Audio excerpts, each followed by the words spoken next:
The mire of Drasleona. They lunched at Fasseloft, a bustling lakeside village. It was a charming place, set on a rise overlooking the lake. As they ate in the hostel's common room, Eragon listened intently to the gossip and was relieved to hear no rumors of him and Saphira.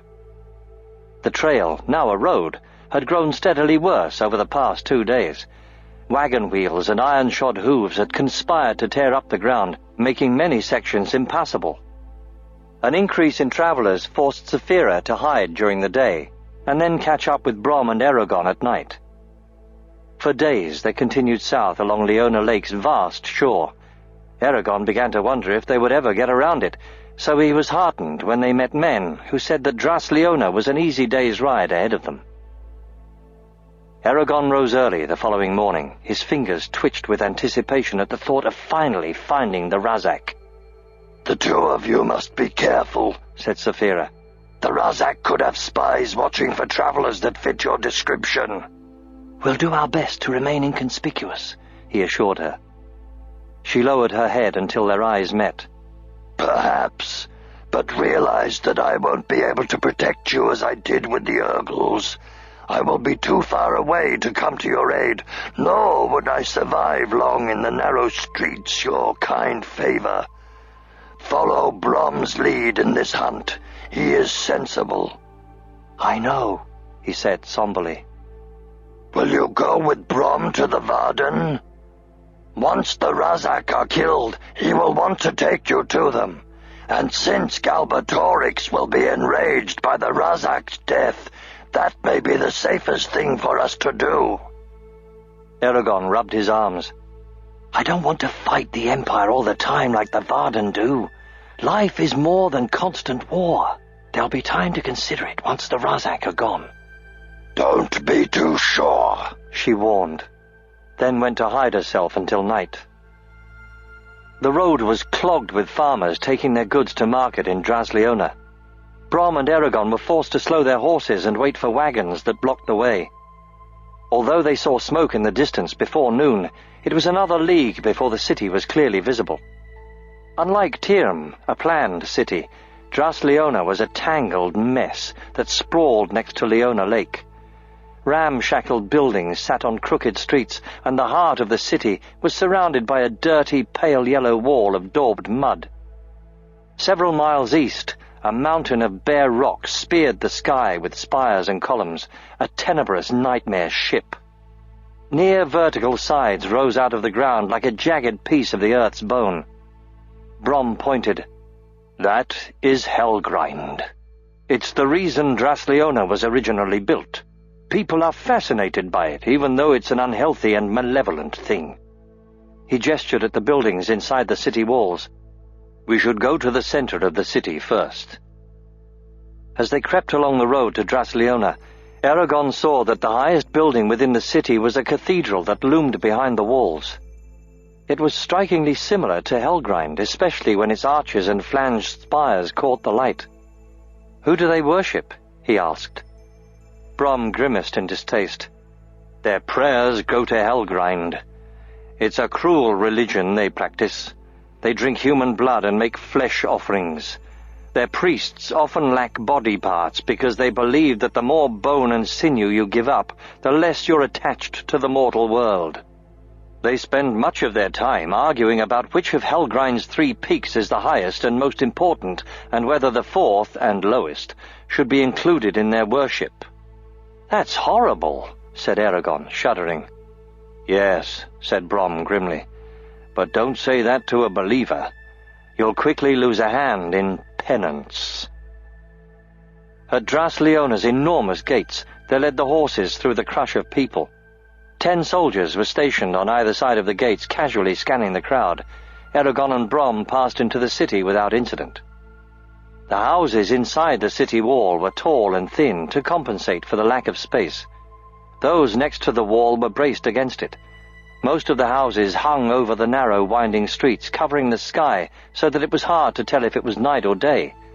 Nearly all the buildings were constructed of the same rough brown wood, which darkened the city even more. The air reeked like a sewer. The streets were filthy.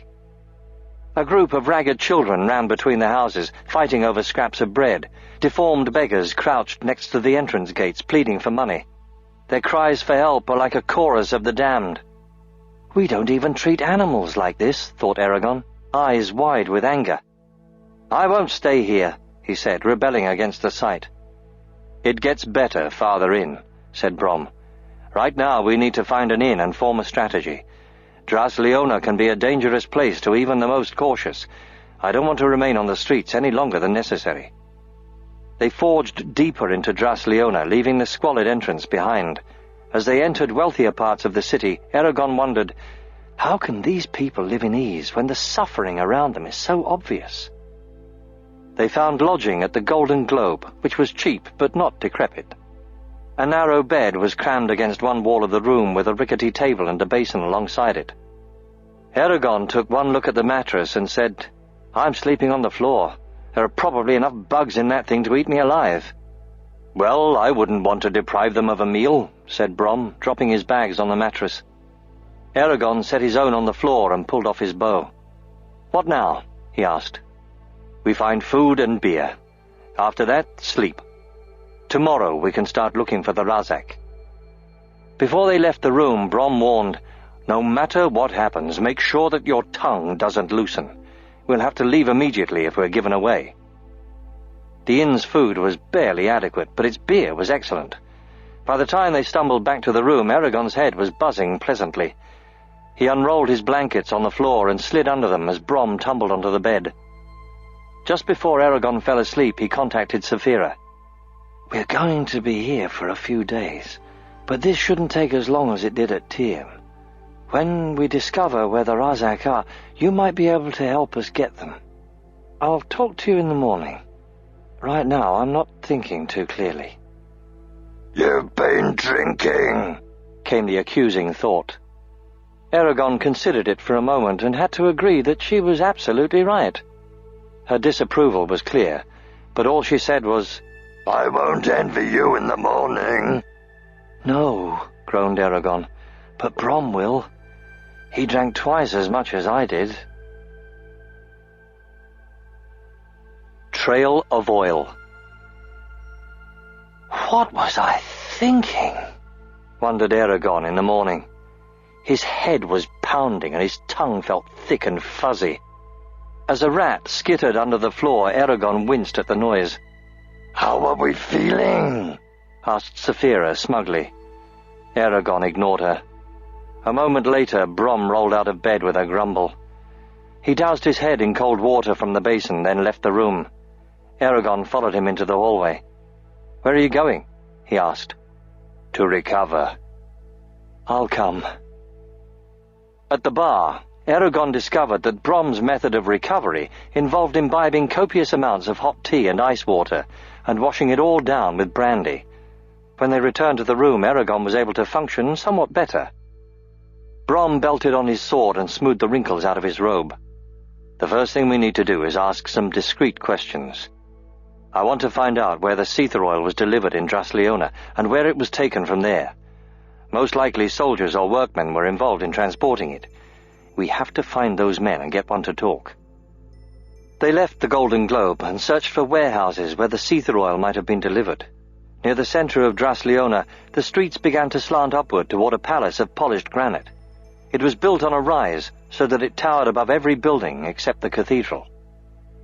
The courtyard was a mosaic of mother-of-pearl, and parts of the walls were inlaid with gold. Black statues stood in alcoves with sticks of incense smoking in their cold hands. Soldiers stationed every 4 yards watched passers-by keenly. "Who lives there?" asked Eragon in awe. "Marcus Tabor, ruler of this city. He answers only to the king and his own conscience, which hasn't been very active recently," said Brom. They walked around the palace, looking at the gated, ornate houses that surrounded it. By midday they had learned nothing useful, so they stopped for lunch. "This city's too vast for us to comb it together," said Brom. "Search on your own. Meet me at the Golden Globe by dusk." He glowered at Eragon from under his bushy eyebrows. "I'm trusting you not to do anything stupid." "I won't," promised Eragon. Brom handed him some coins and strode away in the opposite direction. This audiobook has been broken into multiple parts to make the download faster. You have reached the end of a part, but not the end of the complete audiobook. So please check your library for the next part of this audiobook. Audible hopes you have enjoyed this program. This is Audible. Listening Library presents Eragon, Inheritance, Book 1, by Christopher Paolini. Read for you by Gerard Doyle. Prologue. Shade of Fear. Wind howled through the night, carrying a scent that would change the world. A tall shade lifted his head and sniffed the air. He looked human, except for his crimson hair and maroon eyes. He blinked in surprise. The message had been correct. They were here. Or was it a trap? He weighed the odds, then said icily, "Spread out. Hide behind trees and bushes. Stop whoever is coming, or die." Around him shuffled 12 Urgles with short swords and round iron shields painted with black symbols. They resembled men, with bowed legs and thick brutish arms made for crushing. A pair of twisted horns grew above their small ears. The monsters hurried into the brush, grunting as they hid. Soon the rustling quieted, and the forest was silent again. The shade peered around a thick tree and looked up the trail. It was too dark for any human to see, but for him the faint moonlight was like sunshine streaming between the trees. Every detail was clear and sharp to his searching gaze. He remained unnaturally quiet, a long pale sword in his hand. A wire-thin scratch curved down the blade. The weapon was thin enough to slip between a pair of ribs, yet stout enough to hack through the hardest armor. The Urgles could not see as well as the shade. They groped like blind beggars, fumbling with their weapons. An owl screeched, cutting through the silence. No one relaxed until the bird flew past. Then the monsters shivered in the cold night. One snapped a twig with his heavy boot. The shade hissed in anger, and the Urgles shrank back, motionless. He suppressed his distaste. They smelled like fetid meat, and turned away. They were tools, nothing more. The shade forced back his impatience as the minutes became hours. The scent must have wafted far ahead of its owners. He did not let the Urgles get up or warm themselves. He denied himself those luxuries too, and stayed behind the tree watching the trail. Another gust of wind rushed through the forest. The smell was stronger this time. Excited, he lifted a thin lip in a snarl. "Get ready," he whispered, his whole body vibrating. The tip of his sword moved in small circles. It had taken many plots and much pain to bring himself to this moment. It would not do to lose control now. Eyes brightened under the Urgles' thick brows, and the creatures gripped their weapons tighter. Ahead of them, the shade heard a clink as something hard struck a loose stone. Faint smudges emerged from the darkness and advanced down the trail.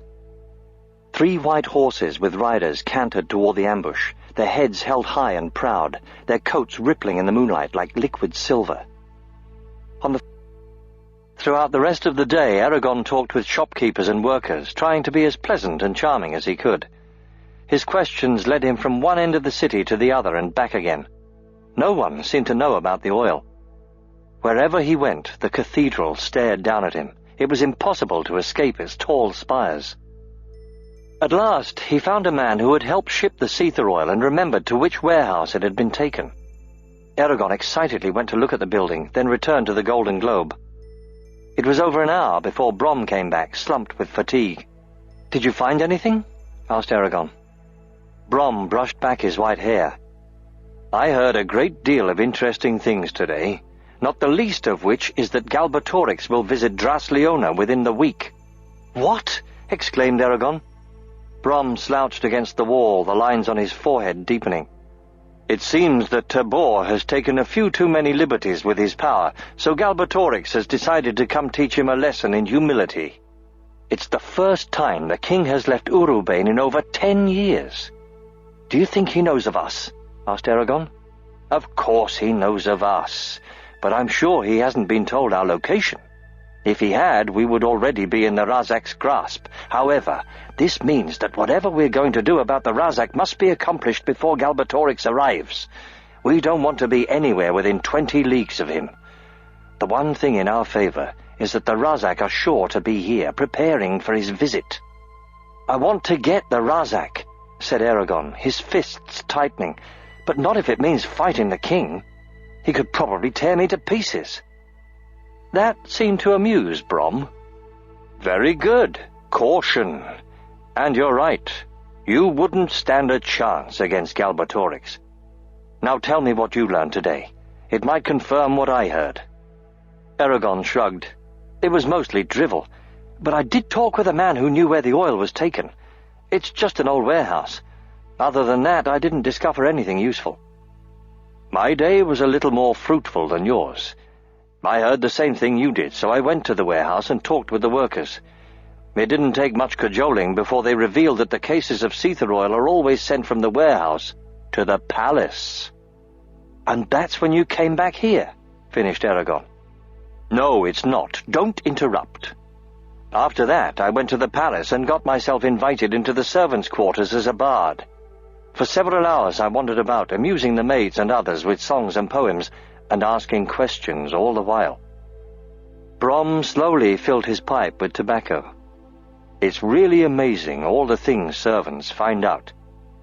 Did you know that one of the earls has 3 mistresses, and they all live in the same wing of the palace? He lit the pipe. Aside from the tidbits, I was told, quite by accident, where the oil is taken from the palace. And that is? Asked Eragon impatiently. Brom puffed on his pipe and blew a smoke ring. Out of the city, of course. Every full moon, 2 slaves are sent to the base of Helgrind with a month's worth of provisions. Whenever the Seether oil arrives in Drasleona, they send it along with the provisions. The slaves are never seen again, and the one time someone followed them, he disappeared too. I thought the riders demolished the slave trade, said Eragon. Unfortunately, it has flourished under the king's reign. So the Razak are in Helgrind, said Eragon, thinking of the rock mountain. There or somewhere nearby. If they are in Helgrind, they'll either be at the bottom and protected by a thick stone door, or higher up where only their flying mounts or Saphira can reach. Top or bottom, their shelter will no doubt be disguised. He thought for a moment. If Saphira and I go flying around Helgrind, the Razak are sure to see us, not to mention all of Drasleona. It is a problem, agreed Brom. Eragon frowned. What if we took the place of the 2 slaves? The full moon isn't far off. It would give us a perfect opportunity to get close to the Razak. Brom tugged his beard thoughtfully. That's chancy at best. If the slaves are killed from a distance, we'll be in trouble. We can't harm the Razak if they aren't in sight. We don't know if the slaves are killed at all, Eragon pointed out. I'm sure they are, said Brom, his face grave. Then his eyes sparkled, and he blew another smoke ring. Still, it's an intriguing idea. If it were done with Saphira hidden nearby and a... His voice trailed off. It might work, but we'll have to move quickly. With the king coming, there isn't much time. Should we go to Helgrind and look around? It would be good to see the land in daylight, so we won't be surprised by any ambushes, said Eragon. Brom fingered his staff. That can be done later. Tomorrow I'll return to the palace and figure out how we can replace the slaves. I have to be careful not to arouse suspicion, though. I could easily be revealed by spies and courtiers who know about the Razak. I can't believe it. We actually found them, said Eragon quietly. An image of his dead uncle and burned farm flashed through his mind. His jaw tightened. The toughest part is yet to come. But yes, we've done well, said Brom. If fortune smiles on us, you may soon have your revenge, and the Varden will be rid of a dangerous enemy. What comes after that will be up to you. Eragon opened his mind and jubilantly told Saphira, We found the Razak's lair. Where? He quickly explained what they had discovered. Helgrind, she mused. A fitting place for them. Eragon agreed. When we're done here, Maybe we could visit Carvajal." "What is it you want?" she asked, suddenly sour. "To go back to your previous life? You know that won't happen, so stop mooning after it. At a certain point you have to decide what to commit to. Will you hide for the rest of your life, or will you help the Varden? Those are the only options left to you, unless you join forces with Galbatorix, which I do not and never will accept." Softly, he said, "If I must choose, I cast my fate with the Varden, as you well know." "Yes, but sometimes you have to hear yourself say it." She left him to ponder her words. Worshippers of Helgrind. Eragon was alone in the room when he awoke. Scrawled onto the wall with a charcoal stick was a note that read, "Eragon, I will be gone until late tonight. Coins for food are under the mattress. Explore the city, enjoy yourself, but stay unnoticed. Brom. P.S. Avoid the palace. Don't go anywhere without your bow. Keep it strung." Eragon wiped the wall clean, then retrieved the money from under the bed. He slipped the bow across his back, thinking, "I wish I didn't have to go armed all the time." He left the Golden Globe and ambled through the streets, stopping to observe whatever interested him. There were many intriguing stores, but none quite as exciting as Angela's herb shop in Tirm. At times he glared at the dark, claustrophobic houses and wished that he were free of the city. When he grew hungry, he bought a wedge of cheese and a loaf of bread and ate them, sitting on a curb. Later, in a far corner of Drasleona, he heard an auctioneer rattling off a list of prices. Curious, he headed toward the voice and arrived at a wide opening between two buildings. 10 men stood on a waist-high platform. Arrayed before them was a richly dressed crowd that was both colorful and boisterous. "Where are the goods for sale?" wondered Eragon. The auctioneer finished his list and motioned for a young man behind the platform to join him. The man awkwardly climbed up, chains dragging at his hands and feet. "And here we have our first item," proclaimed the auctioneer. "A healthy male from the Haderach Desert, captured just last month, and in excellent condition. Look at those arms and legs, he's strong as a bull. He'd be perfect as a shield-bearer, or if you don't trust him for that, hard labor. But let me tell you, lords and ladies, that would be a waste. He's bright as a nail, if you can get him to talk a civilized tongue." The crowd laughed, and Eragon ground his teeth with fury. His lips started to form a word that would free the slave, and his arm, newly liberated from the splint, rose. The mark on his palm shimmered. He was about to release the magic when it struck him. He'd never get away. The slave would be caught before he reached the city walls. Eragon would only make the situation worse if he tried to help. He lowered his arm and quietly cursed. "Think, this is how you got into trouble with the Urgles." He watched helplessly as the slave was sold to a tall, hawk-nosed man. The next slave was a tiny girl, no more than 6 years old, wrenched from the arms of her crying mother. As the auctioneer started the bidding, Eragon forced himself to walk away, rigid with fury and outrage. It was several blocks before the weeping was inaudible. "I'd like to see a thief try to cut my purse right now," he thought grimly, almost wishing it would happen. Frustrated, he punched a nearby wall, bruising his knuckles. That's the sort of thing I could stop by fighting the Empire, he realized. With Saphira by my side, I could free those slaves. I've been graced with special powers. It would be selfish of me not to use them for the benefit of others. If I don't, I might as well not be a rider at all. It was a while before he took stock of his bearings and was surprised to find himself before the cathedral. Its twisted spires were covered with statues and scrollwork. Snarling gargoyles crouched along the eaves. Fantastic beasts writhed on the walls, and heroes and kings marched along their bottom edges, frozen in cold marble. Ribbed arches and tall, stained-glass windows lined the cathedral's sides, along with columns of differing sizes. A lonely turret helmed the building like a mast. Recessed in shadow at the cathedral's front was an iron-bound door inlaid with a row of silver script that Eragon recognized as the ancient language. As best he could tell, it read, May thee who enter here understand thine impermanence and forget thine attachment to that which is beloved." The entire building sent a shiver down Eragon's spine. There was something menacing about it, as if it were a predator crouched in the city, waiting for its next victim. A broad row of steps led to the cathedral's entrance. Eragon solemnly ascended them and stopped before the door. "I wonder if I can go in." Almost guiltily, he pushed on the door. It swung open smoothly, gliding on oiled hinges. He stepped inside. The silence of a forgotten tomb filled the empty cathedral. The air was dry and chill.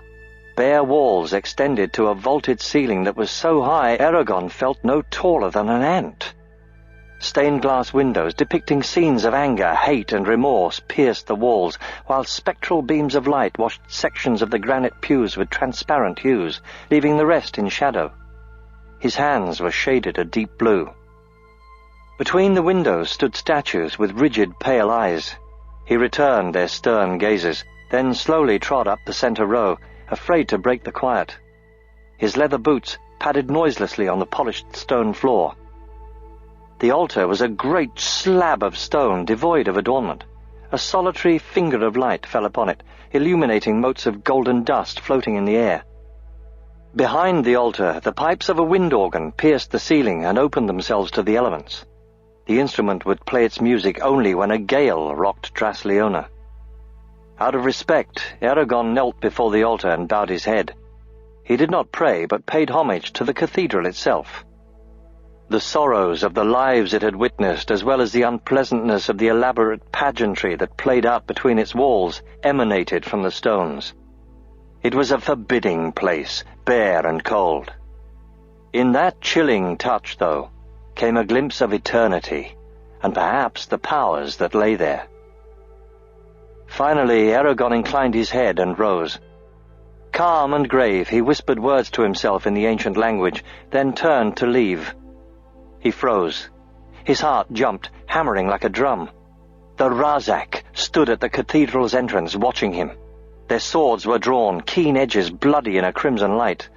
A sibilant hiss came from the smaller Razak. Neither of them moved. Rage welled up in Eragon.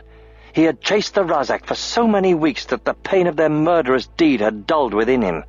But his vengeance was at hand. His wrath exploded like a volcano, fueled even more by his pent-up fury at the slave's plight. A roar broke from his lips, echoing like a thunderstorm as he snatched his bow from his back. Deftly, he fit an arrow to the string and loosed it. 2 more followed an instant later. The Razak leapt away from the arrows with inhuman swiftness. They hissed as they ran up the aisle between the pews, cloaks flapping like raven wings. Eragon reached for another arrow, but caution stayed his hand. If they knew where to find me, Brom is in danger as well. I must warn him. Then, to Eragon's horror, a line of soldiers filed into the cathedral, and he glimpsed a field of uniforms jostling outside the doorway. Eragon gazed hungrily at the charging Razak, then swept around, searching for means of escape. A vestibule to the left of the altar caught his attention. He bounded through the archway and dashed down a corridor that led to a priory with a belfry. The patter of the Razak's feet behind him made him quicken his pace until the hall abruptly ended with a closed door. He pounded against it, trying to break it open, but the wood was too strong. The Razak were nearly upon him. Frantic, he sucked in his breath and barked, "Jirda!"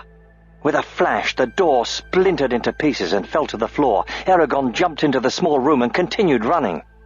He sped through several chambers, startling a group of priests. Shouts and curses followed him. The priory bell tolled an alarm.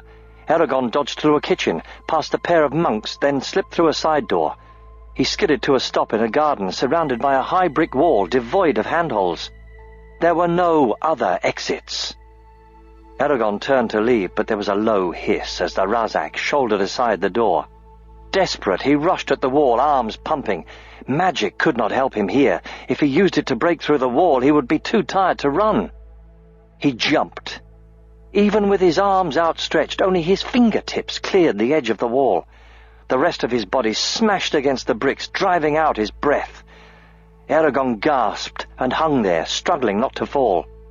The Razak prowled into the garden, swinging their heads from side to side like wolfhounds sniffing for prey.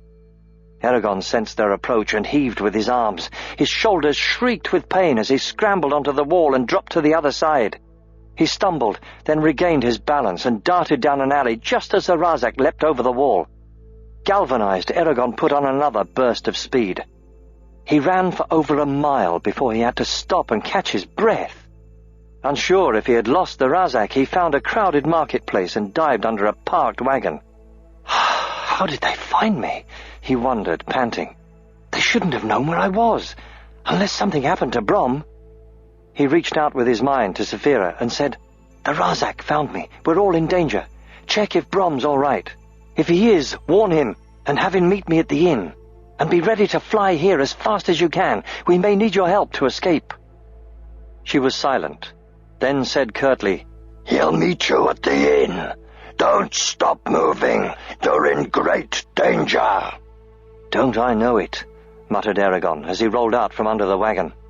He hurried back to the Golden Globe, quickly packed their belongings, saddled the horses, then led them to the street. Brom soon arrived, staff in hand, scowling dangerously. He swung onto Snowfire and asked, "What happened?" "I was in the cathedral when the Razak just appeared behind me," said Eragon, climbing onto Caddock. "I ran back as fast as possible, but they could be here at any second. Saphira will join us once we're out of Drasleona." "We have to get outside the city walls before they close the gates if they haven't already," said Brom. "If they're shut, it'll be nigh impossible for us to leave. Whatever you do, don't get separated from me." Eragon stiffened as ranks of soldiers marched down one end of the street. Brom cursed, lashed Snowfire with his reins and galloped away. Eragon bent low over Caddock and followed. They nearly crashed several times during the wild, hazardous ride, plunging through masses of people that clogged the streets as they neared the city wall. When the gates finally came into view, Eragon pulled on Caddock's reins with dismay. The gates were already half closed, and a double line of pikemen blocked their way. "They'll cut us to pieces!" he exclaimed. "We have to try and make it," said Brom, his voice hard. "I'll deal with the men, but you have to keep the gates open for us." Eragon nodded, gritted his teeth, and urged Caddock on. They ploughed toward the line of unwavering soldiers, who lowered their pikes toward the horses' chests and braced the weapons against the ground. Though the horses snorted with fear, Eragon and Brom held them in place. Eragon heard the soldiers shout, but kept his attention on the gates inching shut. As they neared the sharp pikes, Brom raised his hand and spoke. The words struck with precision. The soldiers fell to each side as if their legs had been cut out from under them. The gap between the gates shrank by the second. Hoping that the effort would not prove too much for him, Eragon drew on his power and shouted, "Du grind, Hulder!" A deep, grating sound emanated from the gates as they trembled, then ground to a stop. The crowd and guards fell silent, staring with amazement. With a clatter of the horses' hooves, Brom and Eragon shot out from behind Drasleona's wall. The instant they were free, Eragon released the gates. They shuddered, then boomed shut. He swayed with the expected fatigue, but managed to keep riding. Brom watched him with concern. Their flight continued through the outskirts of Drasleona as alarm trumpets sounded on the city wall. Saphira was waiting for them by the edge of the city, hidden behind some trees. Her eyes burned, her tail whipped back and forth. "Go ride her," said Brom, "and this time stay in the air no matter what happens to me. I'll head south. Fly nearby. I don't care if Saphira's seen." Eragon quickly mounted Saphira. As the ground dwindled away beneath him, he watched Brom gallop along the road. "Are you all right?" asked Saphira. "Yes," said Eragon, "but only because we were very lucky." A puff of smoke blew from her nostrils. "All the time we've spent searching for the Razak was useless." "I know," he said, letting his head sag against her scales. "If the Razak had been the only enemies back there, I would have stayed and fought. But with all the soldiers on their side, it was hardly a fair match." "You understand that there will be talk of us now. This was hardly an unobtrusive escape. Evading the Empire will be harder than ever." There was an edge to her voice that he was unaccustomed to. "I know." They flew low and fast over the road. Leona Lake receded behind them. The land became dry and rocky, and filled with tough, sharp bushes and tall cactuses. Clouds darkened the sky. Lightning flashed in the distance. As the wind began to howl, Saphira glided steeply down to Brom. He stopped the horses and asked, "What's wrong?" The wind's too strong." "It's not that bad," objected Brom. "It is up there," said Eragon, pointing at the sky. Brom swore and handed him Cadoc's reins. They trotted away with Saphira following on foot, though on the ground she had difficulty keeping up with the horses. The gale grew stronger, flinging dirt through the air and twisting like a dervish. They wrapped scarves around their heads to protect their eyes. Brom's robe flapped in the wind while his beard whipped about as if it had a life of its own. Though it would make them miserable, Eragon hoped it would rain so their tracks would be obliterated. Soon darkness forced them to stop. With only the stars to guide them, they left the road and made camp behind 2 boulders. It was too dangerous to light a fire, so they ate cold food while Saphira sheltered them from the wind. After the sparse dinner, Eragon asked bluntly, "How did they find us?" Brom started to light his pipe, but thought better of it and put it away. "One of the palace servants warned me there were spies among them. Somehow word of me and my questions must have reached Tabor, and through him the Razak." "We can't go back to Drasleona, can we?" asked Eragon. Brom shook his head. "Not for a few years." Eragon held his head between his hands. "Then should we draw the Razak out? If we let Saphira be seen, they'll come running to wherever she is." "And when they do, there will be 50 soldiers with them," said Brom. "At any rate, this isn't the time to discuss it. Right now we have to concentrate on staying alive. Tonight will be the most dangerous because the Razak will be hunting us in the dark when they are strongest. We'll have to trade watches until morning." "Right," said Eragon, standing. He hesitated and squinted. His eyes had caught a flicker of movement, a small patch of color that stood out from the surrounding nightscape. He stepped toward the edge of their camp, trying to see it better. "What is it?" asked Brom as he unrolled his blankets. Eragon stared into the darkness, then turned back. "I don't know. I thought I saw something. It must have been a bird." Pain erupted in the back of his head, and Saphira roared. Then Eragon toppled to the ground, unconscious.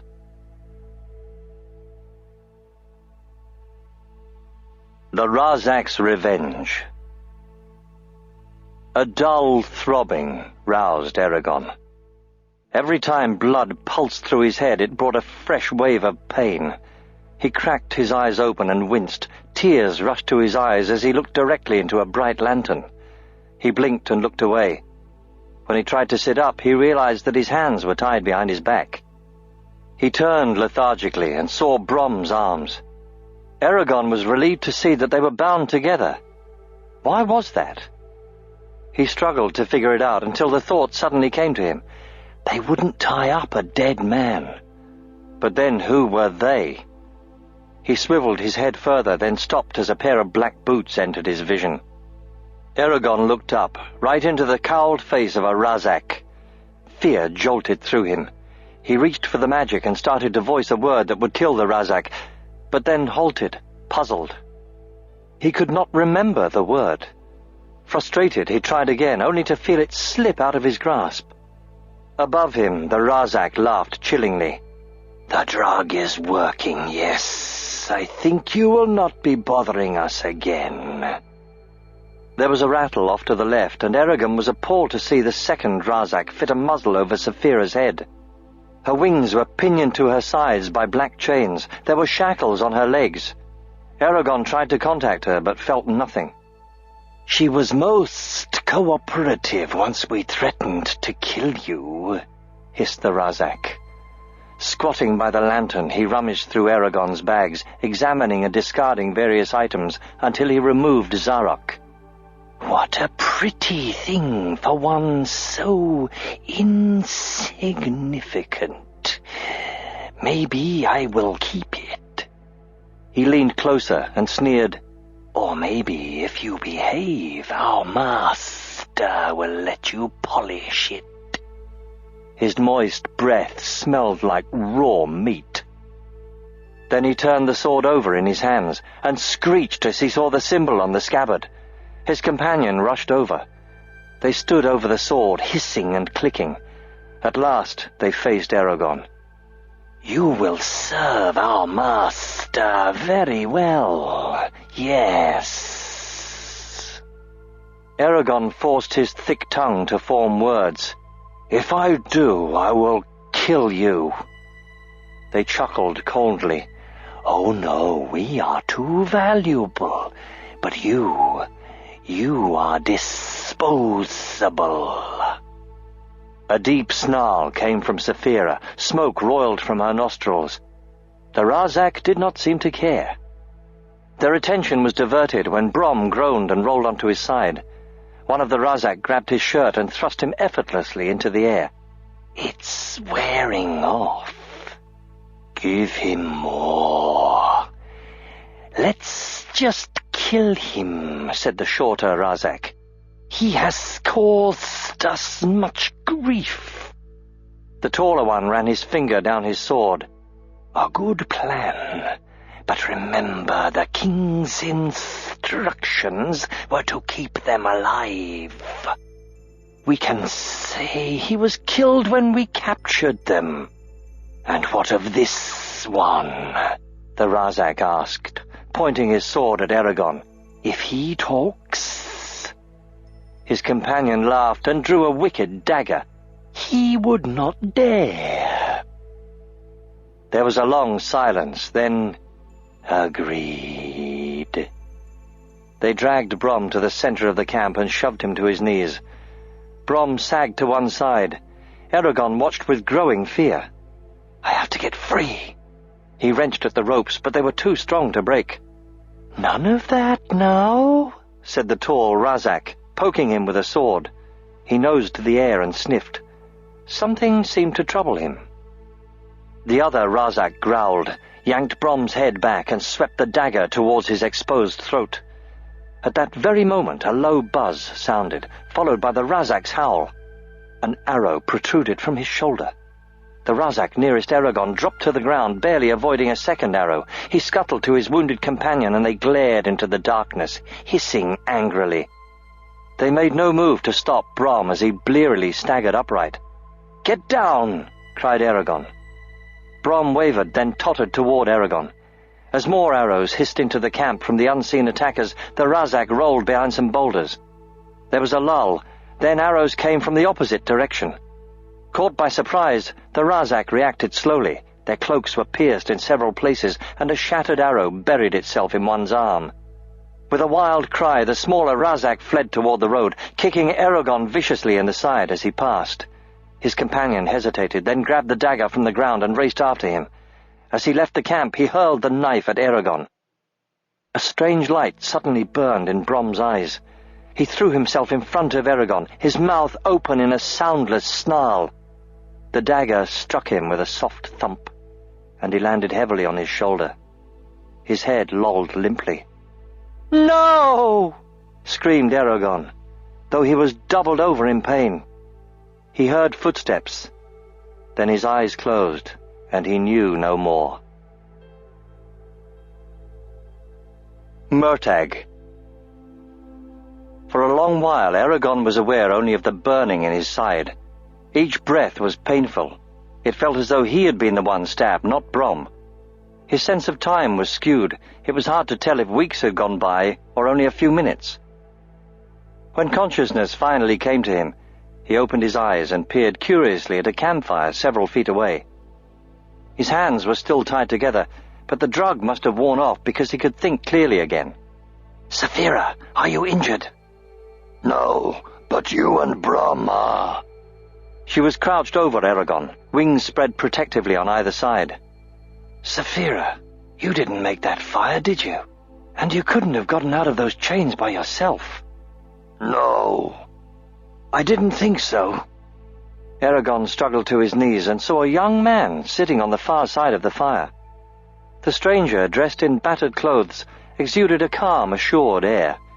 In his hands was a bow, at his side a long hand-and-a-half sword. A white horn bound with silver fittings lay in his lap, and the hilt of a dagger protruded from his boot. His serious face and fierce eyes were framed by locks of brown hair. He appeared to be a few years older than Eragon, and perhaps an inch or so taller. Behind him, a grey warhorse was picketed. The stranger watched Saphira warily. "Who are you?" asked Eragon, taking a shallow breath. The man's hands tightened on his bow. "Murtagh." His voice was low and controlled, but curiously emotional. Eragon pulled his hands underneath his legs so they were in front of him. He clenched his teeth as his side flared with pain. "Why did you help us?" "You aren't the only enemies the Razak have. I was tracking them." "You know who they are?" "Yes." Eragon concentrated on the ropes that bound his wrists and reached for the magic.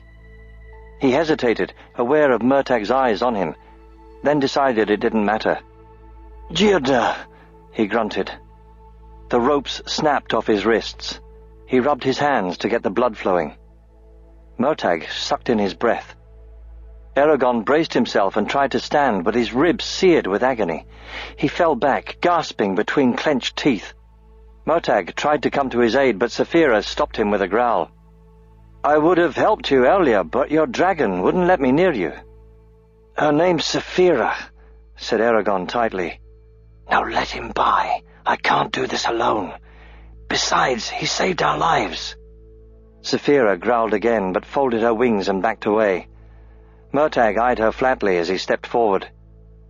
He grasped Eragon's arm, gently pulling him to his feet. Eragon yelped and would have fallen without support. They went to the fire where Brom lay on his back. "How is he?" asked Eragon. "Bad," said Murtag, lowering him to the ground. "The knife went right between his ribs. You can look at him in a minute, but first we'd better see how much damage the Razak did to you." He helped Eragon remove his shirt, then whistled. "Ouch." "Ouch," agreed Eragon weakly. A blotchy bruise extended down his left side. The red, swollen skin was broken in several places. Murtag put a hand on the bruise and pressed lightly.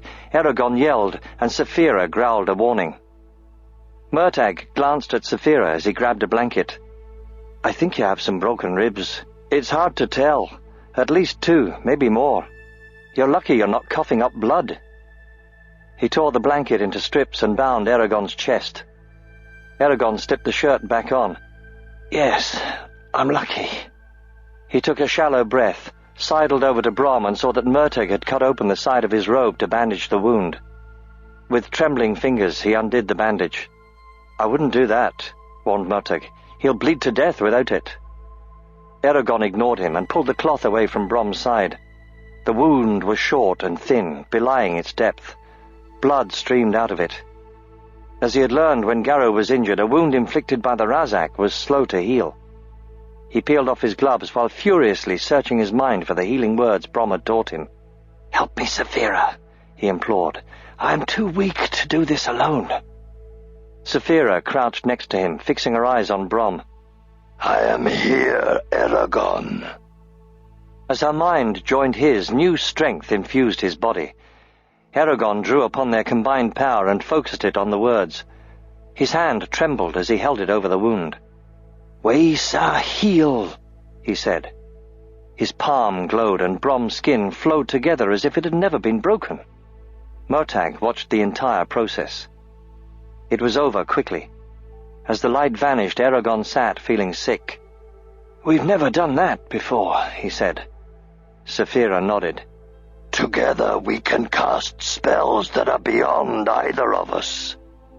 Murtag examined Brom's side and asked, "Is he completely healed?"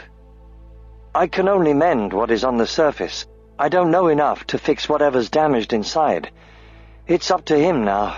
I've done all I can." Eragon closed his eyes for a moment, utterly weary. My head seems to be floating in clouds." "You probably need to eat," said Murtag. "I'll make soup." While Murtag fixed the meal, Eragon wondered who this stranger was.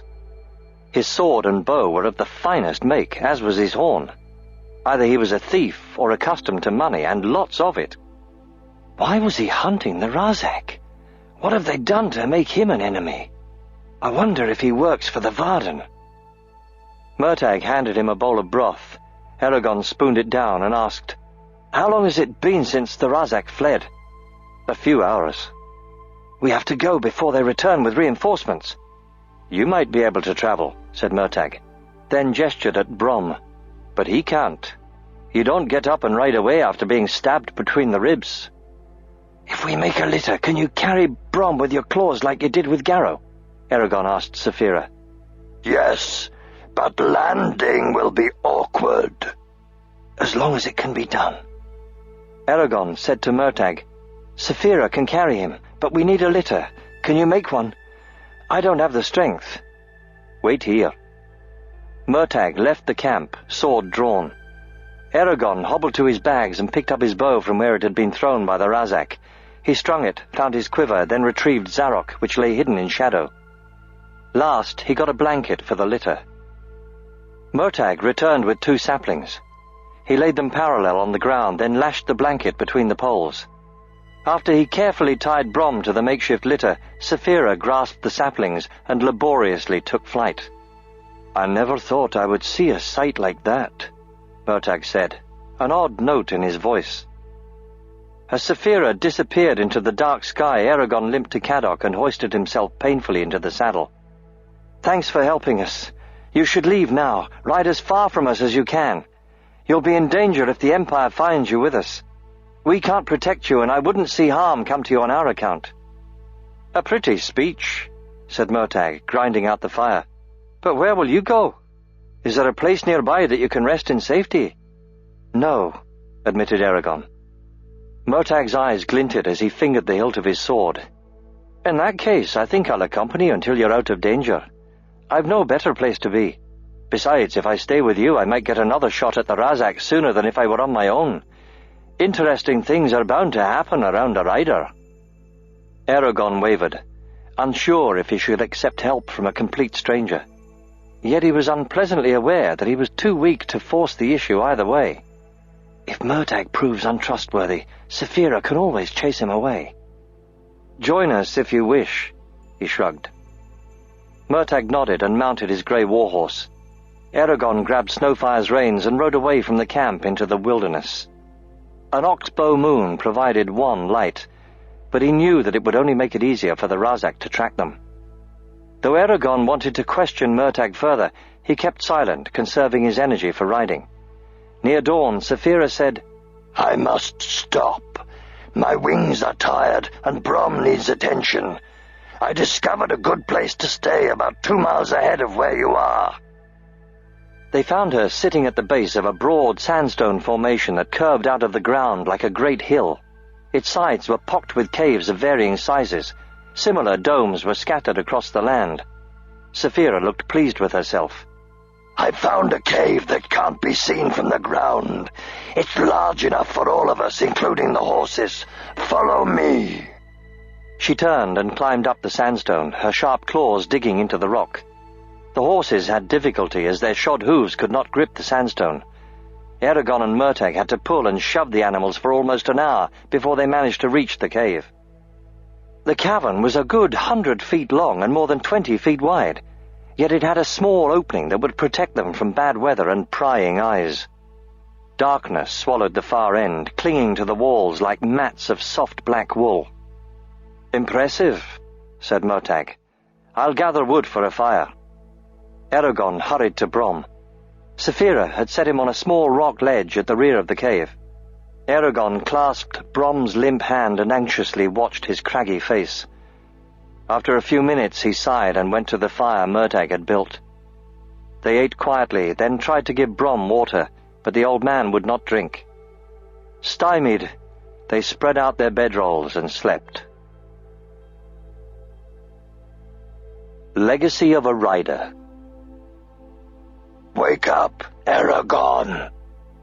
He stirred and groaned. I need your help. Something is wrong. Eragon tried to ignore the voice and return to sleep. Arise. Go away, he grumbled. Eragon! A bellow rang in the cave. He bolted upright, fumbling for his bow. Saphira was crouched over Brom, who had rolled off the ledge and was thrashing on the cave floor. His face was contorted in a grimace. His fists were clenched. Eragon rushed over, fearing the worst. "Help me hold him down. He's going to hurt himself," he cried to Murtagh, clasping Brom's arms. His side burned sharply as the old man spasmed. Together they restrained Brom until his convulsions ceased. Then they carefully returned him to the ledge. Eragon touched Brom's forehead. The skin was so hot that the heat could be felt an inch away. "Get me water and a cloth," he said worriedly. Murtagh brought them, and Eragon gently bathed Brom's face, trying to cool him down. With the cave quiet again, he noticed the sun shining outside. "How long did we sleep?" he asked Saphira. "A good while. I've been watching Brom for most of that time. He was fine until a minute ago when he started thrashing. I woke you once he fell to the floor." He stretched, wincing as his ribs twinged painfully. A hand suddenly gripped his shoulder. Brom's eyes snapped open and fixed a glassy stare on Eragon. "You," he gasped. "Bring me the wineskin." "Brom?" exclaimed Eragon, pleased to hear him talk. "You shouldn't drink wine. It'll only make you worse." "Bring it, boy. Just bring it," sighed Brom. His hand slipped off Eragon's shoulder. "I'll be right back. Hold on." Eragon dashed to the saddlebags and rummaged through them frantically. "I can't find it," he cried, looking around desperately. "Here, take mine," said Murtagh, holding out a leather skin. Eragon grabbed it and returned to Brom. "I have the wine," he said, kneeling. Murtagh retreated to the cave's mouth so they could have privacy. Brom's next words were faint and indistinct. "Good." He moved his arm weakly. "Now, wash my right hand with it." "What?" Eragon started to ask. "No questions. I haven't time." Mystified, Eragon unstoppered the wineskin and poured the liquid onto Brom's palm. He rubbed it into the old man's skin, spreading it around the fingers and over the back of the hand. "More," croaked Brom. Eragon splashed wine onto his hand again. He scrubbed vigorously as a brown dye floated off Brom's palm, then stopped, his mouth agape with amazement. There on Brom's palm was the Gedway Ignazia. "You're a rider?" he asked incredulously. A painful smile flickered on Brom's face. "Once upon a time that was true, but no more.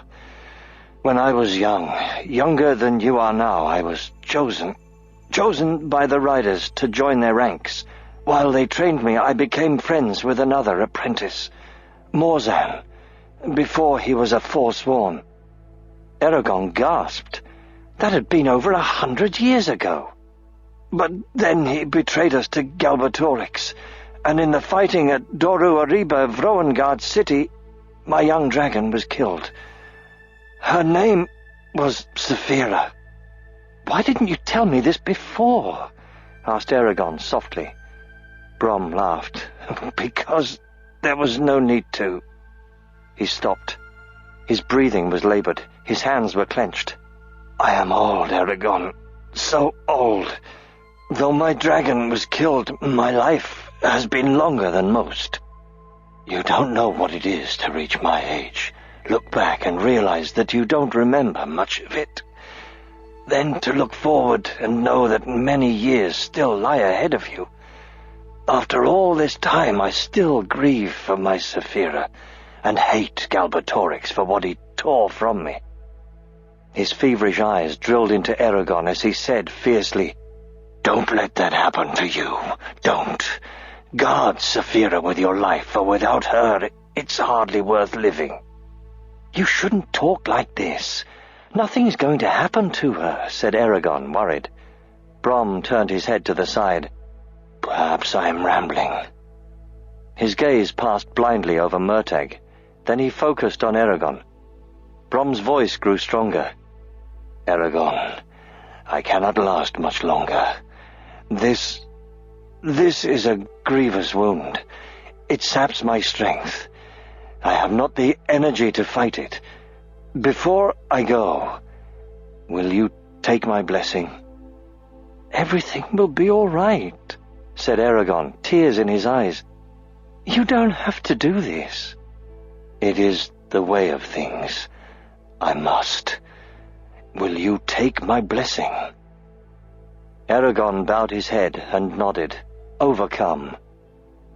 Brom placed a trembling hand on his brow. "Then I give it to you. May the coming years bring you great happiness." He motioned for Eragon to bend closer. Very quietly he whispered 7 words from the ancient language. and then even more softly told him what they meant. "That is all I can give you. Use them only in great need." Brom blindly turned his eyes to the ceiling. "And now," he murmured, "for the greatest adventure of all." Weeping, Eragon held his hand, comforting him as best he could. His vigil was unwavering and steadfast, unbroken by food or drink. As the long hours passed, a grey pallor crept over Brom, and his eyes slowly dimmed. His hands grew icy, the air around him took on an evil humor. Powerless to help, Eragon could only watch as the Razak's wound took its toll. The evening hours were young and the shadows long, when Brom suddenly stiffened. Eragon called his name and cried for Murtag's help, but they could do nothing. As a barren silence dampened the air, Brom locked his eyes with Eragon's. Then contentment spread across the old man's face, and a whisper of breath escaped his lips. And so it was that Brom, the storyteller, died. With shaking fingers, Eragon closed Brom's eyes and stood. Saphira raised her head behind him and roared mournfully at the sky, keening her lamentation. Tears rolled down Eragon's cheeks as a sense of horrible loss bled through him. Haltingly, he said, "We have to bury him." "We might be seen," warned Murtagh. "I don't care." Murtagh hesitated, then bore Brom's body out of the cave along with his sword and staff. Saphira followed them. "To the top," Eragon said thickly, indicating the crown of the sandstone hill. "We can't dig a grave out of stone," objected Murtagh. "I can do it." Eragon climbed onto the smooth hilltop, struggling because of his ribs. There Murtagh lay Brom on the stone. Eragon wiped his eyes and fixed his gaze on the sandstone. Gesturing with his hand, he said, "Mawai Stenar." The stone rippled. It flowed like water, forming a body-length depression in the hilltop. Molding the sandstone like wet clay, he raised waist-high walls around it. They laid Brom inside the unfinished sandstone vault with his staff and sword.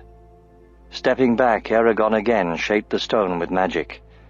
It joined over Brom's motionless face and flowed upward into a tall, faceted spire. As a final tribute, Eragon set runes into the stone. "Here lies Brom, who was a dragon rider, and like a father to me. May his name live on in glory." Then he bowed his head and mourned freely. He stood like a living statue until evening, when light faded from the land. That night he dreamed of the imprisoned woman again. He could tell that something was wrong with her. Her breathing was irregular, and she shook, whether from cold or pain he did not know. In the semi-darkness of the cell, the only thing clearly illuminated was her hand, which hung over the edge of the cot. A dark liquid dripped from the tips of her fingers. Eragon knew it was blood. Diamond Tomb. When Eragon woke, his eyes were gritty, his body stiff. The cave was empty except for the horses. The litter was gone. No sign of Brom remained. He walked to the entrance and sat on the pitted sandstone. So the witch Angela was correct. There was a death in my future, he thought, staring bleakly at the land. The topaz sun brought a desert heat to the early morning. A tear slid down his listless face and evaporated in the sunlight, leaving a salty crust on his skin. He closed his eyes and absorbed the warmth, emptying his mind. With a fingernail, he aimlessly scratched the sandstone. When he looked, he saw that he had written, "Why me?" He was still there when Murtagh climbed up to the cave, carrying a pair of rabbits. Without a word, he seated himself by Eragon. "How are you?" he asked. "Very ill." Murtagh considered him thoughtfully. Will you recover? Eragon shrugged. After a few minutes of reflection, Murtagh said, I dislike asking this at such a time, but I must know. Is your Brom the Brom? The one who helped steal a dragon egg from the king, chased it across the Empire, and killed Morzan in a duel? I heard you say his name, and I read the inscription you put on his grave, but I must know for certain. Was that he? It was, said Eragon softly. A troubled expression settled on Murtagh's face. How do you know all that? You talk about things that are secret to most, and you were trailing the Razak right when we needed help. Are you one of the Varden? Murtagh's eyes became inscrutable orbs. I'm running away, like you. There was restrained sorrow in his words. I do not belong to either the Varden or the Empire, nor do I owe allegiance to any man but myself. As for my rescuing you, I will admit that I've heard whispered tales of a new rider, and reasoned that by following the Razak I might discover if they were true. I thought you wanted to kill the Razak, said Eragon. Murtagh smiled grimly. I do, but if I had, I never would have met you. But Brom would still be alive. I wish he were here. He would know whether to trust Murtagh. Eragon remembered how Brom had sensed Trevor's intentions in Darrett, and wondered if he could do the same with Murtagh. He reached for Murtagh's consciousness, but his probe abruptly ran into an iron-hard wall, which he tried to circumvent. Murtagh's entire mind was fortified. How did he learn to do that? Brom said that few people, if any, could keep others out of their mind without training. So who is Murtagh to have this ability? Pensive and lonely, Eragon asked, Where is Saphira? I don't know, said Murtagh. She followed me for a time when I went hunting, then flew off on her own. I haven't seen her since before noon. Eragon rocked onto his feet and returned to the cave. Murtagh followed. What are you going to do now? I'm not sure, and I don't want to think about it either. He rolled up his blankets and tied them to Caddock's saddlebags. His ribs hurt. Murtagh went to prepare the rabbits. As Eragon shifted things in his bags, he uncovered Zarok. The red sheath glinted brightly. He took out the sword, weighed it in his hands. He had never carried Zarok, nor used it in combat, except when he and Brom had sparred, because he had not wanted people to see it. That concerned Eragon no more. The Razak had seemed surprised and frightened by the sword. That was more than enough reason for him to wear it. With a shudder, he pulled off his bow and belted on Zarok. From this moment on, I'll live by the sword. Let the whole world see what I am. I have no fear. I am a rider now, fully and completely. He sorted through Brom's bags, but found only clothes, a few odd items, and a small pouch of coins. Eragon took the map of Alagasia and put the bags away, then crouched by the fire. Murtagh's eyes narrowed as he looked up from the rabbit he was skinning. That sword, may I see it? He asked, wiping his hands. Eragon hesitated, reluctant to relinquish the weapon for even a moment, then nodded. Murtagh examined the symbol on the blade intently. His face darkened. Where did you get this? Brom gave it to me. Why? Murtagh shoved the sword back and crossed his arms angrily. He was breathing hard. That sword, he said with emotion, was once as well known as its owner. The last rider to carry it was Morzan, a brutal, savage man. I thought you were a foe of the Empire, yet here I find you bearing one of the Forsworn's bloody swords. Eragon stared at Zarok with shock. He realized that Brom must have taken it from Morzan after they fought in Gilead. Brom never told me where it came from, he said truthfully. I had no idea it was Morzan's. He never told you? Asked Murtagh, a note of disbelief in his voice. Eragon shook his head. That's strange. I can think of no reason for him to have concealed it. Neither can I. But then he kept many secrets, said Eragon. It felt unsettling to hold the sword of the man who had betrayed the riders to Galbatorix. This blade probably killed many riders in its time, he thought with revulsion, and worse, dragons. Even so, I'm going to carry it. I don't have a sword of my own. Until such time as I get one, I'll use Zarok. Murtagh flinched as Eragon said the name. It's your choice, he said. He returned to skinning, keeping his gaze focused downward. When the meal was ready, Eragon ate slowly, though he was quite hungry. The hot food made him feel better. As they scraped out their bowls, he said, "I have to sell my horse." "Why not Brom's?" asked Murtagh. He seemed to have gotten over his bad temper. "Snowfire? Because Brom promised to take care of him. Since he isn't around, I'll do it for him." Murtagh set his bowl on his lap. "If that's what you want, I'm sure we can find a buyer in some town or village." "We?" asked Eragon. Murtagh looked at him sideways in a calculating way. "You won't want to stay here for much longer. If the Razak are nearby, Brom's tomb will be like a beacon for them." Eragon had not thought of that. "And your ribs are going to take time to heal. I know you can defend yourself with magic, but you need a companion who can lift things and use a sword. I'm asking to travel with you, at least for the time being. But I must warn you, the Empire is searching for me. There'll be blood over it eventually." Eragon laughed weakly and found himself crying because it hurt so much. Once his breath was back, he said, "I don't care if the entire army is searching for you. You're right, I do need help. I would be glad to have you along, though I have to talk to Saphira about it. But I have to warn you, Galbatorix just might send the entire army after me. You won't be any safer with Saphira and me than if you were on your own." "I know that," said Murtagh with a quick grin. "But all the same, it won't stop me." "Good." Eragon smiled with gratitude. While they spoke, Saphira crawled into the cave and greeted Eragon. She was glad to see him, but there was deep sadness in her thoughts and words. She lay her big blue head on the floor and asked, "Are you well again?" "Not quite." "I missed the old one." "As do I. I never suspected that he was a rider. Brom. He really was an old man, as old as the Forsworn. Everything he taught me about magic he must have learned from the riders themselves." Saphira shifted slightly. "I knew what he was the moment he touched me at your farm."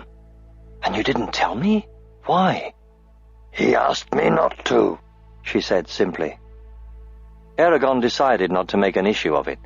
Saphira never meant to hurt him. "Brom kept more than that secret," he told her, then explained about Zarok and Murtagh's reaction to it. "I understand now why Brom didn't explain Zarok's origins when he gave it to me. If he had, I probably would have run away from him at the first opportunity." "You would do well to rid yourself of that sword," she said with distaste. "I know it is a peerless weapon, but you would be better off with a normal blade rather than Morzan's butchery tool." "Perhaps. Saphira, where does our path go from here? Murtagh offered to come with us. I don't know his past, but he seems honest enough. Should we go to the Varden now? Only I don't know how to find them. Brom never told us." "He told me," said Saphira.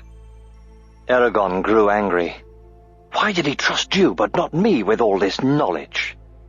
Her scales rustled over the dry rock as she stood above him, eyes profound. "After we left Tiam and were attacked by the Urgles, he told me many things, some of which I will not speak of unless necessary. He was concerned about his own death and what would happen to you after it. One fact he imparted to me was the name of a man, Dornad, who lives in Gilead. He can help us find the Varden. Brom also wanted you to know that of all the people in Alagasia, he believed you were the best suited to inherit the Rider's legacy." Tears welled in Eragon's eyes. This was the highest praise he could have ever received from Brom. "A responsibility I will bear honorably." "Good." "We will go to Gilead, then," stated Eragon, strength and purpose returning to him. "And what of Murtagh? Do you think he should come with us?" "We owe him our lives," said Saphira. "But even if that weren't so, he has seen both you and me. We should keep him close so he doesn't furnish the Empire with our location and descriptions, willingly or not." He agreed with her, then told Saphira about his dream. "What I saw disturbed me. I feel that time is running out for her. Something dreadful is going to happen soon. She's in mortal danger, I'm sure of it. But I don't know how to find her. She could be anywhere." "What does your heart say?" asked Saphira. "My heart died a while back," said Eragon with a hint of black humor. "However, I think we should go north to Gilead. With any luck, one of the towns or cities along our path is where this woman is being held.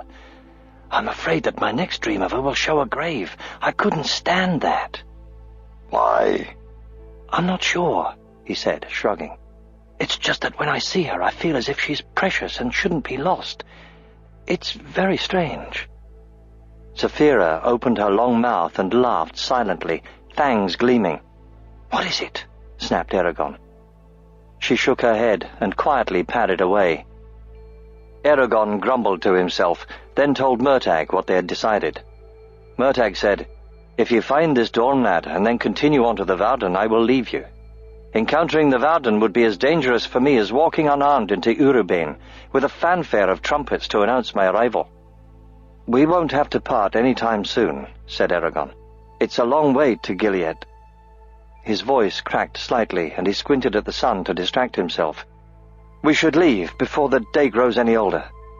"Are you strong enough to travel?" asked Murtagh, frowning. "I have to do something or I'll go crazy," said Eragon brusquely. "Sparring, practicing magic, or sitting around twiddling my thumbs aren't good options right now, so I choose to ride." They doused the fire, packed, and led the horses out of the cave. Eragon handed Cadoc's and Snowfire's reins to Murtagh, saying, "Go on, I'll be right down." Murtagh began the slow descent from the cave. Eragon struggled up the sandstone, resting when his side made it impossible to breathe. When he reached the top, he found Saphira already there. They stood together before Brom's grave and paid their last respects. "I can't believe he's gone. Forever." As Eragon turned to depart, Saphira snaked out her long neck to touch the tomb with the tip of her nose. Her sides vibrated as a low humming filled the air. The sandstone around her nose shimmered like gilded dew, turning clear with dancing silver highlights.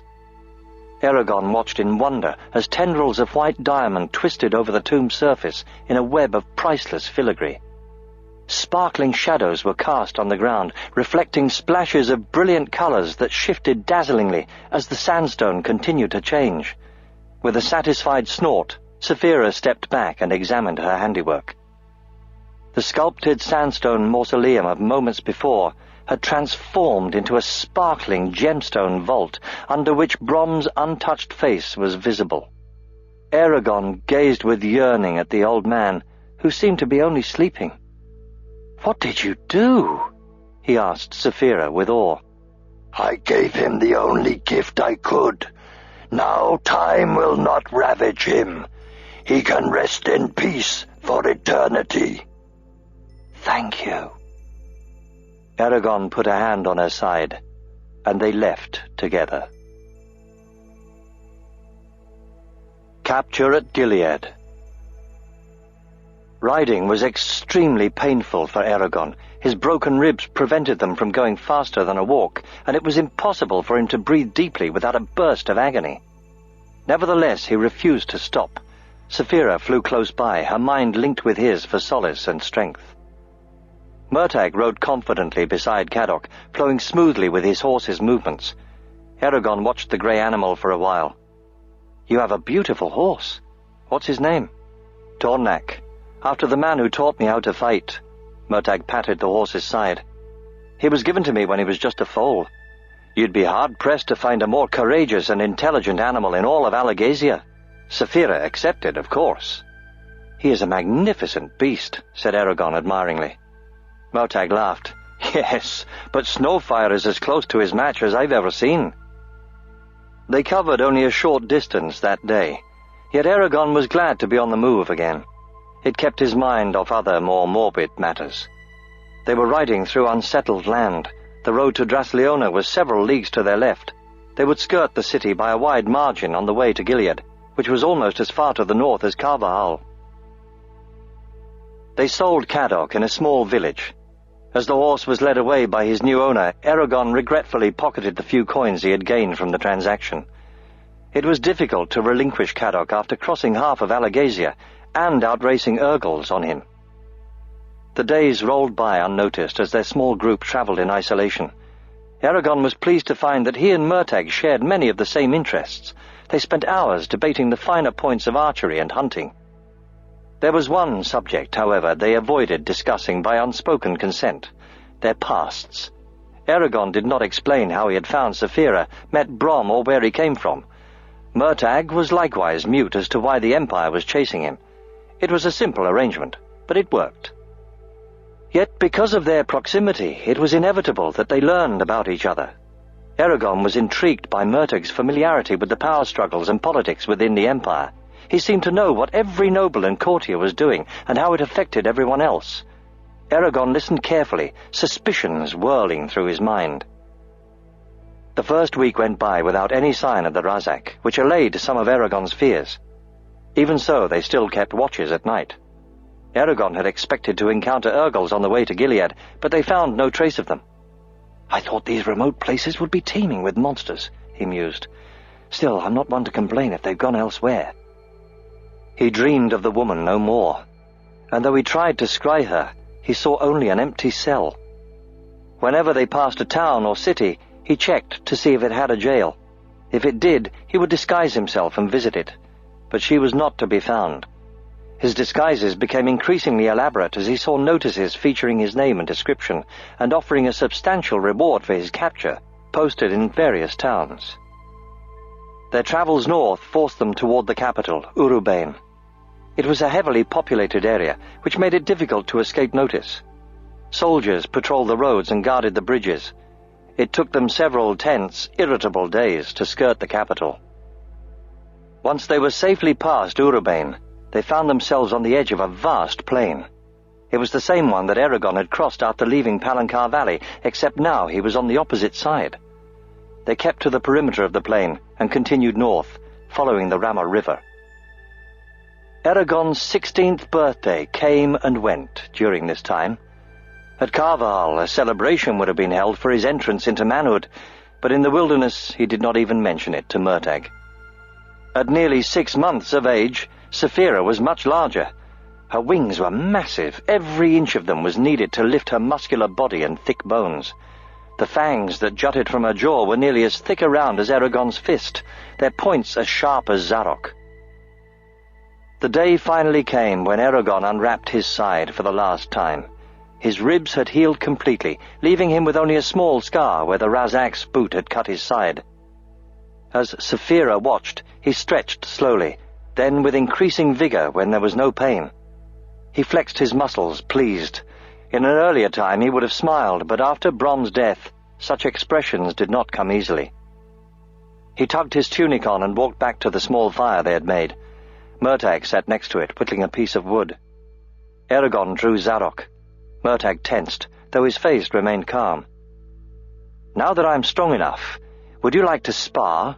asked Eragon. Murtagh tossed the wood to the side. "With sharpened swords. We could kill each other."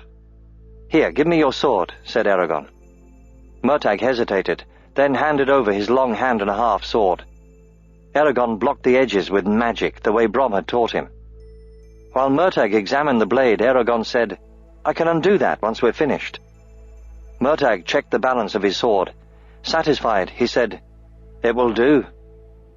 Eragon saved Zarok, settled into a crouch, then swung at Murtagh's shoulder. Their swords met in mid-air. Eragon disengaged with a flourish, thrust, and then riposted as Murtagh parried, dancing away. "He's fast," thought Eragon. They struggled back and forth, trying to batter each other down.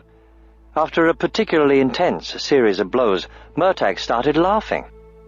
Not only was it impossible for either of them to gain an advantage, but they were so evenly matched that they tired at the same rate.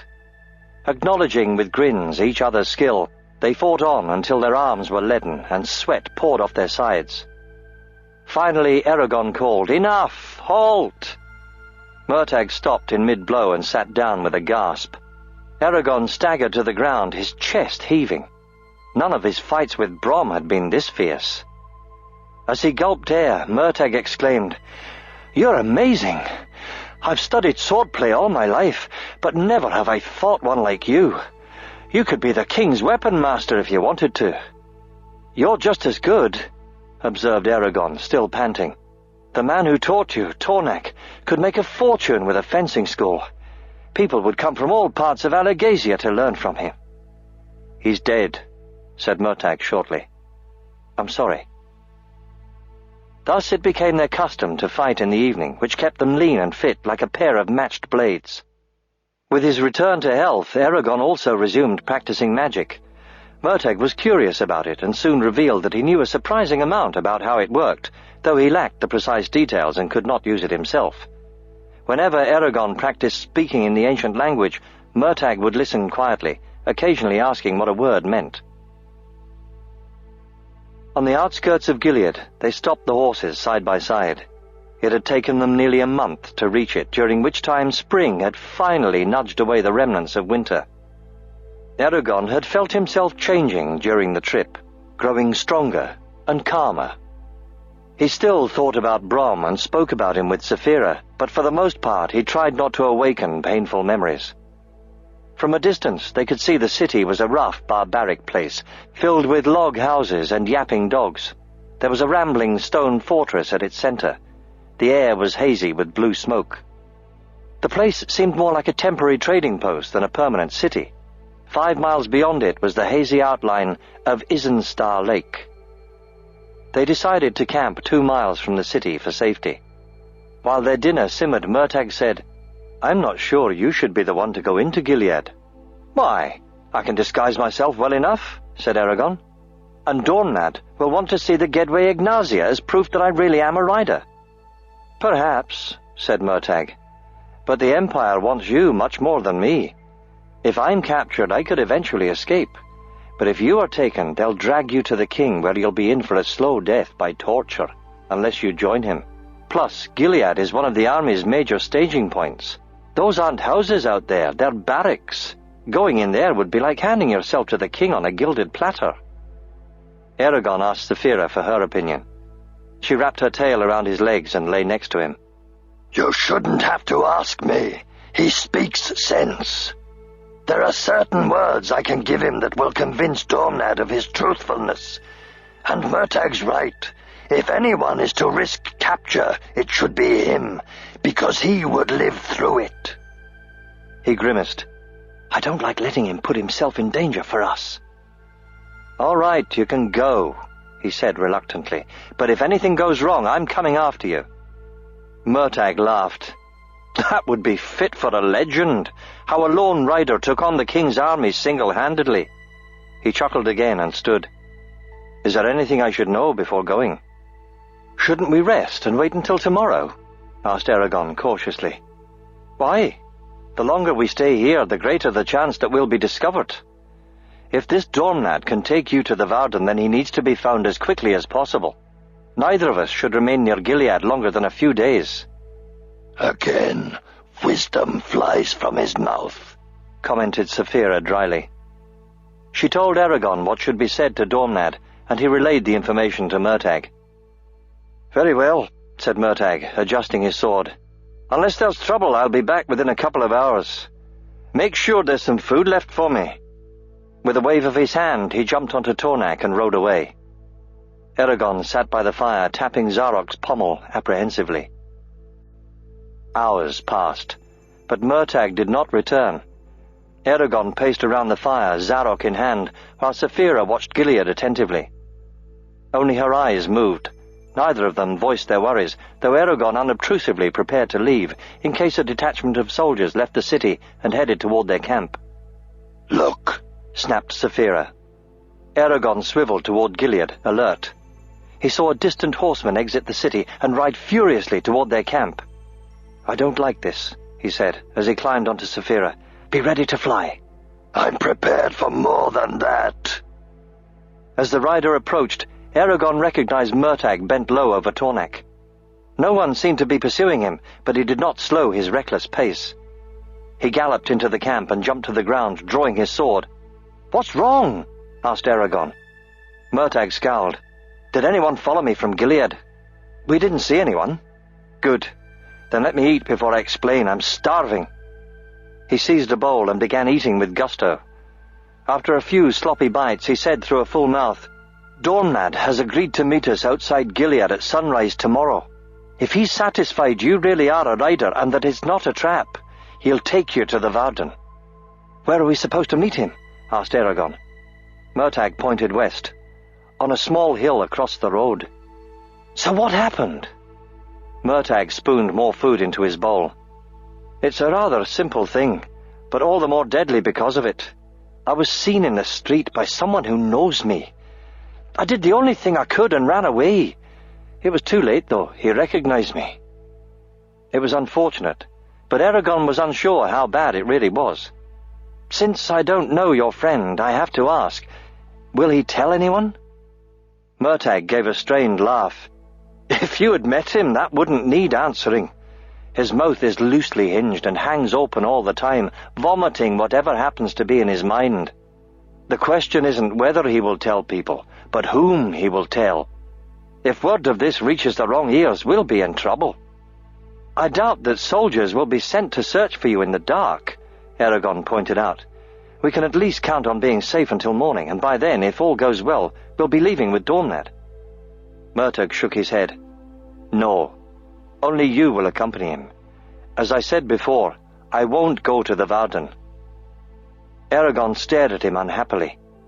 He wanted Murtagh to stay. They had become friends during their travels, and he was loath to tear that apart. He started to protest, but Saphira hushed him and said gently, "Wait until tomorrow. Now is not the time." "Very well," he said glumly. They talked until the stars were bright in the sky, then slept as Saphira took the first watch. Eragon woke 2 hours before dawn, his palm tingling. Everything was still and quiet, but something sought his attention, like an itch in his mind. He buckled on Zarok and stood, careful not to make a sound. Saphira looked at him curiously, her large eyes bright. "What is it?" she asked. "I don't know," said Eragon. He saw nothing amiss. Saphira sniffed the air curiously. She hissed a little and lifted her head. "I smell horses nearby, but they're not moving. They reek with an unfamiliar stench." Eragon crept to Murtagh and shook his shoulder. Murtagh woke with a start, yanked a dagger from under his blankets, then looked at Eragon quizzically. Eragon motioned for him to be silent, whispering, "There are horses close by." Murtagh wordlessly drew his sword. They quietly stationed themselves on either side of Saphira, prepared for an attack. As they waited, the morning star rose in the east. A squirrel chattered. Then an angry snarl from behind made Eragon spin around, sword held high. A broad Urgal stood at the edge of the camp, carrying a mattock with a nasty spike. "Where did he come from? We haven't seen their tracks anywhere," thought Eragon. The Urgal roared and waved his weapon, but did not charge. "Brissinger!" barked Eragon, stabbing out with magic. The Urgal's face contorted with terror as he exploded in a flash of blue light. Blood splattered Eragon, and a brown mass flew through the air. Behind him, Saphira bugled with alarm and reared. Eragon twisted around. While he had been occupied with the first Urgal, a group of them had run up from the side. Of all the stupid tricks to fall for! Steel clashed loudly as Murtagh attacked the Urgals. Eragon tried to join him, but was blocked by 4 of the monsters. The first one swung a sword at his shoulder. He ducked the blow and killed the Urgal with magic. He caught a second one in the throat with Zarok, wheeled wildly, and slashed a third through the heart. As he did, the 4th Urgal rushed at him, swinging a heavy club. Eragon saw him coming and tried to lift his sword to block the club, but was a second too slow. As the club came down on his head, he screamed, "Fly, Saphira!" A burst of light filled his eyes, and he lost consciousness.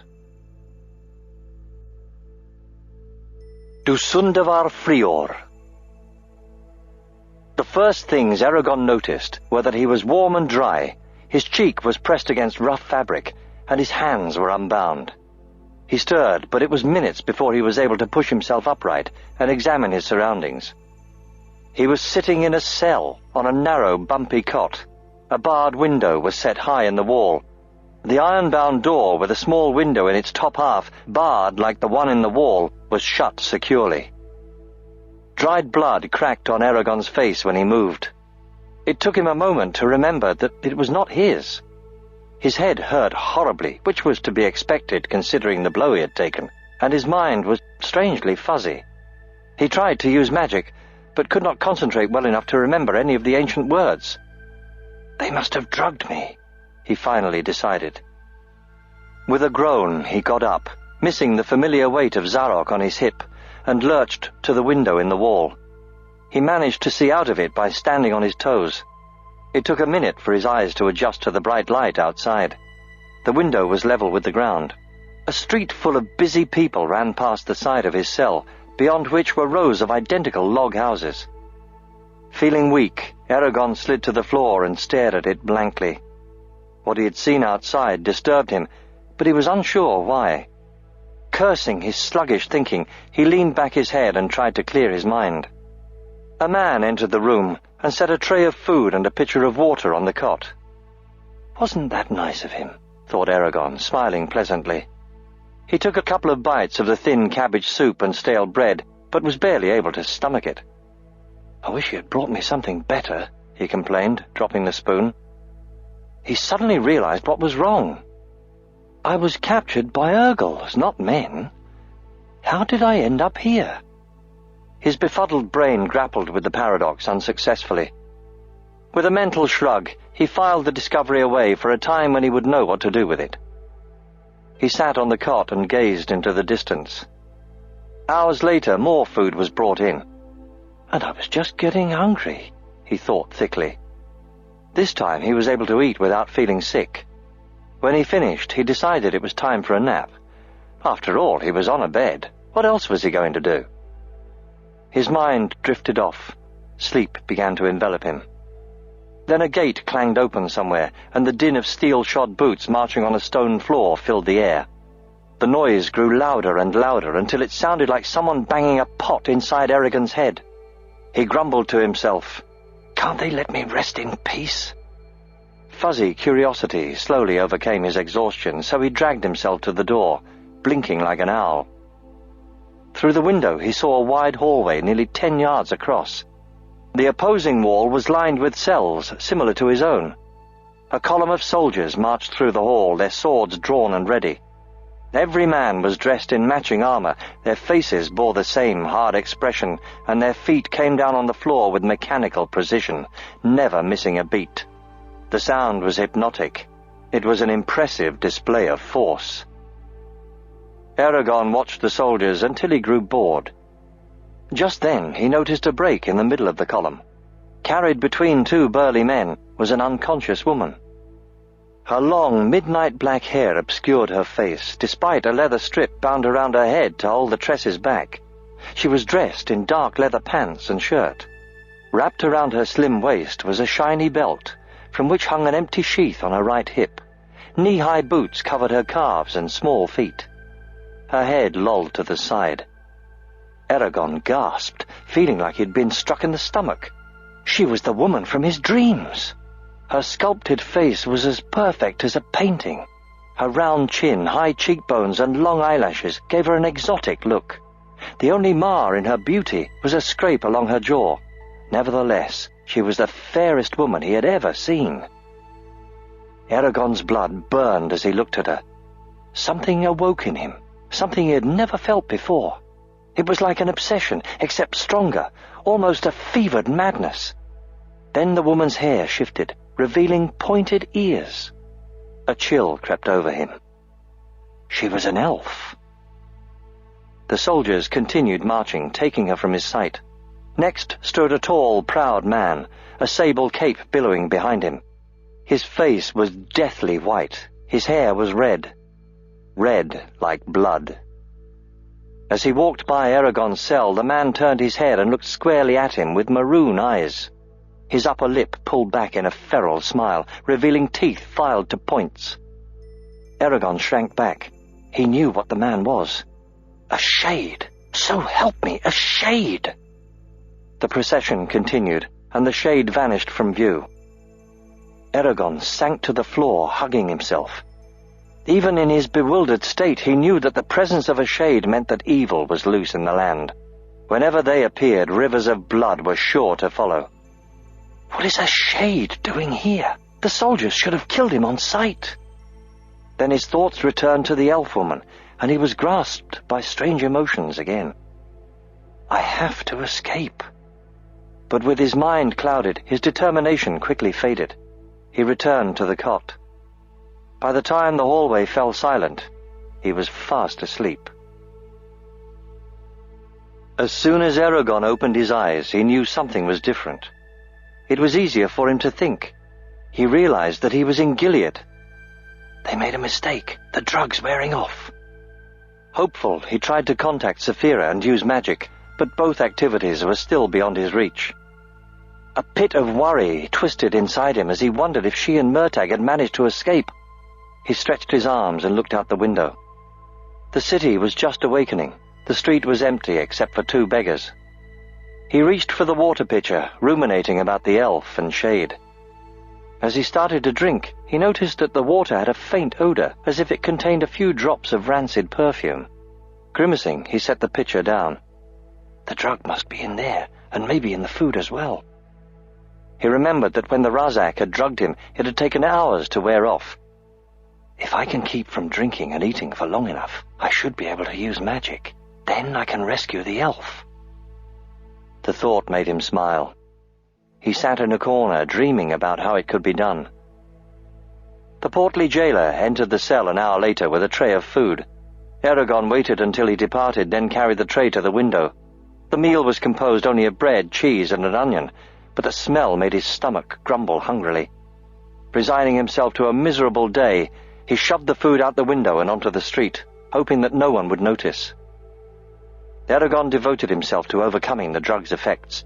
He had difficulty concentrating for any length of time, but as the day progressed, his mental acuity increased. He began to remember several of the ancient words, though nothing happened when he uttered them. He wanted to scream with frustration. When lunch was delivered, he pushed it out the window after his breakfast. His hunger was distracting, but it was the lack of water that taxed him most. The back of his throat was parched. Thoughts of drinking cool water tortured him as each breath dried his mouth and throat a bit more. Even so, he forced himself to ignore the pitcher. He was diverted from his discomfort by a commotion in the hall. A man argued in a loud voice, "You can't go in there. The orders were clear. No one is to see him." "Really? Will you be the one to die stopping me, Captain?" cut in a smooth voice. There was a subdued, "No, but the king—" "I will handle the king," interrupted the second person. "Now unlock the door." After a pause, keys jangled outside Eragon's cell. He tried to adopt a languorous expression. "I have to act like I don't understand what's going on. I can't show surprise no matter what this person says." The door opened. His breath caught as he looked into the shade's face. It was like gazing at a death mask or a polished skull with skin pulled over it to give the appearance of life. "Greetings," said the shade with a cold smile, showing his filed teeth. "I've waited a long time to meet you." Who are you?" asked Eragon, slurring his words. "No one of consequence," answered the shade, his maroon eyes alight with controlled malice. He sat with a flourish of his cloak. "My name does not matter to one in your position. It wouldn't mean a thing to you anyway. It's you that I'm interested in. Who are you?" The question was posed innocently enough, but Eragon knew there had to be a catch or trap in it, though it eluded him. He pretended to struggle over the question for a while, then slowly said, frowning, "I'm not sure. My name's Eragon, but that's not all I am, is it?" The shade's narrow lips stretched tautly over his mouth as he laughed sharply. "No, it isn't. You have an interesting mind, my young rider." He leaned forward. The skin on his forehead was thin and translucent. "It seems I must be more direct. What is your name?" No, not that one. The shade cut him off with a wave of his hand. Don't you have another one? One that you use only rarely? He wants my true name so he can control me, realized Eragon. But I can't tell him. I don't even know it myself. He thought quickly, trying to invent a deception that would conceal his ignorance. What if I made up a name? He hesitated. It could easily give him away, then raced to create a name that would withstand scrutiny. As he was about to utter it, he decided to take a chance and try to scare the shade. He deftly switched a few letters, then nodded foolishly and said, Brom told it to me once. It was... The pause stretched for a few seconds, then his face brightened as he appeared to remember. It was Dusundavar Frior, which meant almost literally death of the shadows. A grim chill settled over the cell as the shade sat motionless, eyes veiled. He seemed to be deep in thought, pondering what he had learned. Eragon wondered if he had dared too much. He waited until the shade stirred before asking ingenuously, Why are you here? The shade looked at him with contempt in his red eyes and smiled. To gloat, of course. What use is a victory if one cannot enjoy it? There was confidence in his voice, but he seemed uneasy as if his plans had been disrupted. He stood suddenly. I must attend to certain matters. But while I am gone, you would do well to think on who you would rather serve. A rider who betrayed your own order, or a fellow man like me, though one skilled in arcane arts. When the time comes to choose, there will be no middle ground. He turned to leave, then glanced at Eragon's water pitcher and stopped, his face granite hard. Captain! He snapped. A broad-shouldered man rushed into the cell, sword in hand. What is it, my lord? He asked, alarmed. Put that toy away, instructed the shade. He turned to Eragon and said in a deadly quiet voice, The boy hasn't been drinking his water. Why is that? I talked with the jailer earlier. Every bowl and plate was scraped clean. Very well, said the shade, mollified. But make sure that he starts drinking again. He leaned toward the captain and murmured into his ear. Eragon caught the last few words. Extra dose, just in case. The captain nodded. The shade returned his attention to Eragon. We will talk again tomorrow, when I am not so pressed for time. You should know I have an endless fascination for names. I will greatly enjoy discussing yours in much greater detail. The way he said it gave Eragon a sinking feeling. Once they left, he lay on the cot and closed his eyes. Brom's lessons proved their worth now. He relied on them to keep himself from panicking and to reassure himself. Everything has been provided for me. I only have to take advantage of it. His thoughts were interrupted by the sound of approaching soldiers. Apprehensive, he went to the door and saw two soldiers dragging the elf down the hallway. When he could see her no more, Eragon slumped to the floor and tried to touch the magic again. Oaths flew from his lips when it eluded his grasp. He looked out at the city and ground his teeth. It was only mid-afternoon. Taking a calming breath, he tried to wait patiently. Fighting shadows.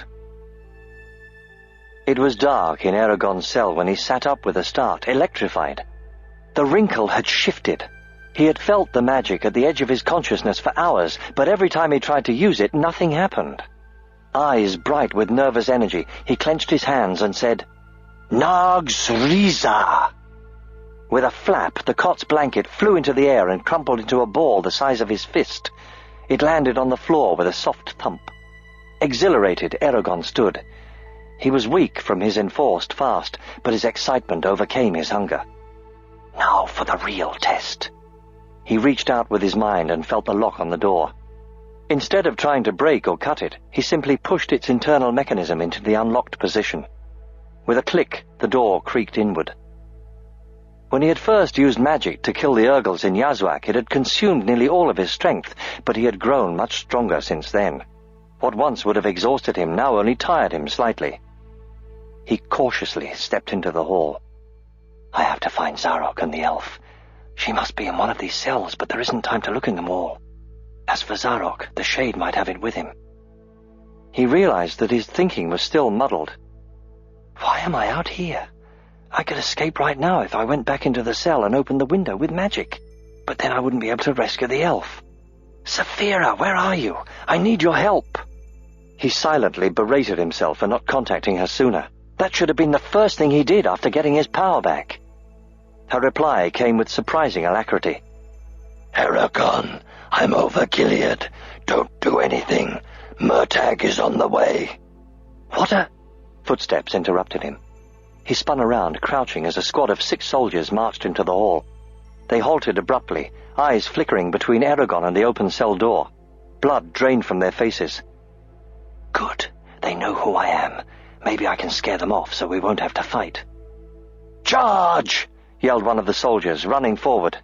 The rest of the men drew their blades and pounded down the hall. It was madness to fight 6 men when he was unarmed and weak, but the thought of the elf kept him in place. He could not force himself to abandon her. Uncertain if the effort would leave him standing, he pulled on his power and raised his hand, the Gedwe Ignazia glowing. Fear showed in the soldiers' eyes, but they were hardened warriors and did not slow. As Eragon opened his mouth to pronounce the fatal words, there was a low buzz, a flicker of motion. One of the men crashed to the floor with an arrow in his back.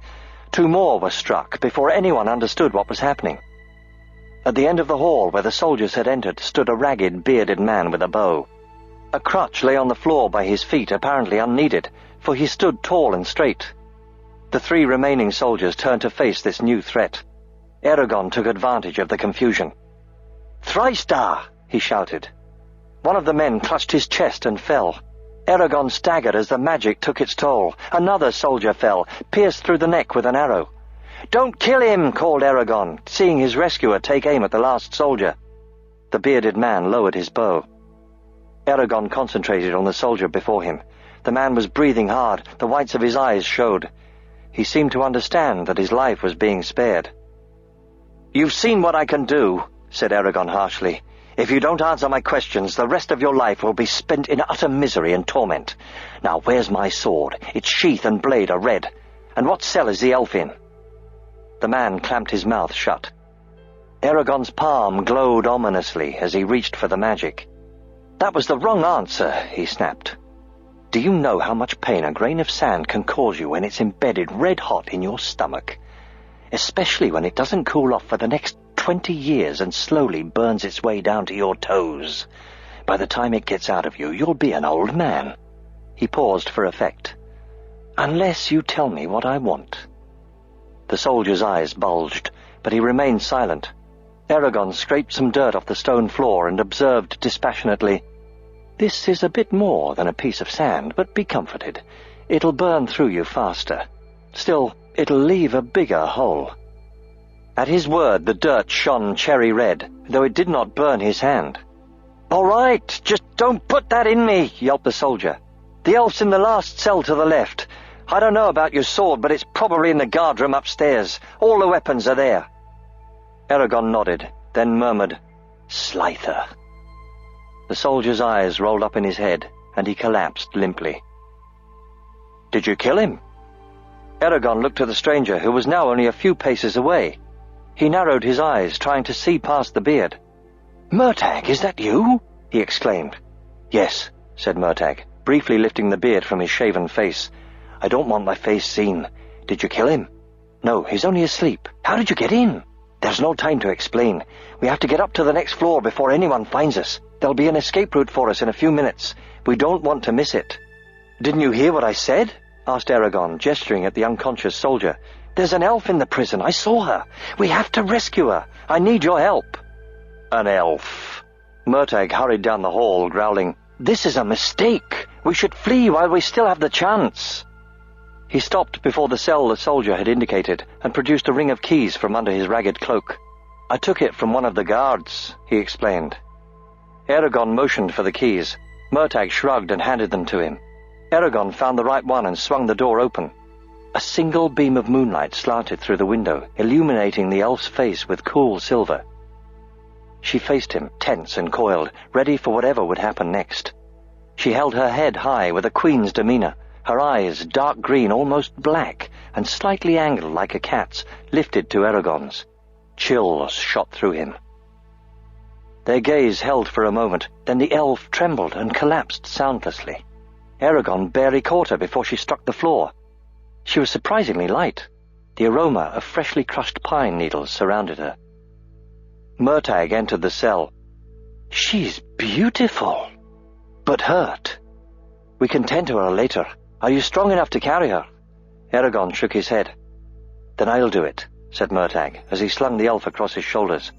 "Now, upstairs." He handed Eragon a dagger, then hurried back into the hall littered with soldiers' bodies. With heavy footsteps, Murtagh led Eragon to a stone-hewn staircase at the end of the hall. As they climbed it, Eragon asked, "How are we going to get out without being noticed?" "We're not," grunted Murtagh. That did not allay Eragon's fears. He listened anxiously for soldiers or anyone else who might be nearby, dreading what might happen if they met the shade. At the head of the stairs was a banquet room filled with broad wooden tables. Shields lined the walls, and the wood ceiling was trussed with curved beams. Murtagh laid the elf on a table and looked at the ceiling worriedly. "Can you talk to Saphira for me?" "Yes." "Tell her to wait another 5 minutes." There were shouts in the distance. Soldiers marched past the entrance to the banquet room. Eragon's mouth tightened with pent-up tension. "Whatever you're planning to do, I don't think we have much time." "Just tell her and stay out of sight," snapped Murtagh, running off. As Eragon relayed the message, he was alarmed to hear men coming up the stairs. Fighting hunger and exhaustion, he dragged the elf off the table and hid her underneath it. He crouched next to her, holding his breath, tightly clenching the dagger. 10 soldiers entered the room. They swept through it hurriedly, looking under only a couple of tables, and continued on their way. Eragon leaned against a table leg, sighing. The respite made him suddenly aware of his burning stomach and parched throat. A tankard and a plate of half-eaten food on the other side of the room caught his attention. Eragon dashed from his hiding place, grabbed the food, then scurried back to the table. There was amber beer in the tankard, which he drank in 2 great gulps. Relief seeped through him as the cool liquid ran down his throat, soothing the irritated tissue.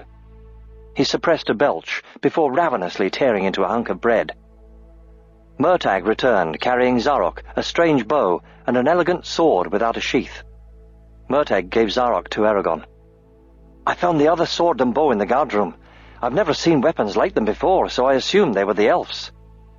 "Let's find out," said Eragon through a mouthful of bread. The sword, slim and light, with a curved crossguard, the ends of which narrowed into sharp points, fit the elf's sheath perfectly. There was no way to tell if the bow was hers, but it was shaped so gracefully he doubted it could be anyone else's. "What now?" he asked, cramming another bite of food into his mouth. "We can't stay here forever. Sooner or later the soldiers will find us." "No," said Murtagh, taking out his own bow and fitting an arrow to the string. "We wait. Like I said, our escape has been arranged." "You don't understand. There's a shade here. If he finds us, we're doomed." "A shade?" exclaimed Murtagh. "In that case, tell Saphira to come immediately. We were going to wait until the watch changed, but delaying even that long is too dangerous now."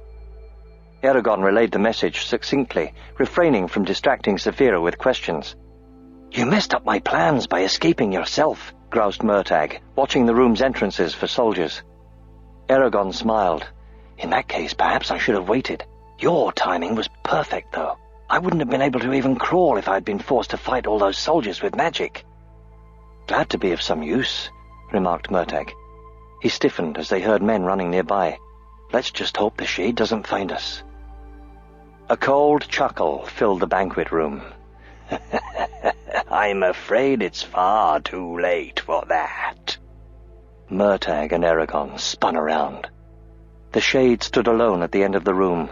In his hand was a pale sword with a thin scratch on the blade. He unclasped the brooch that held his cape in place and let the garment fall to the floor. His body was like a runner's, thin and compact. But Eragon remembered Brom's warning and knew that the shade's appearance was deceiving. He was many times stronger than a normal human. "So, my young rider," Sir, do you wish to test yourself against me? Sneered the Shade. I shouldn't have trusted the captain when he said you ate all your food. I will not make that mistake again. I'll take care of him, said Murtagh quietly, putting down his bow and drawing his sword. No, said Eragon under his breath. He wants me alive, not you. I can stall him for a short while, but then you'd better have a way out for us. Fine, go, said Murtagh. You won't have to hold him off for long. I hope not, said Eragon grimly. He drew Zarok and slowly advanced. The red blade glinted with light from torches on the wall. The Shade's maroon eyes burned like coals. He laughed softly. Do you really think to defeat me, Dusundavar Frior? What a pitiful name. I would have expected something more subtle from you, but I suppose that's all you're capable of. Eragon refused to let himself be goaded. He stared at the Shade's face, waiting for a flicker of his eyes or twitch of his lip, anything that would betray his next move. I can't use magic for fear of provoking him to do the same. He has to think that he can win without resorting to it, which he probably can. Before either of them moved, the ceiling boomed and shook. Dust billowed from it and turned the air grey while pieces of wood fell around them, shattering on the floor. From the roof came screams and the sound of clashing metal. Afraid of being brained by the falling timber, Eragon flicked his eyes upward. The Shade took advantage of his distraction and attacked. Eragon barely managed to get Zarok up in time to block a slash at his ribs. Their blades met with a clang that jarred his teeth and numbed his arm.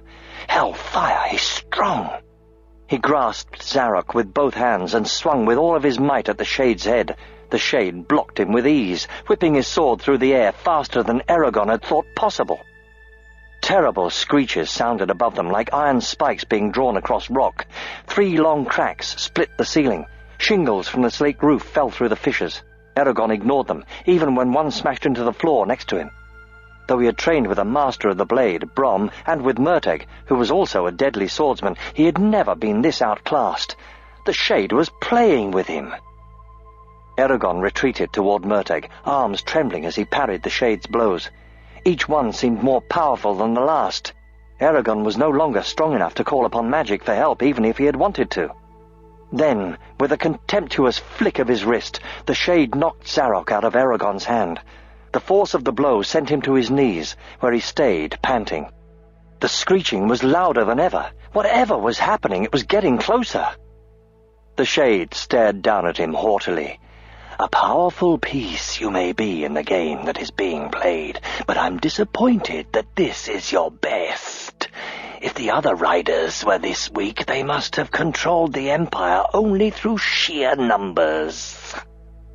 Eragon looked up and shook his head. He had figured out Murtagh's plan. Saphira, now would be a good time. No, you forget something. And what might that be? Asked the Shade mockingly. There was a thunderous reverberation as a chunk of the ceiling was torn away to reveal the night sky. The dragons! Roared Eragon over the noise and threw himself out of the Shade's reach. The Shade snarled in rage, swinging his sword viciously. He missed and lunged. Surprise spread across his face as one of Murtagh's arrows sprouted from his shoulder. The Shade laughed and snapped the arrow off with 2 fingers. You'll have to do better than that if you want to stop me. The next arrow caught him between the eyes. The Shade howled with agony and writhed, covering his face. His skin turned grey. Mist formed in the air around him, obscuring his figure. There was a shattering cry. Then the cloud vanished. Where the Shade had been, nothing was left but his cape and a pile of clothes. "You killed him!" exclaimed Eragon. He knew of only 2 heroes of legend who had survived slaying a Shade. "I'm not so sure," said Murtagh. A man shouted, "That's it! He failed! Go in and get them!" Soldiers with nets and spears poured into the banquet room from both ends. Eragon and Murtagh backed up against the wall, dragging the elf with them. The men formed a menacing half-circle around them. Then Saphira stuck her head through the hole in the ceiling and roared. She gripped the edge of the opening with her powerful talons and ripped off another large section of the ceiling. 3 soldiers turned and ran, but the rest held their positions. With a resounding report, the center beam of the ceiling cracked and rained down heavy shingles. Confusion scattered the ranks as they tried to dodge the deadly barrage. Eragon and Murtagh pressed against the wall to avoid the falling debris. Saphira roared again, and the soldiers fled, some getting crushed on the way. With a final titanic effort, Saphira tore off the rest of the ceiling before jumping into the banquet hall with her wings folded. Her weight splintered a table with a sharp crunch. Crying out with relief, Eragon threw his arms around her. She hummed contentedly. "I've missed you, little one." "Same here. There's someone else with us. Can you carry 3? "Of course," she said, kicking shingles and tables out of the way so she could take off. Murtagh and Eragon pulled the elf out of hiding. Saphira hissed in surprise as she saw her. "An elf?" "Yes, and the woman I saw in my dreams," said Eragon, picking up Zarok. He helped Murtagh secure the elf into the saddle, then they both climbed onto Saphira. "I heard fighting on the roof. Are there men up there?" "There were, but no more. Are you ready?" "Yes." Saphira leapt out of the banquet hall and onto the fortress's roof, where the bodies of watchmen lay scattered. "Look," said Murtagh, pointing. A row of archers filed out of a tower on the other side of the roofless hall. "Saphira, you have to take off, now!" warned Eragon. She unfurled her wings, ran toward the edge of the building, and propelled them over it with her powerful legs. The extra weight on her back made her drop alarmingly. As she struggled to gain altitude, Eragon heard the musical twang of bowstrings being released. Arrows whizzed toward them in the dark. Saphira roared with pain as she was struck and quickly rolled to the left to avoid the next volley. More arrows perforated the sky, but the night protected them from the shaft's deadly bite. Distressed, Eragon bent over Saphira's neck. "Where are you hurt?" "My wings are pierced. One of the arrows didn't go all the way through. It's still there." Her breathing was labored and heavy. "How far can you take us?" "Far enough." Eragon clutched the elf tightly as they skimmed over Gilead, then left the city behind and veered eastward, soaring upward through the night. A warrior and a healer. Saphira drifted down to a clearing, landed on the crest of a hill, and rested her outstretched wings on the ground. Eragon could feel her shaking beneath him.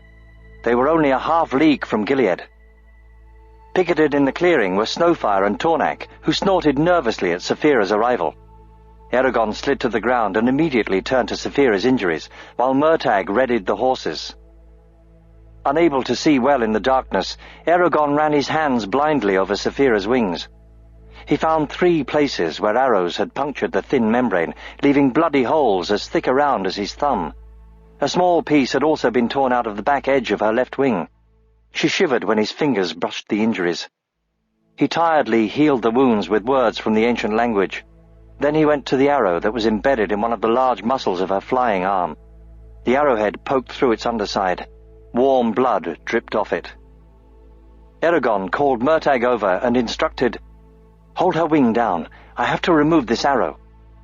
He indicated where Murtagh should grip. "This will be painful," he warned Saphira, "but it'll be over quickly. Try not to struggle. You'll hurt us." She extended her neck and grabbed a tall sapling between her curved teeth. With a yank of her head, she pulled the tree out of the ground and clamped it firmly in her jaws. "I'm ready." "Okay," said Eragon. "Hold on," he whispered to Murtagh, then broke off the head of the arrow. Trying not to cause any more damage, he swiftly pulled the shaft out of Saphira. As it left her muscle, she threw back her head and whimpered past the tree in her mouth. Her wing jerked involuntarily, clipping Murtagh under the chin and knocking him to the ground. With a growl, Saphira shook the tree, spraying them with dirt before tossing it away. After Eragon sealed the wound, he helped Murtagh up. "She caught me by surprise," admitted Murtagh, touching his scraped jaw. "I'm sorry." "She didn't mean to hit you," assured Eragon. He checked on the unconscious elf. "You're going to have to carry her a bit longer," he told Saphira. "We can't take her on the horses and ride fast enough. Flying should be easier for you now that the arrow is out." Saphira dipped her head. I will do it. Thank you, said Eragon. He hugged her fiercely. What you did was incredible. I'll never forget it. Her eyes softened. I will go now. He backed away as she flew up in a flurry of air, the elf's hair streaming back. Seconds later they were gone. Eragon hurried to Snowfire, pulled himself into the saddle and galloped away with Murtagh. While they rode, Eragon tried to remember what he knew about elves. They had long lives. That fact was oft repeated, although he knew not how long. They spoke the ancient language, and many could use magic. After the Riders' fall, elves had retreated into seclusion. None of them had been seen in the Empire since. So why is one here now? And how did the Empire manage to capture her? If she can use magic, she's probably drugged as I was. They travelled through the night, not stopping even when their flagging strength began to slow them. They continued onward despite burning eyes and clumsy movements. Behind them, lines of torch-bearing horsemen searched around Gilead for their trail. After many bleary hours, dawn lightened the sky. By unspoken consent, Eragon and Murtagh stopped the horses. "We have to make camp," said Eragon wearily. "I must sleep, whether they catch us or not." "Agreed," said Murtagh, rubbing his eyes. "Have Saphira land. We'll meet her." They followed Saphira's directions and found her drinking from a stream at the base of a small cliff, the elf still slouched on her back. Saphira greeted them with a soft bugle as Eragon dismounted. Murtagh helped him remove the elf from Saphira's saddle and lower her to the ground. Then they sagged against the rock face, exhausted. Saphira examined the elf curiously. I wonder why she hasn't woken. It's been hours since we left Gilead. "Who knows what they did to her," said Eragon grimly. Murtagh followed their gaze. "As far as I know, she's the first elf the king has captured. Ever since they went into hiding, he's been looking for them without success, until now. So he's either found their sanctuary, or she was captured by chance. I think it was chance. If he had found the elf haven, he would have declared war and sent his army after the elves. Since that hasn't happened, the question is, were Galbatorix's men able to extract the elf's location before we rescued her? We won't know until she regains consciousness. Tell me what happened after I was captured. How did I end up in Gilead?" "The Urgles are working for the Empire," said Murtagh shortly, pushing back his hair. "And it seems the Shade as well. Saphira and I saw the Urgles give you to him, though I didn't know who it was at the time, and a group of soldiers. They were the ones who took you to Gilead." It's true, said Saphira, curling up next to them. Eragon's mind flashed back to the Urgles he had spoken with at Tyrm, and the master they had mentioned. They meant the king. I insulted the most powerful man in Alagasia, he realized with dread. Then he remembered the horror of the slaughtered villagers in Yazuak. A sick, angry feeling welled in his stomach. The Urgles were under Galbatorix's orders. Why would he commit such an atrocity on his own subjects? Because he is evil, stated Saphira flatly. Glowering, Eragon exclaimed, This will mean war. Once the people of the Empire learn of it, they will rebel and support the Varden. Murtagh rested his chin in his hand. Even if they heard of this outrage, few would make it to the Varden.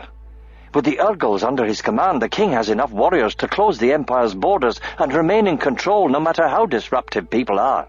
With such a rule of terror, he will be able to shape the Empire however he wants. And though he is hated, people could be galvanized into joining him if they had a common enemy. Who would that be? Asked Eragon, confused.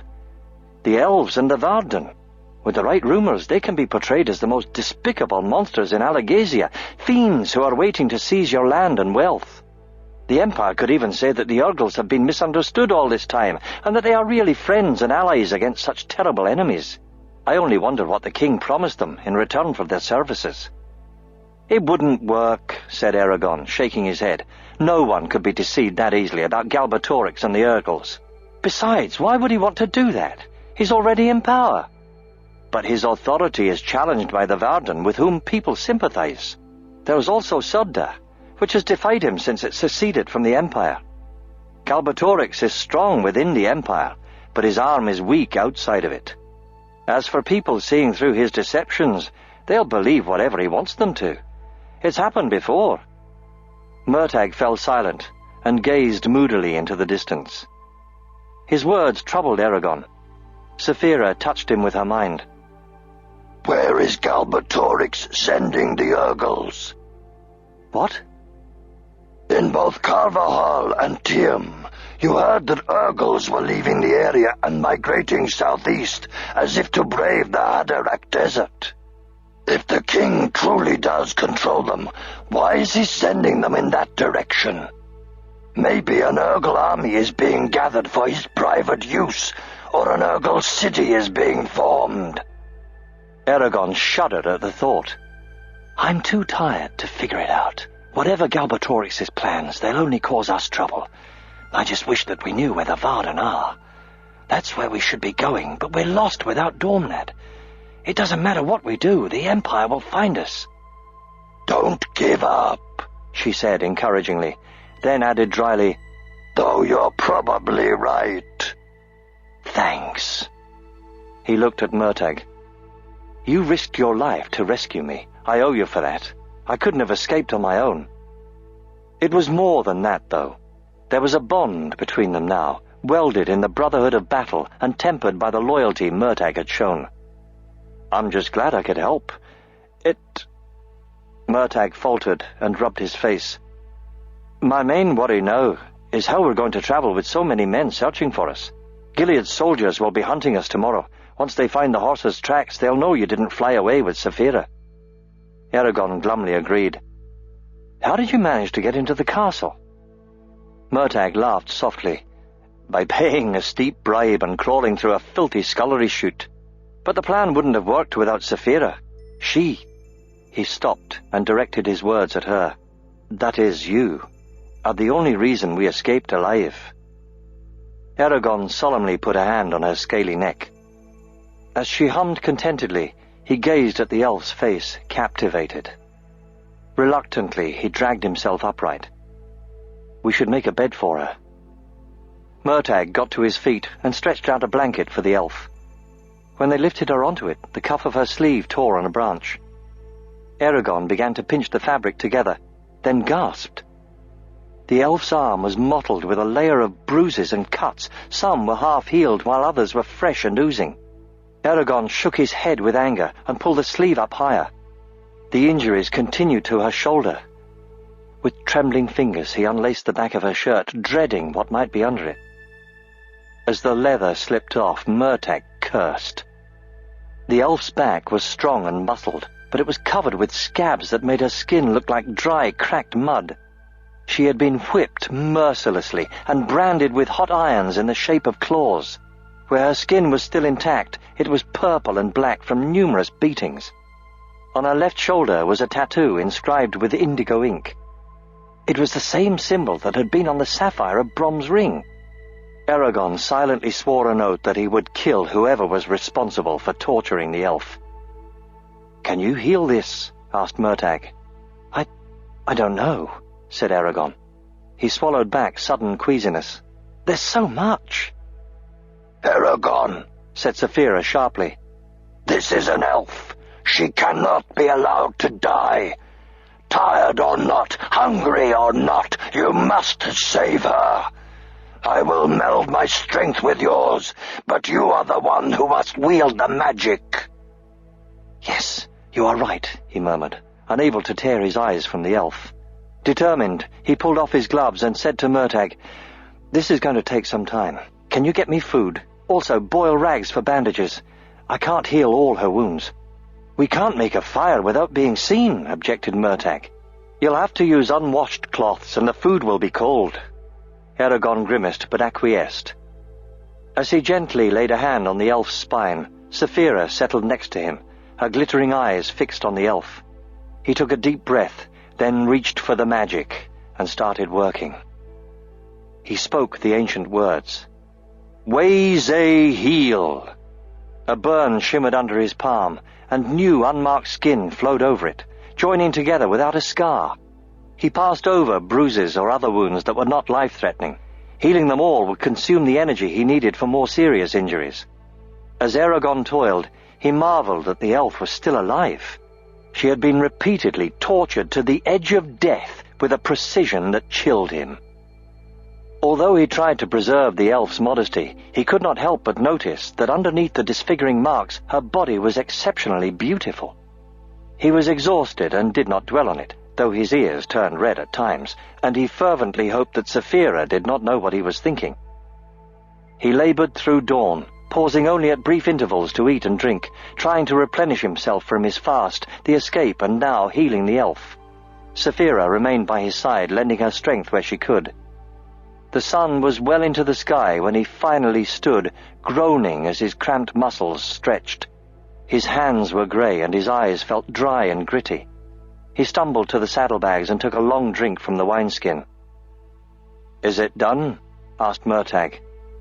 Eragon nodded, trembling. He did not trust himself to speak. The camp spun before him. He nearly fainted. "You did well," said Saphira soothingly. "Will she live?" I don't know," he said in a ravaged voice. "Elves are strong, but even they cannot endure abuse like this with impunity. If I knew more about healing, I might be able to revive her, but—" He gestured helplessly. His hand was shaking so badly he spilled some of the wine. Another swig helped to steady him. "We'd better start riding again." "No, you must sleep," protested Murtagh. "I can sleep in the saddle, but we can't afford to stay here, not with the soldiers closing on us." Murtagh reluctantly gave in. "In that case, I'll lead Snowfire while you rest." They resaddled the horses, strapped the elf onto Saphira, and departed the camp. Eragon ate while he rode, trying to replace his depleted energy, before he leaned forward against Snowfire and closed his eyes. Water from sand. When they stopped for the evening, Eragon felt no better, and his temper had worsened. Most of the day had been spent on long detours to avoid detection by soldiers with hunting dogs. He dismounted Snowfire and asked Saphira, "How is she?" "I think no worse than before. She stirred slightly a few times, but that was all." Saphira crouched low to the ground to let him lift the elf out of the saddle. For a moment her soft form pressed against Eragon, then he hurriedly put her down. He and Murtagh made a small dinner. It was difficult for them to fight off the urge to sleep. When they had eaten, Murtagh said, "We can't keep up this pace. We aren't gaining any ground on the soldiers. Another day or two of this and they'll be sure to overtake us." "What else can we do?" snapped Eragon. "If it were just the two of us and you were willing to leave Tornak behind, Saphira could fly us out of here. But with the elf too? Impossible." Murtagh looked at him carefully. "If you want to go your own way, I won't stop you. I can't expect you and Saphira to stay and risk imprisonment." "Don't insult me," Eragon muttered. "The only reason I'm free is because of you. I'm not going to abandon you to the Empire. Poor thanks that would be." Murtagh bowed his head. "Your words hearten me." He paused. "But they don't solve our problem." "What can?" Eragon asked. He gestured at the elf. "I wish she could tell us where the elves are. Perhaps we could seek sanctuary with them." "Considering how they've protected themselves, I doubt she'd reveal their location. Even if she did, the others of her kind might not welcome us. Why would they want to shelter us anyway? The last riders they had contact with were Galbatorix and the Forsworn. I doubt that left them with pleasant memories. And I don't even have the dubious honor of being a rider like you. No, they would not want me at all." "They would accept us," said Saphira confidently as she shifted her wings to a more comfortable position. Eragon shrugged. "Even if they would protect us, we can't find them, and it's impossible to ask the elf until she regains consciousness. We must flee, but in which direction? North, south, east, or west?" Murtagh laced his fingers together and pressed his thumbs against his temples. "I think the only thing we can do is leave the Empire. The few safe places within it are far from here. They would be difficult to reach without being caught or followed. There's nothing for us to the north, except the forest due Weldenvarden, which we might be able to hide in, but I don't relish going back past Gilead. Only the Empire and the sea lie westward. To the south is Surda, where you might be able to find someone to direct you to the Varden. As for going east, he shrugged. To the east, the Haderach Desert stands between us and whatever lands exist in that direction. The Varden are somewhere across it, but without directions it might take us years to find them. We would be safe, though, remarked Saphira, as long as we didn't encounter any Urgles. Eragon knitted his brow. A headache threatened to drown his thoughts in hot throbs. It's too dangerous to go to Surda. We would have to traverse most of the Empire, avoiding every town and village. There are too many people between us and Surda to get there unnoticed. Murtagh raised an eyebrow. So you want to go across the desert? I don't see any other options. Besides, that way we can leave the Empire before the Razak get here. With their flying steeds, they'll probably arrive in Gilead in a couple of days, so we don't have much time. Even if we do reach the desert before they get here, said Murtagh, they could still overtake us. It'll be hard to outdistance them at all. Eragon rubbed Saphira's side, her scales rough under his fingers. That's assuming they can follow our trail. To catch us, though, they'll have to leave the soldiers behind, which is to our advantage. If it comes to a fight, I think the three of us can defeat them, as long as we aren't ambushed the way Brom and I were. If we reach the other side of the Haderach safely, said Murtagh slowly, where will we go? Those lands are well outside of the Empire. There will be few cities, if any. And then there is the desert itself. What do you know of it? Only that it's hot, dry, and full of sand, confessed Eragon. That about sums it up, replied Murtagh. It's filled with poisonous and inedible plants, venomous snakes, scorpions, and a blistering sun. You saw the Great Plain on our way to Gilead. It was a rhetorical question, but Eragon answered anyway. Yes, and once before. Then you are familiar with its immense range. It fills the heart of the Empire. Now, imagine something 2 or 3 times its size, and you'll understand the vastness of the Haderach Desert. That is what you're proposing to cross. Eragon tried to envision a piece of land that gigantic, but was unable to grasp the distances involved. He retrieved the map of Alagasia from his saddlebags. The parchment smelled musty as he unrolled it on the ground. He inspected the plains and shook his head in amazement. No wonder the Empire ends at the desert. Everything on the other side is too far away for Galbatorix to control. Murtagh swept his hand over the right side of the parchment. All the land beyond the desert, which is blank on this map, was under one rule when the riders lived. If the king were to raise up new riders under his command, it would allow him to expand the Empire to an unprecedented size. But that wasn't the point I was trying to make. The Haderach Desert is so huge and contains so many dangers, the chances are slim that we can cross it unscathed. It is a desperate path to take. We are desperate, said Eragon firmly. He studied the map carefully. If we rode through the belly of the desert, it would take well over a month, perhaps even 2, to cross it. But if we angled southeast toward the Beor Mountains, we could cut through much faster. Then we can either follow the Beor Mountains further east into the wilderness or go west to Surda. If this map is accurate, the distance between here and the Beors is roughly equal to what we covered on our way to Gilead. But that took us nearly a month. Eragon shook his head impatiently. Our ride to Gilead was slow on account of my injuries. If we press ourselves, it'll take only a fraction of that time to reach the Beor Mountains. Enough. You made your point, acknowledged Murtagh. Before I consent, however, something must be solved. As I'm sure you noticed, I bought supplies for us and the horses while I was in Gilead. But how can we get enough water? The roving tribes who live in the Haderach usually disguise their wells and oases so no one can steal their water. And carrying enough for more than a day is impractical. Just think about how much Saphira drinks. She and the horses consume more water at one time than we do in a week. Unless you can make it rain whenever we need, I don't see how we can go the direction you propose. Eragon rocked back on his heels. Making rain was well beyond his power. He suspected that not even the strongest rider could have done it. Moving that much air was like trying to lift a mountain. He needed a solution that would not drain all of his strength.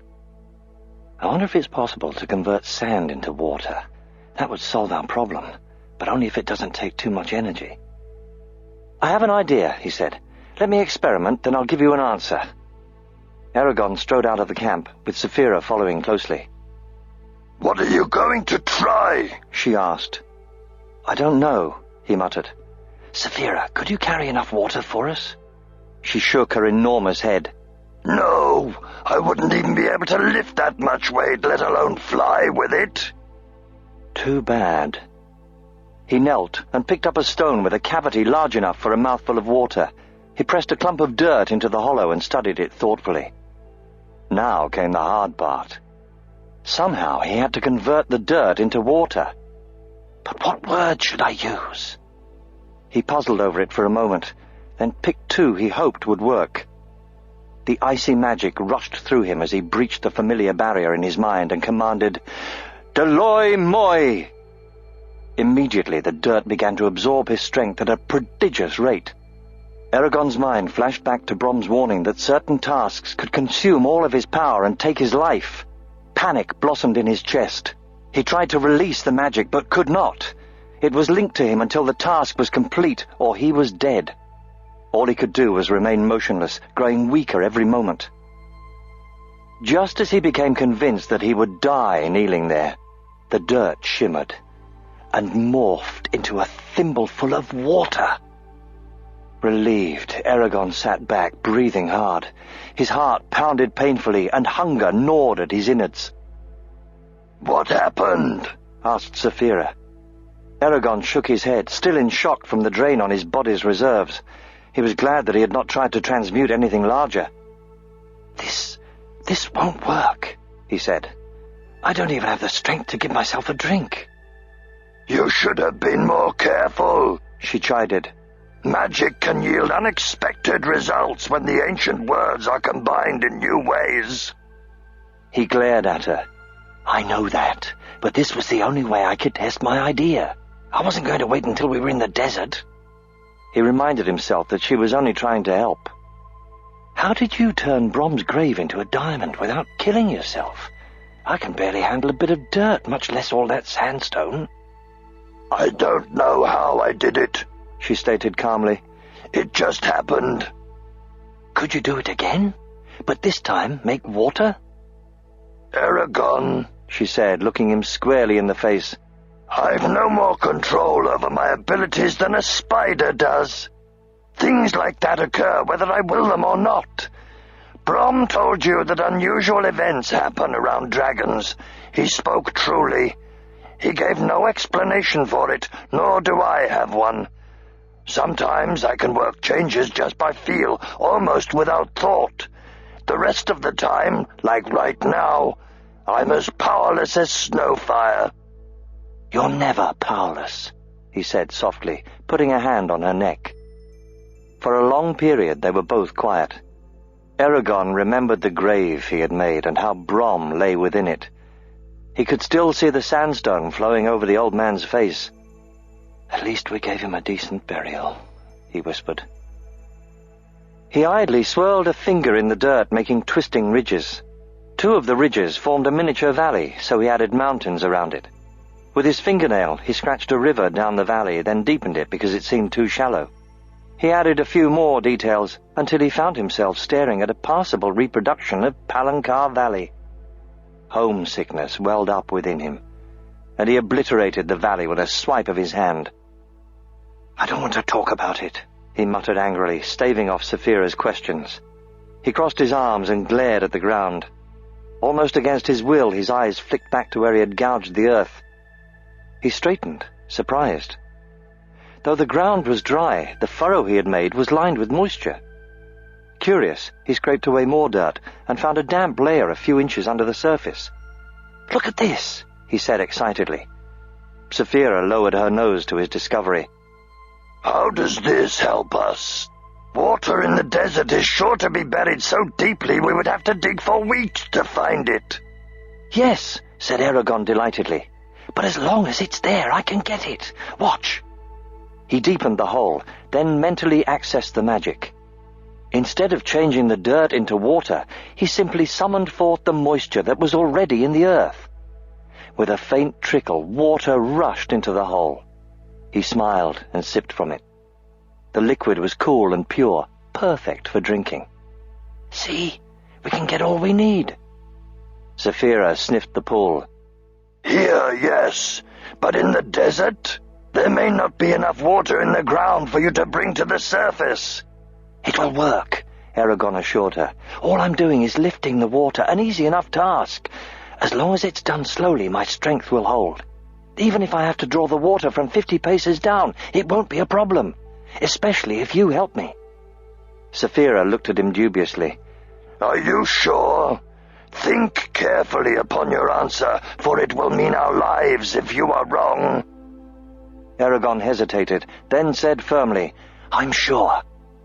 "Then go tell Murtagh. I will keep watch while you sleep." "But you stayed up all night like us," he objected. "You should rest." "I'll be fine. I'm stronger than you know," she said gently. Her scales rustled as she curled up with a watchful eye turned northward toward their pursuers. Eragon hugged her, and she hummed deeply, sides vibrating. "Go." He lingered, then reluctantly returned to Murtagh, who asked, "Well, is the desert open to us?" "It is," acknowledged Eragon. He flopped onto his blankets and explained what he had learned. When he finished, Eragon turned to the elf. Her face was the last thing he saw before falling asleep. The Rammer River. They forced themselves to rise early in the grey pre-dawn hours. Eragon shivered in the cool air. "How are we going to transport the elf? She can't ride on Saphira's back much longer without getting sores from her scales. Saphira can't carry her in her claws. It tires her and makes landing dangerous. A sledge won't work. It would get battered to pieces while we ride, and I don't want the horses slowed by the weight of another person." Murtagh considered the matter as he saddled Tornak. "If you were to ride Saphira, we could lash the elf onto Snowfire, but we'd have the same problem with sores." "I have a solution," said Saphira unexpectedly. "Why don't you tie the elf to my belly? I'll still be able to move freely, and she will be safer than anywhere else. The only danger will be if soldiers shoot arrows at me, but I can easily fly above those." None of them could come up with a better idea, so they quickly adopted hers. Eragon folded one of his blankets in half lengthwise, secured it around the elf's petite form, then took her to Saphira.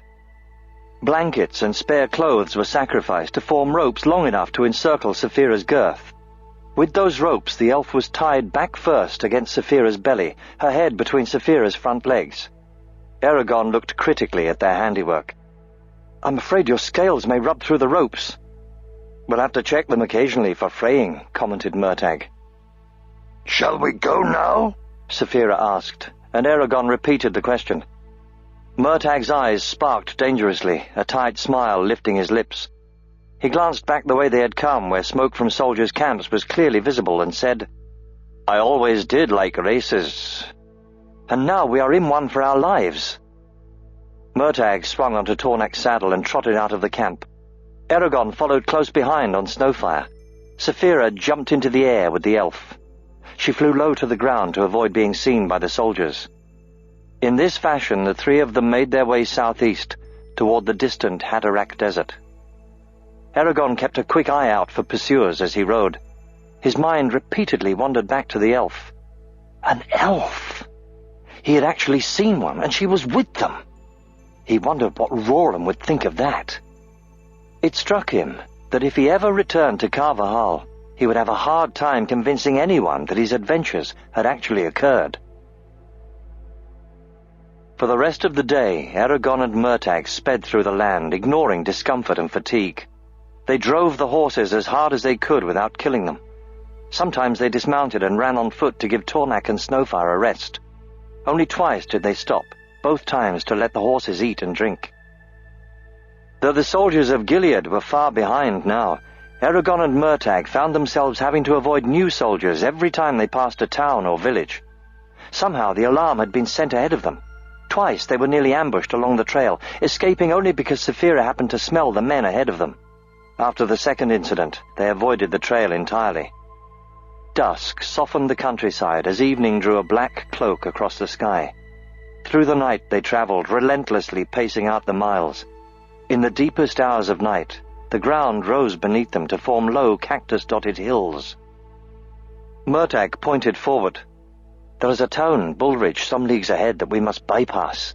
They're sure to have soldiers watching for us. We should try to slip past them now while it's dark." After 3 hours, they saw the straw-yellow lanterns of Bullridge.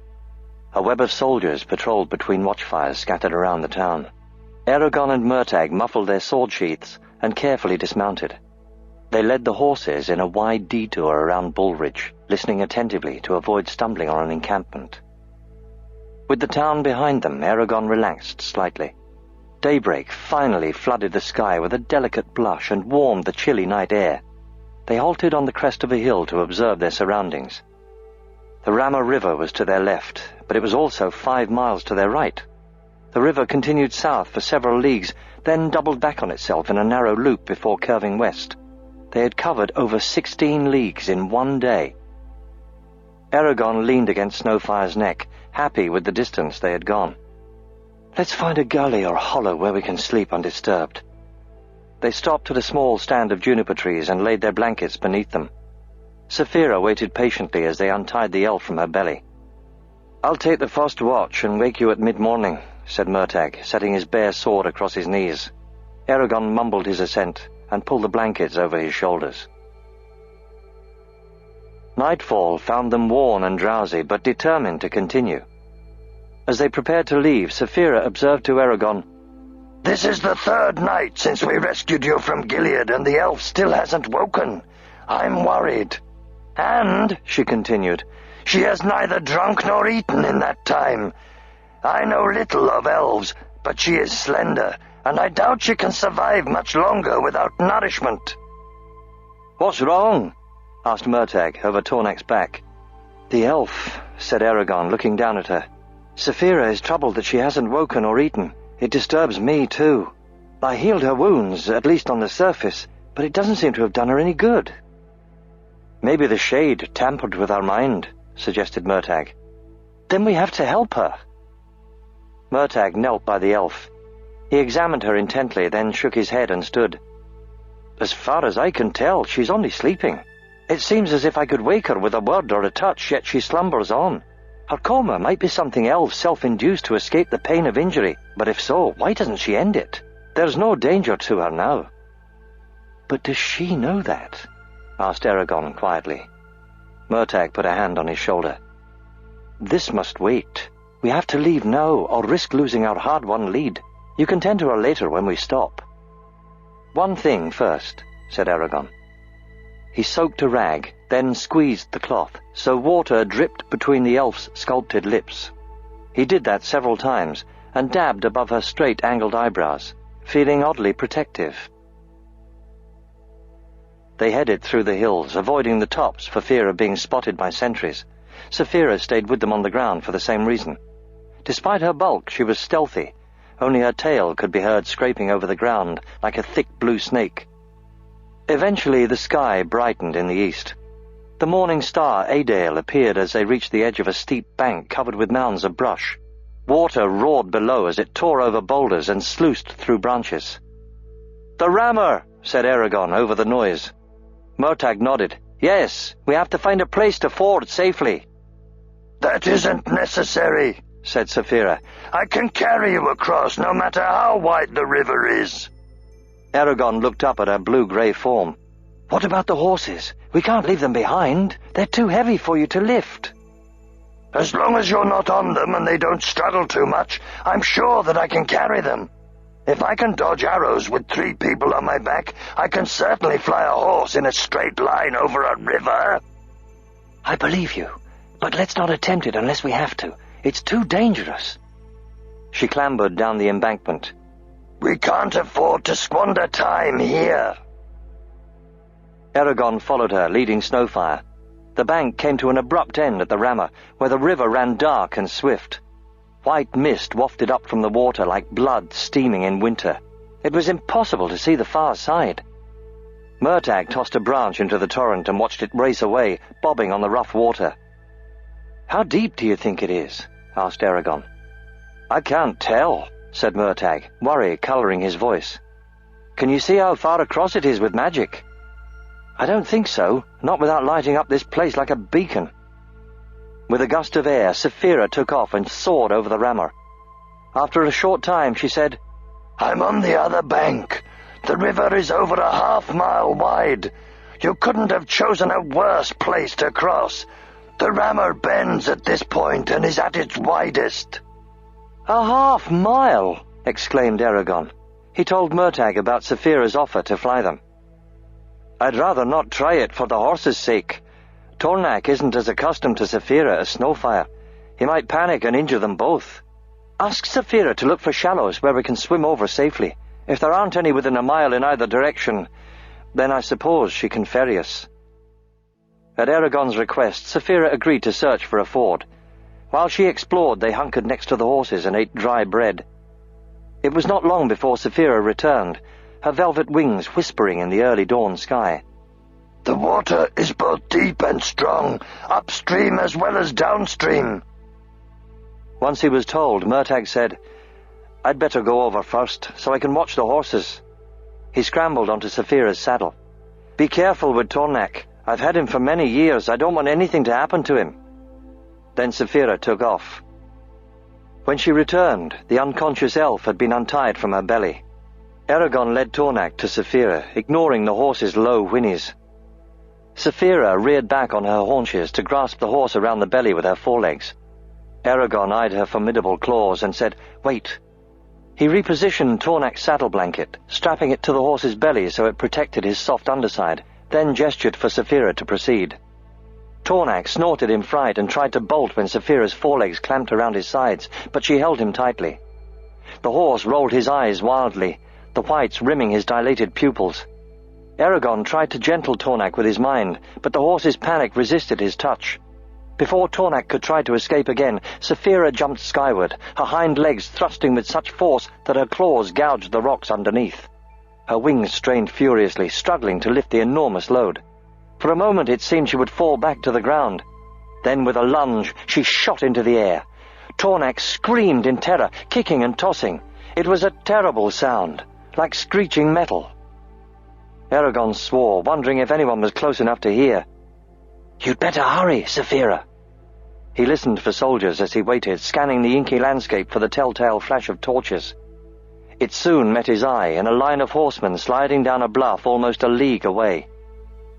As Saphira landed, Eragon brought Snowfire to her. "Murtagh's silly animal is in hysterics. He had to tie Tornak down to prevent him from running away." She gripped Snowfire and carried him off, ignoring the horse's trumpeted protestations. Eragon watched her go, feeling lonely in the night. The horsemen were only a mile away. Finally, Saphira came for him, and they were soon on firm ground once more, with the rammer to their backs. Once the horses were calmed and the saddles readjusted, they resumed their flight toward the Bior Mountains. The air filled with the calls of birds waking to a new day. Eragon dozed even when walking. He was barely aware that Murtagh was just as drowsy. There were times when neither of them guided the horses, and it was only Saphira's vigilance that kept them on course. Eventually, the ground became soft and gave way under their feet, forcing them to halt. The sun was high overhead. The Rama River was no more than a fuzzy line behind them. They had reached the Haderach Desert. The Haderach Desert. A vast expanse of dunes spread to the horizon like ripples on an ocean. Bursts of wind twirled the reddish-gold sand into the air.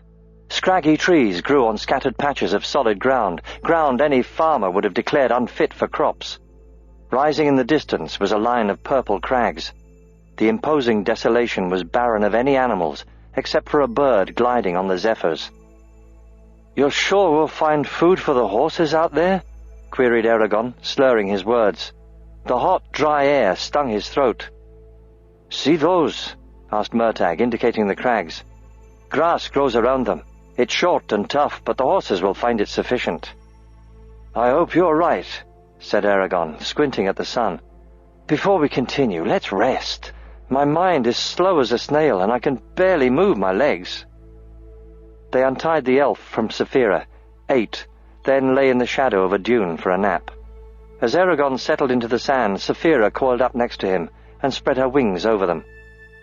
"This is a wondrous place," she said. "I could spend years here and not notice the passing time." Eragon closed his eyes. "It would be a nice place to fly," he agreed drowsily. "Not only that, I feel as though I was made for this desert. It has the space I need, mountains where I could roost, and camouflaged prey that I could spend days hunting. And the warmth. Cold does not disturb me, but this heat makes me feel alive and full of energy." She craned her head toward the sky, stretching happily. "You like it that much?" mumbled Eragon. "Yes." "Then when this is all done, perhaps we can return." He drifted into slumber even as he spoke. Saphira was pleased, and hummed gently while he and Murtagh rested. It was the morning of the 4th day since leaving Gilead. They had already covered 35 leagues. They slept just long enough to clear their minds and rest the horses. No soldiers could be seen to the rear, but that did not lull them into slowing their pace. They knew that the Empire would keep searching until they were far beyond the king's reach. Eragon said, "Couriers must have carried news of my escape to Galbatorix. He would have alerted the Razak. They're sure to be on our trail by now. It'll take them a while to catch us, even by flying, but we should be ready for them at all times." "And this time they will find I am not so easily bound with chains," said Saphira. Murtagh scratched his chin. "I hope they won't be able to follow us past Bullridge. The rammer was an effective way to lose pursuers. There's a good chance our tracks won't be found again." "Something to hope for, indeed," said Eragon as he checked the elf. Her condition was unchanged. She still did not react to his ministrations. "I place no faith in luck right now, though. The Razak could be on our trail even as we speak." At sunset they arrived at the crags they had viewed from afar that morning. The imposing stone bluffs towered over them, casting thin shadows. The surrounding area was free of dunes for a half-mile. Heat assailed Eragon like a physical blow as he dismounted Snowfire onto the baked, cracked ground. The back of his neck and his face were sunburned. His skin was hot and feverish. After picketing the horses where they could nibble the sparse grass, Murtagh started a small fire. "How far do you think we went?" Eragon asked, releasing the elf from Saphira. "I don't know," snapped Murtagh. His skin was red, his eyes bloodshot. He picked up a pot and muttered a curse. "We don't have enough water, and the horses have to drink." Eragon was just as irritated by the heat and dryness, but he held his temper in check. "Bring the horses." Saphira dug a hole for him with her claws, then he closed his eyes, releasing the spell. Though the ground was parched, there was enough moisture for the plants to live on, and enough for him to fill the hole several times over. Murtagh refilled the water skins as water pooled in the hole, then stood aside and let the horses drink. The thirsty animals quaffed gallons. Eragon was forced to draw the liquid from ever deeper in the earth to satisfy their desire. It taxed his strength to the limit. When the horses were finally sated, he said to Saphira, "If you need a drink, take it now." Her head snaked around him, and she took 2 long draughts, but no more. Before letting the water flow back into the ground, Eragon gulped down as much as he could, then watched the last drops melt back into the dirt. Holding the water on the surface was harder than he had expected. "But at least it's within my abilities," he reflected, remembering with some amusement how he had once struggled to lift even a pebble. It was freezing when they rose the next day. The sand had a pink hue in the morning light, and the sky was hazy, concealing the horizon. Murtagh's mood had not improved with sleep, and Eragon found his own rapidly deteriorating. During breakfast, he asked, "Do you think it'll be long before we leave the desert?" Murtagh glowered. "We're only crossing a small section of it, so I can't imagine that it'll take us more than 2 or 3 days." "But look how far we've already come." "All right, maybe it won't. All I care about right now is getting out of the Haderach as quickly as possible. What we're doing is hard enough without having to pick sand from our eyes every few minutes." They finished eating, then Eragon went to the elf. She lay as one dead, a corpse except for her measured breathing. "Where lies your injury? whispered Eragon, brushing a strand of hair from her face. "How can you sleep like this and yet live?" The image of her, alert and poised in the prison cell, was still vivid in his mind. Troubled, he prepared the elf for travel, then saddled and mounted Snowfire. As they left the camp, a line of dark smudges became visible on the horizon, indistinct in the hazy air. Murtagh thought they were distant hills. Eragon was not convinced, but he could make out no details. The elf's plight filled his thoughts. He was sure that something had to be done to help her or she would die, though he knew not what that might be. Saphira was just as concerned. They talked about it for hours, but neither of them knew enough about healing to solve the problem confronting them. At midday they stopped for a brief rest. When they resumed their journey, Eragon noticed that the haze had thinned since morning, and the distant smudges had gained definition. No longer were they indistinct purple-blue lumps, but rather broad, forest-covered mounds with clear outlines. The air above them was pale white, bleached of its usual hue. All colour seemed to have been leached out of a horizontal band of sky that lay on top of the hills and extended to the horizon's edges. He stared, puzzled, but the more he tried to make sense of it, the more confused he became.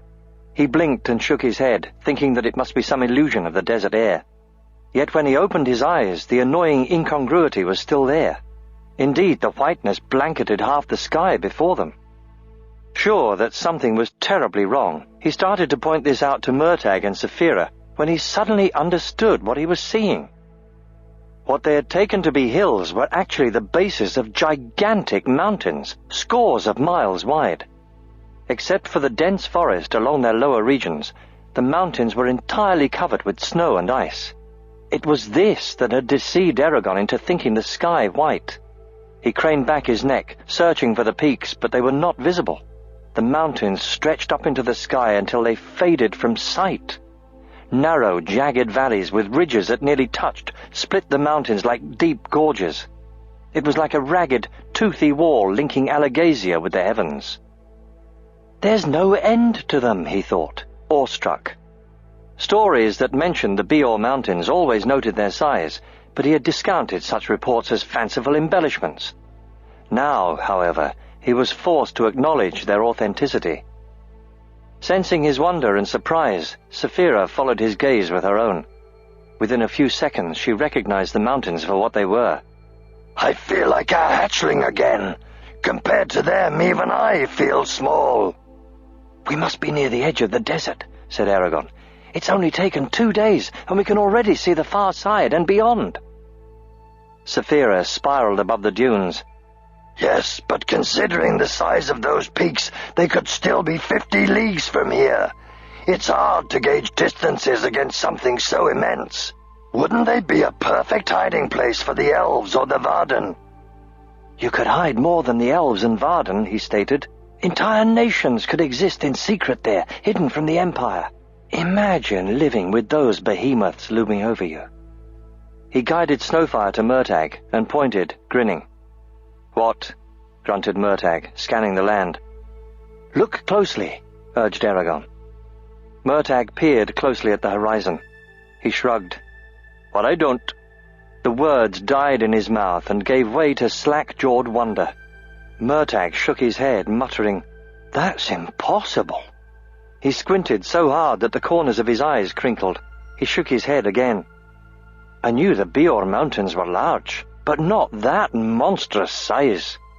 "Let's hope the animals that live there aren't in proportion to the mountains," said Eragon lightly. Murtagh smiled. "It will be good to find some shade and spend a few weeks in leisure. I've had enough of this forced march." "I'm tired too," admitted Eragon, "but I don't want to stop until the elf is cured. Or she dies." "I don't see how continuing to travel will help her," said Murtagh gravely. "A bed will do her more good than hanging underneath Saphira all day." Eragon shrugged. "Maybe. When we reach the mountains, I could take her to Surda. It's not that far. There must be a healer there who can help her. We certainly can't." Murtagh shaded his eyes with his hand and stared at the mountains. "We can talk about it later. For now, our goal is to reach the Biors. There at least the Razak will have trouble finding us, and we will be safe from the Empire." As the day wore on, the Bior Mountains seemed to get no closer, though the landscape changed dramatically. The sand slowly transformed from loose grains of reddish hue to hard-packed, dusky cream dirt. In place of dunes were ragged patches of plants and deep furrows in the ground where flooding had occurred. A cool breeze wafted through the air, bringing welcome refreshment. The horses sensed the change of climate and hurried forward eagerly. When evening subdued the sun, the mountain's foothills were a mere league away. Herds of gazelles bounded through lush fields of waving grass. Eragon caught Saphira eyeing them hungrily. They camped by a stream, relieved to be out of the punishing Haderach desert. A path revealed. Fatigued and haggard, but with triumphant smiles, they sat around the fire congratulating each other. Saphira crowed jubilantly, which startled the horses. Eragon stared at the flames. He was proud that they had covered roughly 60 leagues in 5 days. It was an impressive feat, even for a rider able to change mounts regularly. I am outside of the Empire. It was a strange thought. He had been born in the Empire, lived his entire life under Galbatorix's rule, lost his closest friends and family to the king's servants, and had nearly died several times within his domain. Now Eragon was free. No more would he and Saphira have to dodge soldiers, avoid towns, or hide who they were. It was a bittersweet realization, for the cost had been the loss of his entire world. He looked at the stars in the gloaming sky, and though the thought of building a home in the safety of isolation appealed to him, he had witnessed too many wrongs committed in Galbatorix's name, from murder to slavery, to turn his back on the Empire. No longer was it just revenge, for Brom's death as well as Garrow's, that drove him. As a rider, it was his duty to assist those without strength to resist Galbatorix's oppression. With a sigh, he abandoned his deliberation and observed the elf stretched out by Saphira. The fire's orange light gave her face a warm cast. Smooth shadows flickered under her cheekbones. As he stared, an idea slowly came to him. He could hear the thoughts of people and animals, and communicate with them in that manner if he chose to, but it was something he had done infrequently except with Saphira.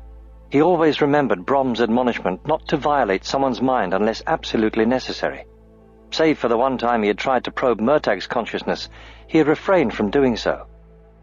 Now, however, he wondered if it were possible to contact the elf in her comatose state. I might be able to learn from her memories why she remains like this. But if she recovers, would she forgive me for such an intrusion? Whether she does or not, I must try. She's been in this condition for almost a week. Without speaking of his intentions to Murtag or Saphira, he knelt by the elf and placed his palm on her brow. Eragon closed his eyes and extended a tendril of thought like a probing finger toward the elf's mind. He found it without difficulty. It was not fuzzy and filled with pain as he had anticipated, but lucid and clear, like a note from a crystal bell.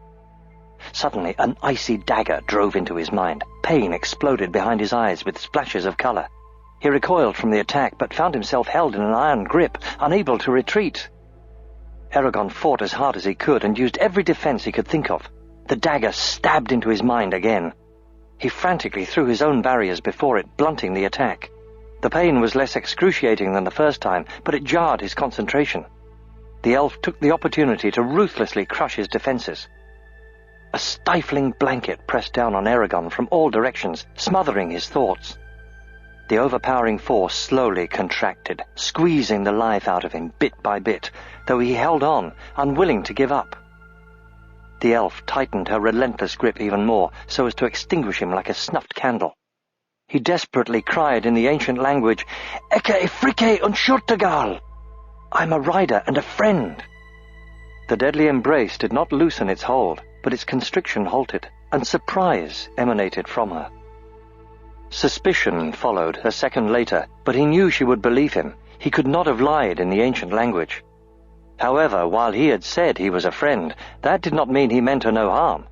For all she knew, Eragon believed himself to be her friend, making the statement true for him, though she might not consider him one. The ancient language does have its limitations, thought Eragon, hoping that the elf would be curious enough to risk freeing him. She was. The pressure lifted, and the barriers around her mind hesitantly lowered. The elf warily let their thoughts touch like two wild animals meeting for the first time. A cold shiver ran down Eragon's side. Her mind was alien. It felt vast and powerful, weighted with memories of uncounted years. Dark thoughts loomed out of sight and touch, artifacts of her race that made him cringe when they brushed his consciousness. Yet through all the sensations shimmered a melody of wild, haunting beauty that embodied her identity. "What is your name?" she asked, speaking in the ancient language. Her voice was weary and filled with quiet despair. "Eragon. And yours?" Her consciousness lured him closer, inviting him to submerge himself in the lyric strains of her blood. He resisted the summons with difficulty, though his heart ached to accept it. For the first time he understood the fey attraction of elves. They were creatures of magic, unbound by the mortal laws of the land, as different from humans as dragons were from animals. "Arya, why have you contacted me in this manner? Am I still a captive of the Empire?" "No, you are free," said Eragon. Though he knew only scattered words in the ancient language, he managed to convey, "I was imprisoned in Gilead like you, but I escaped and rescued you. In the 5 days since then, we've crossed the edge of the Haderach Desert and are now camped by the Beor Mountains.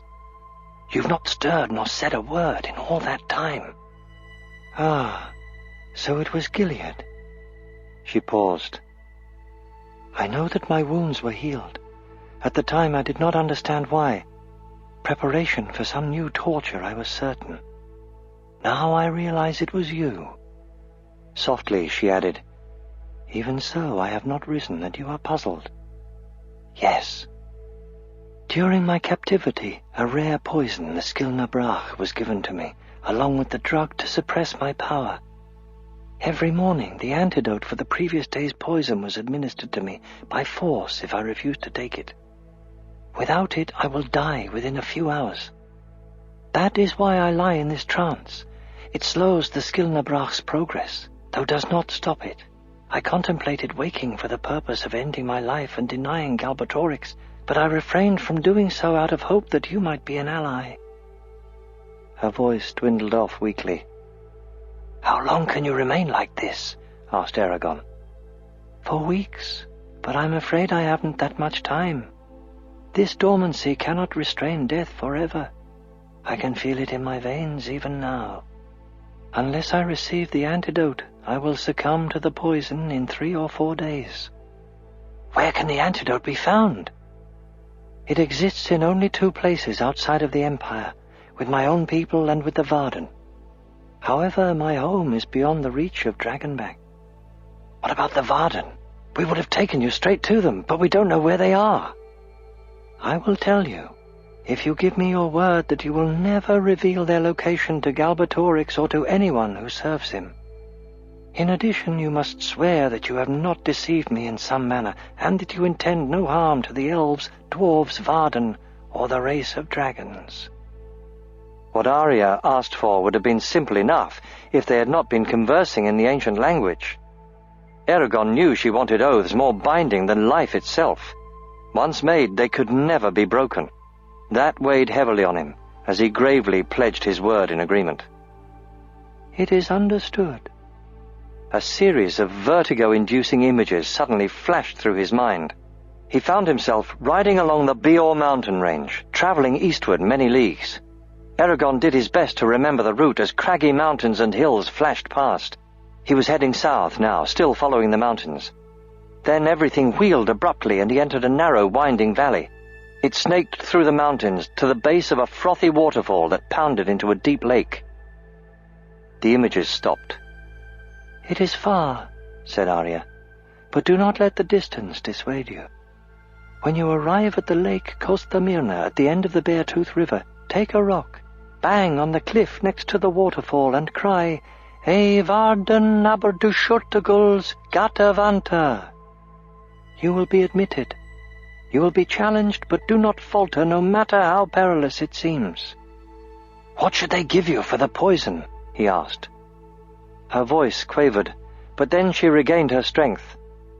"Tell them to give me Tunivor's nectar. You must leave me now. I have expended too much energy already. Do not talk with me again, unless there is no hope of reaching the Varden. If that is the case, there is information I must impart to you so the Varden will survive. Farewell, Eragon, rider of dragons. My life is in your hands. Arya withdrew from their contact. The unearthly strains that had echoed across their link were gone. Eragon took a shuddering breath and forced his eyes open. Murtagh and Saphira stood on either side of him, watching with concern. "Are you all right?" asked Murtagh. "You've been kneeling here for almost 15 minutes. "I have?" asked Eragon, blinking. "Yes, and grimacing like a pained gargoyle," commented Saphira dryly. Eragon stood, wincing as his cramped knees stretched. "I talked with Arya." Murtagh frowned quizzically, as if to inquire if he had gone mad. Eragon explained. "The elf, that's her name." "And what is it that ails her?" asked Saphira impatiently. Eragon swiftly told him of his entire discussion.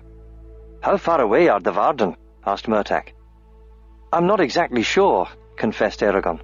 "From what she showed me, I think it's even farther than from here to Gilead." "And we're supposed to cover that in 3 or 4 days?" demanded Murtagh angrily. "It took us 5 long days to get here. What do you want to do, kill the horses? They're exhausted as it is."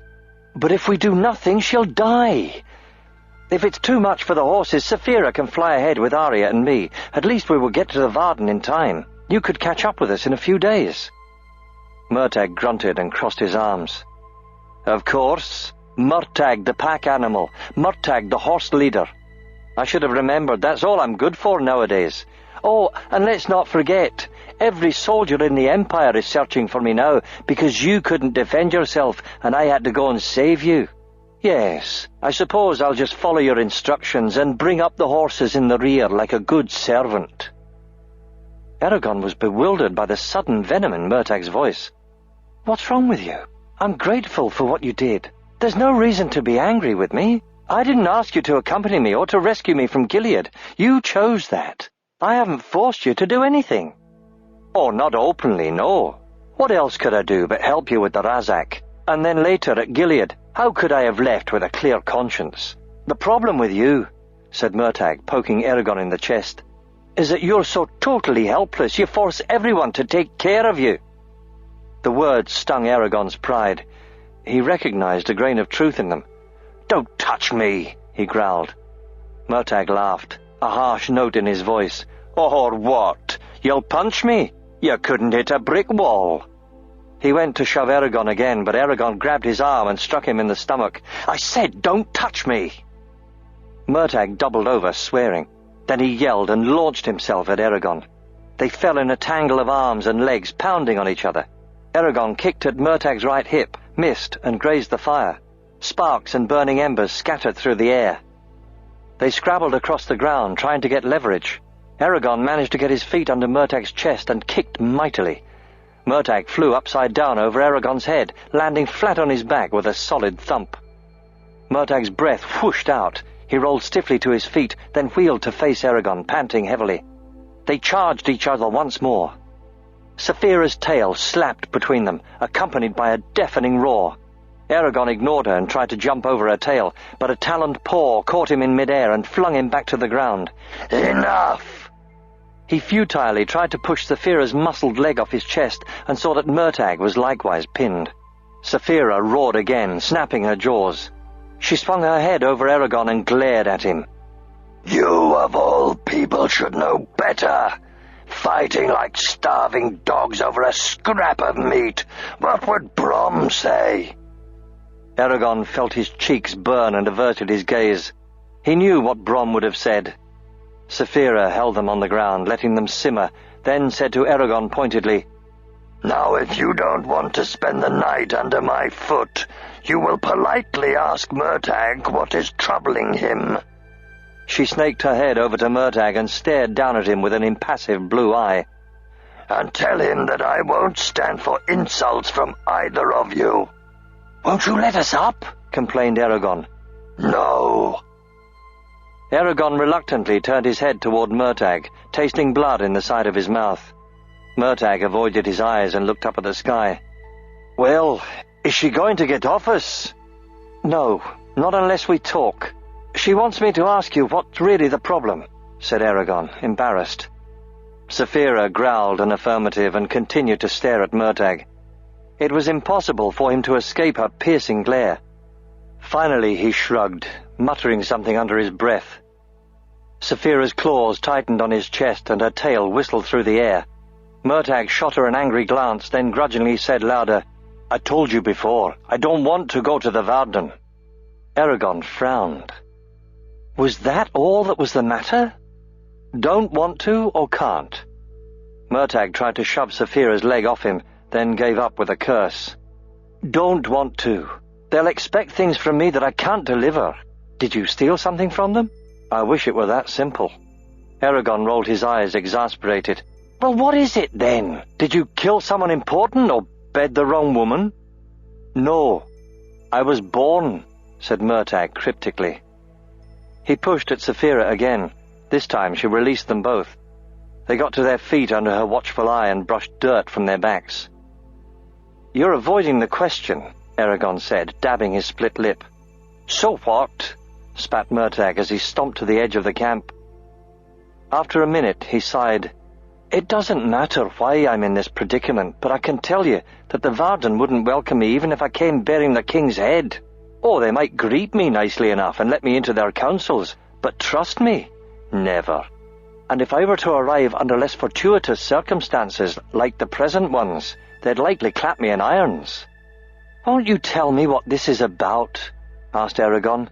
"I've done things I'm not proud of too, so it's not as if I'm going to pass judgment." Murtagh shook his head slowly, eyes glistening. "It isn't like that. I haven't done anything to deserve this treatment, though it would have been easier to atone for if I had.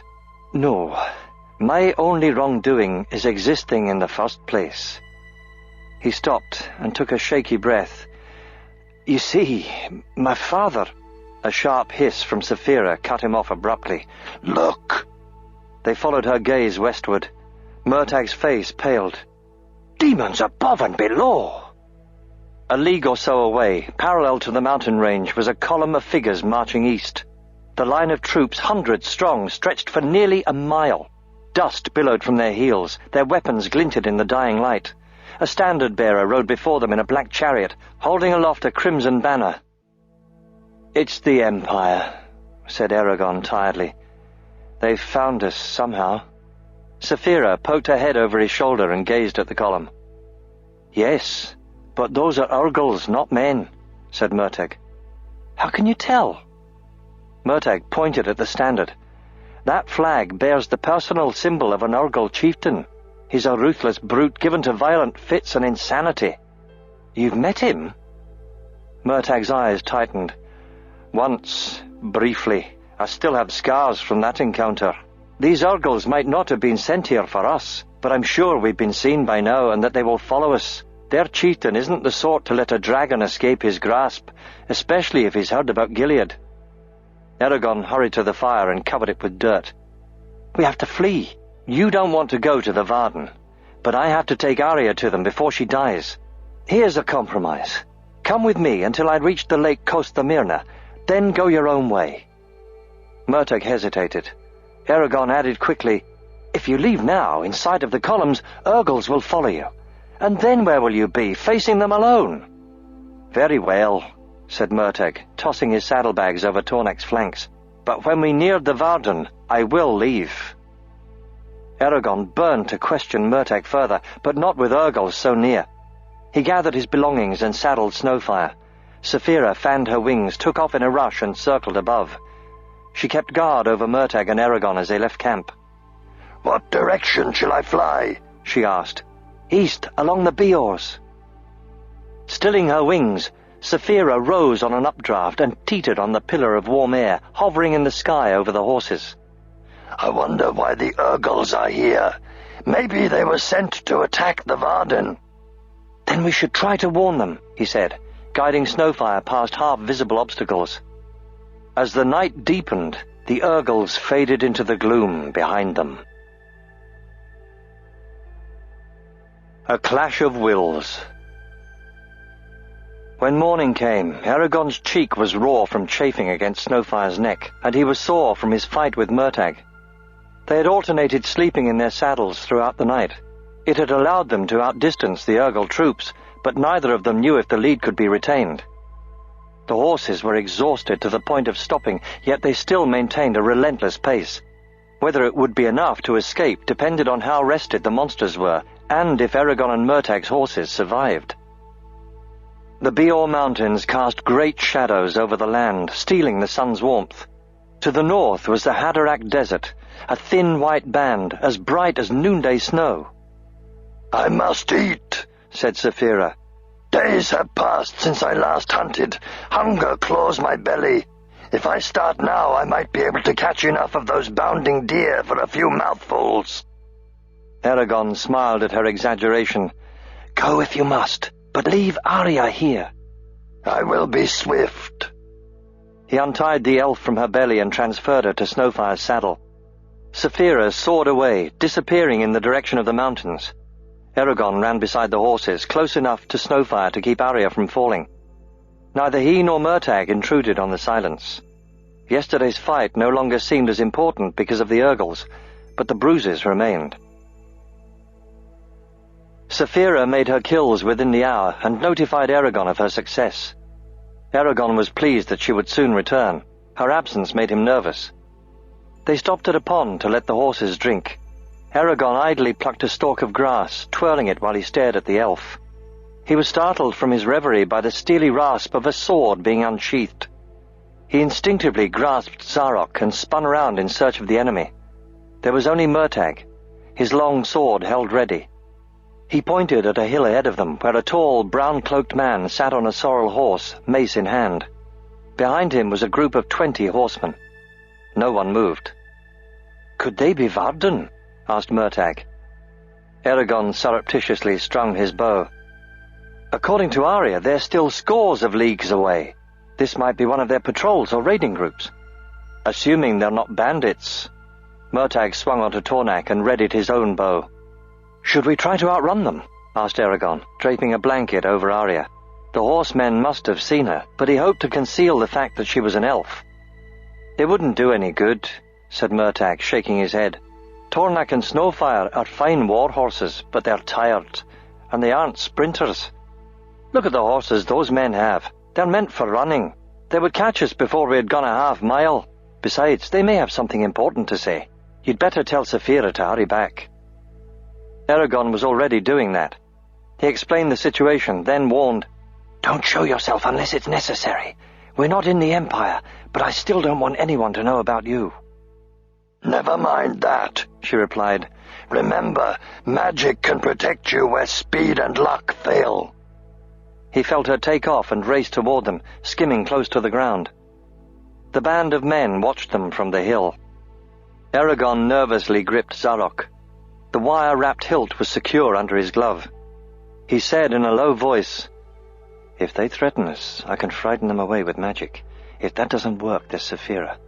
I wonder how they'd react to a rider. So many stories have been told about their powers. It might be enough to avoid a fight." "Don't count on it," said Murtagh flatly. "If there's a fight, we'll just have to kill enough of them to convince them we're not worth the effort." His face was controlled and unemotional. The man on the sorrel horse signaled with his mace, sending the horsemen cantering toward them. The men shook javelins over their heads, whooping loudly as they neared. Battered sheaths hung from their sides. Their weapons were rusty and stained. 4 of them trained arrows on Eragon and Murtagh. Their leader swirled the mace in the air, and his men responded with yells as they wildly encircled Eragon and Murtagh. Eragon's lips twitched. He almost loosed a blast of magic into their midst, then restrained himself. "We don't know what they want yet," he reminded himself, containing his growing apprehension. The moment Eragon and Murtagh were thoroughly surrounded, the leader reined in his horse, then crossed his arms and examined them critically. He raised his eyebrows. "Well, these are better than the usual dregs we find. At least we got healthy ones this time, and we didn't even have to shoot them. Grieg will be pleased." The men chuckled. At his words, a sinking sensation filled Eragon's gut. A suspicion stirred in his mind. Saphira! Now, as for you two, said the leader, speaking to Eragon and Murtagh, if you would be so good as to drop your weapons, you'll avoid being turned into living quivers by my men. The archers grinned suggestively. The men laughed again. Murtagh's only movement was to shift his sword. Who are you, and what do you want? We are free men travelling through this land. You have no right to stop us. Oh, I have every right, said the man contemptuously. And as for my name, slaves do not address their masters in that manner unless they want to be beaten. Eragon cursed to himself. Slavers! He remembered vividly the people he had seen at auction in Drasleona. Rage boiled within him. He glared at the men around him with new hatred and disgust. The lines deepened on the leader's face. Throw down your swords and surrender. The slavers tensed, staring at them with cold eyes as neither Eragon nor Murtagh lowered his weapon. Eragon's palm tingled. He heard a rustle behind him, then a loud curse. Startled, he spun around. One of the slavers had pulled the blanket off Arya, revealing her face. He gaped in astonishment, then shouted, Torkenbrand! This one's an elf! The men stirred with surprise, while the leader spurred his horse over to Snowfire. He looked down at Arya and whistled. Well, how much is she worth? Someone asked. Torkenbrand was quiet for a moment, then spread his hands and said, At the very least, fortunes upon fortunes. The Empire will pay a mountain of gold for her. The slavers yelled with excitement and pounded each other on the back. A roar filled Eragon's mind as Saphira banked sharply far overhead. Attack now, he cried, but let them escape if they run. She immediately folded her wings and plummeted downward. Eragon caught Murtagh's attention with a sharp signal. Murtagh took the cue. He smashed his elbow into a slaver's face, knocking the man out of his saddle, and jabbed his heels into Tornak. With a toss of his mane, the warhorse jumped forward, twirled around and reared. Murtagh brandished his sword as Tornak plunged back down, driving his forehooves into the back of the dismounted slaver. The man screamed. Before the slavers could gather their senses, Eragon scrambled out of the commotion and raised his hands, invoking words in the ancient language. A globule of indigo fire struck the ground in the midst of the fray, bursting into a fountain of molten drops that dissipated like sun-warmed dew. A second later, Saphira dropped from the sky and landed next to him. She parted her jaws, displaying her massive fangs, and bellowed. Behold, cried Eragon over the furor, I am a rider. He raised Zarok over his head, the red blade dazzling in the sunlight, then pointed it at the slavers. Flee, if you wish to live. The men shouted incoherently and scrambled over each other in their haste to escape. In the confusion, Torkenbrand was struck in the temple with a javelin. He tumbled to the ground, stunned. The men ignored their fallen leader and raced away in a ragged mass, casting fearful looks at Saphira. Torkenbrand struggled to his knees. Blood ran from his temple, branching across his cheek with crimson tendrils. Murtagh dismounted and strode over to him, sword in hand. Torkenbrand weakly raised his arm as if to ward off a blow. Murtagh gazed at him coldly, then swung his blade at Torkenbrand's neck. No! Shouted Eragon, but it was too late. Torkenbrand's decapitated trunk crumpled to the ground in a puff of dirt. His head landed with a hard thump. Eragon rushed to Murtagh, his jaw working furiously. Is your brain rotten? He yelled, enraged. Why did you kill him? Murtagh wiped his sword on the back of Torkenbrand's jerkin. The steel left a dark stain. I don't see why you're so upset. Upset? Exploded Eragon. I'm well past that. Did it even occur to you that we could just leave him here and continue on our way? No. Instead, you turn into an executioner and chop off his head. He was defenseless. Murtagh seemed perplexed by Eragon's wrath. Well, we couldn't keep him around. He was dangerous. The others ran off. Without a horse, he wouldn't have made it far. I didn't want the Urgles to find him and learn about Arya, so I thought it would... But to kill him, interrupted Eragon. Saphira sniffed Torkenbrand's head curiously. She opened her mouth slightly as if to snap it up, then appeared to decide better of it and prowled to Eragon's side. I'm only trying to stay alive, stated Murtagh. No stranger's life is more important than my own. But you can't indulge in wanton violence. Where is your empathy? growled Eragon, pointing at the head. Empathy? Empathy?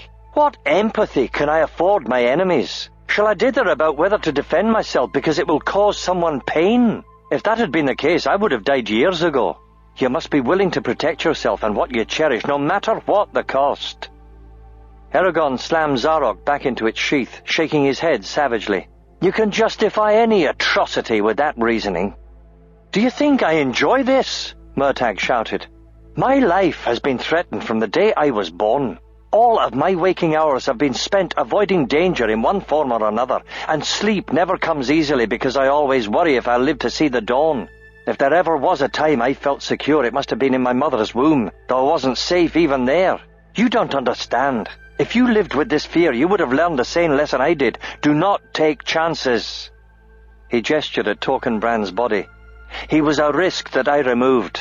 I refuse to repent, and I won't plague myself over what is done and past. Eragon shoved his face into Murtagh's. It was still the wrong thing to do. He lashed Arya to Saphira, then climbed onto Snowfire. Let's go. Murtagh guided Tornak around Torkenbrand's prone form in the blood-stained dust. They rode at a rate that Eragon would have thought impossible a week ago. Leagues melted away before them as if wings were attached to their feet. They turned south, between two outstretched arms of the Beor Mountains. The arms were shaped like pincers about to close, the tips a day's travel apart. Yet the distance seemed less because of the mountain's size. It was as if they were in a valley made for giants. When they stopped for the day, Eragon and Murtagh ate dinner in silence, refusing to look up from their food. Afterward, Eragon said tersely, I'll take the first watch. Murtagh nodded and lay on his blankets with his back to Eragon. Do you want to talk? Asked Saphira. Not right now, murmured Eragon. Give me some time to think. I'm confused. She withdrew from his mind with a gentle touch and a whisper. I love you, little one. And I you, he said. She curled into a ball next to him, lending him her warmth.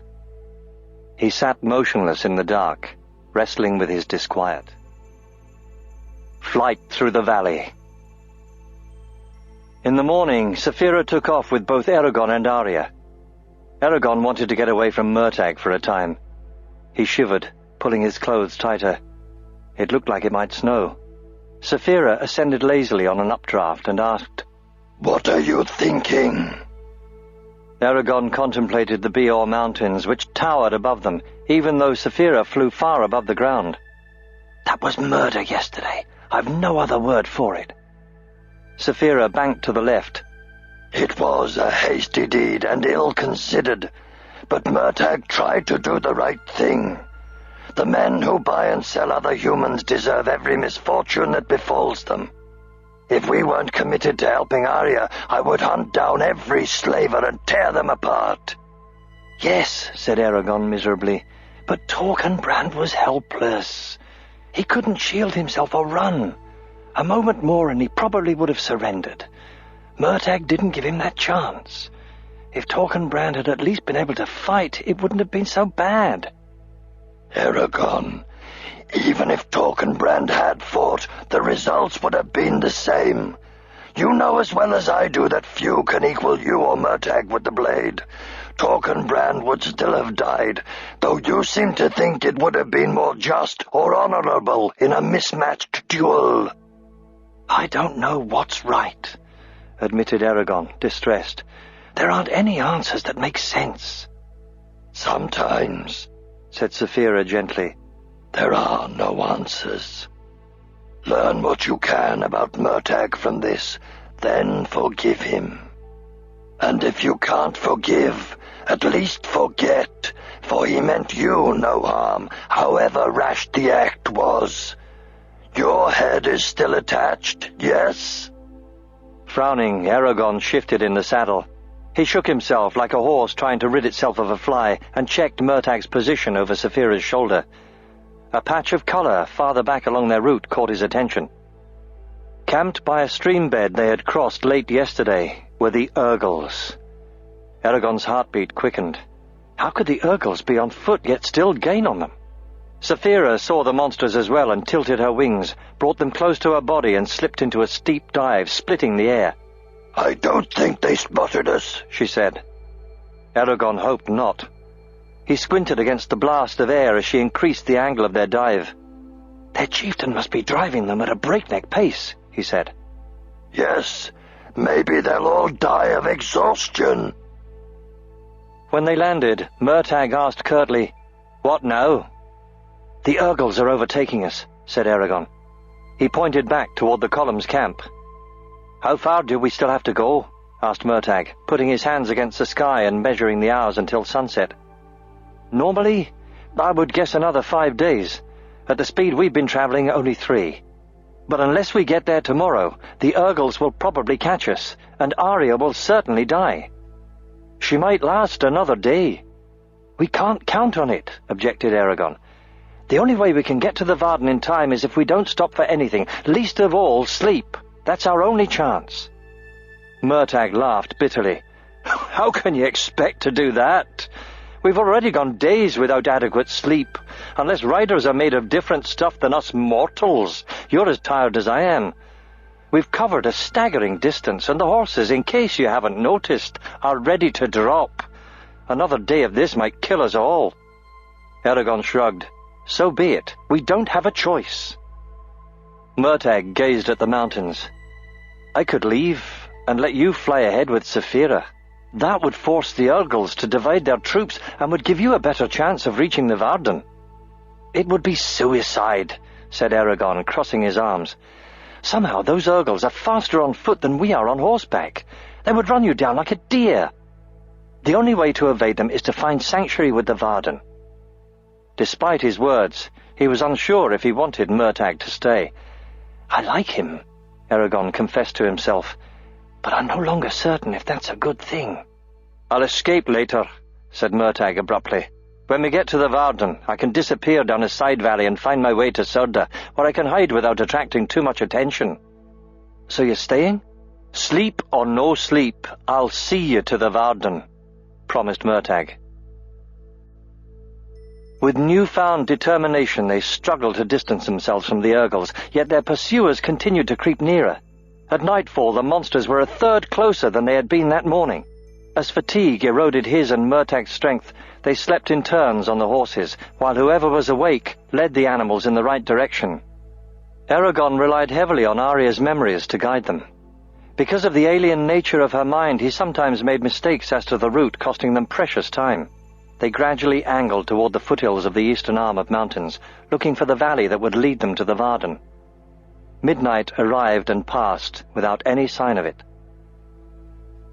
When the sun returned, they were pleased to see that the Urgles were far behind. "This is the last day," said Eragon, yawning widely. "If we're not reasonably close to the Varden by noon, I'm going to fly ahead with Arya. You'll be free to go wherever you want then, but you'll have to take Snowfire with you. I won't be able to come back for him." "That might not be necessary. We could still get there in time," said Murtagh. He rubbed the pommel of his sword. Eragon shrugged. "We could." He went to Arya and put a hand on her forehead. It was damp and dangerously hot. Her eyes wandered uneasily beneath her eyelids, as if she suffered a nightmare. Eragon pressed a damp rag to her brow, wishing he could do more. Late in the morning, after they circumnavigated an especially broad mountain, Eragon saw a narrow valley tucked against its far side. The valley was so restricted it could easily be overlooked. The Beartooth River, which Arya had mentioned, flowed out of it and looped carelessly across the land. He smiled with relief. That was where they needed to go. Looking back, Eragon was alarmed to see that the distance between them and the Urgles had shrunk to little more than a league. He pointed out the valley to Murtagh. "If we can slip in there without being seen, it might confuse them." Murtagh looked skeptical. "It's worth a try, but they've followed us easily enough so far." As they approached the valley, they passed under the knotted branches of the Beor Mountains forest. The trees were tall, with creviced bark that was almost black, dull needles of the same color, and knobby roots that rose from the soil like bare knees. Cones littered the ground, each the size of a horse's head. Sable squirrels chattered from the treetops, and eyes gleamed from holes in the trunks. Green beards of tangled wolfsbane hung from the gnarled branches. The forest gave Eragon an uneasy feeling. The hair on the back of his neck prickled. There was something hostile in the air, as if the trees resented their intrusion. "They are very old," said Saphira, touching a trunk with her nose. "Yes," said Eragon, "but not friendly." The forest grew denser the farther in they travelled. The lack of space forced Saphira to take off with Arya. Without a clear trail to follow, the tough underbrush slowed Eragon and Murtagh. The Beartooth River wound next to them, filling the air with the sound of gurgling water.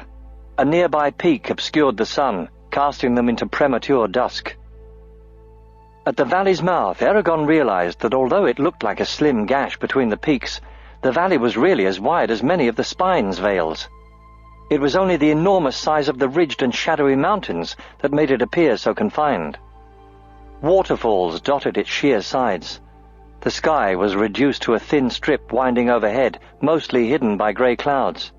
From the dank ground rose a clinging fog that chilled the air until their breath was visible. Wild strawberries crawled among a carpet of mosses and ferns, fighting for the meagre sunlight.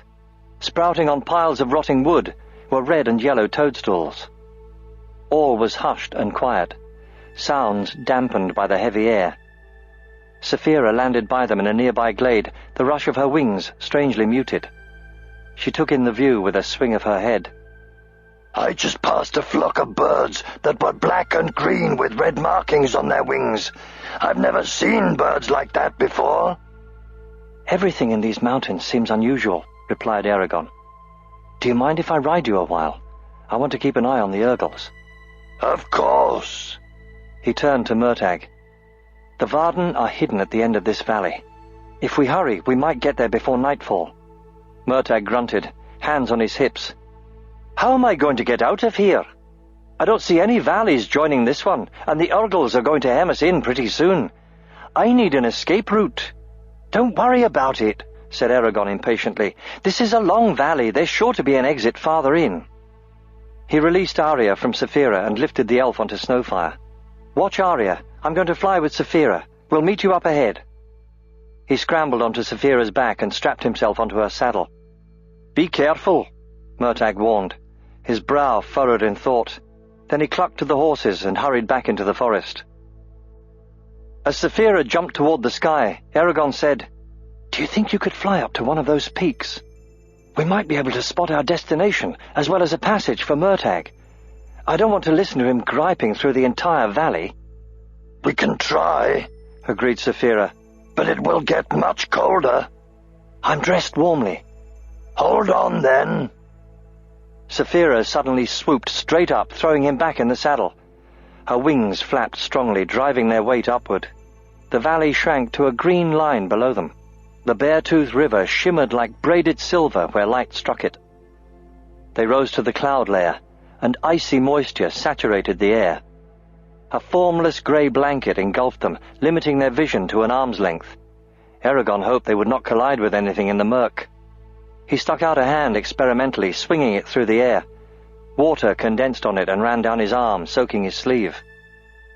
A blurred grey mass fluttered past his head, and he glimpsed a dove, its wings pumping frantically. There was a white band around its leg. Saphira struck at the bird, tongue lashing out, jaws gaping. The dove squawked as Saphira's sharp teeth snapped together a hair's breadth behind its tail feathers. Then it darted away and disappeared into the haze, the frenzied thumping of its wings fading to silence. When they breached the top of the clouds, Saphira's scales were covered with thousands of water droplets that reflected tiny rainbows and shimmered with the blue of her scales. Eragon shook himself, spraying water from his clothes, and shivered. He could no longer see the ground, only hills of clouds snaking between the mountains. The trees on the mountains gave way to thick glaciers, blue and white under the sun. The glare from the snow forced Eragon to close his eyes. He tried to open them after a minute, but the light dazzled him. Irritated, he stared into the crook of his arm. "How can you stand it?" he asked Saphira. "My eyes are stronger than yours," she replied. It was frigid. The water in Eragon's hair froze, giving him a shiny helmet. His shirt and pants were hard shells around his limbs. Saphira's scales became slick with ice. Hoarfrost laced her wings. They had never flown this high before, yet the mountaintops were still miles above them. Saphira's flapping gradually slowed and her breathing became labored. Eragon gasped and panted. There didn't seem to be enough air. Fighting back panic, he clutched Saphira's neck spikes for support. "We have to get out of here," he said. Red dots swam before his eyes. "I can't breathe." Saphira seemed not to hear him, so he repeated the message, louder this time. Again, there was no response. "She can't hear me," he realized. He swayed, finding it hard to think, then pounded on her side and shouted, "Take us down!" The effort made him light-headed. His vision faded into swirling darkness. He regained consciousness as they emerged from the bottom of the clouds. His head was pounding. "What happened?"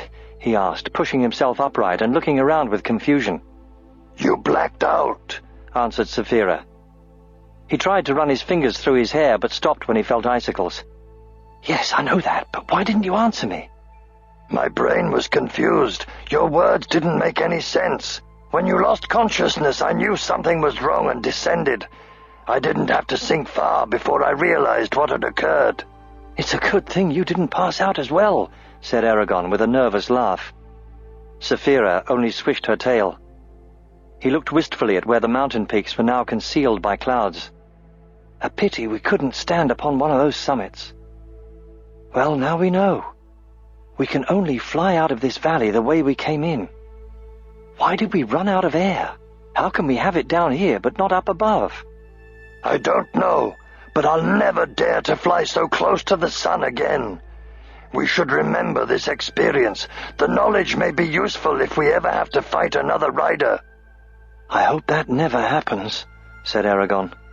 "Let's stay down below for now. I've had enough adventure for one day." They floated on the gentle air currents, drifting from one mountain to the next, until Eragon saw that the Urgle column had reached the valley's mouth. What drives them to such speed, and how can they bear to sustain it? "Now that we are closer to them," Saphira said, "I can see that these Urgles are bigger than the ones we met before. They would stand chest and shoulders over a tall man. I don't know what land they marched from, but it must be a fierce place to produce such brutes." Eragon glared at the ground below. He could not see the detail that she did. "If they keep to this pace, they'll catch Murtagh before we find the Varden." "Have hope. The forest may hamper their progress. Would it be possible to stop them with magic?" Eragon shook his head. "Stop them? No, there are too many." He thought of the thin layer of mist on the valley floor and grinned. "But I might be able to delay them a bit." He closed his eyes, selected the words he needed, stared at the mist, and then commanded, "Gath unrisa durakar." There was a disturbance below. From above it looked as if the ground were flowing together like a great sluggish river. A leaden band of mist gathered in front of the Urgles and thickened into an intimidating wall, dark as a thunderhead. The Urgles hesitated before it, then continued forward like an unstoppable battering ram. The barrier swirled around them, concealing the lead ranks from view. The drain on Eragon's strength was sudden and massive, making his heart flutter like a dying bird. He gasped, eyes rolling. He struggled to sever the magic's hold on him, to plug the breach through which his life streamed. With a savage growl, he jerked away from the magic and broke contact. Tendrils of magic snapped through his mind like decapitated snakes, then reluctantly retreated from his consciousness, clutching at the dregs of his strength. The wall of mist dissipated, and the fog sluggishly collapsed across the ground, like a tower of mud sliding apart. The Urgles had not been hindered at all. Eragon lay limply on Saphira, panting. Only now did he remember Brom saying, "Magic is affected by distance, just like an arrow or a spear. If you try to lift or move something a mile away, it'll take more energy than if you were closer." "I won't forget that again," he thought grimly. "You shouldn't have forgotten in the first place," Saphira inserted pointedly. "First the dirt at Gilead, and now this. Weren't you paying attention to anything Brom told you? You'll kill yourself if you keep this up." "I paid attention," he insisted, rubbing his chin. "It's just been a while, and I haven't had an opportunity to think back on it. I've never used magic at a distance, so how could I know it would be so difficult?" She growled. "The next thing I know, you'll be trying to bring corpses back to life. Don't forget what Brom said about that, too." "I won't," he said impatiently. Saphira dipped toward the ground, searching for Murtagh and the horses. Eragon would have helped her, but he barely had the energy to sit up. Saphira settled in a small field with a jolt, and Eragon was puzzled to see the horses stopped and Murtagh kneeling, examining the ground. When Eragon did not dismount, Murtagh hurried over and inquired, "What's wrong?" He sounded angry, worried, and tired at the same time. "I made a mistake," said Eragon truthfully. "The Urgles have entered the valley. I tried to confuse them, but I forgot one of the rules of magic, and it cost me a great deal." Scowling, Murtagh jerked his thumb over his shoulder. "I just found some wolf tracks, but the footprints are as wide as both of my hands and an inch deep. There are animals around here that could be dangerous even to you, Saphira." He turned to her. "I know you can't enter the forest, but could you circle above me and the horses?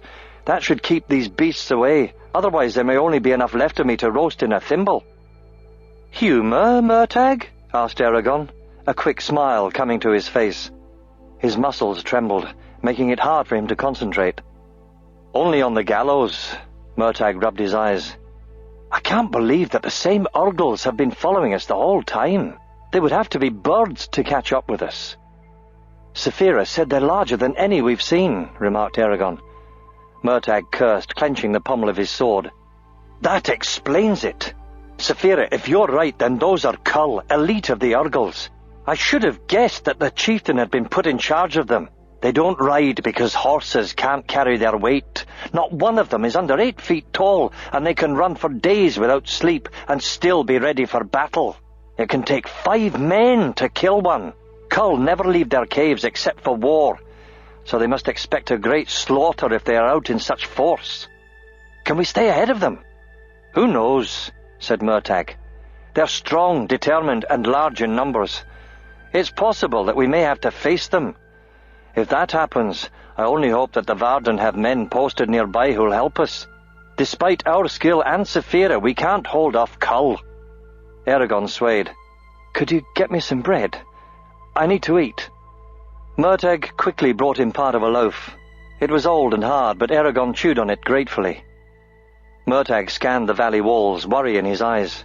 Eragon knew he was searching for a way out. "There'll be one farther in." "Of course," said Murtagh with forced optimism, then slapped his thigh. "We must go."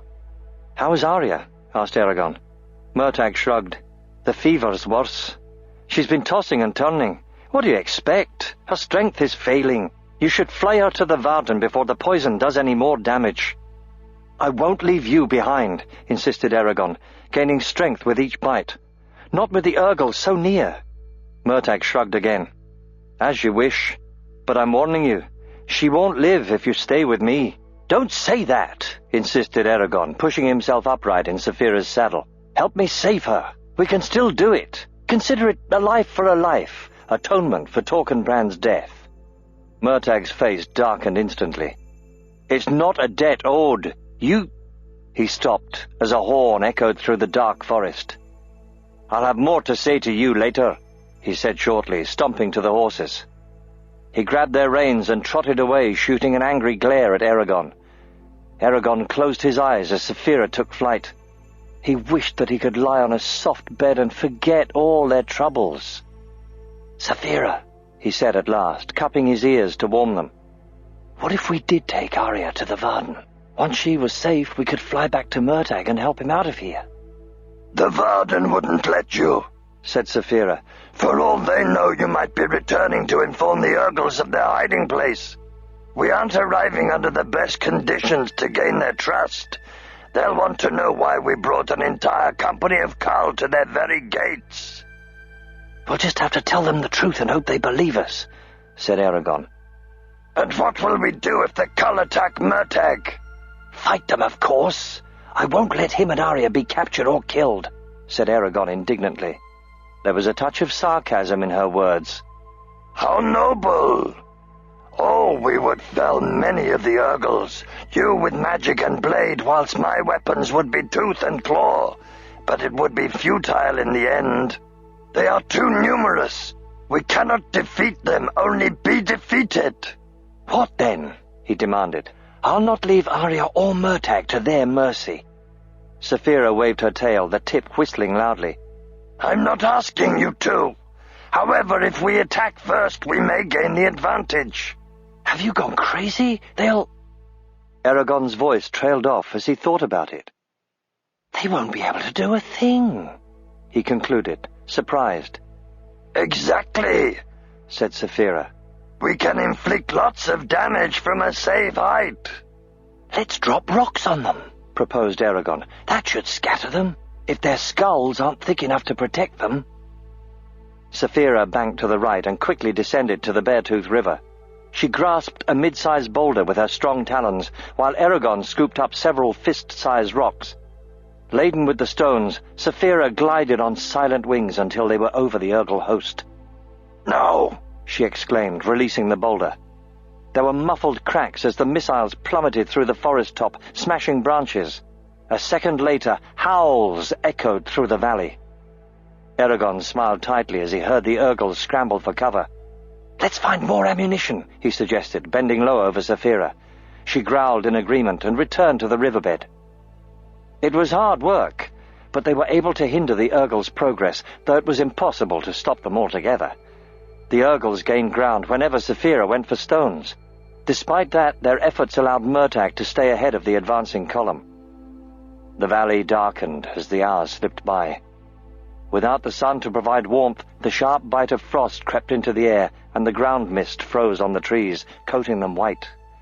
Night animals began to creep from their dens, to peer from shadowed hideouts at the strangers trespassing on their land. Eragon continued to examine the mountainside, searching for the waterfall that would signify the end of their journey. He was painfully aware that every passing minute brought Arya closer to death. "Faster, faster!"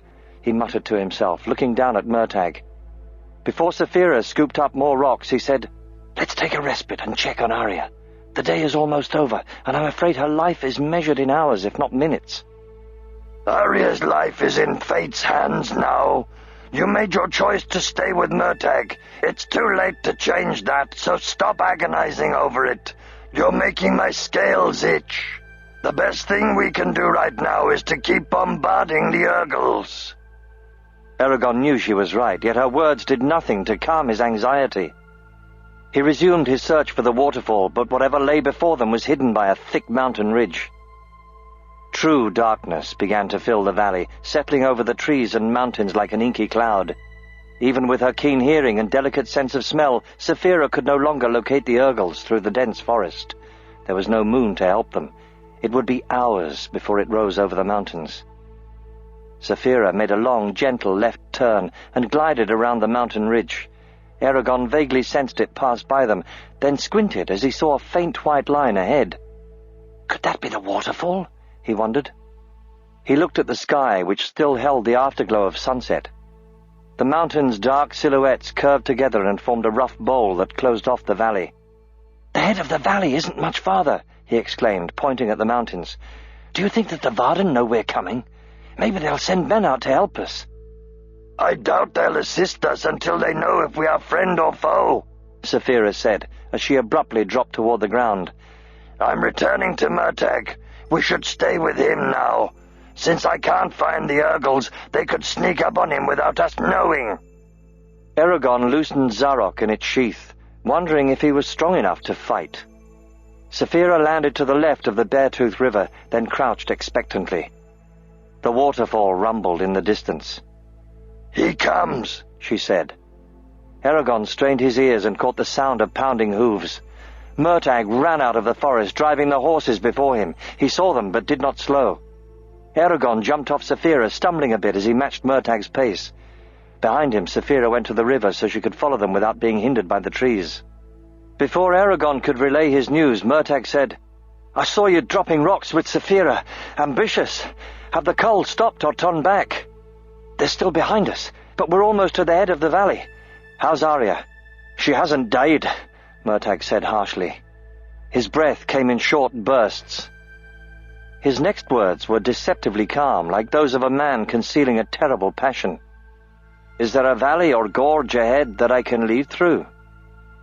Apprehensive, Eragon tried to remember if he had seen any breaks in the mountains around them.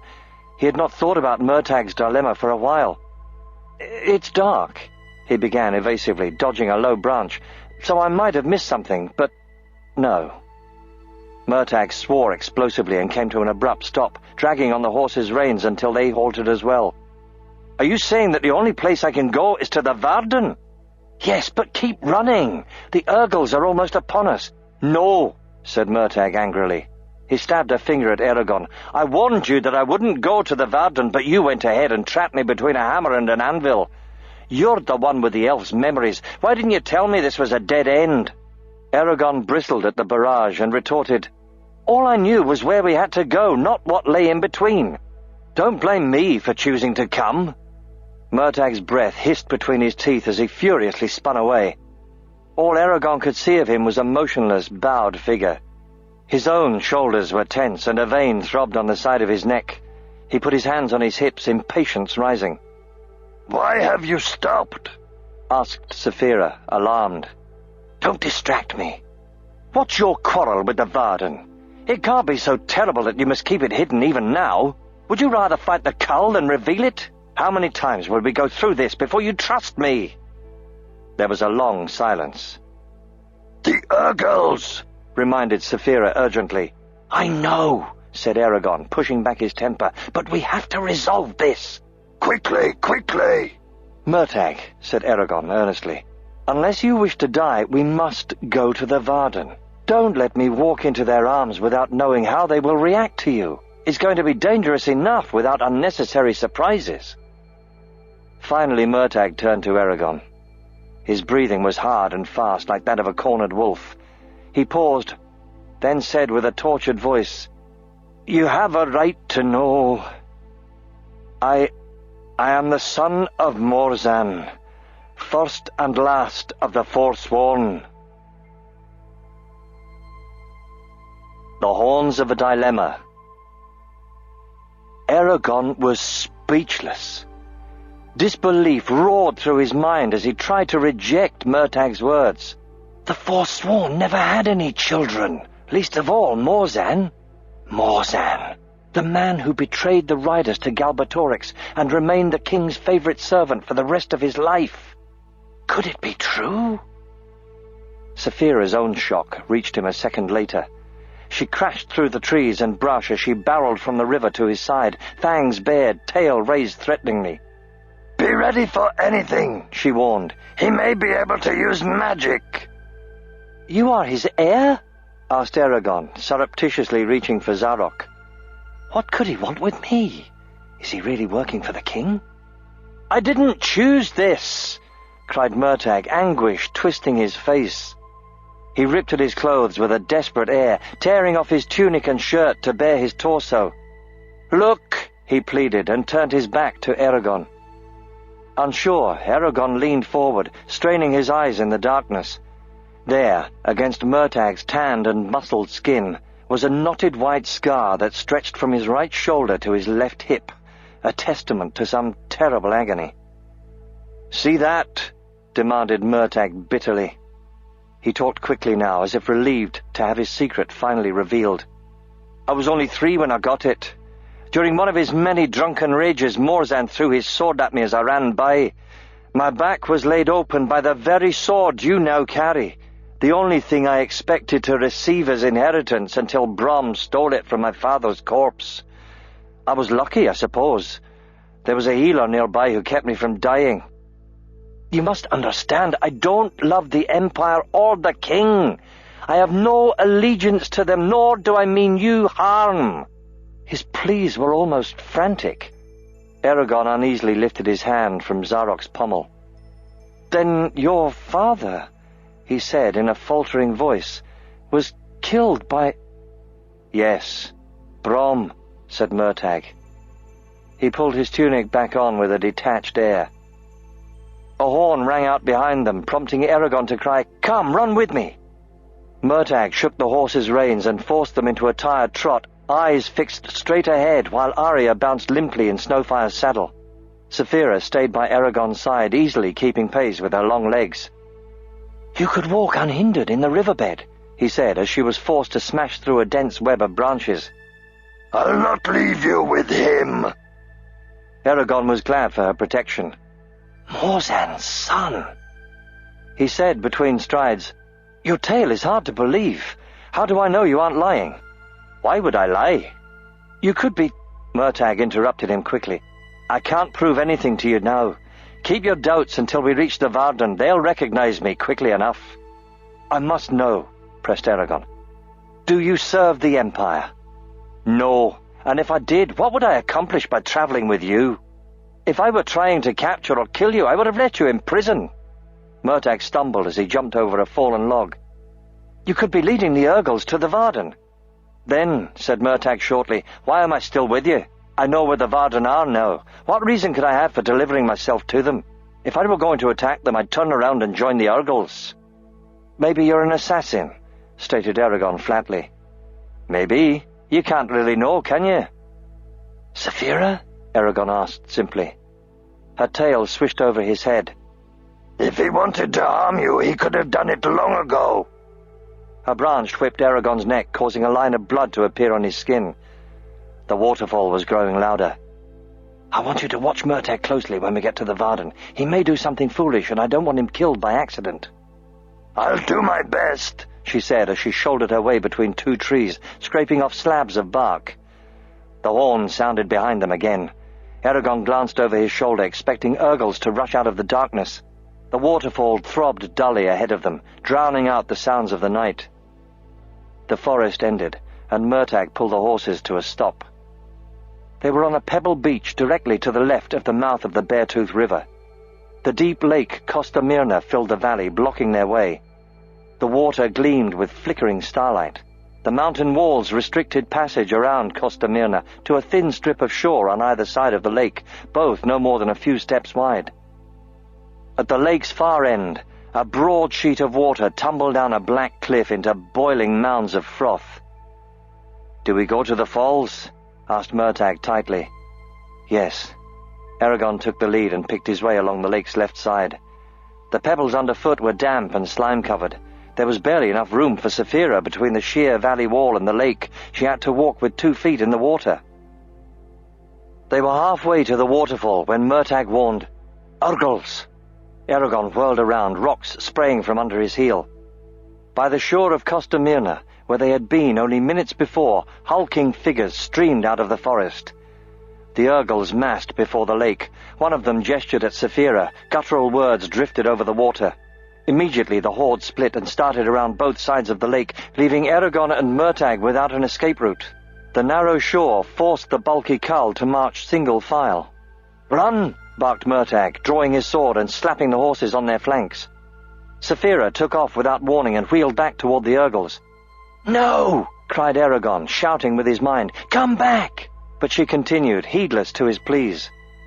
With an agonizing effort, he tore his gaze from her and plunged forward, wrenching Zarok from its sheath. Saphira dived at the Urgles, bellowing fiercely. They tried to scatter, but were trapped against the mountainside. She caught a Kull between her talons and carried the screaming creature aloft, tearing at him with her fangs. The silent body crashed into the lake a moment later, an arm and a leg missing. The Kull continued around Costa Mirna undeterred. With smoke streaming from her nostrils, Saphira dived at them again. She twisted and rolled as a cloud of black arrows shot toward her. Most of the darts glanced off her scaled sides, leaving no more than bruises, but she roared as the rest pierced her wings. Eragon's arms twinged with sympathetic pain, and he had to restrain himself from rushing to her defense. Fear flooded his veins as he saw the line of Urgles closing in on them. He tried to run faster, but his muscles were too tired, the rocks too slippery.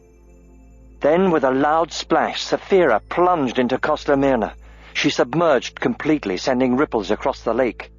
The Urgles nervously eyed the dark water lapping at their feet. One growled something indecipherable and jabbed his spear at the lake. The water exploded as Saphira's head shot out of the depths. Her jaws closed on the spear, breaking it like a twig as she tore it out of the Kull's hands with a vicious twist. Before she could seize the Urgle himself, his companions thrust at her with their spears, bloodying her nose. Saphira jerked back and hissed angrily, beating the water with her tail. Keeping his spear pointed at her, the lead cull tried to edge past, but halted when she snapped at his legs. The string of Urgles was forced to stop as she held him at bay.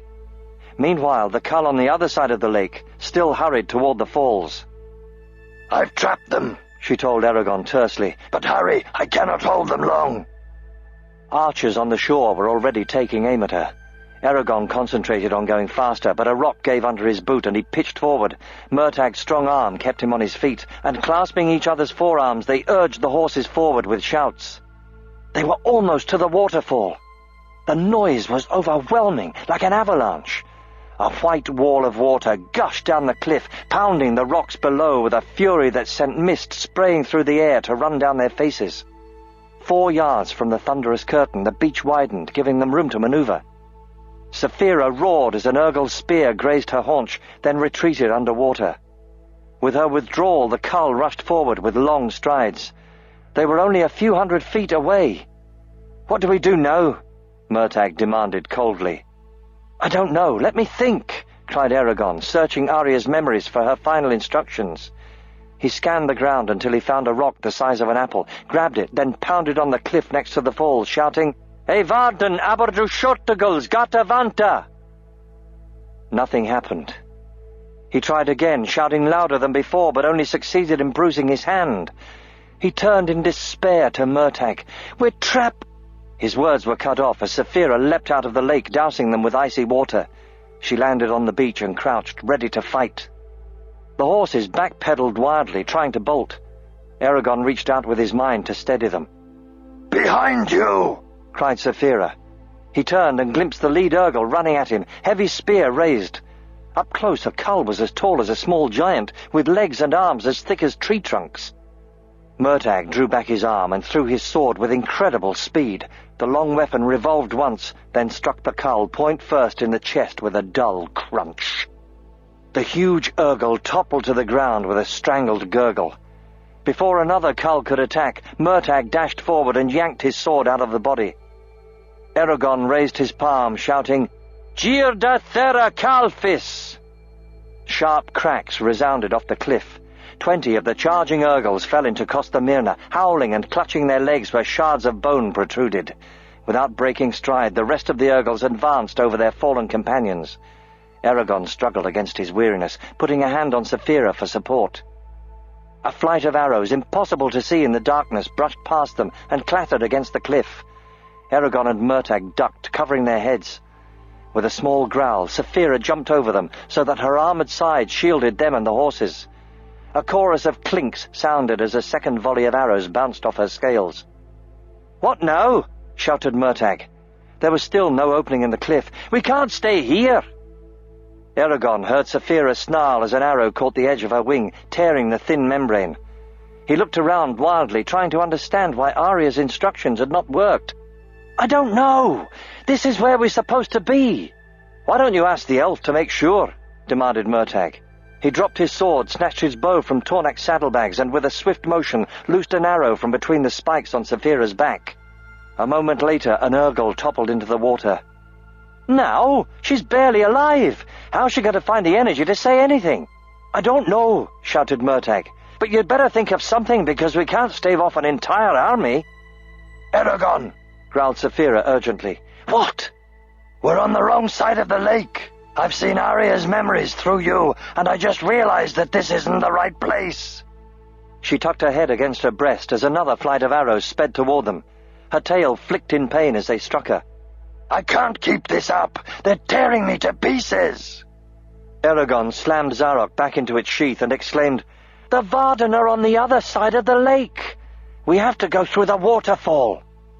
He noted with dread that the Urgles across Costa Mirna were almost to the falls. Murtagh's eyes shot toward the violent deluge, blocking their way. "We'll never get the horses through there, even if we can hold our own footing." "I'll convince them to follow us," snapped Eragon, "and Saphira can carry Arya." The Urgle's cries and bellows made Snowfire snort angrily. The elf lolled on his back, oblivious to the danger. Murtagh shrugged. "It's better than being hacked to death." He swiftly cut Arya loose from Snowfire's saddle, and Eragon caught the elf as she slid to the ground. "I'm ready," said Saphira, rising into a half-crouch. The approaching Urgles hesitated, unsure of her intentions. "Now!" cried Eragon. He and Murtagh heaved Arya onto Saphira, then secured her legs in the saddle straps. The second they were finished, Saphira swept up her wings and soared over the lake. The Urgles behind her howled as they saw her escaping. Arrows clattered off her belly. The Cull on the other shore redoubled their pace so as to attain the waterfall before she landed. Eragon reached out with his mind to force himself into the frightened thoughts of the horses. Using the ancient language, he told them that unless they swam through the waterfall, they would be killed and eaten by the Urgles. Though they did not understand everything he said, the meaning of his words was unmistakable. Snowfire and Tornak tossed their heads, then dashed into the thundering downpour, whinnying as it struck their backs. They floundered, struggling to stay above water. Murtagh sheathed his sword and jumped after them. His head disappeared under a froth of bubbles before he bobbed up, sputtering. The Urgles were right behind Eragon. He could hear their feet crunching on the gravel. With a fierce war cry, he leapt after Murtagh, closing his eyes a second before the cold water pummeled him. The tremendous weight of the waterfall slammed down on his shoulders with back-breaking force. The water's mindless roar filled his ears. He was driven to the bottom, where his knees gouged the rocky lakebed. He kicked off with all his strength and shot partway out of the water. Before he could take a gulp of air, the cascade rammed him back under water. All he could see was a white blur as foam billowed around him. He frantically tried to surface and relieve his burning lungs, but he only rose a few feet before the deluge halted his ascent.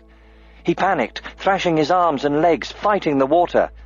Weighted down by Zarok and his drenched clothes, he sank back to the lakebed, unable to speak the ancient words that could save him. Suddenly, a strong hand grasped the back of his tunic and dragged him through the water. His rescuer sliced through the lake with quick, short strokes. Eragon hoped it was Murtagh, not an Urgle. They surfaced and stumbled onto the pebble beach. Eragon was trembling violently. His entire body shivered in bursts. Sounds of combat erupted to his right, and he whirled toward them, expecting an Urgle attack.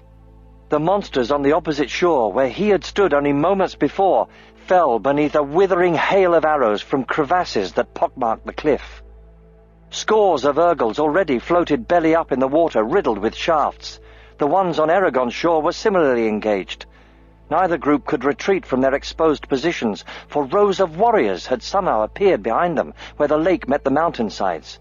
All that prevented the nearest Cull from rushing Eragon was the steady rain of arrows. The unseen archers seemed determined to keep the Urgles at bay. A gruff voice next to Eragon said, "Akunteras Dorjeda! What were they thinking? You would have drowned." Eragon jerked with surprise. It was not Murtagh standing by him, but a diminutive man no taller than his elbow. The dwarf was busy wringing water out of his long, braided beard. His chest was stocky, and he wore a chainmail jacket cut off at the shoulders to reveal muscular arms. A war axe hung from a wide leather belt strapped around his waist. An iron-bound oxhide cap, bearing the symbol of a hammer surrounded by 12 stars, sat firmly on his head. Even with the cap, he barely topped 4 feet. He looked longingly at the fighting and said, "Barzul, but I wish I could join them." A dwarf! Eragon drew Zarok and looked for Saphira and Murtagh. 2 12-foot-thick stone doors had opened in the cliff, revealing a broad tunnel nearly 30 feet tall that burrowed its way into the mysterious depths of the mountain. A line of flameless lamps filled the passageway with a pale sapphire light that spilled out onto the lake. Saphira and Murtagh stood before the tunnel, surrounded by a grim mixture of men and dwarves. At Murtagh's elbow was a bald, beardless man dressed in purple and gold robes. He was taller than all the other humans, and he was holding a dagger to Murtagh's throat. Eragon reached for his power, but the robed man said in a sharp, dangerous voice, "Stop! If you use magic, I'll kill your lovely friend here, who was so kind as to mention you're a rider. Don't think I won't know if you're drawing upon it. You can't hide anything from me." Eragon tried to speak, but the man snarled and pressed the dagger harder against Murtagh's throat. "None of that!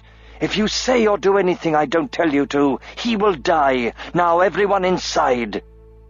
He backed into the tunnel, pulling Murtagh with him and keeping his eyes on Eragon. "Saphira, what should I do?" Eragon asked quickly as the men and dwarves followed Murtagh's captor, leading the horses along with them.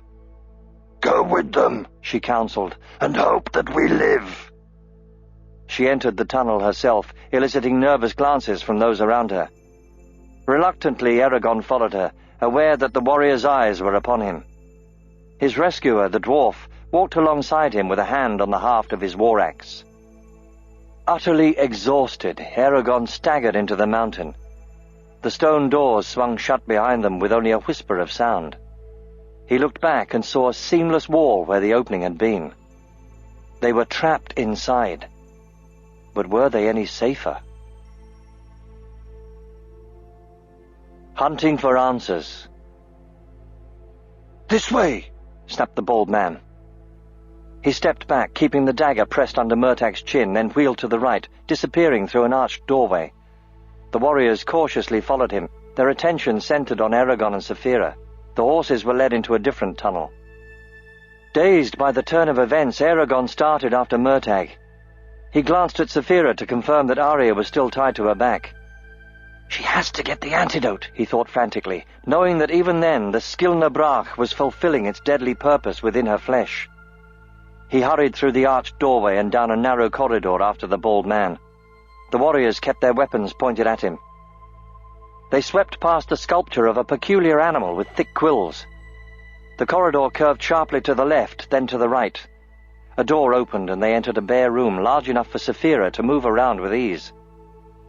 There was a hollow boom as the door closed, followed by a loud scrape as a bolt was secured on the outside. Eragon slowly examined his surroundings, Zarok tight in his hand. The walls, floor, and ceiling were made of polished white marble that reflected a ghost image of everyone like a mirror of veined milk. One of the unusual lanterns hung in each corner. "There's an injured—" he began, but a sharp gesture from the bald man cut him off. "Do not speak. It must wait until you have been tested."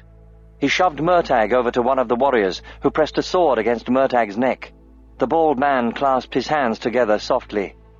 "Remove your weapons and slide them to me." A dwarf unbuckled Murtag's sword and dropped it on the floor with a clank. Loath to be parted with Zarok, Eragon unfastened the sheath and set it and the blade on the floor. He placed his bow and quiver next to them, then pushed the pile toward the warriors. "Now step away from your dragon and slowly approach me," commanded the bald man. Puzzled, Eragon moved forward. When they were a yard apart, the man said, "Stop there. Now remove the defenses from around your mind and prepare to let me inspect your thoughts and memories. If you try to hide anything from me, I will take what I want by force, which would drive you mad. If you don't submit, your companion will be killed." "Why?" asked Eragon, aghast. "To be sure you aren't in Galbatorix's service, and to understand why hundreds of Urgals are banging on our front door," growled the bald man. His close-set eyes shifted from point to point with cunning speed. "No one may enter Farthendur without being tested." "There isn't time. We need a healer," protested Eragon. "Silence!" roared the man, pressing down his robe with thin fingers. "Until you are examined, your words are meaningless." "But she's dying," retorted Eragon angrily, pointing at Arya. They were in a precarious position, but he would let nothing else happen until Arya was cared for. "It will have to wait. No one will leave this room until we have discovered the truth of this matter.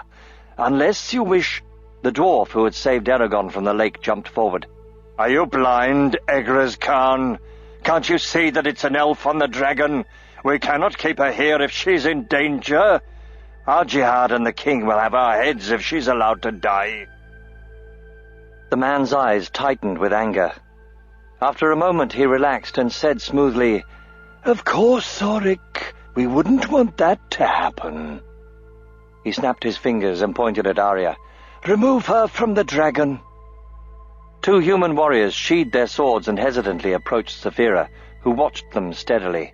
"Quickly, quickly!" The men unstrapped Arya from the saddle and lowered the elf to the floor. One of the men inspected her face, then said sharply, "It's the dragon egg courier, Arya." "What?" exclaimed the bald man. The dwarf Oric's eyes widened with astonishment. The bald man fixed his steely gaze on Eragon and said flatly, You have much explaining to do." Eragon returned the intent stare with all the determination he could muster. "She was poisoned with the Skilna Brach while in prison. Only Tunivor's nectar can save her now." The bald man's face became inscrutable. He stood motionless except for his lips, which twitched occasionally. "Very well. Take her to the healers and tell them what she needs. Guard her until the ceremony is completed. I will have new orders for you by then." The warriors nodded curtly and carried Arya out of the room. Eragon watched them go, wishing that he could accompany her. His attention snapped back to the bald man as he said, "Enough of this. We have wasted too much time already. Prepare to be examined." Eragon did not want this hairless, threatening man inside his mind, laying bare his every thought and feeling, but he knew that resistance would be useless. The air was strained. Murtag's gaze burned into his forehead. Finally, he bowed his head. "I am ready." "Good, then—" He was interrupted as Oryx said abruptly, "You'd better not harm him, Megras Khan, else the king will have words for you." The bald man looked at him irritably, then faced Eragon with a small smile. "Only if he resists." He bowed his head and chanted several inaudible words. Eragon gasped with pain and shock as a mental probe clawed its way into his mind. His eyes rolled up into his head, and he automatically began throwing up barriers around his consciousness. The attack was incredibly powerful. "Don't do that!" cried Saphira. Her thoughts joined his, filling him with strength. "You're putting Murtag at risk." Eragon faltered, gritted his teeth, then forced himself to remove his shielding, exposing himself to the ravening probe. Disappointment emanated from the bald man. His battering intensified. The force coming from his mind felt decayed and unwholesome. There was something profoundly wrong about it. "He wants me to fight him!" cried Eragon as a fresh wave of pain racked him. A second later it subsided, only to be replaced by another. Saphira did her best to suppress it, but even she could not block it entirely. "Give him what he wants," she said quickly. "But protect everything else. I'll help you. His strength is no match for mine. I'm already shielding our words from him." "Then why does it still hurt?" "The pain comes from you." Eragon winced as the probe dug in further, hunting for information like a nail being driven through his skull. The bald man roughly seized his childhood memories and began sifting through them. "He doesn't need those. Get him out of there," growled Eragon angrily. "I can't, not without endangering you," said Saphira. "I can conceal things from his view, but it must be done before he reaches them. Think quickly and tell me what you want hidden." Eragon tried to concentrate through the pain. He raced through his memories, starting from when he had found Saphira's egg. He hid sections of his discussions with Brom, including all the ancient words he had been taught. Their travels through the Palankar Valley, Yazwak, Darat and Tirm he left mostly untouched. But he had Saphira conceal everything he remembered of Angela's fortune-telling and Solumbum. He skipped from their burglary at Tirm to Brom's death, to his imprisonment at Gilead, and lastly to Murtag's revelation of his true identity. Eragon wanted to hide that as well, but Saphira balked. "The Varden have a right to know who they shelter under their roof, especially if it's a son of the Forsworn." "Just do it," he said tightly, fighting another wave of agony. "I won't be the one to unmask him, at least not to this man." "It'll be discovered as soon as Murtag is scanned," warned Saphira sharply. "Just do it!" With the most important information hidden, there was nothing else for Eragon to do but wait for the bald man to finish his inspection. It was like sitting still while his fingernails were extracted with rusty tongs. His entire body was rigid, jaw locked tightly. Heat radiated from his skin and a line of sweat rolled down his neck. He was acutely aware of each second as the long minutes crept by. The bald man wound through his experiences sluggishly, like a thorny vine pushing its way toward the sunlight. He paid keen attention to many things Eragon considered irrelevant, such as his mother, Selena, and seemed to linger on purpose so as to prolong the suffering. He spent a long time examining Eragon's recollections of the Razak, and then later the Shade.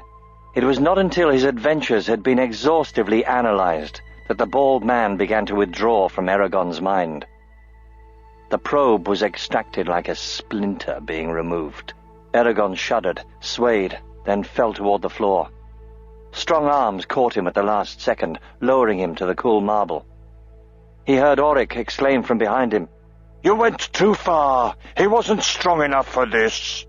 "He'll live. That's all that is needed," answered the bald man curtly. There was an angry grunt. "What did you find?" Silence. "Well, is he to be trusted or not?" The words came reluctantly. "He is not your enemy." There were audible sighs of relief throughout the room. Eragon's eyes fluttered open. He gingerly pushed himself upright. "Easy now," said Auric, wrapping a thick arm around him and helping him to his feet. Eragon wove unsteadily, glaring at the bald man. A low growl rumbled in Saphira's throat. The bald man ignored them. He turned to Murtagh, who was still being held at sword point. "It's your turn now." Murtagh stiffened and shook his head. The sword cut his neck slightly. Blood dripped down his skin. "No. You will not be protected here if you refuse." "Eragon has been declared trustworthy, so you cannot threaten to kill him to influence me. Since you can't do that, nothing you say or do will convince me to open my mind." Sneering, the bald man cocked what would have been an eyebrow if he had any. "What of your own life? I can still threaten that." "It won't do any good," said Murtagh stonily, and with such conviction that it was impossible to doubt his word. The bald man's breath exploded angrily. "You don't have a choice!" He stepped forward and placed his palm on Murtagh's brow, clenching his hand to hold him in place. Murtagh stiffened, face growing as hard as iron, fists clenched, neck muscles bulging. He was obviously fighting the attack with all his strength. The bald man bared his teeth with fury and frustration at the resistance. His fingers dug mercilessly into Murtagh. Eragon winced in sympathy, knowing the battle that raged between them. "Can't you help him?" he asked Saphira. "No," she said softly. "He will allow no one into his mind." Auric scowled darkly as he watched the combatants. "Ilfkant's Orodum," he muttered, then leapt forward and cried, "That is enough!" He grabbed the bald man's arm and tore him away from Murtagh with strength disproportional to his size. The bald man stumbled back, then turned on Auric furiously. "How dare you!" he shouted. "You questioned my leadership, opened the gates without permission, and now this. You've shown nothing but insolence and treachery. Do you think your king will protect you now?" Auric bristled. "You would have let them die. If I had waited any longer, the Urgles would have killed them." He pointed at Murtagh, whose breath came in great heaves. "We don't have any right to torture him for information. Al-Jihad won't sanction it. Not after you've examined the rider and found him free of fault. And they brought us Arya." "Would you allow him to enter unchallenged?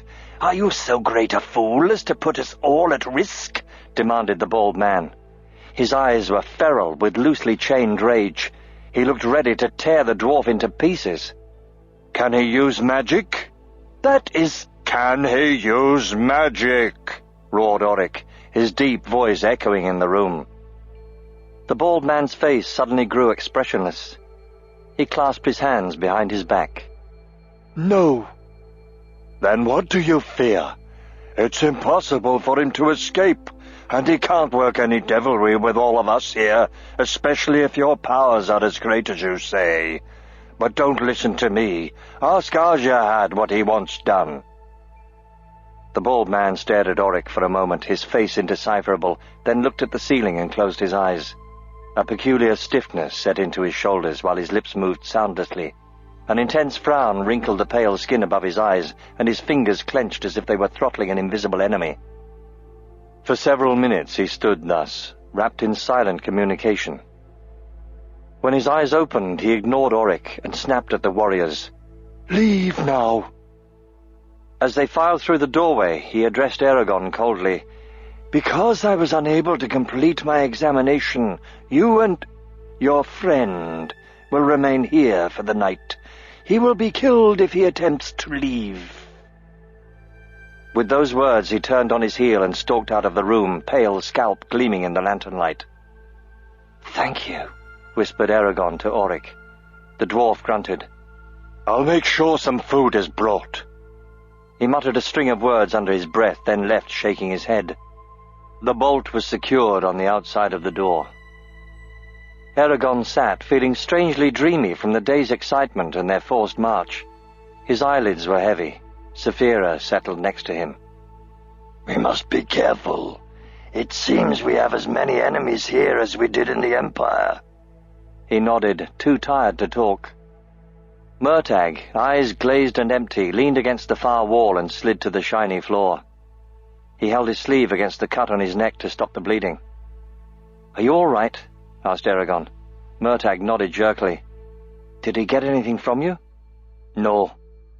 "How were you able to keep him out? He's so strong." I've been well trained." There was a bitter note in his voice. Silence enshrouded them. Eragon's gaze drifted to one of the lanterns hanging in a corner. His thoughts meandered until he abruptly said, "I didn't let them know who you are." Murtagh looked relieved. He bowed his head. "Thank you for not betraying me." "They didn't recognize you?" "No." "And you still say that you are Morzan's son?" "Yes," he sighed. Eragon started to speak, but stopped when he felt hot liquid splash onto his hand. He looked down and was startled to see a drop of dark blood roll off his skin. It had fallen from Saphira's wing. "I forgot, you're injured," he exclaimed, getting up with an effort. "I'd better heal you." Be careful. It's easy to make mistakes when you're this tired. "I know." Saphira unfolded one of her wings and lowered it to the floor. Murtagh watched as Eragon ran his hands over the warm blue membrane, saying, "We say heal," whenever he found an arrow hole. Luckily, all the wounds were relatively easy to heal, even those on her nose. Task completed, Eragon slumped against Saphira, breathing hard.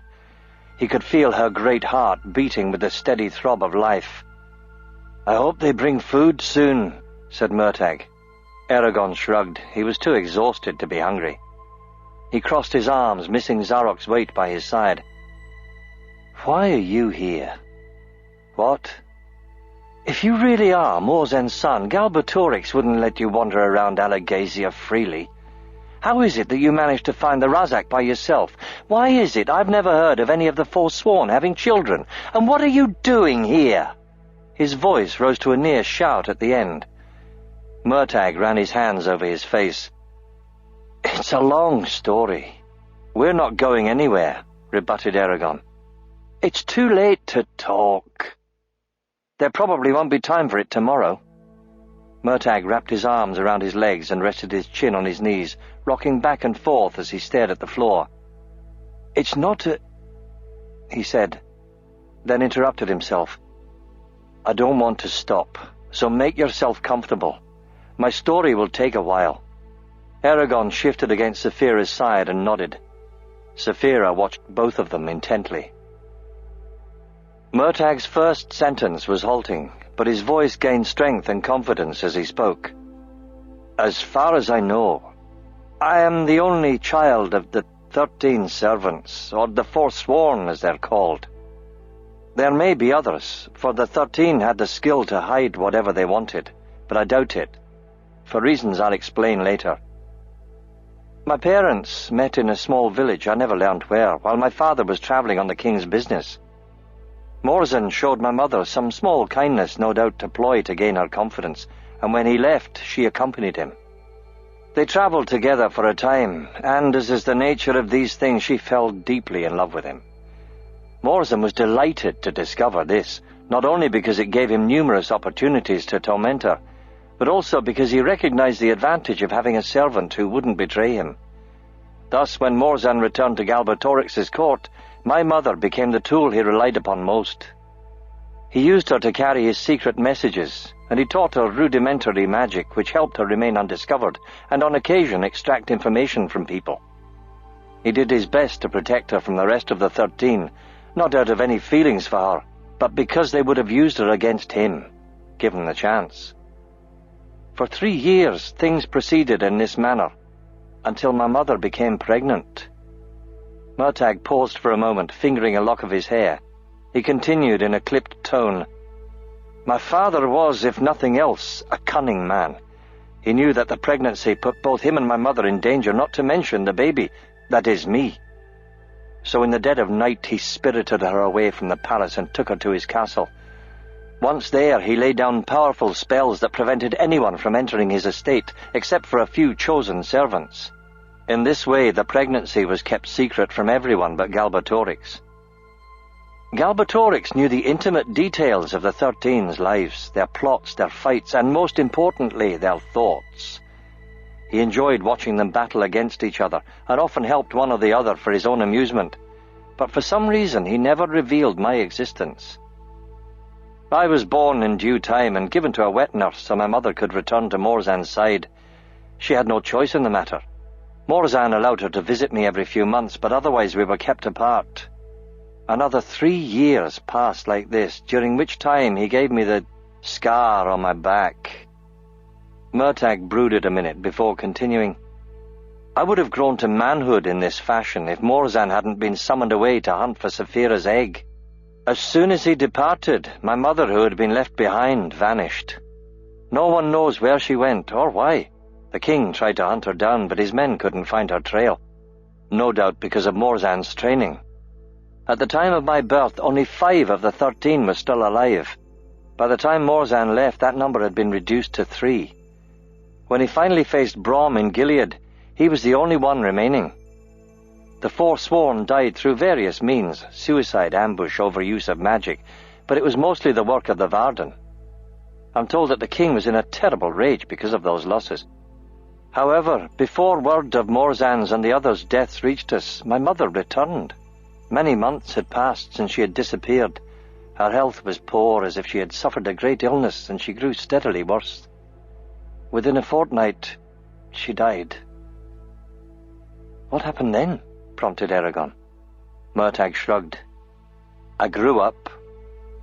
The king brought me to the palace and arranged for my upbringing. Aside from that, he left me alone. Then why did you leave? A hard laugh broke from Murtagh. Escaped is more like it. At my last birthday, when I turned 18, the king summoned me to his quarters for a private dinner. The message surprised me because I'd always distanced myself from the court and had rarely met him. We'd talked before, but always within earshot of eavesdropping nobles.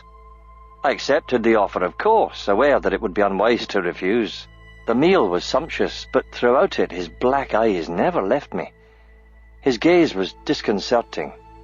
It seemed that he was searching for something hidden in my face. I didn't know what to make of it and did my best to provide polite conversation, but he refused to talk, and I soon ceased my efforts. When the meal was finished, he finally began to speak. You've never heard his voice, so it's hard for me to make you understand what it was like. His words were entrancing, like a snake whispering gilded lies into my ears. A more convincing and frightening man I've never heard. He wove a vision, a fantasy of the empire as he imagined it. There would be beautiful cities built across the country, filled with the greatest warriors, artisans, musicians, and philosophers. The Urgles would finally be eradicated, and the empire would expand in every direction until it reached the 4 corners of Alagasia. Peace and prosperity would flourish, but more wondrous yet, the riders would be brought back to gently govern over Galbatorix's fiefdoms. Entranced, I listened to him for what must have been hours. When he stopped, I eagerly asked how the riders would be reinstated, for everyone knew there were no dragon eggs left. Galbatorix grew still then and stared at me thoughtfully. For a long time he was silent, but then he extended his hand and asked, Will you, O son of my friend, serve me as I labor to bring about this paradise? Though I knew the history behind his and my father's rise to power, the dream he had painted for me was too compelling, too seductive to ignore. Ardor for this mission filled me, and I fervently pledged myself to him. Obviously pleased, Galbatorix gave me his blessing, then dismissed me, saying, I shall call upon you when the need arises. Several months passed before he did. When the summons came, I felt all of my old excitement return. We met in private as before, but this time he was not pleasant or charming. The Varden had just destroyed 3 brigades in the south, and his wrath was out in full force. He charged me in a terrible voice to take a detachment of troops and destroy Cantos, where rebels were known to hide occasionally. When I asked what we should do with the people there and how we would know if they were guilty, he shouted, "They're all traitors! Burn them at the stake and bury their ashes with dung!" He continued to rant, cursing his enemies and describing how he would scourge the land of everyone who bore him ill will. His tone was so different from what I had encountered before, it made me realize he didn't possess the mercy or foresight to gain the people's loyalty, and he ruled only through brute force guided by his own passions. It was at that moment I determined to escape him and Urubane forever. As soon as I was free of his presence, I and my faithful servant Tornak made ready for flight. We left that very night, but somehow Galbatorix anticipated my actions, for there were soldiers waiting for us outside the gates. Ah, my sword was bloody, flashing in the dim lantern glow. We defeated the men, but in the process Tornak was killed. Alone and filled with grief, I fled to an old friend who sheltered me in his estate. While I hid, I listened carefully to every rumor, trying to predict Galbatorix's actions and plan my future. During that time, talk reached me that the Razak had been sent to capture or kill someone. Remembering the king's plans for the riders, I decided to find and follow the Razak, just in case they did discover a dragon. And that's how I found you. I have no more secrets.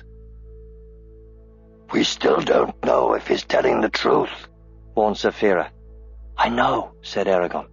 But why would he lie to us? He might be mad. I doubt it.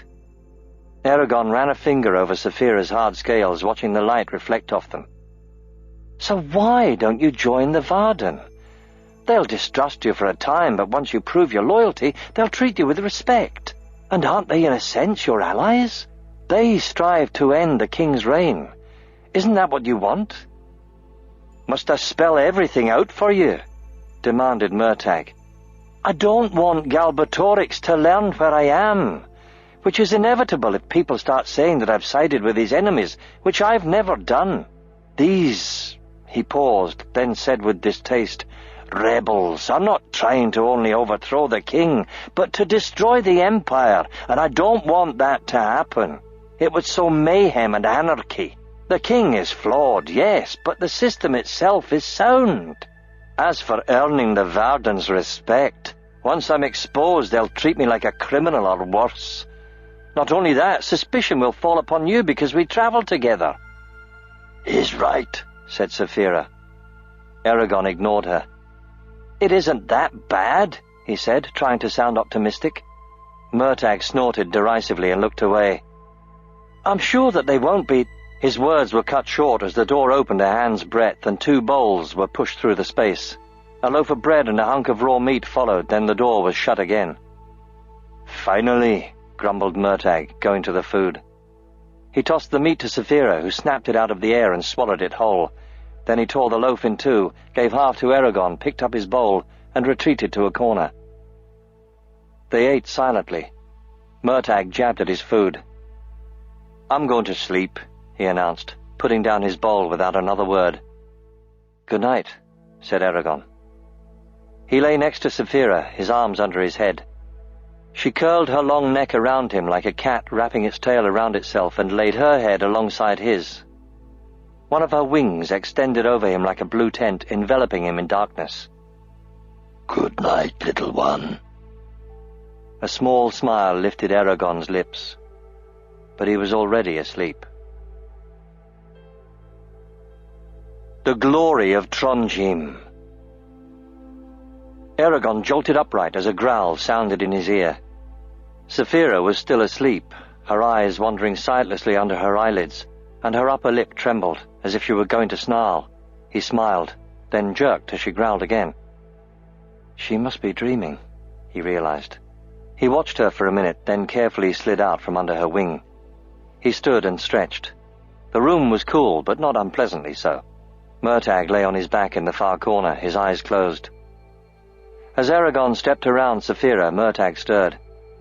Morning, he said quietly, sitting up. How long have you been awake? Asked Eragon in a hushed voice. A while. I'm surprised Saphira didn't wake you sooner. I was tired enough to sleep through a thunderstorm, said Eragon wryly. He sat by Murtagh and rested his head against the wall. Do you know what time it is? No. It's impossible to tell in here. Has anyone come to see us? Not yet. They sat together without moving or speaking. Eragon felt oddly bound to Murtagh. I've been carrying his father's sword, which would have been his inheritance. We're alike in many ways, yet our outlook and upbringing are totally different. He thought of Murtagh's scar and shivered. What man could do that to a child? Saphira lifted her head and blinked to clear her eyes. She sniffed the air, then yawned expansively, her rough tongue curling at the tip. Has anything happened? Eragon shook his head. I hope they give me more food than that snack last night. I'm hungry enough to eat a herd of cows. They'll feed you, he assured her. They'd better. She positioned herself near the door and settled down to wait, tail flicking. Eragon closed his eyes, enjoying the rest. He dozed a while, then got up and paced around. Bored, he examined one of the lanterns. It was made of a single piece of teardrop-shaped glass, about twice the size of a lemon, and filled with soft blue light that neither wavered nor flickered. 4 slim metal ribs wrapped smoothly around the glass, meeting at the top to form a small hook, and again at the bottom where they melded together into 3 graceful legs. The whole piece was quite attractive. Eragon's inspection was interrupted by voices outside the room. The door opened and a dozen warriors marched inside. The first man gulped when he saw Saphira. They were followed by Oryk and the bald man, who declared, You have been summoned to Arjihad, leader of the Varden. If you must eat, do so while we march. Eragon and Murtagh stood together, watching him warily. Where are our horses, and can I have my sword and bow back? Asked Eragon. The bald man looked at him with disdain. Your weapons will be returned to you when Arjihad sees fit, not before. As for your horses, they await you in the tunnel. Now come. As he turned to leave, Eragon asked quickly, How is Arya? The bald man hesitated. I do not know. The healers are still with her. He exited the room, accompanied by Oryk. One of the warriors motioned, You go first.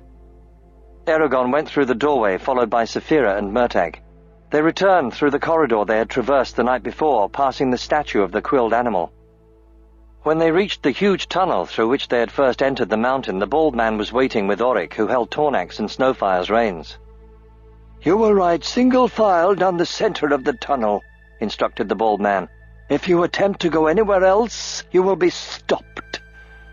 When Eragon started to climb onto Saphira, the bald man shouted, No! Ride your horse until I tell you otherwise. Eragon shrugged and took Snowfire's reins. He swung into the saddle, guided Snowfire in front of Saphira, and told her, Stay close in case I need your help. Of course, she said. Murtagh mounted Tornak behind Saphira. The bald man examined their small line, then gestured at the warriors, who divided in half to surround them, giving Saphira as wide a berth as possible. Oryk and the bald man went to the head of the procession. After looking them over once more, the bald man clapped twice and started walking forward. Eragon tapped Snowfire lightly on his flanks. The entire group headed toward the heart of the mountain. Echoes filled the tunnel as the horses' hooves struck the hard floor, the sounds amplified in the deserted passageway. Doors and gates occasionally disturbed the smooth walls, but they were always closed. Eragon marveled at the sheer size of the tunnel, which had been mined with incredible skill. The walls, floor, and ceiling were crafted with flawless precision. The angles at the bases of the walls were perfectly square, and as far as he could tell, the tunnel itself did not vary from its course by even an inch. As they proceeded, Eragon's anticipation about meeting Arjihad increased. The leader of the Varden was a shadowy figure to the people within the Empire. He had risen to power nearly 20 years ago, and since then had waged a fierce war against King Galbatorix. No one knew where he came from, or even what he looked like. It was rumored that he was a master strategist, a brutal fighter. With such a reputation, Eragon worried about how they would be received. Still, knowing that Brom had trusted the Varden enough to serve them helped to allay his fears. Seeing Auric again had brought forth new questions in his mind. The tunnel was obviously dwarf work. No one else could mine with such skill. But were the dwarves part of the Varden, or were they merely sheltering them? And who was the king that Auric had mentioned? Was it Argiad? Eragon understood now that the Varden had been able to escape discovery by hiding underground. But what about the elves? Where were they? For nearly an hour, the bald man led them through the tunnel, never straying nor turning.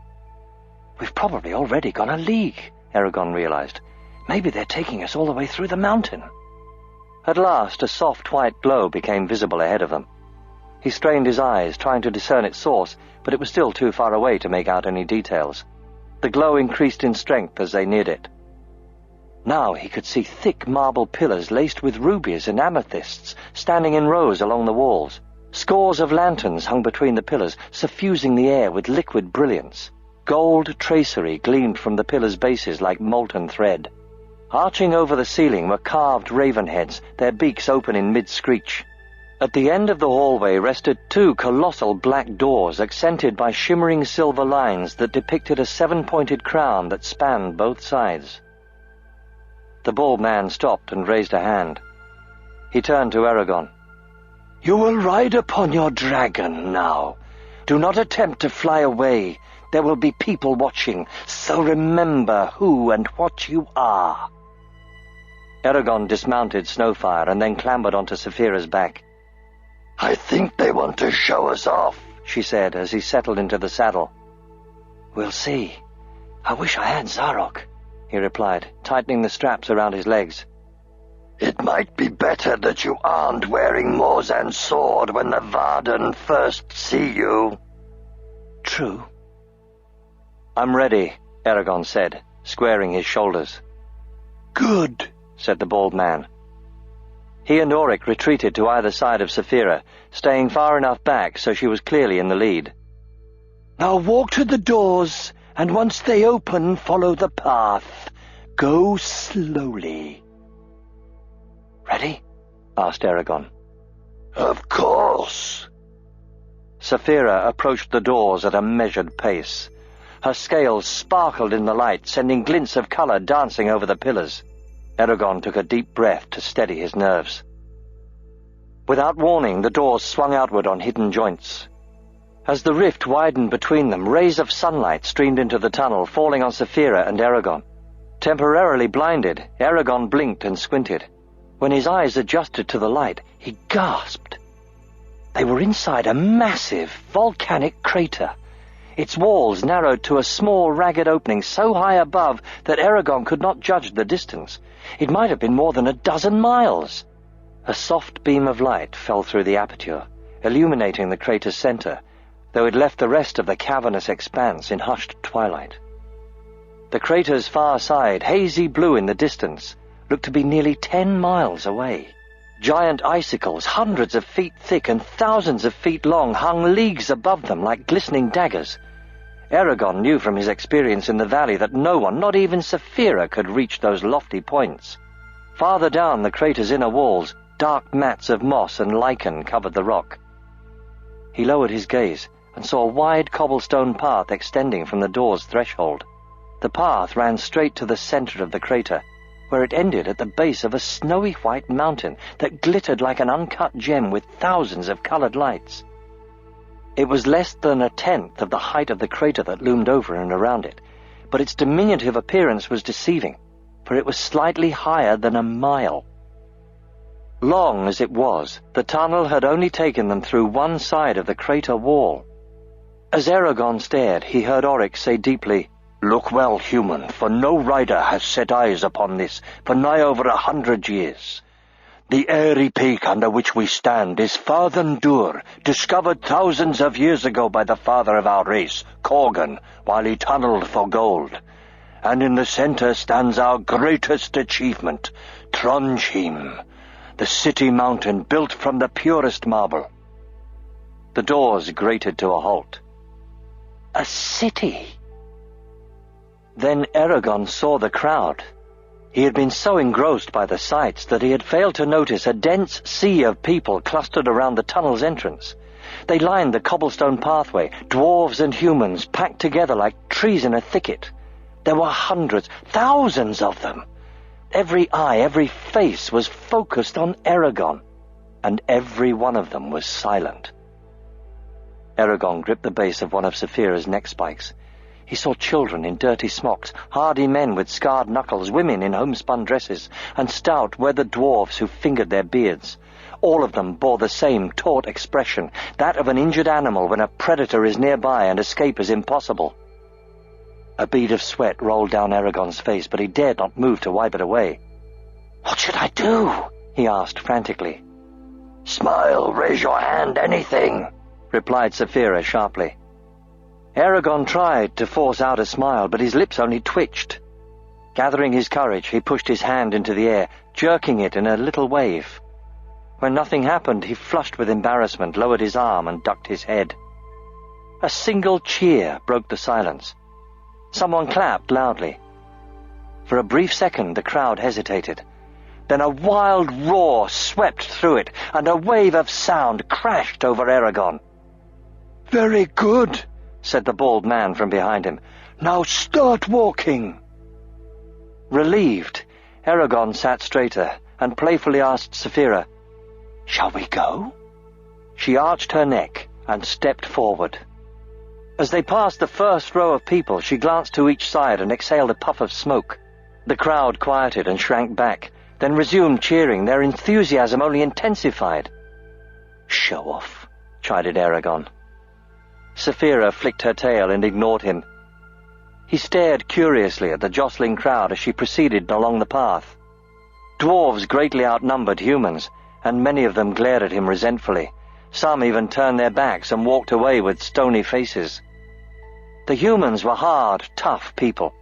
All the men had daggers or knives at their waists. Many were armed for war. The women carried themselves proudly, but they seemed to conceal a deep, abiding weariness. The few children and babies stared at Eragon with large eyes.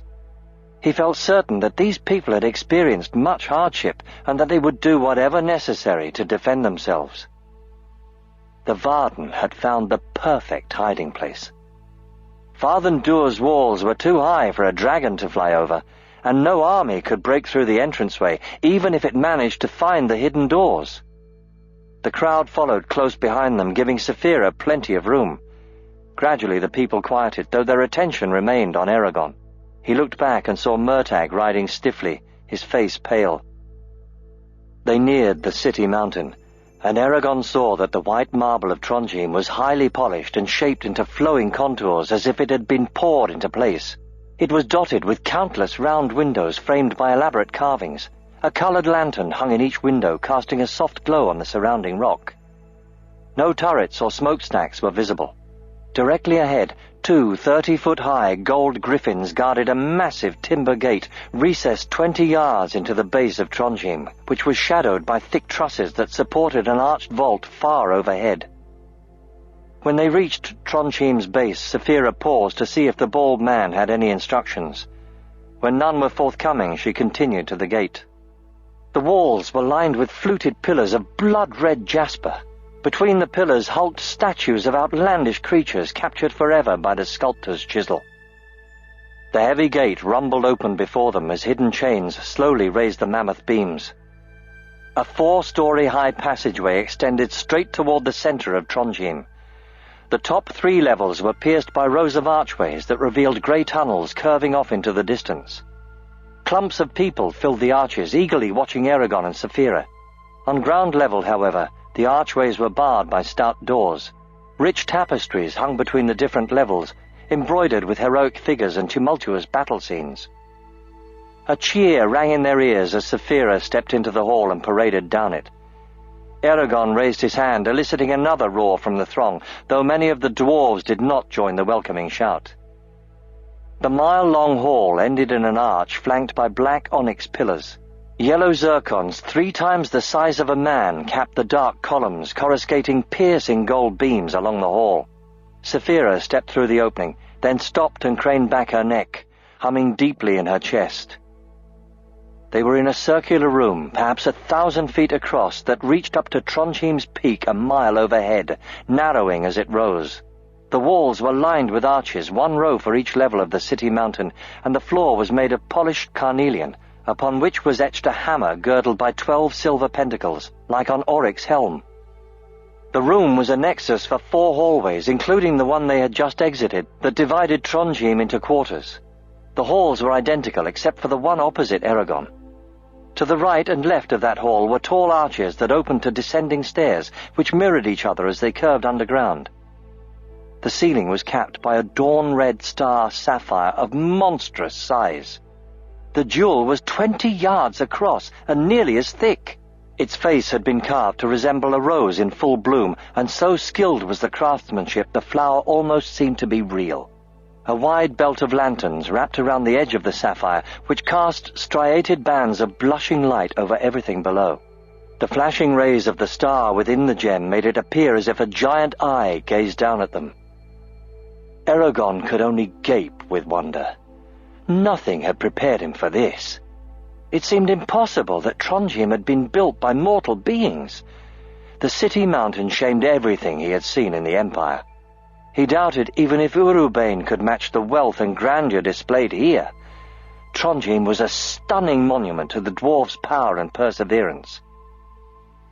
The bald man walked in front of Saphira and said, "You must go on foot from here." There was scattered booing from the crowd as he spoke. A dwarf took Tornak and Snowfire away. Eragon dismounted Saphira, but stayed by her side as the bald man led them across the carnelian floor to the right-hand hallway. They followed it for several hundred feet, then entered a smaller corridor. Their guards remained despite the cramped space. After 4 sharp turns, they came to a massive cedar door stained black with age. The bald man pulled it open and conducted everyone but the guards inside. Ajahad. Eragon entered an elegant 2-story study panelled with rows of cedar bookshelves. A wrought-iron staircase wound up to a small balcony with 2 chairs and a reading table. White lanterns hung along the walls and ceiling so a book could be read anywhere in the room. The stone floor was covered by an intricate oval rug. At the far end of the room, a man stood behind a large walnut desk. His skin gleamed the color of oiled ebony.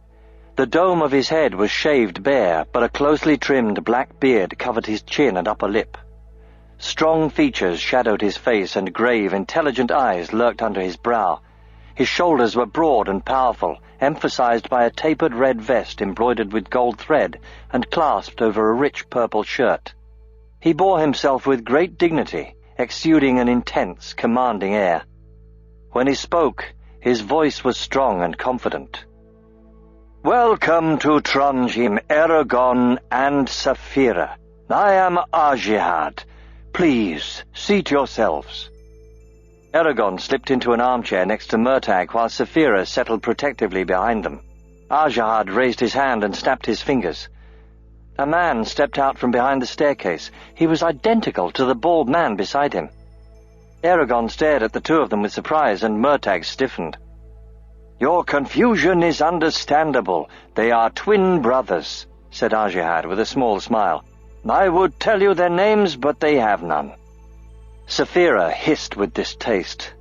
Ajahad watched her for a moment, then sat in a high-backed chair behind the desk. The twins retreated under the stairs and stood impassively beside each other. Ajahad pressed his fingers together as he stared at Eragon and Murtagh. He studied them for a long time with an unwavering gaze. Eragon squirmed, uncomfortable. After what seemed like several minutes, Ajahad lowered his hands and beckoned to the twins. One of them hurried to his side. Ajahad whispered in his ear. The bald man suddenly paled and shook his head vigorously. Ajahad frowned, then nodded as if something had been confirmed. He looked at Murtagh. "You have placed me in a difficult position by refusing to be examined.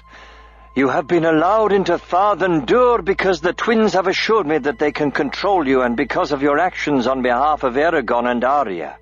I understand that there may be things you wish to keep hidden in your mind, but as long as you do, we cannot trust you." "You wouldn't trust me anyway," said Murtagh defiantly. Ajahad's face darkened as Murtagh spoke, and his eyes flashed dangerously. Though it has been 23 years since it last broke upon my ear, I know that voice." He stood ominously, chest swelling. The twins looked alarmed and put their heads together, whispering frantically. "It came from another man, one more beast than human. Get up." Murtagh warily complied, his eyes darting between the twins and Ajahad. "Remove your shirt," ordered Ajahad. With a shrug, Murtagh pulled off his tunic. "Now turn around." As he pivoted to the side, light fell upon the scar on his back. "Murtagh," breathed Ajahad. A grunt of surprise came from Auric. Without warning, Ajahad turned on the twins and thundered, "Did you know of this?" The twins bowed their heads. "We discovered his name in Eragon's mind, but we did not suspect that this boy was the son of one as powerful as Morzan. It never occurred." "And you didn't tell me?" demanded Ajahad. He raised a hand, forestalling their explanation. "We will discuss it later." He faced Murtagh again. "First, I must untangle this muddle. Do you still refuse to be probed?" "Yes," said Murtagh sharply, slipping back into his tunic. "I won't let anyone inside of my head." Ajahad leaned on his desk. "There will be unpleasant consequences if you don't. Unless the twins can certify that you aren't a threat, we cannot give you credence, despite and perhaps because of the assistance you have given Eragon. Without that verification, the people here, dwarf and human alike, will tear you apart if they learn of your presence. I'll be forced to keep you confined at all times, as much for your protection as for ours. It will only get worse once the dwarf king Hrothgar demands custody of you. Don't force yourself into that situation when it can easily be avoided." Murtagh shook his head stubbornly. "No, even if I were to submit, I would still be treated like a leper and an outcast. All I wish is to leave. If you let me do that peacefully, I'll never reveal your location to the Empire." "What will happen if you are captured and brought before Galbatorix?" demanded Ajahad. "He will extract every secret from your mind, no matter how strong you may be. Even if you could resist him, how can we trust that you won't rejoin him in the future? I cannot take that chance." "Will you hold me prisoner forever?" demanded Murtagh, straightening. "No," said Ajahad, "only until you let yourself be examined. If you are found trustworthy, the twins will remove all knowledge of Father Dur's location from your mind before you leave. We won't risk someone with those memories falling into Galbatorix's hands."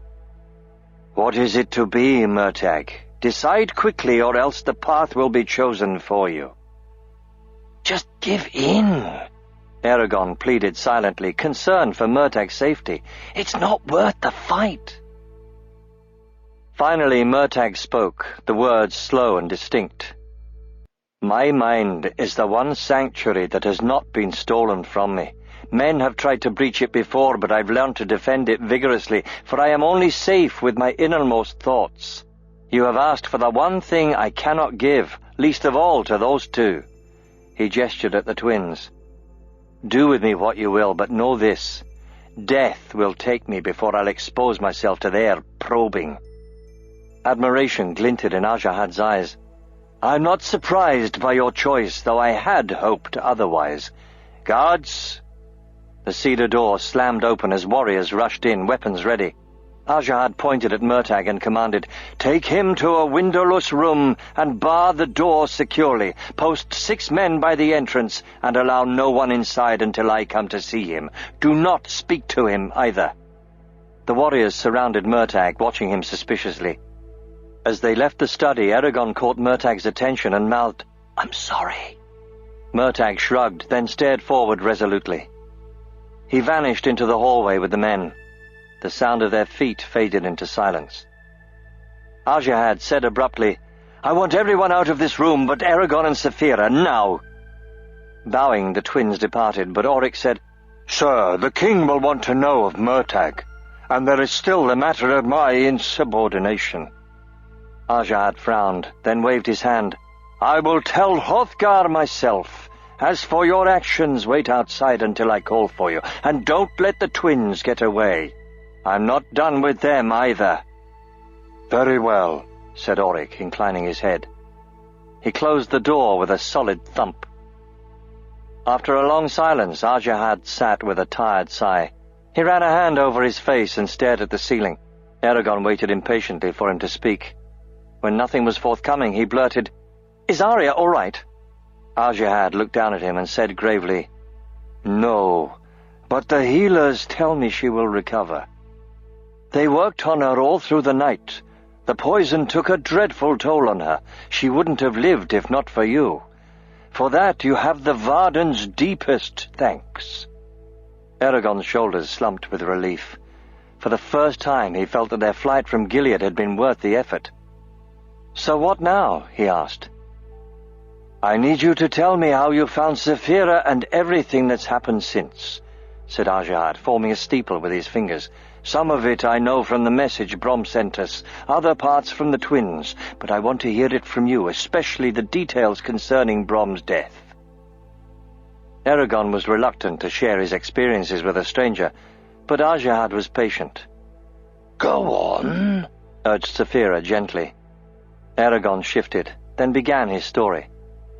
It was awkward at first, but grew easier as he proceeded. Saphira helped him to remember things clearly with occasional comments. Ajahad listened intently the entire time. Eragon talked for hours, often pausing between his words. He told Ajahad of Tirm, though he kept Angela's fortune-telling to himself, and how he and Brom had found the Razak. He even related his dreams of Arya. When he came to Gilead and mentioned the shade, Ajahad's face hardened, and he leaned back with veiled eyes. When his narrative was complete, Eragon fell silent, brooding on all that had occurred. Ajahad stood, clasped his hands behind his back, and absently studied one of the bookshelves. After a time, he returned to the desk. "Brom's death is a terrible loss. He was a close friend of mine and a powerful ally of the Varden. He saved us from destruction many times through his bravery and intelligence. Even now, when he is gone, he's provided us with the one thing that can ensure our success. You." "But what can you expect me to accomplish?" asked Eragon. "I will explain it in full," said Ajahad.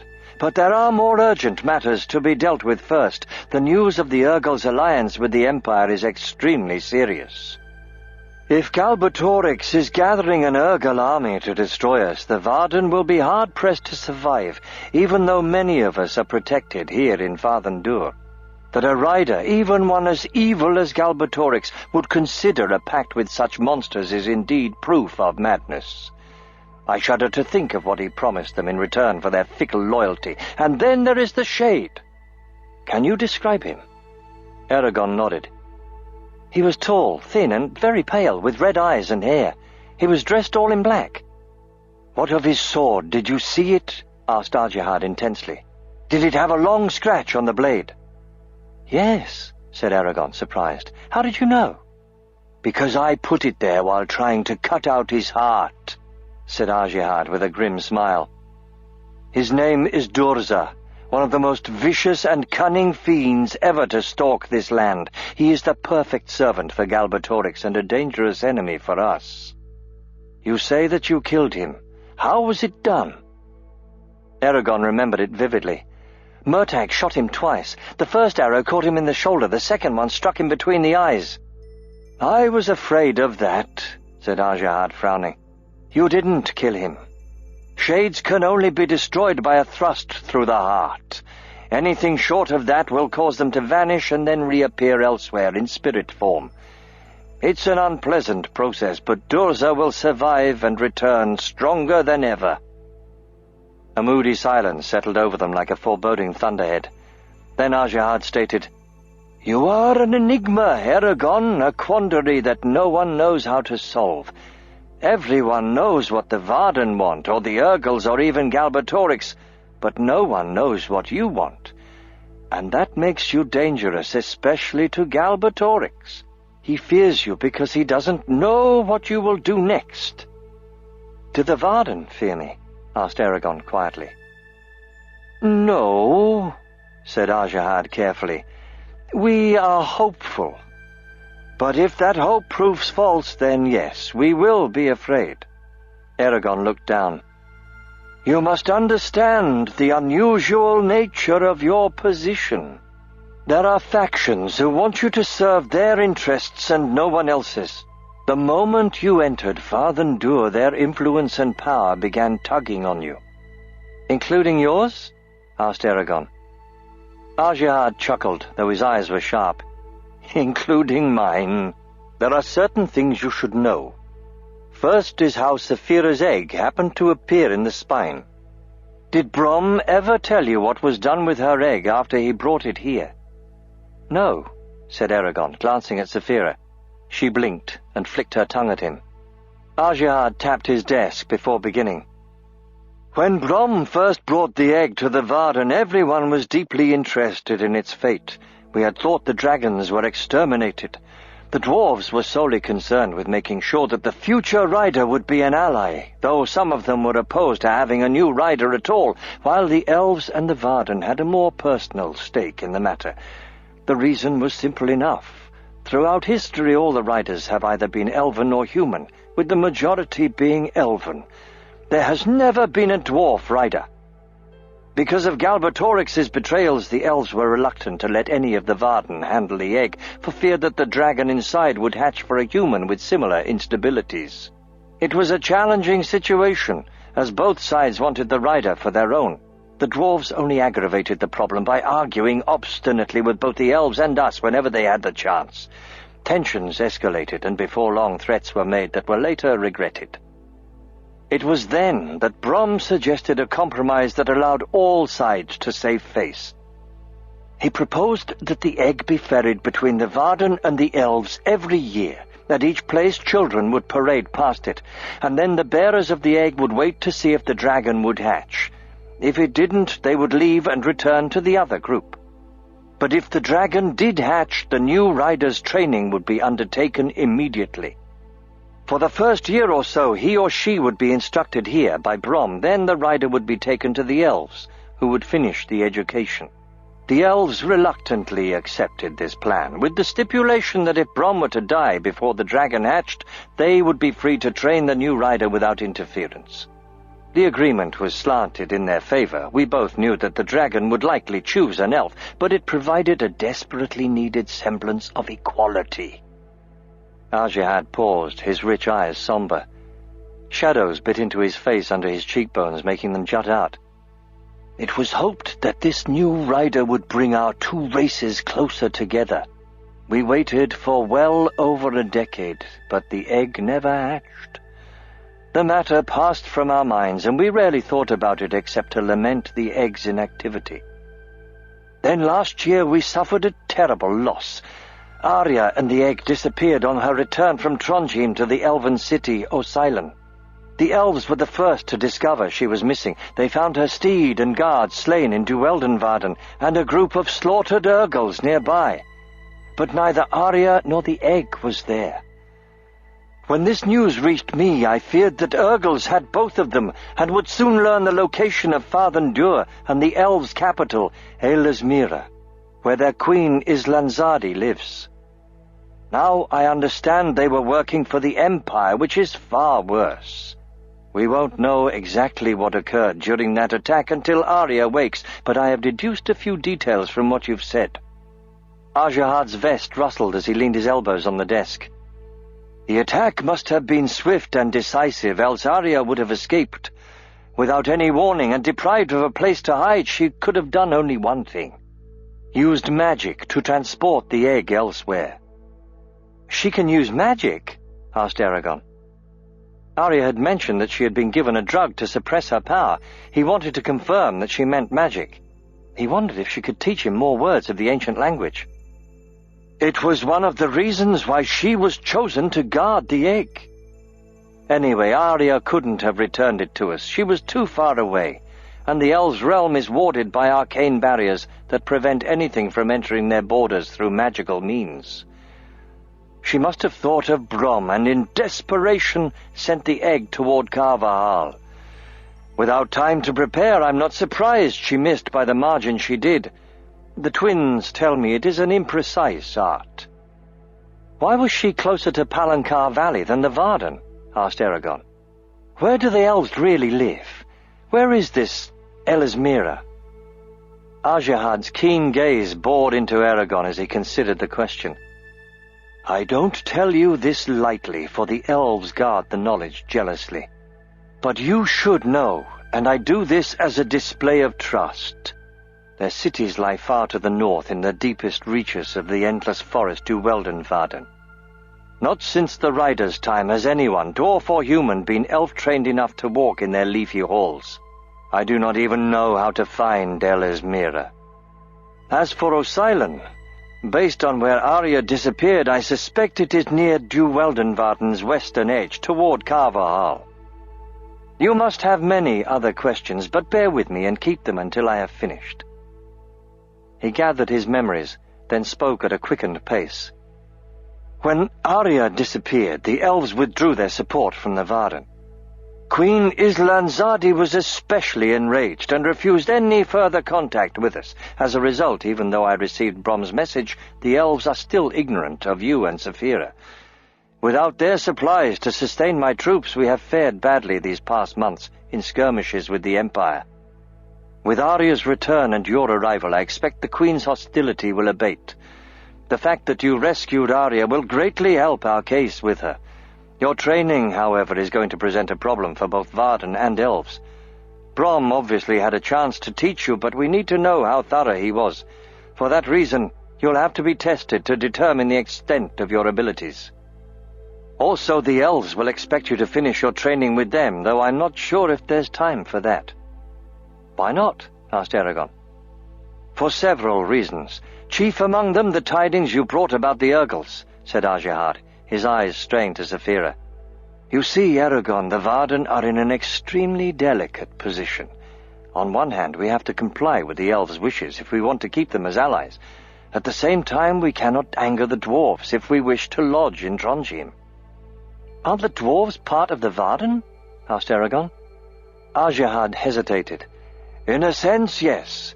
They allow us to live here and provide assistance in our struggle against the Empire, but they are loyal only to their king.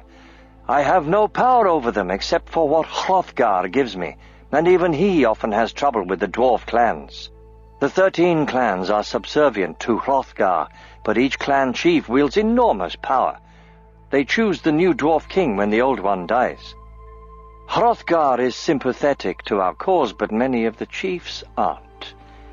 He can't afford to anger them unnecessarily, or he'll lose the support of his people, so his actions on our behalf have been severely circumscribed. These clan chiefs, said Eragon, are they against me as well? Even more so, I'm afraid, said Ajahad wearily. There has long been enmity between dwarves and dragons. Before the elves came and made peace, dragons made a regular habit of eating the dwarves' flocks and stealing their gold. And the dwarves are slow to forget past wrongs. Indeed, they never fully accepted the Riders or allowed them to police their kingdom. Galbatorix's rise to power has only served to convince many of them that it would be better never to deal with Riders or dragons ever again. He directed his last words at Saphira. Eragon said slowly, Why doesn't Galbatorix know where Farthendur and Elismira are? Surely he was told of them when he was instructed by the Riders. Told of them, yes. Shown where they are, no. It's one thing to know that Farthendur lies within these mountains, quite another to find it. Galbatorix hadn't been taken to either place before his dragon was killed. After that, of course, the Riders didn't trust him. He tried to force the information out of several Riders during his rebellion, but they chose to die, rather than reveal it to him. As for the dwarves, he's never managed to capture one alive, though it's only a matter of time. Then why doesn't he just take an army and march through Weldenvarden until he finds Elismira? Asked Eragon. Because the elves still have enough power to resist him, said Ajahad. He doesn't dare test his strength against theirs, at least not yet. But his cursed sorcery grows stronger every year. With another rider at his side, he would be unstoppable. He keeps trying to get one of his 2 eggs to hatch, but so far he's been unsuccessful. Eragon was puzzled. How can his power be increasing? The strength of his body limits his abilities. It can't build itself up forever. We don't know, said Ashihad, shrugging his broad shoulders, and neither do the elves. We can only hope that someday he will be destroyed by one of his own spells. He reached inside his vest and somberly pulled out a battered piece of parchment. Do you know what this is? He asked, placing it on the desk. Eragon bent forward and examined it. Lines of black script written in an alien language were inked across the page. Large sections of the writing had been destroyed by blots of blood. One edge of the parchment was charred. He shook his head. No, I don't. It was taken from the leader of the Urgal host we destroyed last night. It cost us 12 men to do so. They sacrificed themselves so that you might escape safely. The writing is the king's invention, a script he uses to communicate with his servants. It took me a while, but I was able to devise its meaning, at least where it's legible. It reads, Gatekeeper at Ithrojada is to let this bearer and his minions pass. They are to be bunked with the others of their kind, but only if the two factions refrain from fighting. Command will be given under Tarok, under Gaj, under Durza, under Ushnak the Mighty. Ushnak is Galbatorix. It means father in the Urgal tongue, an affectation that pleases him. Find what they are suitable for, and the footmen are to be kept separate. No weapons are to be distributed until for marching. Nothing else can be read past there, except for a few vague words, said Ashihad. Where's Ithrojada? I've never heard of it. Nor have I, confirmed Ashihad, which makes me suspect that Galbatorix has renamed an existing place for his own purposes. After deciphering this, I asked myself what hundreds of Urgals were doing by the Bior Mountains where you first saw them, and where they were going. The parchment mentions others of their kind, so I assume there are even more Urgals at their destination. There's only one reason for the king to gather such a force, to forge a bastard army of humans and monsters to destroy us. For now there is nothing to do but wait and watch. Without further information we cannot find this Ithrojada. Still, Fathendur has not yet been discovered, so there is hope. The only Urgals to have seen it died last night. How did you know we were coming? Asked Eragon. One of the twins was waiting for us, and there was an ambush in place for the cull.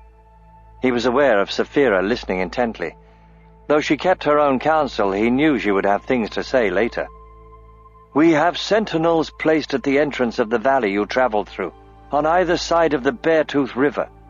They sent a dove to warn us, explained Ashihad. Eragon wondered if it was the same bird Saphira had tried to eat. When the Eganaria disappeared, did you tell Brom? He said that he hadn't heard anything from the Varden. We tried to alert him, said Ashihad, but I suspect our men were intercepted and killed by the Empire.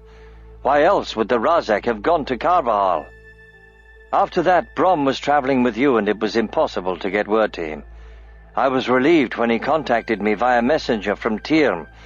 It didn't surprise me that he went to Jode. They were old friends, and Jode could easily send us a message because he smuggled supplies to us through Surda. All of this has raised serious questions. How did the Empire know where to ambush Arya, and later our messengers to Carvajal? How has Galbatorix learned which merchants helped the Varden? Jode's business has been virtually destroyed since you left him, as have those of other merchants who support us. Every time one of their ships sets sail, it disappears. The dwarves cannot give us everything we need, so the Varden are in desperate need of supplies. I'm afraid that we have a traitor or traitors in our midst, despite our efforts to examine people's minds for deceit. Eragon sank deep in thought, pondering what he had learned. Ashihad waited calmly for him to speak, undisturbed by the silence. For the first time since finding Saphira's egg, Eragon felt that he understood what was going on around him. At last he knew where Saphira came from and what might lie in his future. "What do you want from me?" he asked. "How do you mean?" "I mean, what is expected of me in Trondheim? You and the elves have plans for me, but what if I don't like them?" A hard note crept into his voice. "I'll fight when needed, revel when there's occasion, mourn when there is grief, and die if my time comes, but I won't let anyone use me against my will." He paused to let the words sink in.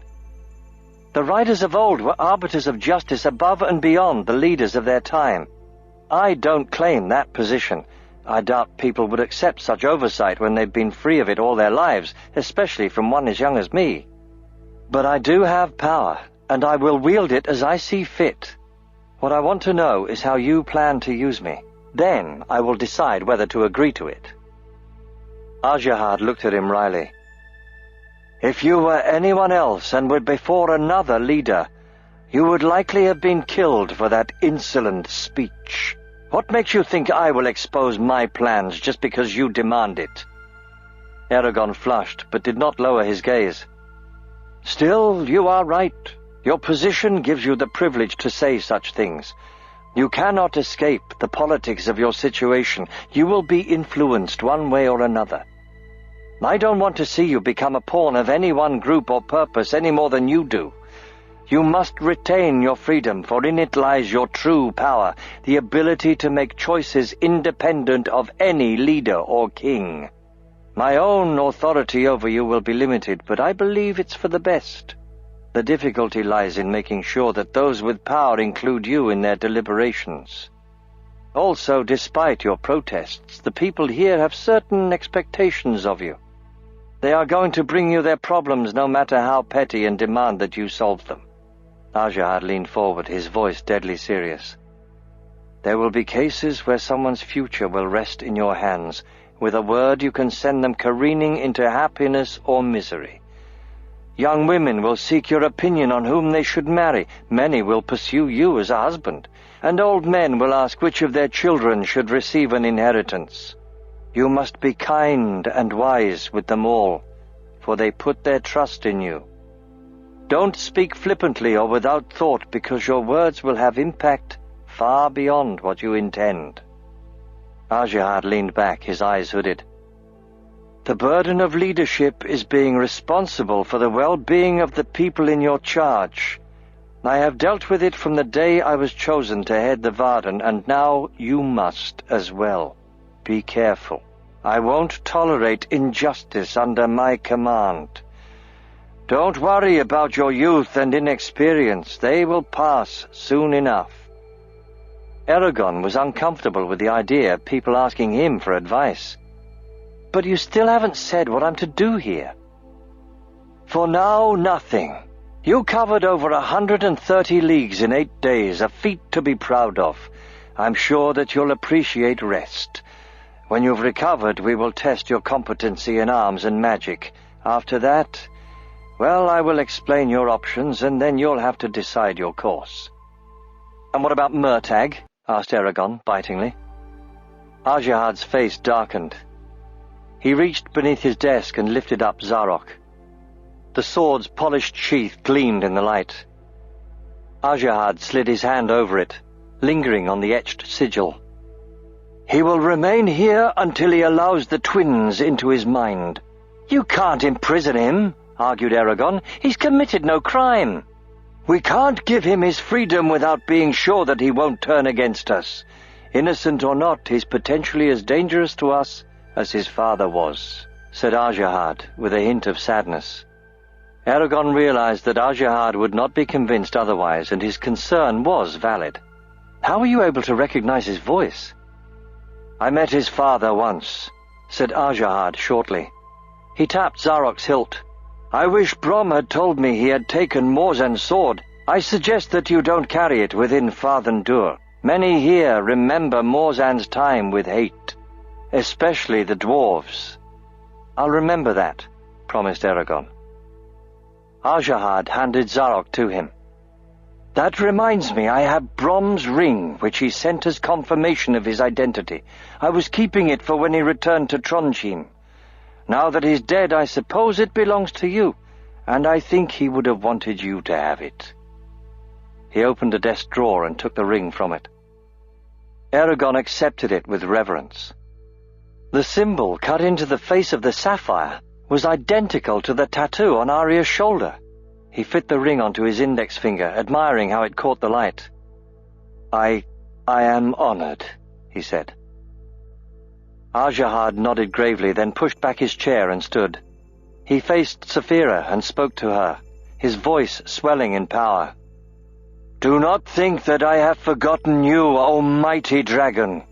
I have said these things as much for your benefit as for Eragon's. It is even more important that you know them, for to you falls the task of guarding him in these dangerous times.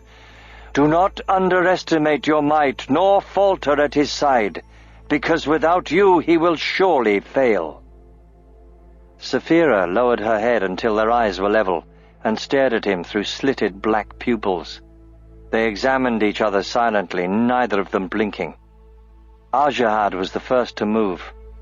He lowered his eyes and said softly, "It is indeed a privilege to meet you." "He'll do," said Saphira respectfully. She swung her head to face Eragon. "Tell him that I am impressed both with Tronjim and with him. The Empire is right to fear him. Let him know, however, that if he had decided to kill you, I would have destroyed Tronjim and torn him apart with my teeth." Eragon hesitated, surprised by the venom in her voice, then relayed the message. Ajahad looked at her seriously. "I would expect nothing less from one so noble, but I doubt you could have gotten past the twins." Saphira snorted with derision. "Bah!" Knowing what she meant, Eragon said, "Then they must be much stronger than they appear. I think they would be sorely dismayed if they ever faced a dragon's wrath. The two of them might be able to defeat me, but never Saphira. You should know, a rider's dragon strengthens his magic beyond what a normal magician might have. Brom was always weaker than me because of that. I think that in the absence of riders, the twins have overestimated their power." Ajahad looked troubled. "Brom was considered one of our strongest spellweavers. Only the elves surpassed him. If what you say is true, we will have to reconsider a great many things." He bowed to Saphira. "As it is, I am glad it wasn't necessary to harm either of you." Saphira dipped her head in return. Ajahad straightened with a lordly air and called, "Orik!" The dwarf hurried into the room and stood before the desk, crossing his arms. Ajahad frowned at him, irritated. "You've caused me a great deal of trouble, Orik. I've had to listen to one of the twins complain all morning about your insubordination. They won't let it rest until you are punished. Unfortunately, they are right. It's a serious matter that cannot be ignored. An accounting is due." Oric's eyes flicked towards Eragon, but his face betrayed no emotion. He spoke quickly in rough tones. "The Khal were almost around Costa Mirna. They were shooting arrows at the dragon, Eragon and Murtagh, but the twins did nothing to stop it. Like Shieldven, they refused to open the gates, even though we could see Eragon shouting the opening phrase on the other side of the waterfall, and they refused to take action when Eragon did not rise from the water. Perhaps I did wrong, but I couldn't let a rider die." "I wasn't strong enough to get out of the water myself," offered Eragon. "I would have drowned if he hadn't pulled me out." Ajahad glanced at him, then asked Oric seriously, "And later, why did you oppose them?" Oric raised his chin defiantly. "It wasn't right for them to force their way into Murtagh's mind, but I wouldn't have stopped them if I'd known who he was. No, you did the right thing, though it would be simpler if you hadn't. It isn't our place to force our way into people's minds no matter who they are." Ajahad fingered his dense beard. "Your actions were honorable, but you did defy a direct order from your commander. The penalty for that has always been death."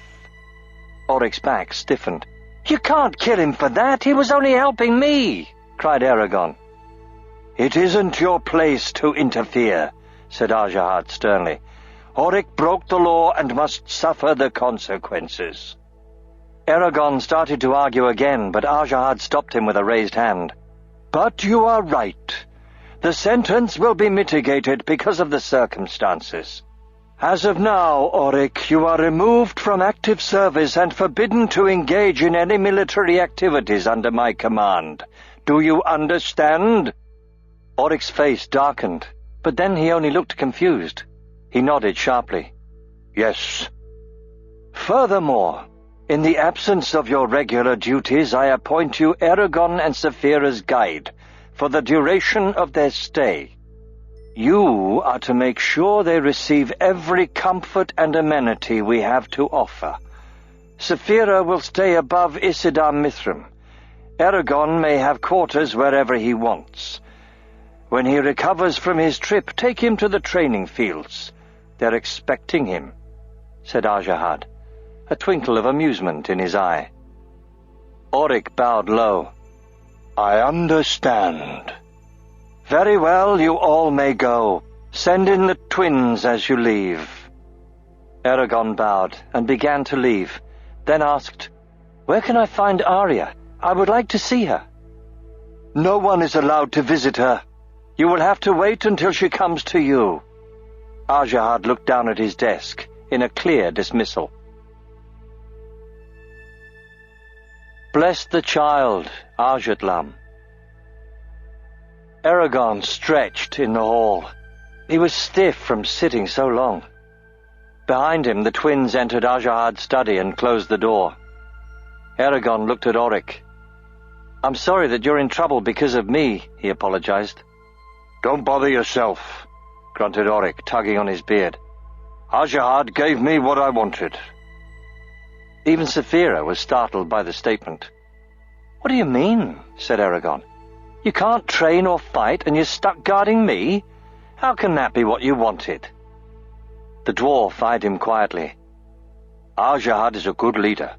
He understands how to keep the law yet remain just. I have been punished by his command, but I am also one of Hrothgar's subjects. Under his rule I'm still free to do what I wish." Eragon realized it would be unwise to forget Oryk's dual loyalty and the split nature of power within Trondheim. "Ajahad just placed you in a powerful position, didn't he?" Oryk chuckled deeply. "Well, that he did, and in such a way the twins can't complain about it. This'll irritate them for sure. Ajahad's a tricky one, he is. Come, lad, I'm sure you're hungry, and we have to get your dragon settled in." Saphira hissed. Eragon said, "Her name is Saphira." Oryk made a small bow to her. "My apologies. I'll be sure to remember that."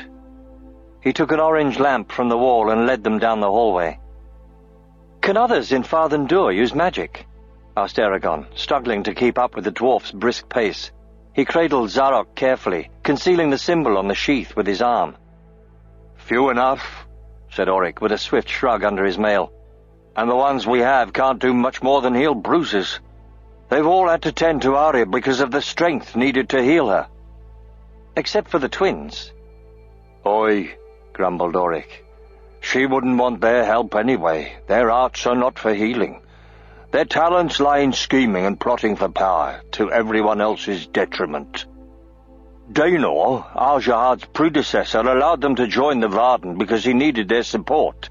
You can't oppose the Empire without spellcasters who can hold their own on the field of battle. They're a nasty pair, but they do have their uses." They entered one of the 4 main tunnels that divided Trondheim. Clusters of dwarves and humans strolled through it, voices echoing loudly off the polished floor. The conversation stopped abruptly as they saw Saphira, scores of eyes fixed on her. Oryk ignored the spectators and turned left, heading toward one of Trondheim's distant gates. "Where are we going?" asked Eragon. "Out of these halls, so Saphira can fly to the Dragonhold above Isidar Mithrim, the Star Rose. The Dragonhold doesn't have a roof. Trondheim's peak is open to the sky like that of Farthendur's, so she, that is you, Saphira, will be able to glide straight down into the hold. It is where the riders used to stay when they visited Trondheim. Won't it be cold and damp without a roof? Asked Eragon. Nay, Oryx shook his head. Father protects us from the elements. Neither rain nor snow intrude here. Besides, the hole's walls are lined with marble caves for dragons. They provide all the shelter necessary. All you need fear are the icicles. When they fall, they've been known to cleave a horse in two. I will be fine, assured Saphira. The marble cave is safer than any of the other places we've stayed. Perhaps. Do you think Murtagh will be all right?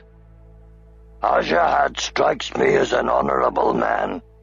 Unless Murtagh tries to escape, I doubt he will be harmed. Eragon crossed his arms, unwilling to talk further. He was dazed by the change in circumstances from the day before. Their mad race from Gilead was finally over, but his body expected to continue running and riding. Where are our horses? In the stables by the gate. We can visit them before leaving Trondheim. They exited Trondheim through the same gate they had entered. The gold griffins gleamed with coloured highlights garnered from scores of lanterns. The sun had moved during Eragon's talk with Ajahad. Light no longer entered Fathendur through the crater opening. Without those moted rays, the inside of the hollow mountain was velvety black. The only illumination came from Trondheim, which sparkled brilliantly in the gloom. The city mountain's radiance was enough to brighten the ground hundreds of feet away. Oryx pointed at Trondheim's white pinnacle. Fresh meat and pure mountain water await you up there, he told Saphira. You may stay in any of the caves. Once you make your choice, bedding will be laid down in it, and then no one will disturb you. I thought we were going to go together. I don't want to be separated, protested Eragon. Oryx turned to him. Rider Eragon, I will do everything to accommodate you, but it would be best if Saphira waits in the dragon hold while you eat. The tunnels to the banquet halls aren't large enough for her to accompany us. Why can't you just bring me food in the hold? Because, said Oryx with a guarded expression, the food is prepared down here, and it is a long way to the top. If you wish, a servant could be sent up to the hold with a meal for you. It will take some time, but you could eat with Saphira then. He actually means it, Eragon thought, astonished that they would do so much for him. But the way Oryx said it made him wonder if the dwarf was testing him somehow. I'm weary, said Saphira, and this dragon hold sounds to my liking. Go, have your meal, then come to me. It will be soothing to rest together without fear of wild animals or soldiers. We have suffered the hardships of the trail too long. Eragon looked at her thoughtfully, then said to Oryx, I'll eat down here. The dwarf smiled, seeming satisfied. Eragon unstrapped Saphira's saddle so she could lie down without discomfort. Would you take Zarok with you? Yes, she said, gathering up the sword and saddle with her claws. Keep your bow. We must trust these people, though not to the point of foolishness. I know, he said, disquieted.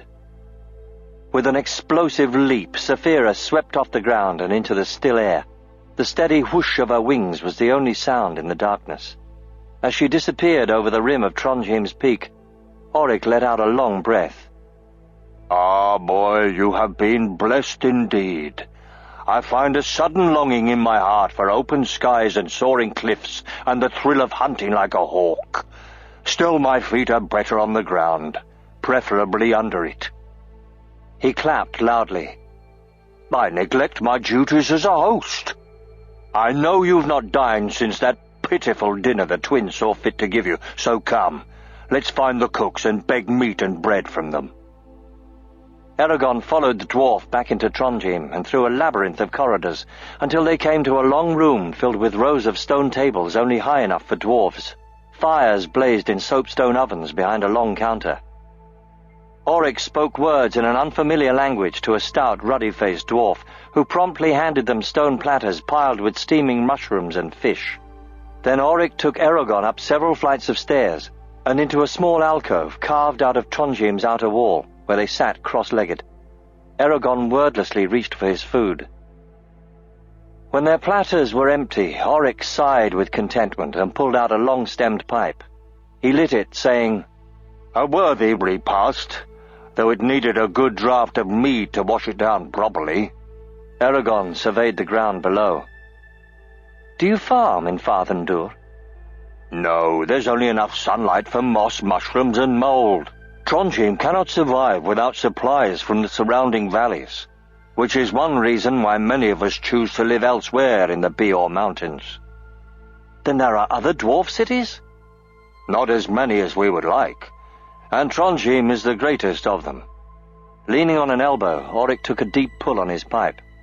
"You have seen only the lower level, so it hasn't been apparent, but most of Trondheim is deserted. The farther up you go, the emptier it gets. Entire floors have remained untouched for centuries. Most dwarfs prefer to dwell under Trondheim and Fathendur in the caverns and passageways that riddle the rock. Through the centuries we have tunneled extensively under the Beor Mountains. It is possible to walk from one end of the mountain range to the other without ever setting foot on the surface." "It seems like a waste to have all that unused space in Trondheim," commented Eragon. Oryx nodded. "Some have argued for abandoning this place because of its drain on our resources, but Trondheim does perform one invaluable task." "What's that?" "In times of misfortune it can house our entire nation. There have been only 3 instances in our history when we have been forced to that extreme, but each time it has saved us from certain and utter destruction. That is why we always keep it garrisoned, ready for use." "I've never seen anything as magnificent," admitted Eragon. Oryx smiled around his pipe. "I'm glad you find it so. It took generations to build Trondheim, and our lives are much longer than those of men. Unfortunately, because of the cursed empire, few outsiders are allowed to see its glory." "How many Varden are here?" "Dwarves or humans?" "Humans. I want to know how many have fled the empire." Oryx exhaled a long puff of smoke that coiled lazily around his head. "There are about 4,000 of your kin here, but that's a poor indicator of what you want to know. Only people who wish to fight come here. The rest of them are under King Orin's protection in Surda." "So few?" thought Eragon with a sinking feeling. The royal army alone numbered nearly 16,000 when it was fully marshalled, not counting the Urgles. "Why doesn't Orin fight the Empire himself?" he asked. "If he were to show open hostility," said Oryx, "Galbatorix would crush him. As it is, Galbatorix withholds that destruction because he considers Surda a minor threat, which is a mistake. It's through Orin's assistance that the Varden have most of their weapons and supplies. Without him there would be no resisting the Empire. Don't despair over the number of humans in Trondheim. There are many dwarves here, many more than you have seen, and all will fight when the time comes. Orin has also promised us troops for when we battle Galbatorix. The elves pledged their help as well." Eragon absently touched Saphira's mind, and found her busy eating a bloody haunch with gusto. He noticed once more the hammer and stars engraved on Oryx's helm. "What does that mean? I saw it on the floor in Trondheim." Oryx lifted the iron-bound cap off his head and brushed a rough finger over the engraving. "It is the symbol of my clan. We are the Ingetum, metal workers and master smiths. The hammer and stars are inlaid into Trondheim's floor because it was the personal crest of Korgan, our founder. One clan to rule with 12 surrounding. King Hrothgar is Dulgrim's Ingetum as well, and has brought my house much glory, much honor."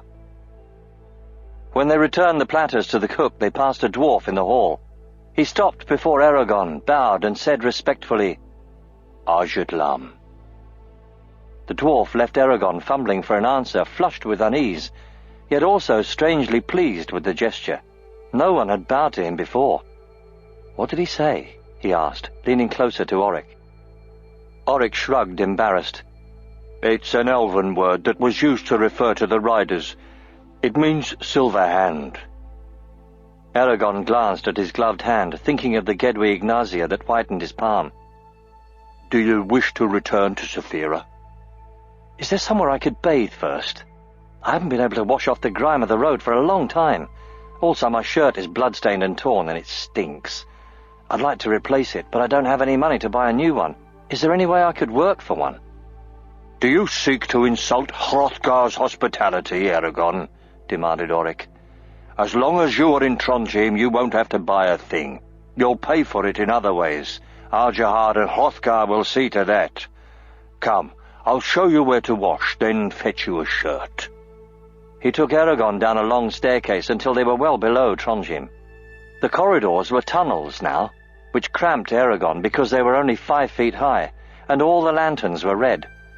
"So the light doesn't blind you when you leave or enter a dark cavern," explained Auric. They entered a bare room with a small door on the far side. Auric pointed. "The pools are through there, along with brushes and soap. Leave your clothes here. I'll have new ones waiting when you get out." Eragon thanked him and started to undress. It felt oppressive being alone underground, especially with the low rock ceiling. He stripped quickly and, cold, hurried through the door into total darkness. He inched forward until his foot touched warm water, then eased himself into it. The pool was mildly salty but soothing and calm. For a moment he was afraid of drifting away from the door into deeper water, but as he waded forward, he discovered the water reached only to his waist. He groped over a slippery wall until he found the soap and brushes, then scrubbed himself. Afterward he floated with his eyes closed, enjoying the warmth. When he emerged, dripping, into the lighted room, he found a towel, a fine linen shirt, and a pair of breeches. The clothes fit him reasonably well. Satisfied, he went out into the tunnel. Auric was waiting for him, pipe in hand. They climbed the stairs back up into Trondheim, then exited the city mountain. Eragon gazed at Trondheim's peak and called Saphira with his mind. As she flew down from the dragonhold, he asked, "How do you communicate with people at the top of Trondheim?" Auric chuckled. "That's a problem we solved long ago. You didn't notice, but behind the open arches that line each level is a single unbroken staircase that spirals around the wall of Trondheim's central chamber. The stairs climb all the way to the dragonhold above Isidar Mithrim. We call it Volturin, the endless staircase. Running up or down it isn't swift enough for an emergency, nor convenient enough for casual use. Instead, we use flashing lanterns to convey messages. There is another way, too, though it is seldom used. When Volturin was constructed, a polished trough was cut next to it. The trough acts as a giant slide as high as a mountain." Eragon's lips twitched with a smile. "Is it dangerous?" "Do not think of trying it. The slide was built for dwarves and is too narrow for a man. If you slipped out of it, you could be thrown into the stairs and against the arches, perhaps even into empty space." Saphira landed a spear's throw away, her scales rustling dryly. As she greeted Eragon, humans and dwarves trickled out of Trondheim, gathering around her with murmurs of interest. Eragon regarded the growing crowd uneasily. "You'd better go," said Auric, pushing him forward. "Meet me by this gate tomorrow morning. I'll be waiting." Eragon balked. "How will I know when it's morning?" "I'll have someone wake you. Now go." Without further protest, Eragon slipped through the jostling group that surrounded Saphira and jumped onto her back. Before she could take off, an old woman stepped forward and grasped Eragon's foot with a fierce grip. He tried to pull away, but her hand was like an iron talon around his ankle. He could not break her tenacious hold. The burning grey eyes she fixed on him were surrounded by a lifetime's worth of wrinkles. The skin was folded in long creases down her sunken cheeks. A tattered bundle rested in the crook of her left arm. Frightened, Eragon asked, "What do you want?" The woman tilted her arm, and a cloth fell from the bundle, revealing a baby's face. Hoarse and desperate, she said, "The child has no parents. There is no one to care for her but me, and I am weak. Bless her with your power, Arjatlam. Bless her for luck." Eragon looked to Auric for help, but the dwarf only watched with a guarded expression. The small crowd fell silent, waiting for his response. The woman's eyes were still fastened on him. "Bless her, Arjatlam. Bless her," she insisted. Eragon had never blessed anyone. It was not something done lightly in Alagasia, as a blessing could easily go awry and prove to be more curse than boon, especially if it was spoken with ill intent or lack of conviction. Do I dare take that responsibility? He wondered. Bless her, Hajutlem. Bless her. Suddenly decided, he searched for a phrase or expression to use. Nothing came to mind until, inspired, he thought of the ancient language. This would be a true blessing, spoken with words of power, by one of power. He bent down and tugged the glove off his right hand. Laying his palm on the babe's brow, he intoned, Atragiule un ilian tauter ono, un atra ono weise scholar fra rauter. The words left him unexpectedly weak, as if he had used magic. He slowly pulled the glove back on and said to the woman, That is all I can do for her. If any words have the power to forestall tragedy, it will be those. Thank you, Hajitlam, she whispered, bowing slightly. She started to cover the baby again, but Saphira snorted and twisted until her head loomed over the child. The woman grew rigid, her breath caught in her chest. Saphira lowered her snout and brushed the baby between the eyes with the tip of her nose, then smoothly lifted away. A gasp ran through the crowd, for on the child's forehead, where Saphira had touched her, was a star-shaped patch of skin as white and silvery as Eragon's Gedwe Ignacia. The woman stared at Saphira with a feverish gaze, wordless thanks in her eyes. Immediately, Saphira took flight, battering the awestruck spectators with the wind from her powerful wing strokes. As the ground dwindled away, Eragon took a deep breath and hugged her neck tightly. What did you do? He asked softly. I gave her hope, and you gave her a future. Loneliness suddenly flowered within Eragon, despite Saphira's presence. Their surroundings were so foreign. It struck him for the first time exactly how far he was from home. A destroyed home, but still where his heart lay. What have I become, Saphira? He asked. I'm only in the first year of manhood, yet I've consulted with the leader of the Varden and pursued by Galbatorix and have travelled with Morzan's son, and now blessings are sought from me. What wisdom can I give people that they haven't already learned? What feats can I achieve that an army couldn't do better? It's insanity. I should be back in Carvajal with Roran. Saphira took a long time to answer, but her words were gentle when they came. A hatchling, that is what you are. A hatchling struggling into the world. I may be younger than you in years, but I am ancient in my thoughts. Do not worry about these things. Find peace in where and what you are. People often know what must be done. All you need do is show them the way. That is wisdom. As for feats, no army could have given the blessing you did. But it was nothing, he protested. A trifle. Nay, it wasn't. What you saw was the beginning of another story, another legend. Do you think that child will ever be content to be a tavern keeper or a farmer when her brow is dragon-marked and your words hang over her? You underestimate our power, and that of fate. Eragon bowed his head. It's overwhelming. I feel as if I am living in an illusion, a dream where all things are possible. Amazing things do happen, I know, but always to someone else, always in some far-off place and time. But I found your egg, was tutored by a rider, and duelled a shade. Those can't be the actions of the farm boy I am, or was. Something is changing me. It is your weird that shapes you, said Saphira. Every age needs an icon. Perhaps that lot has fallen to you. Farm boys are not named for the first rider without cause. Your namesake was the beginning, and now you are the continuation, or the end.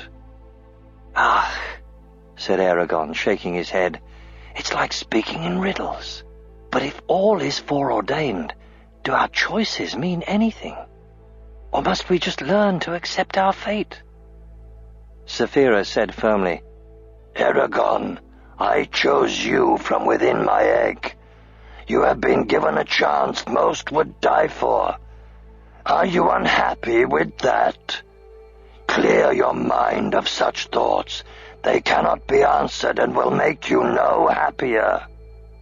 True, he said glumly. All the same, they continue to bounce around within my skull. Things have been unsettled ever since Brom died. It has made me uneasy, acknowledged Saphira, which surprised him, because she rarely seemed perturbed. They were above Trondheim now. Eragon looked down through the opening in its peak and saw the floor of the dragonhold, Isidar Mithrim, the great star sapphire. He knew that beneath it was nothing but Trondheim's great central chamber. Saphira descended to the dragonhold on silent wings. She slipped over its rim and dropped to Isidar Mithrim, landing with the sharp clack of claws. Won't you scratch it? Asked Eragon. I think not. It's no ordinary gem. Eragon slid off her back and slowly turned in a circle, absorbing the unusual sight. They were in a round, roofless room 60 feet high and 60 feet across. The walls were lined with the dark openings of caves, which differed in size from grottos no larger than a man to a gaping cavern larger than a house. Shiny rungs were set into the marble walls so that people could reach the highest caves. An enormous archway led out of the dragonhold. Eragon examined the great gem under his feet and impulsively lay down on it. He pressed his cheek against the cool sapphire, trying to see through it. Distorted lines and wavering spots of color glimmered through the stone, but its thickness made it impossible to discern anything clearly on the floor of the chamber a mile below them. Will I have to sleep apart from you? Saphira shook her enormous head. No, there is a bed for you in my cave. Come, see. She turned and, without opening her wings, jumped 20 feet into the air, landing in a medium-sized cave. He clambered up after her. The cave was dark brown on the inside and deeper than he had expected. The roughly chiseled walls gave the impression of a natural formation. Near the far wall was a thick cushion large enough for Saphira to curl up on. Beside it was a bed built into the side of the wall. The cave was lit by a single red lantern equipped with a shutter, so its glow could be muted. I like this, said Eragon. It feels safe. Yes. Saphira curled up on the cushion, watching him. With a sigh, he sank onto the mattress, weariness seeping through him. Saphira, you haven't said much while we've been here. What do you think of Trondheim and Arjihad? We shall see. It seems, Eragon, that we are embroiled in a new type of warfare here. Swords and claws are useless, but words and alliances may have the same effect. The twins dislike us. We should be on our guard for any duplicities they might attempt. Not many of the dwarves trust us. The elves didn't want a human rider, so there will be opposition from them as well. The best thing we can do is identify those in power and befriend them. And quickly, too. Do you think it's possible to remain independent of the different leaders? She shuffled her wings into a more comfortable position. Arjihad supports our freedom, but we may be unable to survive without pledging our loyalty to one group or another. We'll soon know either way. Mandrake root and newt's tongue. The blankets were bunched underneath Eragon when he woke, but he was still warm. Saphira was asleep on her cushion, her breath coming in steady gusts. For the first time since entering Farthendur, Eragon felt secure and hopeful.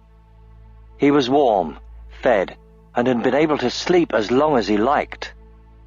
Tension unknotted inside him, tension that had been accumulating since Brom's death, and even before, since leaving Palancar Valley. I don't have to be afraid anymore. But what about Murtagh? No matter the Varden's hospitality, Eragon could not accept it in good conscience, knowing that, intentionally or not, he had led Murtagh to his imprisonment. Somehow the situation had to be resolved. His gaze roamed the cave's rough ceiling as he thought of Arya. Chiding himself for daydreaming, he tilted his head and looked out at the dragon hold. A large cat sat on the edge of the cave, licking a paw. It glanced at him, and he saw a flash of slanted red eyes. "Solumbum?" he asked incredulously. "Obviously." The werecat shook his rough mane and yawned languorously, displaying his long fangs. He stretched, then jumped out of the cave, landing with a solid thump on Isidar Mithrin 20 feet below. "Coming?" Eragon looked at Saphira. She was awake now, watching him motionlessly. "Go. I will be fine," she murmured. Solumbum was waiting for him under the arch that led to the rest of Trondheim. The moment Eragon's feet touched Isidar Mithrin, the werecat turned with a flick of his paws and disappeared through the arch. Eragon chased after him, rubbing the sleep from his face. He stepped through the archway and found himself standing at the top of Volturin, the endless staircase.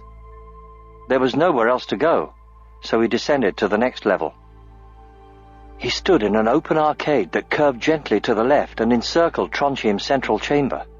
Between the slender columns supporting the arches, Eragon could see Isidar Mithrin sparkling brilliantly above him, as well as the city mountain's distant base. The circumference of the central chamber increased with each successive level. The staircase cut through the arcade's floor to an identical level below, and descended through scores of arcades until it disappeared in the distance. The sliding trough ran along the outside curve of the stairs. At the top of Volturin was a pile of leather squares to slide on. To Eragon's right, a dusty corridor led to that level's rooms and apartments. Solumbum padded down the hall, flipping his tail. "Wait," said Eragon. He tried to catch up with Solumbum, but glimpsed him only fleetingly in the abandoned passageways. Then, as Eragon rounded a corner, he saw the werecat stop before a door and yowl. Seemingly of its own accord, the door slid inward. Solumbum slipped inside, then the door shut. Eragon halted in front of it, perplexed. He raised his hand to knock, but before he did, the door opened once more, and warm light spilled out.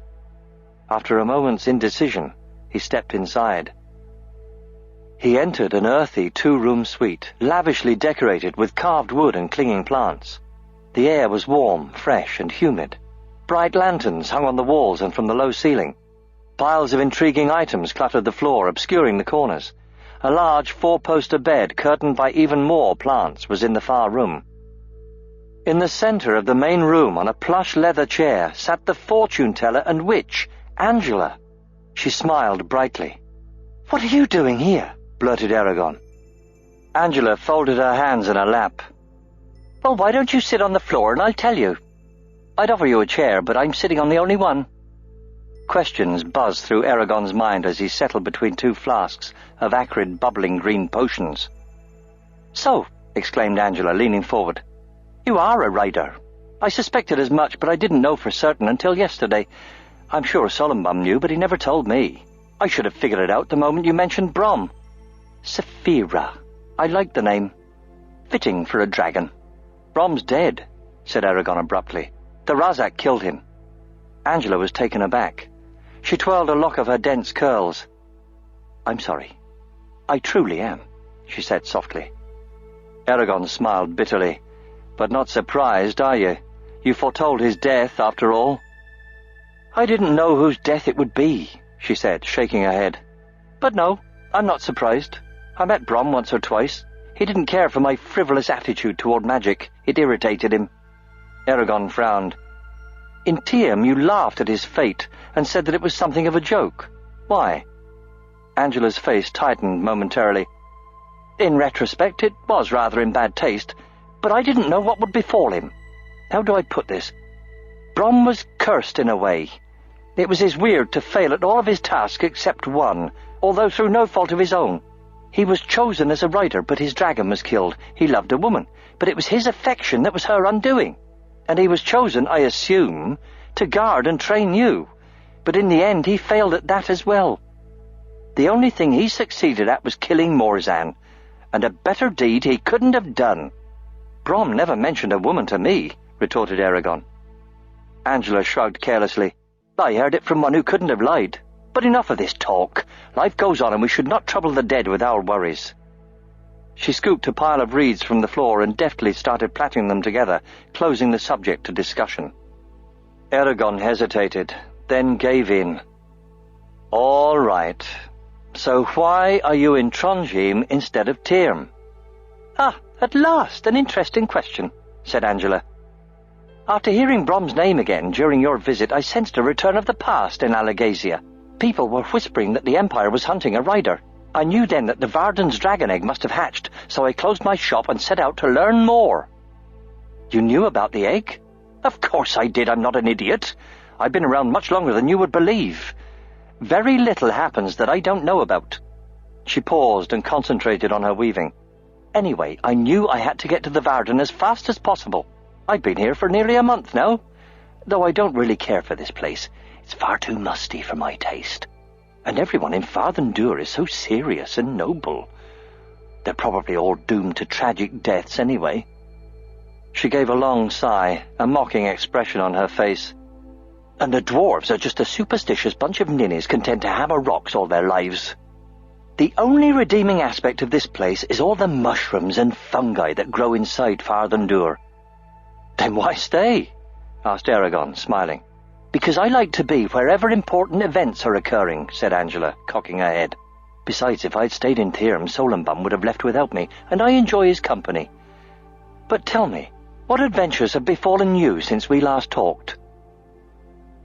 For the next hour, Eragon summarized his experiences of the last 2.5 months. Angela listened quietly, but when he mentioned Murtag's name, she sputtered, "Murtag?" Eragon nodded. "He told me who he is, but let me finish my story before you make any judgments." He continued with his tale. When it was complete, Angela leaned back in her chair thoughtfully, her reeds forgotten. Without warning, Solembum jumped out of a hiding place and landed in her lap. He curled up, eyeing Eragon haughtily. Angela petted the werecat. "Fascinating. Galbatorix allied with the Urgles, and Murtag finally out in the open. I'd warn you to be careful with Murtag, but you're obviously aware of the danger." "Murtag has been a steadfast friend and an unwavering ally," said Eragon firmly. "All the same, be careful." Angela paused, then said distastefully, "And then there's the matter of this shade, Durza. I think he's the greatest threat to the Varden right now, aside from Galbatorix. I loathe shades. They practice the most unholy magic. After necromancy, I'd like to dig his heart out with a dull hairpin and feed it to a pig." Eragon was startled by her sudden vehemence. "I don't understand. Brom told me that shades were sorcerers who used spirits to accomplish their will. But why does that make them so evil?" Angela shook her head. "It doesn't. Ordinary sorcerers are just that, ordinary. Neither better nor worse than the rest of us. They use their magical strength to control spirits and the spirits' powers. Shades, however, relinquish that control in their search for greater power and allow their bodies to be controlled by spirits. Unfortunately, only the evilest spirits seek to possess humans, and once ensconced, they never leave. Such possession can happen by accident if a sorcerer summons a spirit stronger than himself. The problem is, once a shade is created, it's terribly difficult to kill. As I'm sure you know, only 2 people, Leitri the elf and Ernstad the rider, ever survived that feat." "I've heard the stories." Eragon gestured at the room. "Why are you living so high up in Trondheim? Isn't it inconvenient being this isolated? And how did you get all this stuff up here?" Angela threw back her head and laughed wryly. "Truthfully? I'm in hiding.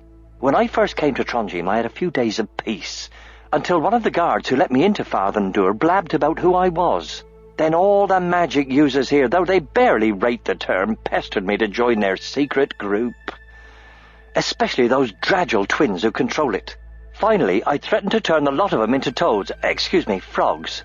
But when that didn't deter them, I sneaked up here in the middle of the night. It was less work than you might imagine, especially for one with my skills." "Did you have to let the twins into your mind before you were allowed into Farthendur?" asked Eragon. "I was forced to let them sift through my memories." A cold gleam leapt into Angela's eye. "The twins wouldn't dare probe me for fear of what I might do to them. Oh, they'd love to, but they know the effort would leave them broken and gibbering nonsense. I've been coming here long before the Varden began examining people's minds, and they're not about to start on me now."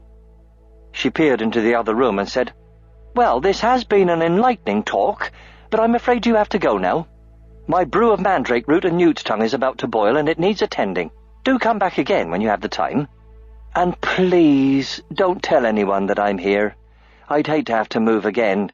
It would make me very irritated. And you don't want to see me irritated. I'll keep your secret, assured Eragon, getting up. Solumbum jumped off Angela's lap as she stood. Good. Eragon said farewell and left the room. Solumbum guided him back to the dragon hold, then dismissed him with a twitch of his tail before sauntering away. Hall of the Mountain King. A dwarf was waiting for Eragon in the dragon hold. After bowing and muttering, "Arjatlam," the dwarf said with a thick accent, "Good, awake. Nerla Auric waits for you." He bowed again and scurried away. Saphira jumped out of her cave, landing next to Eragon. Zarok was in her claws. "What's that for?" he asked, frowning. She tilted her head. "Wear it. You are a rider and should bear a rider's sword. Zarok may have a bloody history, but that should not shape your actions. Forge a new history for it and carry it with pride." "Are you sure? Remember Ajihad's counsel." Saphira snorted, and a puff of smoke rose from her nostrils. "Wear it, Eragon. If you wish to remain above the forces here, do not let anyone's disapproval dictate your actions." "As you wish," he said reluctantly, buckling on the sword. He clambered onto her back, and Saphira flew out of Trondheim. There was enough light in Farthendur now that the hazy mass of the crater walls 5 miles away in each direction was visible. While they spiraled down to the city mountain's base, Eragon told Saphira about his meeting with Angela. As soon as they landed by one of Trondheim's gates, Auric ran to Saphira's side. "My king, Hrothgar, wishes to see both of you. Dismount quickly, we must hurry." Eragon trotted after the dwarf into Trondheim. Saphira easily kept pace beside them. Ignoring stares from people within the soaring corridor, Eragon asked, "Where will we meet, Hrothgar?" Without slowing, Auric said, "In the throne room beneath the city. It will be a private audience as an act of Otho, of faith. You do not have to address him in any special manner, but speak to him respectfully. Hrothgar is quick to anger, but he is wise and sees keenly into the minds of men, so think carefully before you speak." Once they entered Trondheim's central chamber, Auric led the way to one of the 2 descending stairways that flanked the opposite wall. They started down the right-hand staircase, which gently curved inward until it faced the direction they had come from. The other stairway merged with theirs to form a broad cascade of dimly lit steps that ended after 100 feet before 2 granite doors. A 7-pointed crown was carved across both doors. 7 dwarves stood guard on each side of the portal. They held burnished mattocks and wore gem-encrusted belts. As Eragon, Auric, and Saphira approached, the dwarves pounded the floor with the mattock's hafts. A deep boom rolled back up the stairs. The doors swung inward. A dark hall lay before them, a good bowshot long. The throne room was a natural cave. The walls were lined with stalagmites and stalactites, each thicker than a man. Sparsely hung lanterns cast a moody light. The brown floor was smooth and polished. At the far end of the hall was a black throne, with a motionless figure upon it. Auric bowed. "The king awaits you." Eragon put his hand on Saphira's side, and the 2 of them continued forward. The doors closed behind them, leaving them alone in the dim throne room with the king. Their footsteps echoed through the hall as they advanced toward the throne. In the recesses between the stalagmites and stalactites rested large statues. Each sculpture depicted a dwarf king, crowned and sitting on a throne. Their sightless eyes gazed sternly into the distance, their lined faces set in fierce expressions. A name was chiseled in runes beneath each set of feet. Eragon and Saphira strode solemnly between the 2 rows of long-dead monarchs. They passed more than 40 statues, then only dark and empty alcoves awaiting future kings. They stopped before Hrothgar at the end of the hall. The dwarf king himself sat like a statue upon a raised throne, carved from a single piece of black marble. It was blocky, unadorned, and cut with unyielding precision. Strength emanated from the throne, strength that harked back to ancient times when dwarves had ruled in Alagasia without opposition from elves or humans. A gold helm, lined with rubies and diamonds, rested on Hrothgar's head in place of a crown. His visage was grim, weathered, and hewn of many years' experience. Beneath a craggy brow glinted deep-set eyes, flinty and piercing.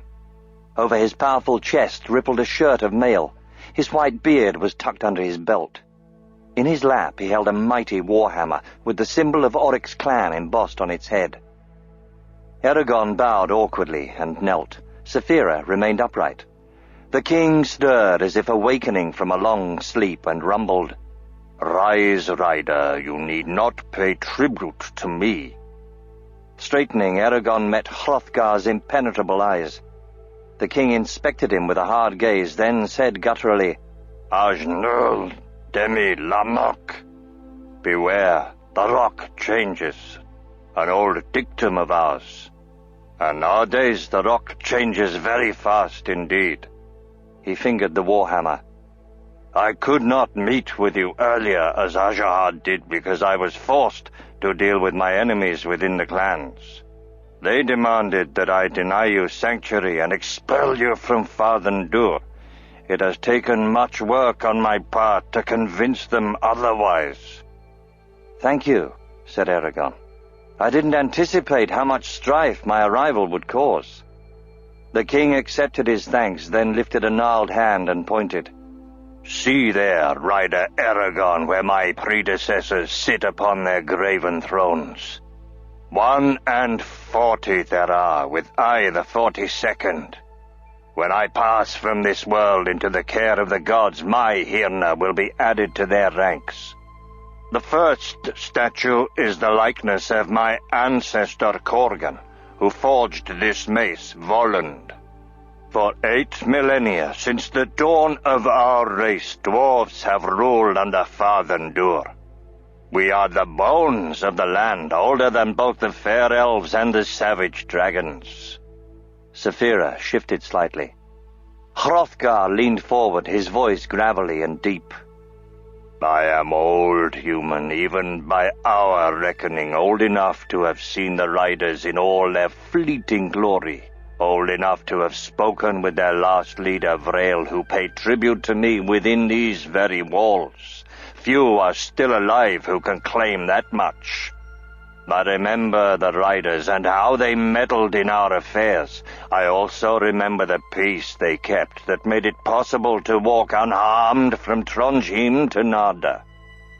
And now you stand before me, a lost tradition revived.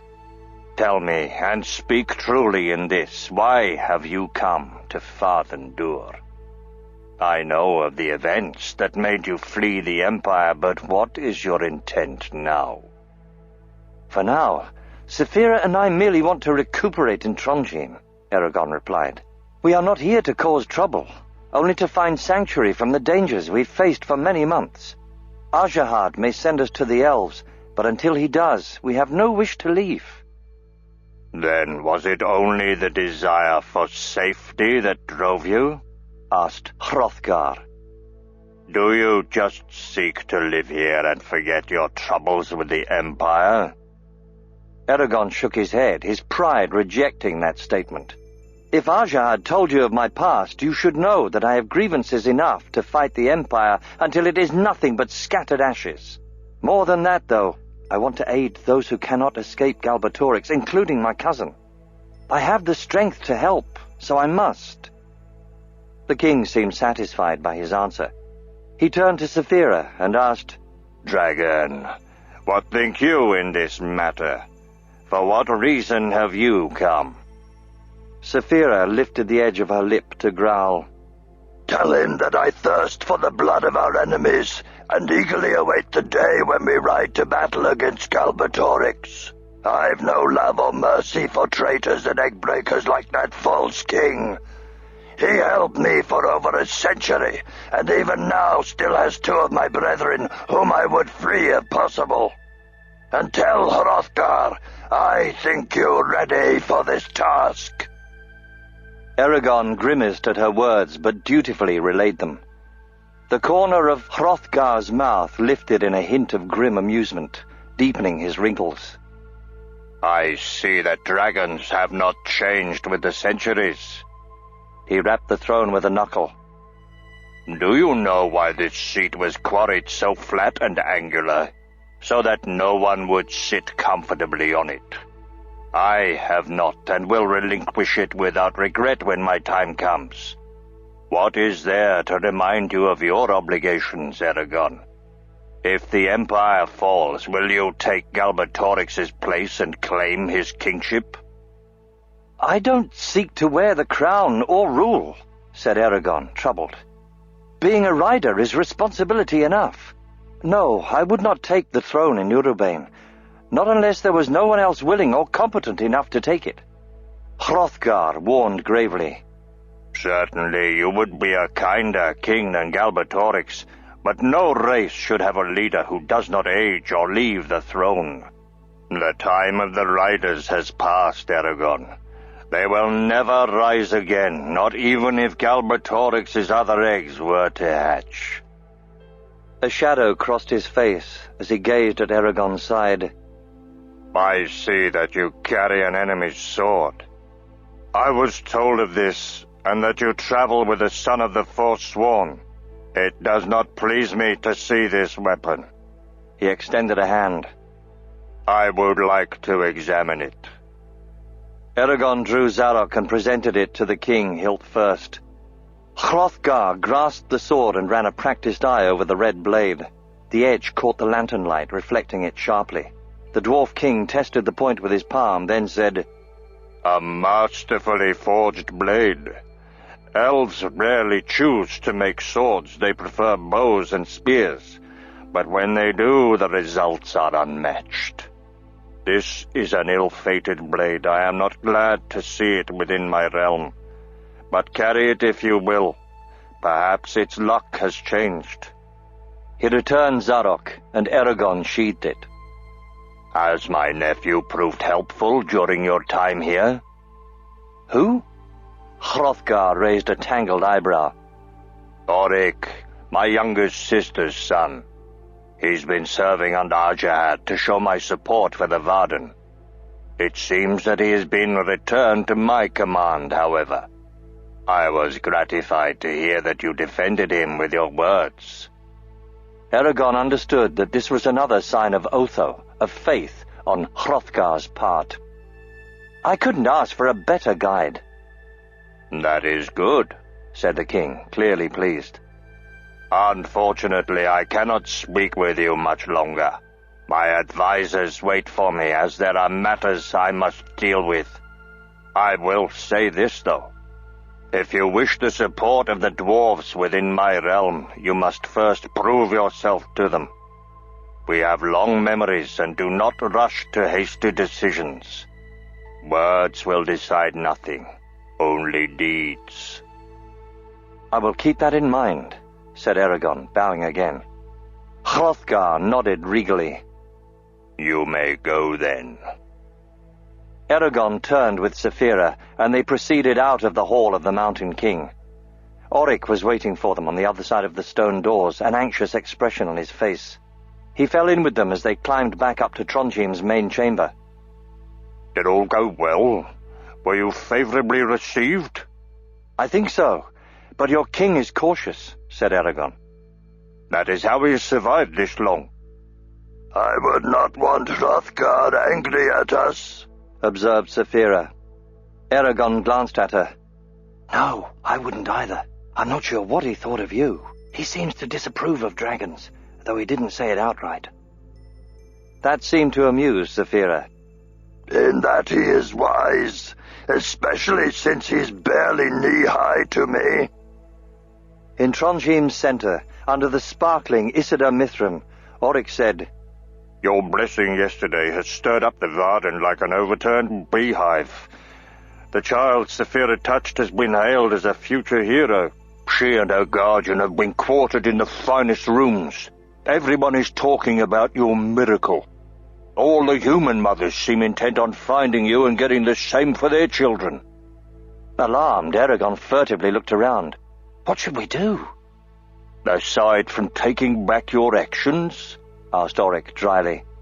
"Stay out of sight as much as possible. Everyone will be kept out of the Dragonhold, so you won't be disturbed there." Eragon did not want to return to the Dragonhold yet. It was early in the day, and he wanted to explore Trondheim with Saphira. Now that they were out of the Empire, there was no reason for them to be apart, but he wanted to avoid attention, which would be impossible with her at his side. "Saphira, what do you want to do?" She nosed him, scales brushing his arm. "I'll return to the Dragonhold. There's someone there I want to meet. Wander around as long as you like." "All right," he said. "But who do you want to meet?"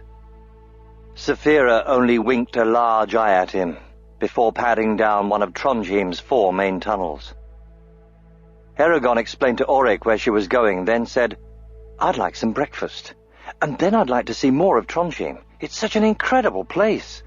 I don't want to go to the training grounds until tomorrow, as I'm still not fully recovered." Auric nodded, his beard bobbing on his chest. "In that case, would you like to visit Trondheim's library? It's quite old and contains many scrolls of great value. You might find it interesting to read a history of Alagasia that hasn't been tainted by Galbatorix's hand." With a pang, Eragon remembered how Brom had taught him to read. He wondered if he still had the skill. A long time had passed since he had seen any written words. Yes, let's do that. "Very well." After they ate, Auric guided Eragon through myriad corridors to their destination. When they reached the library's carved arch, Eragon stepped through it reverently. The room reminded him of a forest. Rows of graceful colonnades branched up to the dark, ribbed ceiling 5 stories above. Between the pillars, black marble bookcases stood back to back. Racks of scrolls covered the walls, interspersed with narrow walkways reached by 3 twisting staircases. Placed at regular intervals around the walls were pairs of facing stone benches. Between them were small tables whose bases flowed seamlessly into the floor. Countless books and scrolls were stored in the room. "This is the true legacy of our race," said Auric. "Here reside the writings of our greatest kings and scholars from antiquity to the present. Also recorded are the songs and stories composed by our artisans. This library may be our most precious possession. It isn't all our work, though. There are human writings here as well. Yours is a short-lived but prolific race. We have little or nothing of the elves. They guard their secrets jealously." "How long may I stay?" asked Eragon, moving toward the shelves. "As long as you want. Come to me if you have any questions." Eragon browsed through the volumes with delight, reaching eagerly for those with interesting titles or covers. Surprisingly, dwarves used the same runes to write as humans.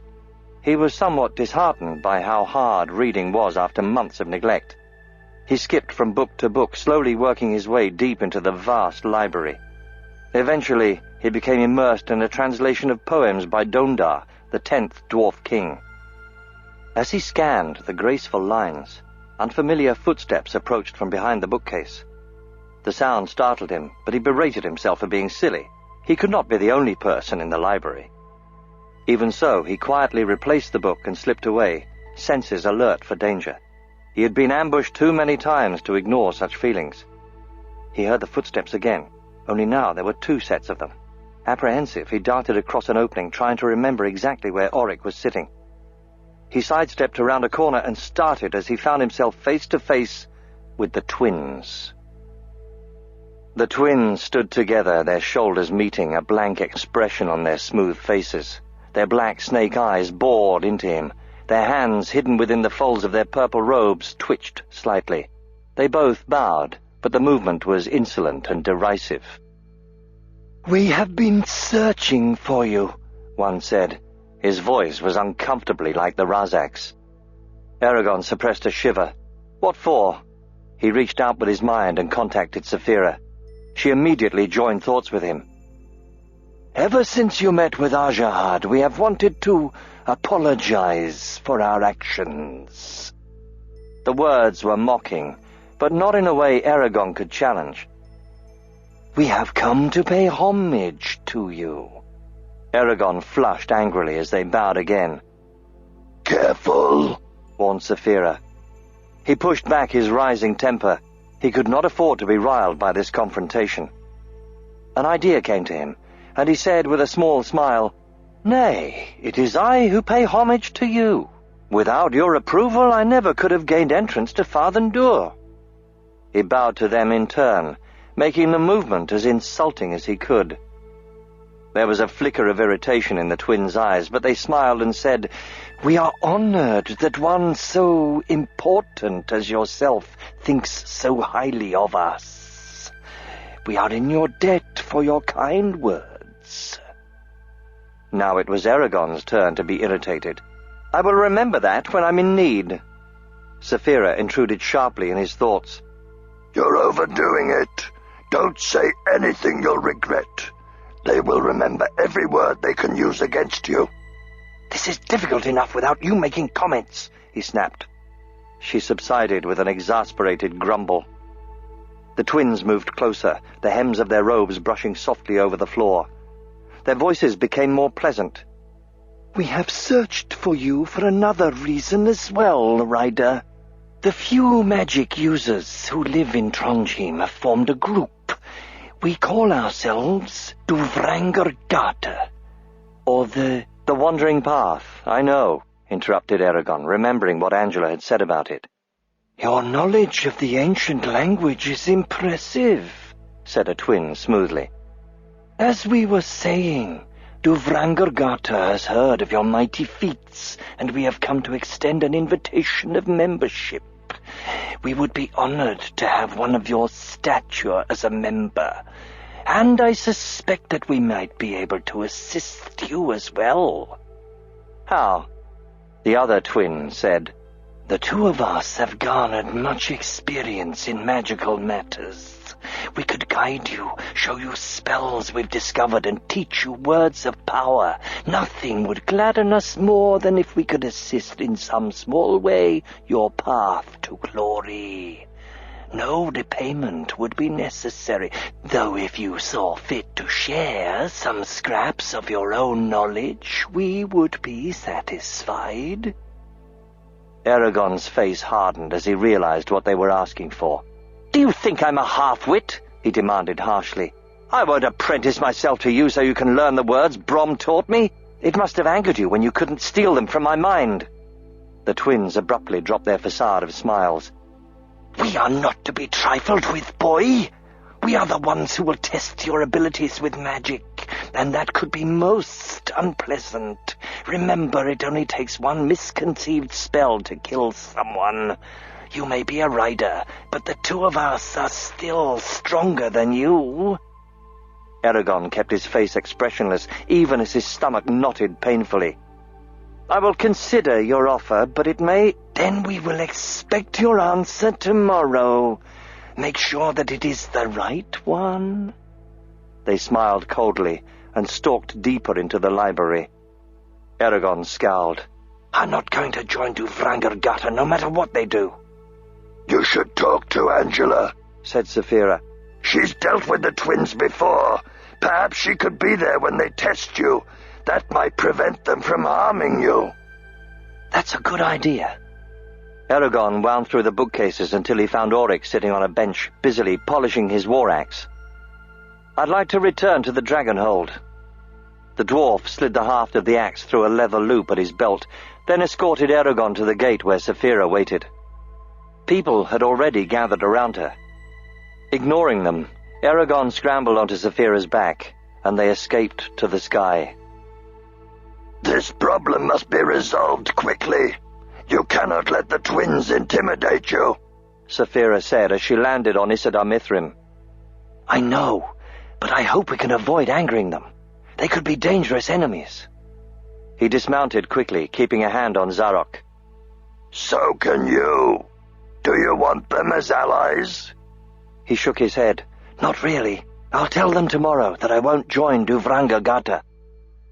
Eragon left Saphira in her cave and wandered out of the Dragonhold. He wanted to see Angela, but he didn't remember how to find her hiding place, and Solumbum was not there to guide him. He roamed the deserted corridors, hoping to meet Angela by chance. When he grew tired of staring at empty rooms and endless grey walls, he retraced his footsteps to the hold. As he neared it, he heard someone speaking within the room. He halted and listened, but the clear voice fell silent. Saphira, who's in there? A female. She has an air of command. I'll distract her while you come in. Eragon loosened Zarok in its sheath. Auric said that intruders would be kept out of the dragon hold, so who could this be? He steadied his nerves, then stepped into the hold, his hand on the sword.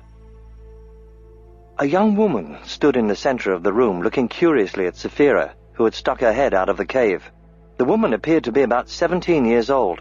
The star sapphire cast a rosy light on her, accentuating skin the same deep shade as Ajahad's. Her velvet dress was wine red and elegantly cut. A jeweled dagger, worn with use, hung from her waist in a tooled leather sheath. Eragon crossed his arms, waiting for the woman to notice him. She continued to look at Saphira, then curtsied and asked sweetly, Please, could you tell me where Rider Eragon is? Saphira's eyes sparkled with amusement. With a small smile, Eragon said, I am here. The woman whirled to face him, hand flying to her dagger. Her face was striking, with almond-shaped eyes, wide lips, and round cheekbones. She relaxed and curtsied again. I am Nasawada, she said. Eragon inclined his head. You obviously know who I am, but what do you want? Nasawada smiled charmingly. My father, Ajahad, sent me here with a message. Would you like to hear it? The Varden's leader had not struck Eragon as one inclined to marriage and fatherhood. He wondered who Nasawada's mother was. She must have been an uncommon woman to have attracted Ajahad's eye. Yes, I would. Nasawada tossed her hair back and recited, He is pleased that you are doing well, but he cautions you against actions like your benediction yesterday. They create more problems than they solve. Also, he urges you to proceed with the testing as soon as possible. He needs to know how capable you are before he communicates with the elves. Did you climb all the way up here just to tell me that? Eragon asked, thinking of Volturin's length. Nasawada shook her head. I use the pulley system that transports goods to the upper levels. We could have sent the message with signals, but I decided to bring it myself and meet you in person. Would you like to sit down? Asked Eragon. He motioned towards Saphira's cave. Nasawada laughed lightly. No, I am expected elsewhere. You should also know, my father decreed that you may visit Murtagh if you wish. A somber expression disturbed her previously smooth features. I met Murtagh earlier. He's anxious to speak with you. He seemed lonely. You should visit him. She gave Eragon directions to Murtagh's cell. Eragon thanked her for the news, then asked, What about Arya? Is she better? Can I see her? Auric wasn't able to tell me much. She smiled mischievously. Arya is recovering swiftly, as all elves do. No one is allowed to see her except my father, Hrothgar, and the healers. They have spent much time with her, learning all that occurred during her imprisonment. She swept her eyes over Saphira. I must go now. Is there anything you would have me convey to Ajahad on your behalf? No, except a desire to visit Arya, and give him my thanks for the hospitality he's shown us. I will take your words directly to him. Farewell, Rider Eragon. I hope we shall soon meet again. She curtsied and exited the dragonhold, head held high. If she really came all the way up Trondheim just to meet me, pulleys or no pulleys, there was more to this meeting than idle chatter, remarked Eragon. Aye, said Saphira, withdrawing her head into the cave. Eragon climbed up to her, and was surprised to see Solombum curled up in the hollow at the base of her neck. The werecat was purring deeply, his black-tipped tail flicking back and forth. The two of them looked at Eragon impudently, as if to ask, What? Eragon shook his head, laughing helplessly. Saphira, is Solombum who you wanted to meet? They both blinked at him and answered, Yes. Just wondering, he said, mirth still bubbling inside him. It made sense that they would befriend each other. Their personalities were similar, and they were both creatures of magic. He sighed, releasing some of the day's tension as he unbuckled Zarok. Solumbum, do you know where Angela is? I couldn't find her, and I need her advice. Solumbum kneaded his paws against Saphira's scaled back. She is somewhere in Trondheim. When will she return? Soon. How soon? He asked impatiently. I need to talk to her today. Not that soon. The werecat refused to say more, despite Eragon's persistent questions. He gave up and nestled against Saphira. Solumbum's purring was a low thrum above his head. I have to visit Murtagh tomorrow, he thought, fingering Brom's ring. Arya's test. On the morning of their third day in Trondheim, Eragon rolled out of bed refreshed and energized. He belted Zarok to his waist and slung his bow and half-full quiver across his back. After a leisurely flight inside Fathendur with Saphira, he met Oryx by one of Trondheim's 4 main gates. Eragon asked him about Nasawada. An unusual girl, answered Oryx, glancing disapprovingly at Zarok. She's totally devoted to her father and spends all her time helping him. I think she does more for Ajad than he knows. There have been times when she's maneuvered his enemies without ever revealing her part in it. Who is her mother? That I don't know. Ajahad was alone when he brought Nasawada to Fathendur as a newborn child. He's never said where he and Nasawada came from. So she too grew up without knowing her mother. He shook off the thought. I'm restless. It'll be good to use my muscles. Where should I go for this testing of Ajad's? Oryx pointed out into Fathendur. The training field is half a mile from Trondheim, though you can't see it from here because it's behind the city mountain. It's a large area where both dwarves and humans practice. I'm coming as well, stated Saphira. Eragon told Oryx, and the dwarf tugged on his beard. That might not be a good idea. There are many people at the training field. You will be sure to attract attention. Saphira growled loudly. I will come. And that settled the matter. The unruly clatter of fighting reached them from the field, the loud clang of steel clashing on steel, the solid thump of arrows striking padded targets, the rattle and crack of wooden staves, and the shouts of men in mock battle. The noise was confusing, though each group had a rhythm and pattern. The bulk of the training ground was occupied by a crooked block of foot soldiers, struggling with shields and poleaxes nearly as tall as themselves. They drilled as a group in formations. Practicing beside them were hundreds of individual warriors, outfitted with swords, maces, spears, staves, flails, shields of all shapes and sizes, and even, Eragon saw, someone with a pitchfork. Nearly all the fighters wore armor, usually chainmail and a helmet. Plate armor was not as common. There were as many dwarves as humans, though the two kept mainly to themselves. Behind the sparring warriors, a broad line of archers fired steadily at grey sackcloth dummies. Before Eragon had time to wonder what he was supposed to do, a bearded man, his head and blocky shoulders covered by a mail coif, strode over to them. The rest of him was protected by a rough oxhide suit that still had hair on it. A huge sword, almost as long as Eragon, hung across his broad back. He ran a quick eye over Saphira and Eragon, as if evaluating how dangerous they were, then said gruffly, Nola Oryx, you've been gone too long. There's nobody left for me to spar with. Oryx smiled. Boy, that's because you bruise everyone from head to toe with your monster sword. Everyone except you, he corrected. That's because I'm faster than a giant like you. The man looked at Eragon again. I'm Frederick. I've been told to find out what you can do. How strong are you? Strong enough, answered Eragon. I have to be, in order to fight with magic. Frederick shook his head. The coif clinked like a bag of coins. Magic has no place in what we do here. Unless you've served in an army, I doubt any fights you've been in lasted more than a few minutes.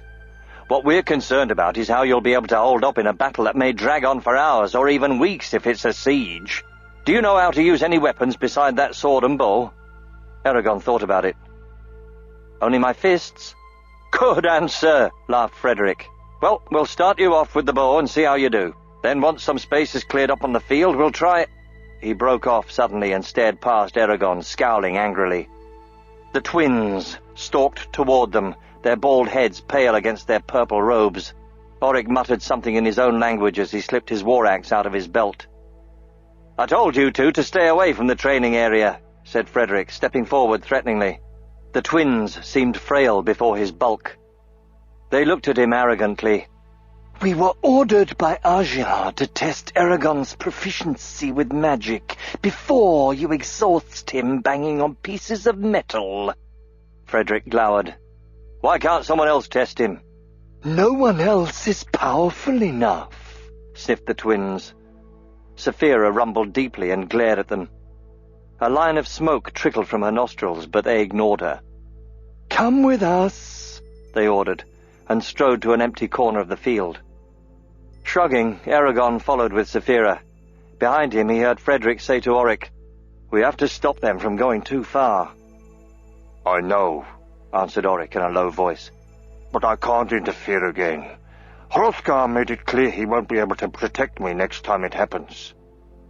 Eragon forced back his growing apprehension. The twins might know more techniques and words.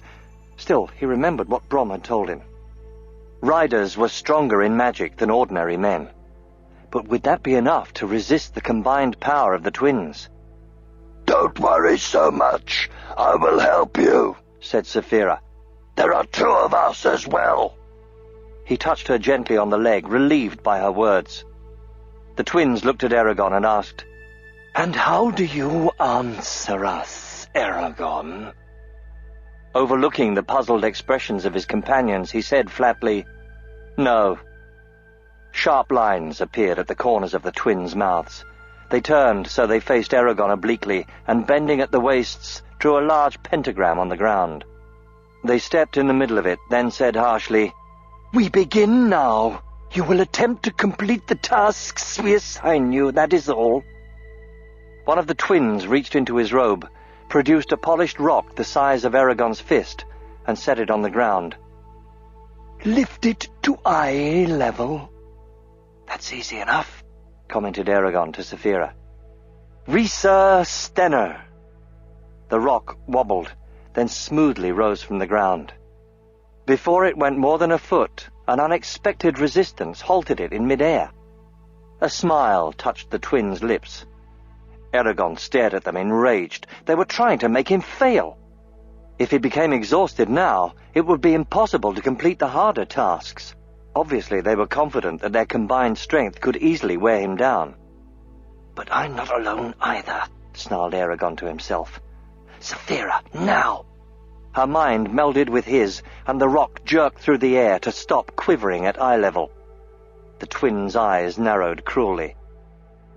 "Very good," they hissed. Frederick looked unnerved by the display of magic.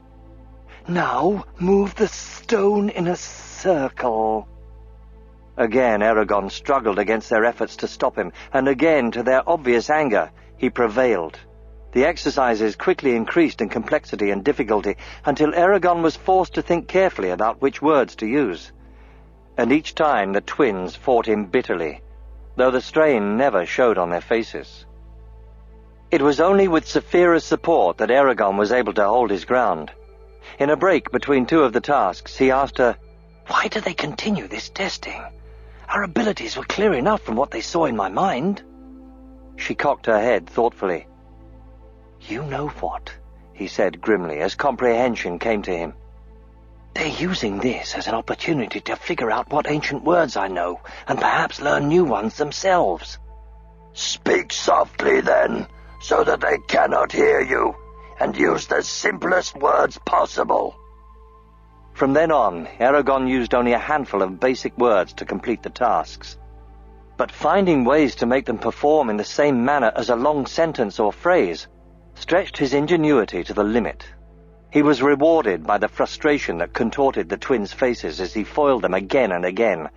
No matter what they tried, they could not get him to use any more words in the ancient language. More than an hour passed, but the twins showed no sign of stopping. Eragon was hot and thirsty, but refrained from asking for a reprieve. He would continue as long as they did. There were many tests, manipulating water, casting fire, scrying, juggling rocks, hardening leather, freezing items, controlling the flight of an arrow, and healing scratches. He wondered how long it would take for the twins to run out of ideas. Finally, the twins raised their hands and said, "There is only one thing left to do. It is simple enough. Any competent user of magic should find this easy." One of them removed a silver ring from his finger and smugly handed it to Eragon. "Summon the essence of silver." Eragon stared at the ring in confusion. What was he supposed to do? The essence of silver? What was that? And how was it to be summoned? Saphira had no idea, and the twins were not going to help. He had never learned silver's name in the ancient language, though he knew it had to be part of Arjatlam. In desperation, he combined the only word that might work, ethgri, or invoke, with Arjat. Drawing himself upright, he gathered together what power he had left and parted his lips to deliver the invocation. Suddenly, a clear, vibrant voice split the air. "Stop!" The word rushed over Eragon like cool water. The voice was strangely familiar, like a half-remembered melody. The back of his neck tingled. He slowly turned toward its source. A lone figure stood behind them. Arya. A leather strip encircled her brow, restraining her voluminous black hair, which tumbled behind her shoulders in a lustrous cascade. Her slender sword was at her hip, her bow on her back. Plain black leather clothed her shapely frame. Poor raiment for one so fair. She was taller than most men, and her stance was perfectly balanced and relaxed. An unmarked face reflected none of the horrific abuse she had endured. Arya's blazing emerald eyes were fixed on the twins, who had turned pale with fright. She approached on silent footsteps and said in soft, menacing tones, "Shame. Shame to ask of him what only a master can do. Shame that you should use such methods. Shame that you told Ajahad you didn't know Eragon's abilities. He is competent. Now leave." Arya frowned dangerously, her slanted eyebrows meeting like lightning bolts in a sharp V, and pointed at the ring in Eragon's hand. "Arjet!" she exclaimed thunderously. The silver shimmered, and a ghostly image of the ring materialized next to it. The two were identical, except that the apparition seemed purer and glowed white-hot. At the sight of it, the twins spun on their heels and fled, robes flapping wildly. The insubstantial ring vanished from Eragon's hand, leaving the circlet of silver behind. Auric and Frederick were on their feet, eyeing Arya warily. Saphira crouched, ready for action. The elf surveyed them all. Her angled eyes paused on Eragon. Then she turned and strode toward the heart of the training field. The warriors ceased their sparring and looked at her with wonder. Within a few moments, the entire field fell silent in awe of her presence. Eragon was inexorably dragged forward by his own fascination. Saphira spoke, but he was oblivious to her comments. A large circle formed around Arya. Looking only at Eragon, she proclaimed, "I claim the right of trial by arms. Draw your sword. She means to duel me." "But not, I think, to harm you," replied Saphira slowly. She nudged him with her nose. "Go and acquit yourself well. I will watch." Eragon reluctantly stepped forward. He did not want to do this when he was exhausted from magic use and when there were so many people watching. Besides, Arya could be in no shape for sparring. It had only been 2 days since she had received Tuniva's nectar. "I will soften my blow so I don't hurt her," he decided. They faced each other across the circle of warriors. Arya drew her sword with her left hand. The weapon was thinner than Eragon's, but just as long and sharp. He slid Zarok out of its polished sheath and held the red blade point down by his side. For a long moment they stood motionless, elf and human watching each other. It flashed through Eragon's mind that this was how many of his fights with Brom had started. He moved forward cautiously. With a blur of motion, Arya jumped at him, slashing at his ribs. Eragon reflexively parried the attack, and their swords met in a shower of sparks. Zarok was battered aside as if it were no more than a fly. The elf did not take advantage of the opening, however, but spun to her right, hair whipping through the air, and struck at his other side. He barely stopped the blow and backpedaled frantically, stunned by her ferocity and speed. Belatedly, Eragon remembered Brom's warning that even the weakest elf could easily overpower a human. He had about as much chance of defeating Arya as he did Durza. She attacked again, swinging at his head. He ducked under the razor-sharp edge, but then why was she toying with him? For a few long seconds he was too busy warding her off to think about it. Then he realized, she wants to know how proficient I am. Understanding that, he began the most complicated series of attacks he knew. He flowed from one pose to another, recklessly combining and modifying them in every possible way. But no matter how inventive he was, Arya's sword always stopped his. She matched his actions with effortless grace. Engaged in a fiery dance, their bodies were linked and separated by the flashing blades. At times they nearly touched, taut skin only a hair's breadth away, but then momentum would whirl them apart and they would withdraw for a second, only to join again. Their sinuous forms wove together like twisting ropes of wind-blown smoke. Eragon could never remember how long they fought. It was timeless, filled with nothing but action and reaction. Zarok grew leaden in his hand. His arm burned ferociously with each stroke. At last, as he lunged forward, Arya nimbly sidestepped, sweeping the point of her sword up to his jawbone with supernatural speed. Eragon froze as the icy metal touched his skin. His muscles trembled from the exertion. Dimly he heard Saphira bugle and the warriors cheering raucously around them. Arya lowered her sword and sheathed it. "You have passed," she said quietly, amid the noise. Dazed, he slowly straightened. Frederick was beside him now, thumping his back enthusiastically. "That was incredible swordsmanship. I even learned some new moves from watching the two of you. And the elf, stunning! But I lost," he protested silently. Auric praised his performance with a broad smile, but all Eragon noticed was Arya standing alone and silent. She motioned silently with a finger, no more than a twitch, toward a knoll about a mile from the practice field, then turned and walked away. The crowd melted before her. A hush fell over the men and dwarves as she passed. Eragon turned to Auric. "I have to go. I'll return to the Dragonhold soon." With a swift jab, Eragon sheathed Zarok and pulled himself onto Saphira. She took off over the training field, which turned into a sea of faces as everyone looked at her. As they soared toward the knoll, Eragon saw Arya running below them with clean, easy strides. Saphira commented, "You find her form pleasing, do you not?" "Yes," he admitted, blushing. "Her face does have more character than that of most humans," she sniffed. "But it's long, like a horse's, and overall she's rather shapeless." Eragon looked at Saphira with amazement. "You're jealous, aren't you?" "Impossible. I never get jealous," she said, offended.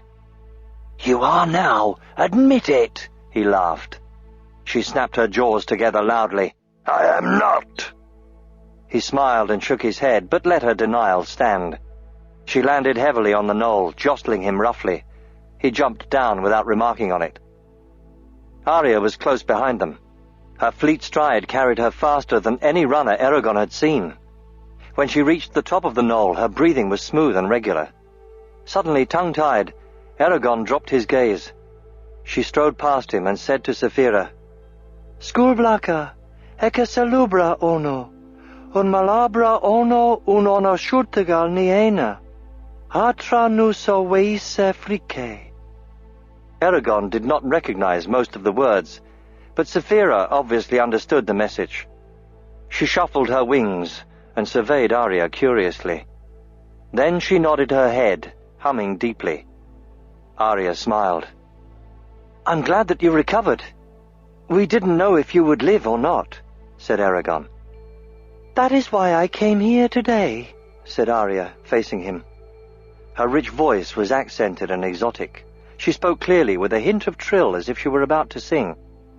"I owe you a debt that must be repaid. You saved my life. That can never be forgotten." It was nothing," said Eragon, fumbling with the words and knowing they were not true, even as he spoke them.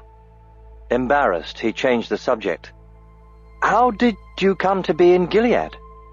Pain shadowed Arya's face. She looked away into the distance. Let us walk. They descended from the knoll and meandered toward Farthen Dûr. Eragon respected Arya's silence as they walked. Saphira padded quietly beside them. Finally, Arya lifted her head and said with the grace of her kind, Arya had told me you were present when Saphira's egg appeared. Yes. For the first time, Eragon thought about the energy it must have taken to transport the egg over the dozens of leagues that separated Du Weldenbaden from the spine. To even attempt such a feat was courting disaster, if not death. Her next words were heavy. Then know this. At the moment you first beheld it, I was captured by Durza. Her voice filled with bitterness and grief. It was he who led the Urgils that ambushed and slew my companions, Phaolin and Glenwing. Somehow he knew where to wait for us. We had no warning. I was drugged and transported to Gilead. There Durza was charged by Galbatorix to learn where I had sent the egg, and all I knew of Elismira. She stared ahead icily, jaw clenched. He tried for months without success. His methods were harsh. When torture failed, he ordered his soldiers to use me as they would. Fortunately, I still had the strength to nudge their minds and make them incapable. At last, Galbatorix ordered that I was to be brought to Urubane. Dread filled me when I learned this, as I was weary in both mind and body, and had no strength to resist. If it were not for you, I would have stood before Galbatorix in a week's time. Eragon shuddered inwardly. It was amazing what she had survived. The memory of her injuries was still vivid in his mind. Softly he asked, Why do you tell me all this? So that you know what I was saved from. Do not presume I can ignore your deed. Humbled, he bowed his head. What will you do now? Return to Elismira? No, not yet. There is much that must be done here. I cannot abandon the Varden. Ajihad needs my help. I've seen you tested in both arms and magic today. Brom taught you well. You are ready to proceed in your training. You mean for me to go to Elismira? Yes. Eragon felt a flash of irritation. Did he and Saphira have no say in the matter? When? That is yet to be decided, but not for some weeks. At least they gave us that much time, thought Eragon. Saphira mentioned something to him, and he in turn asked Arya. What did the twins want me to do? Arya's sculpted lip curled with disgust. Something not even they can accomplish. It is possible to speak the name of an object in the ancient language and summon its true form. It takes years of work and great discipline, but the reward is complete control over the object. That is why one's true name is always kept hidden, for if it were known by any with evil in their hearts, they could dominate you utterly. It's strange, said Eragon after a moment.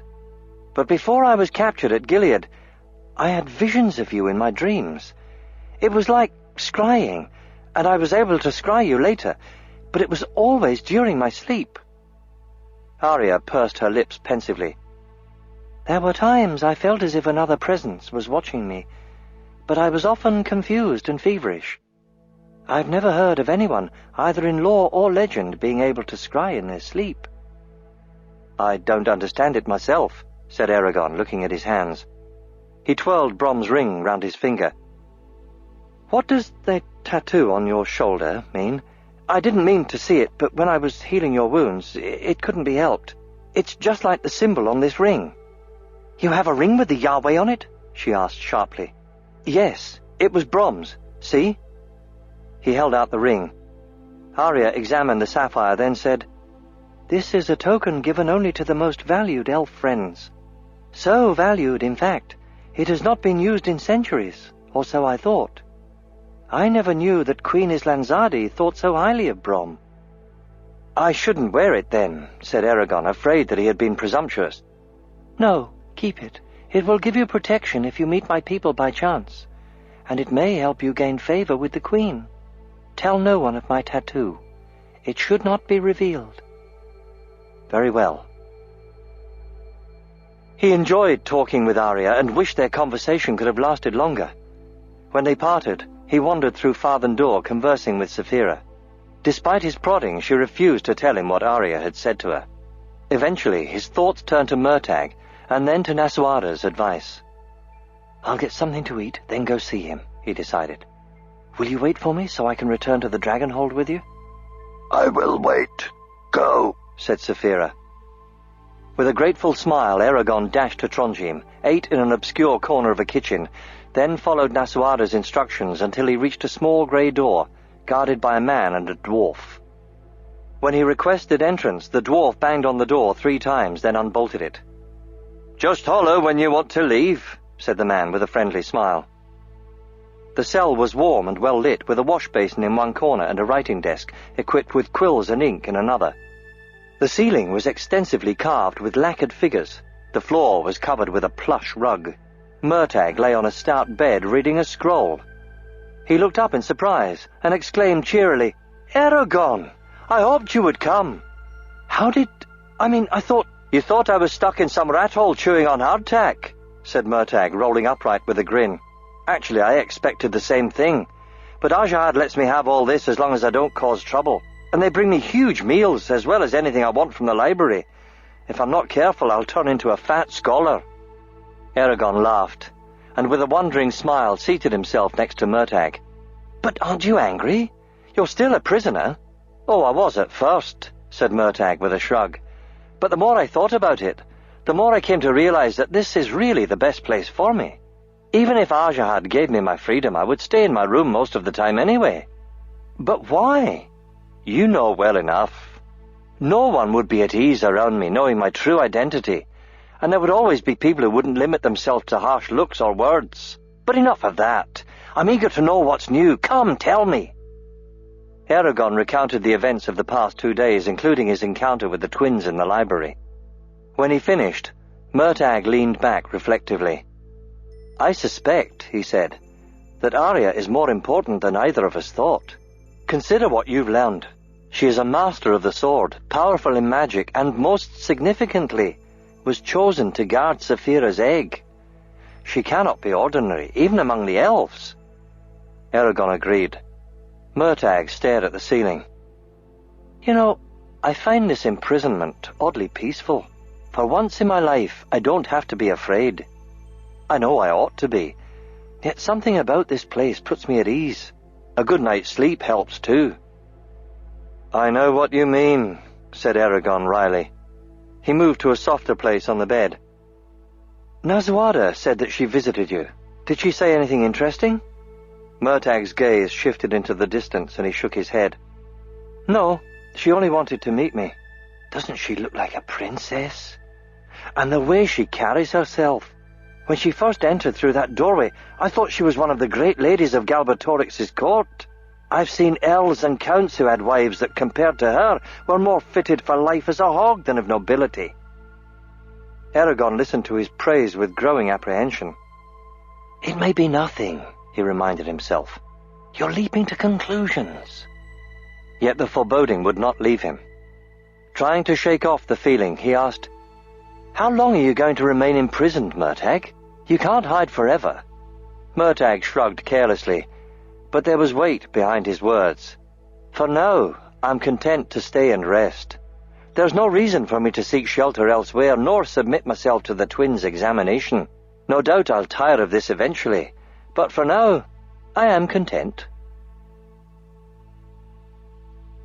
The shadows lengthen.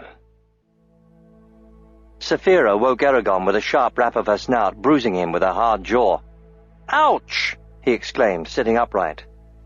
The cave was dark, except for a faint glow emanating from the shuttered lantern. Outside in the Dragonhold, Isidar Mithrim glittered with 1,000 different colors, illuminated by its girdle of lanterns. An agitated dwarf stood in the entrance to the cave, wringing his hands. "You must come, Ajahad. Great trouble. Ajahad summons you. There is no time." "What's wrong?" asked Eragon. The dwarf only shook his head, beard wagging. "Go, you must. Kark na Braga, now." Eragon belted on Zarok, grabbed his bow and arrows, then strapped the saddle onto Saphira. So much for a good night's sleep, she groused, crouching low to the floor so he could clamber onto her back. He yawned loudly as Saphira launched herself from the cave.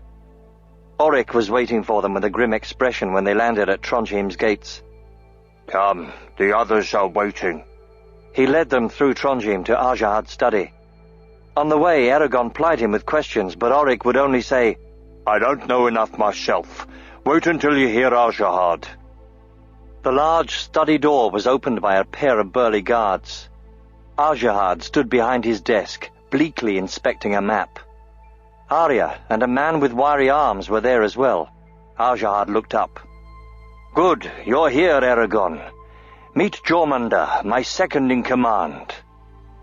They acknowledged each other, then turned their attention to Arjahad. I roused the 5 of you because we are all in grave danger. About half an hour ago, a dwarf ran out of an abandoned tunnel under Trondheim. He was bleeding and nearly incoherent, but he had enough sense left to tell the dwarves what was pursuing him. An army of Urgles, maybe a day's march from here. Shocked silence filled the study.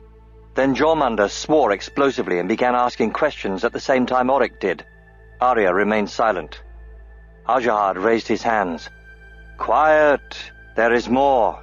The Urgles aren't approaching overland, but under it. They're in the tunnels. We're going to be attacked from below. Eragon raised his voice in the din that followed. Why didn't the dwarves know about this sooner? How did the Urgles find the tunnels? We're lucky to know about it this early, bellowed Auric. Everyone stopped talking to hear him. There are hundreds of tunnels throughout the Beor Mountains, uninhabited since the day they were mined. The only dwarves who go in them are eccentrics who don't want contact with anyone. We could have just as easily received no warning at all. Arjahad pointed at the map, and Eragon moved closer. The map depicted the southern half of Alagasia, but unlike Eragon's, it showed the entire Beor mountain range in detail. Arjahad's finger was on the section of the Beor Mountains that touched Surda's eastern border. This, he said, is where the dwarf claimed to have come from. Orthiad, exclaimed Auric.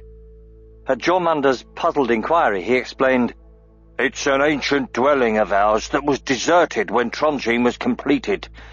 During its time, it was the greatest of our cities, but no one's lived there for centuries. And it's old enough for some of the tunnels to have collapsed, said Arjahad. That's how we surmise it was discovered from the surface. I suspect that Orthiad is now being called Ithrojada. That's where the Urgle column that was chasing Eragon and Saphira was supposed to go, and I'm sure it's where the Urgles have been migrating all year. From Ithrojada they can travel anywhere they want in the Beor Mountains. They have the power to destroy both the Varden and the dwarves. Jormungandr bent over the map, eyeing it carefully. Do you know how many Urgles there are?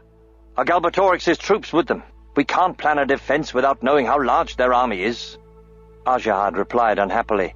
We're unsure about both those things, yet our survival rests on that last question. If Galbatorix has augmented the Urgles' ranks with his own men, we don't stand a chance. But if he hasn't, because he still doesn't want his alliance with the Urgles revealed, or for some other reason, it's possible we can win. Neither Orin nor the elves can help us at this late hour. Even so, I sent runners to both of them with news of our plight. At the very least, they won't be caught by surprise if we fall. He drew a hand across his coal-black brow. I've already talked with Hrothgar, and we've decided on a course of action. Our only hope is to contain the Urgles in 3 of the larger tunnels and channel them into Farthendur so they don't swarm inside Trondheim like locusts. I need you, Eragon and Arya, to help the dwarves collapse extraneous tunnels. The job is too big for normal means. 2 groups of dwarves are already working on it. One outside Trondheim, the other beneath it. Eragon, you're to work with the group outside. Arya, you'll be with the one underground. Auric will guide you to them. Why not collapse all the tunnels instead of leaving the large ones untouched? Asked Eragon.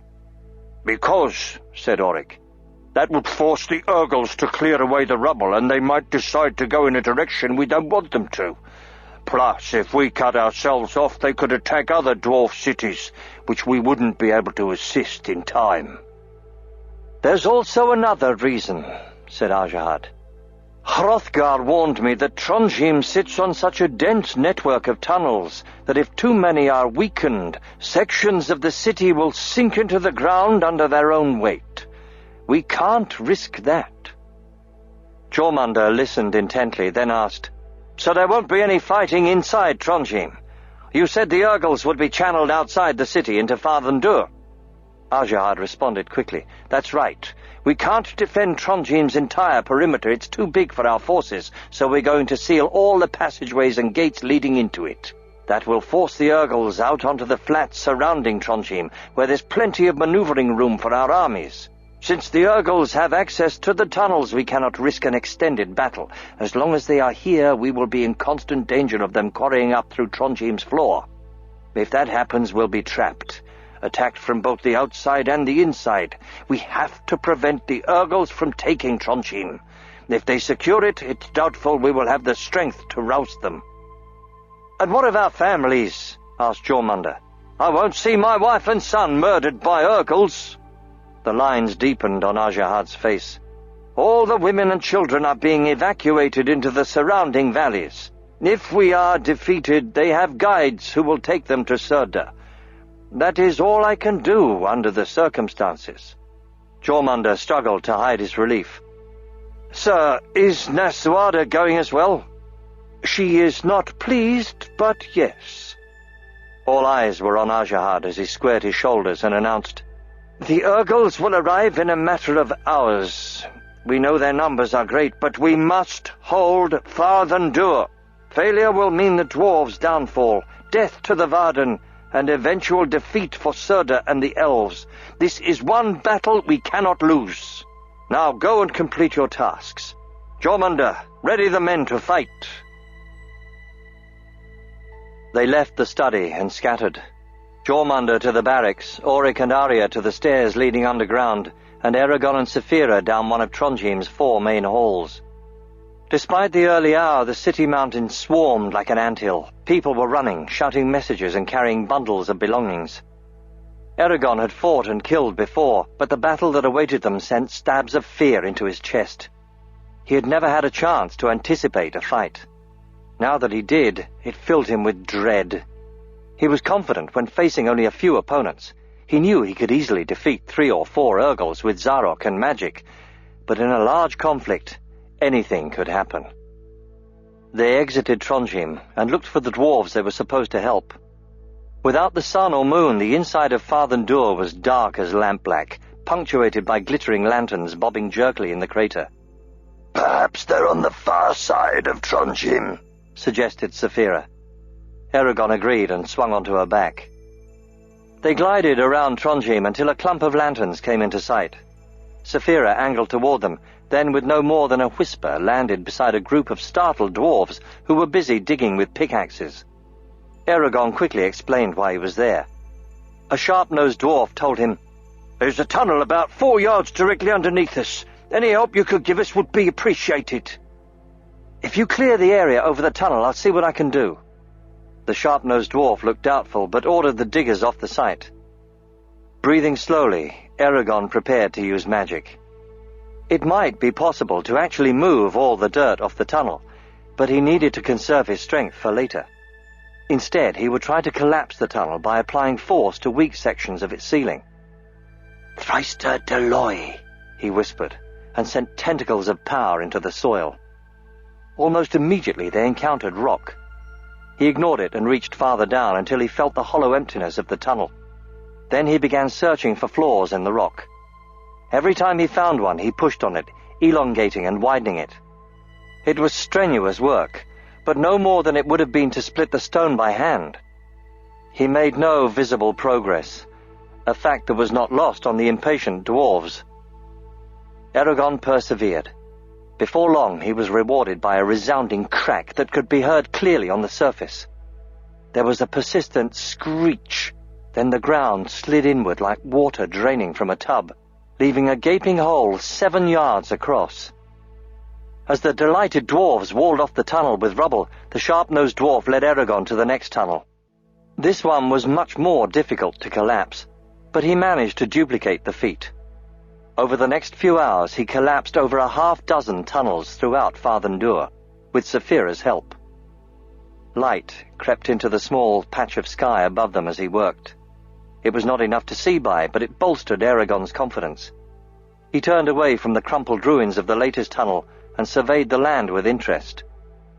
A mass exodus of women and children, along with the Varden's elders, streamed out of Trondheim. Everyone carried loads of provisions, clothes, and belongings. A small group of warriors, predominantly boys and old men, accompanied them. Most of the activity, however, was at the base of Trondheim, where the Varden and dwarves were assembling their army, which was divided into 3 battalions. Each section bore the Varden standard, a white dragon holding a rose above a sword pointing downward on a purple field. The men were silent, iron-fisted. Their hair flowed loosely from under their helmets. Many warriors had only a sword and a shield, but there were several ranks of spear and pikemen. In the rear of the battalions, archers tested their bowstrings. The dwarves were garbed in heavy battle gear. Burnished steel hauberks hung to their knees, and thick round shields stamped with the crests of their clan rested on their left arms. Short swords were sheathed at their waists, while in their right hands they carried mattocks or war axes. Their legs were covered with extra fine mail. They wore iron caps and brass-studded boots. A small figure detached itself from the far battalion and hurried toward Eragon and Saphira. It was Auric, clad like the other dwarves. "Nausjard wants you to join the army," he said. "There are no more tunnels to cave in.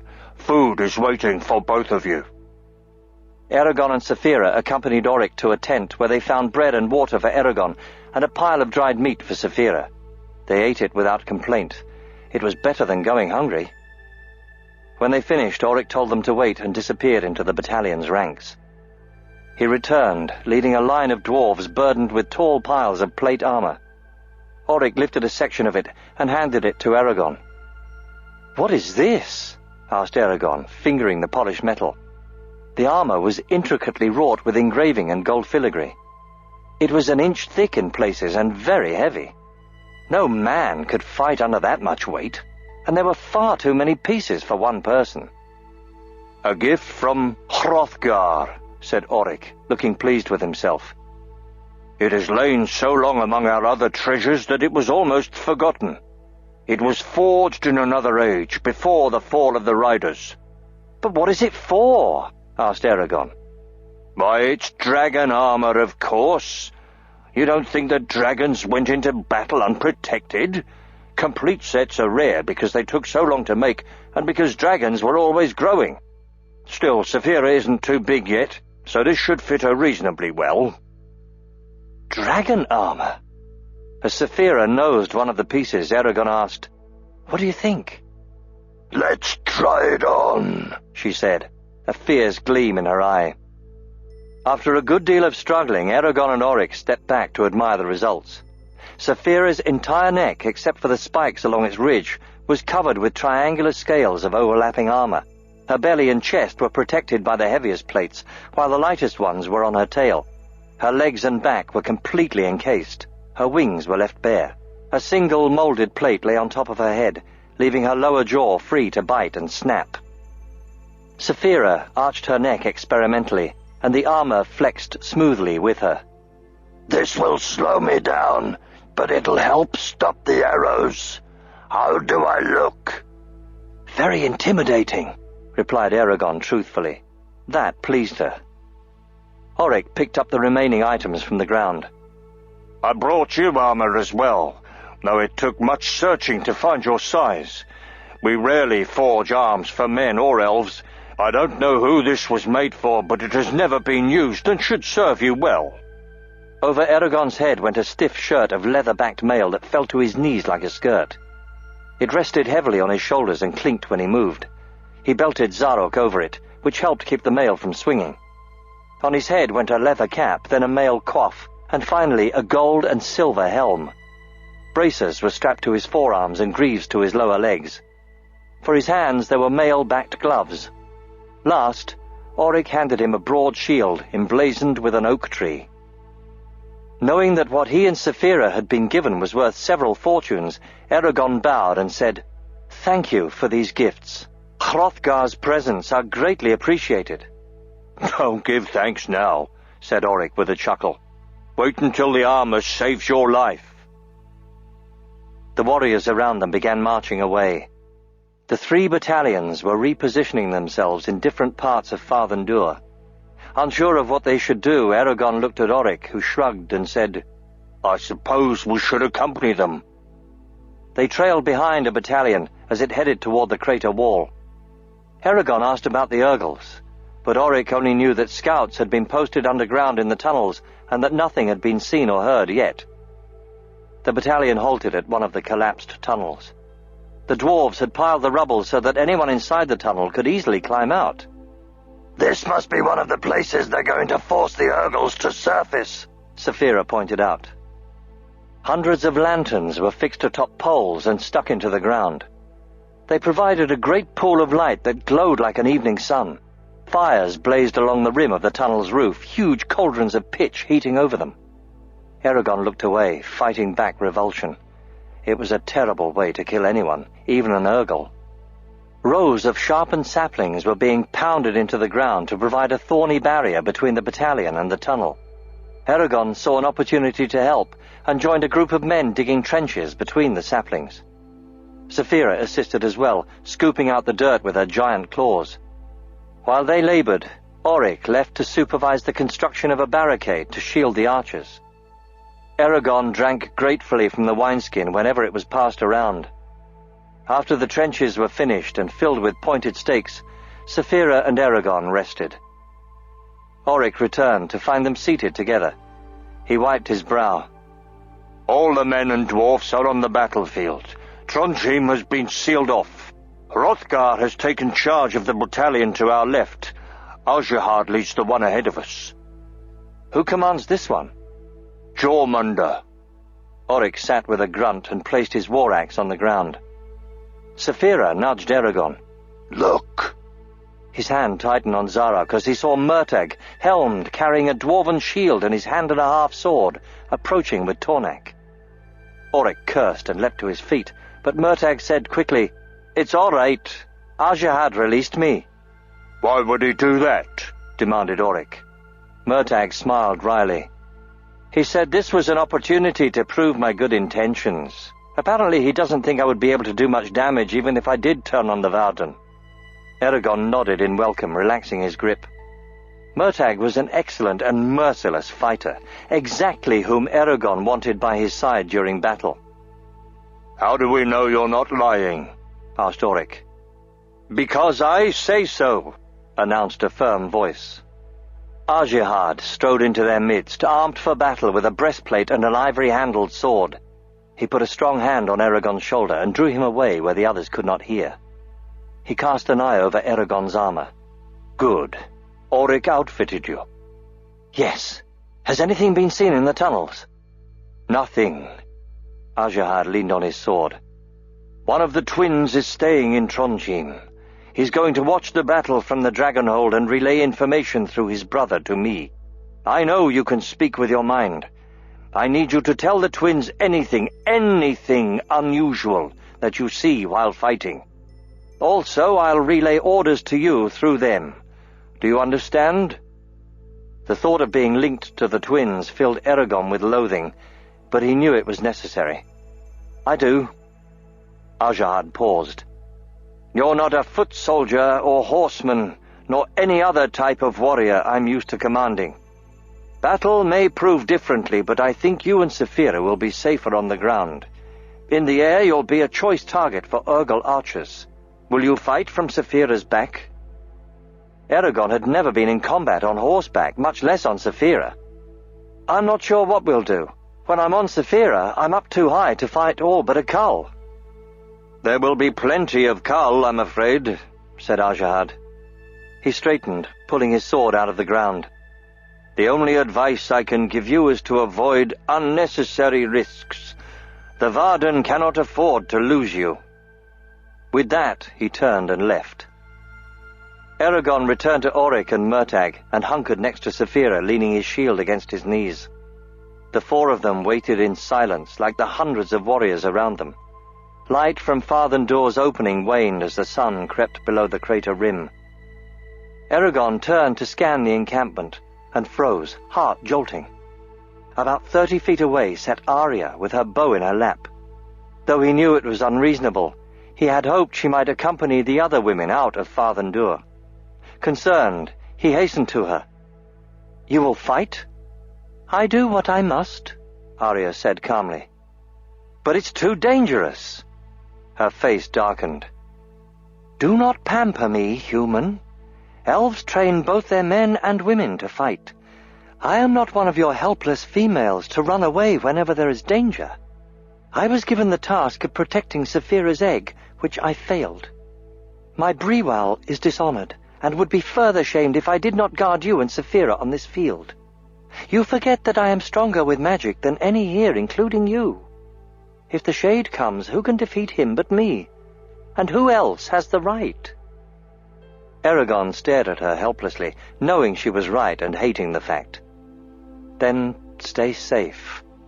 Out of desperation, he added in the ancient language, "Wil Pumnuria Ilian," for my happiness. Arya turned to gaze away uneasily, the fringe of her hair obscuring her face. She ran a hand along her polished bow, then murmured, "It is my weird to be here. The debt must be paid." He abruptly retreated to Saphira. Murtagh looked at him curiously. "What did she say?" "Nothing." Wrapped in their own thoughts, the defenders sank into a brooding silence as the hours crawled by. Farthendoor's crater again grew black except for the sanguine lantern glow and the fires heating the pitch. Eragon alternated between myopically examining the links of his mail and spying on Arya. Auric repeatedly ran a whetstone over the blade of his axe, periodically eyeing the edge between strokes. The rasp of metal on stone was irritating. Murtagh just stared into the distance. Occasionally messengers ran through the encampment, causing the warriors to surge to their feet, but it always proved to be a false alarm. The men and dwarves became strained. Angry voices were often heard. The worst part about Farthendoor was the lack of wind. The air was dead, motionless. Even when it grew warm and stifling and filled with smoke, there was no reprieve. As the night dragged on, the battlefield stilled, silent as death. Muscles stiffened from the waiting. Eragon stared blankly into the darkness with heavy eyelids. He shook himself to alertness and tried to focus through his stupor. Finally, Auric said, "It's late. We should sleep. If anything happens, the others will wake us." Murtagh grumbled, but Eragon was too tired to complain. He curled up against Saphira, using his shield as a pillow. As his eyes closed, he saw that Arya was still awake, watching over them. His dreams were confused and disturbing, full of horned beasts and unseen menaces. Over and over he heard a deep voice ask, "Are you ready?" But he never had an answer. Plagued by such visions, his sleep was shallow and uneasy, until something touched his arm. He woke with a start. Battle under Farthendoor. "It has begun," Arya said with a sorrowful expression. The troops in the encampment stood alertly with their weapons drawn. Auric swung his axe to make sure he had enough room. Arya knocked an arrow and held it ready to shoot. "A scout ran out of a tunnel a few minutes ago," said Murtagh to Eragon. "The Urgles are coming." Together they watched the dark mouth of the tunnel through the ranks of men and sharpened stakes. A minute dragged by, then another, and another. Without taking his eyes from the tunnel, Eragon hoisted himself into Saphira's saddle, Zarok in his hand, a comfortable weight. Murtagh mounted Tornak beside him. Then a man cried, "I hear them!" The warriors stiffened, grips tightened on weapons, no one moved, no one breathed. Somewhere a horse nickered. Harsh Urgle shouts shattered the air as dark shapes boiled upward in the tunnel's opening. At a command, the cauldrons of pitch were tilted on their sides, pouring the scalding liquid into the tunnel's hungry throat. The monsters howled in pain, arms flailing. A torch was thrown onto the bubbling pitch, and an orange pillar of greasy flames roared up in the opening, engulfing the Urgles in an inferno. Sickened, Eragon looked across Farthen Dur at the other 2 battalions and saw similar fires by each. He sheathed Zarok and strung his bow. More Urgles soon tamped the pitch down and clambered out of the tunnels over their burned brethren. They clumped together, presenting a solid wall to the men and dwarves. Behind the palisade Auric had helped build, the first row of archers pulled on their bows and fired. Eragon and Arya added their arrows to the deadly swarm and watched the shafts eat through the Urgles' ranks. The Urgle line wavered, threatening to break, but they covered themselves with their shields and weathered the attack. Again the archers fired, but the Urgles continued to stream onto the surface at a ferocious rate. Eragon was dismayed by their numbers. They were supposed to kill every single one? It seemed a madman's task. His only encouragement was that he saw none of Galbatorix's troops with the Urgles. Not yet, at least. The opposing army formed a solid mass of bodies that seemed to stretch endlessly. Tattered and sullen standards were raised in the monster's midst. Baleful notes echoed throughout Farthen Dur as war horns sounded. The entire group of Urgles charged with savage war cries. They dashed against the rows of stakes, covering them with slick blood and limp corpses as the ranks at the vanguard were crushed against the posts.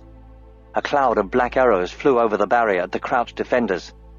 Eragon ducked behind his shield and Saphira covered her head. Arrows rattled harmlessly against her armor. Momentarily foiled by the pickets, the Urgle horde milled with confusion. The Varden bunched together, waiting for the next attack. After a pause, the war cries were raised again as the Urgles surged forward. The assault was bitter.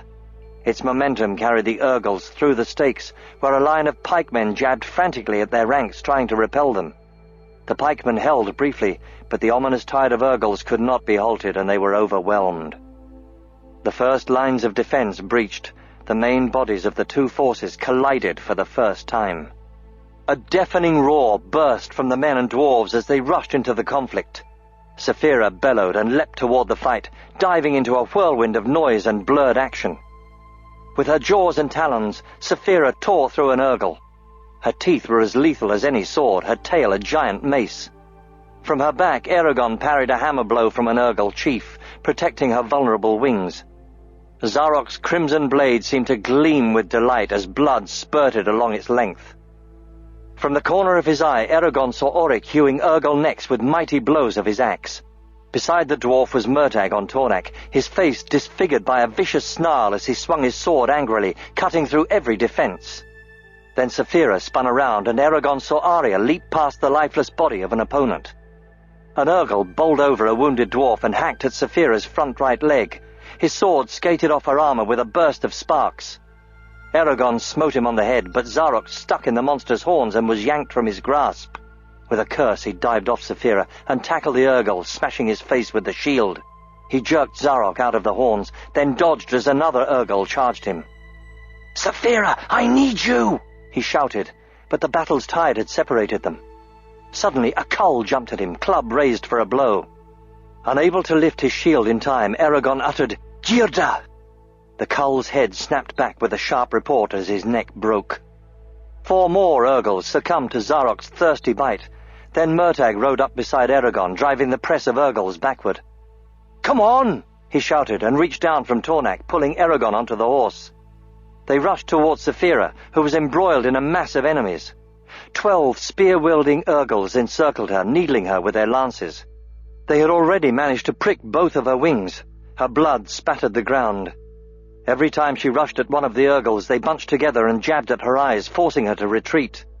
She tried to sweep the spears away with her talons, but the Urgles jumped back and evaded her. The sight of Saphira's blood enraged Eragon. He swung off Tornak with a wild cry and stabbed the nearest Urgle through the chest, withholding nothing in his frenzied attempt to help Saphira. His attack provided the distraction she needed to break free. With a kick, she sent an Urgle flying, then barreled to him. Eragon grabbed one of her neck spikes and pulled himself back into her saddle. Murtagh raised his hand, then charged into another knot of Urgles.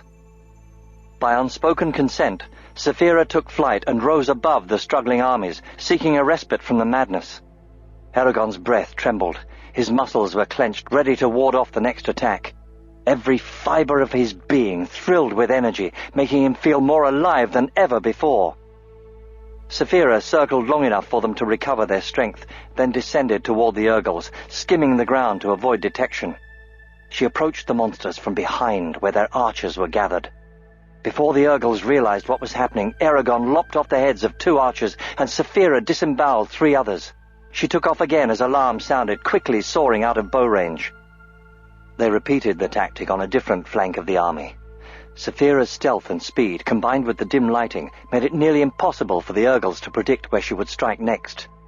Eragon used his bow whenever Saphira was in the air, but he quickly ran out of arrows. Soon the only thing left in his quiver was magic, which he wanted to keep in reserve until it was desperately needed. Saphira's flights over the combatants gave Eragon a unique understanding of how the battle was progressing. There were 3 separate fights raging in Farthendur, one by each open tunnel. The Urgles were disadvantaged by the dispersal of their forces and their inability to get all of their army out of the tunnels at once. Even so, the Varden and dwarves could not keep the monsters from advancing, and were slowly being driven back toward Trondheim. The defenders seemed insignificant against the mass of Urgles, whose numbers continued to increase as they poured out of the tunnels. The Urgles had organized themselves around several standards, each representing a clan, but it was unclear who commanded them overall. The clans paid no attention to each other, as if they were receiving orders from elsewhere. Eragon wished he knew who was in charge so he and Saphira could kill him. Remembering Ajahad's orders, he began relaying information to the twins. They were interested by what he had to say about the Urgles' apparent lack of a leader and questioned him closely. The exchange was smooth, if brief. The twins told him, "You're ordered to assist Hrothgar. The fight goes badly for him." "Understood," Eragon responded. Saphira swiftly flew to the besieged dwarfs, swooping low over Hrothgar. Arrayed in golden armor, the dwarf king stood at the fore of a small knot of his kin, wielding Volund, the hammer of his ancestors. His white beard caught the lantern light as he looked up at Saphira. Admiration glinted in his eyes. Saphira landed beside the dwarves and faced the oncoming Urgles. Even the bravest Kull quailed before her ferocity, allowing the dwarves to surge forward. Eragon tried to keep Saphira safe. Her left flank was protected by the dwarves, but to her front and right raged a sea of enemies. He showed no mercy on those, and took every advantage he could, using magic whenever Zarok could not serve him. A spear bounced off his shield, denting it and leaving him with a bruised shoulder. Shaking off the pain, he cleaved open an Urgle's skull, mixing brains with metal and bone. He was in awe of Hrothgar, who, though he was ancient by both the standards of men and dwarves, was still undiminished on the battlefield. No Urgle, Kull or not, could stand before the dwarf king and his guards and live. Every time Volund struck, it sounded the gong of death for another enemy. After a spear downed one of his warriors, Hrothgar grabbed the spear himself, and with astounding strength hurled it completely through its owner 20 yards away. Such heroism emboldened Eragon to even greater risks, seeking to hold his own with the mighty king. Eragon lunged at a giant Kull nearly out of reach and almost fell from Saphira's saddle. Before he could recover, the Kull darted past Saphira's defenses and swung his sword. The brunt of the blow caught Eragon on the side of his helm, throwing him backward and making his vision flicker and his ears ring thunderously. Stunned, he tried to pull himself upright, but the Kull had already prepared for another blow. As the Kull's arm descended, a slim steel blade suddenly sprouted from his chest. Howling, the monster toppled to the side. In his place stood Angela. The witch wore a long red cape over outlandish flanged armor enameled black and green. She bore a strange two-handed weapon, a long wooden shaft with a sword blade attached to each end. Angela winked at Eragon mischievously, then dashed away, spinning her staff sword like a dervish. Close behind her was Solumbum in the form of a young, shaggy-haired boy. He held a small black dagger, sharp teeth bared in a feral snarl. Still dazed from his battering, Eragon managed to straighten himself in the saddle. Saphira jumped into the air and wheeled high above, letting him recuperate. He scanned Farthen Door's plains and saw to his dismay that all 3 battles were going badly. Neither Ajahad, Jormungandr, nor Hrothgar could stop the Urgles. There were simply too many. Eragon wondered how many Urgles he could kill at once with magic. He knew his limits fairly well. If he were to kill enough to make a difference, it would probably be suicide. That might be what it took to win. The fighting continued for one endless hour after another. The Varden and dwarves were exhausted, but the Urgles remained fresh with reinforcements. It was a nightmare for Eragon. Though he and Saphira fought their hardest, there was always another Urgle to take the place of the one just killed. His whole body hurt, especially his head. Every time he used magic, he lost a little more energy. Saphira was in better condition, though her wings were punctured with small wounds. As he parried a blow, the twins contacted him urgently. "There are loud noises under Trondheim. It sounds like Urgles are trying to dig into the city.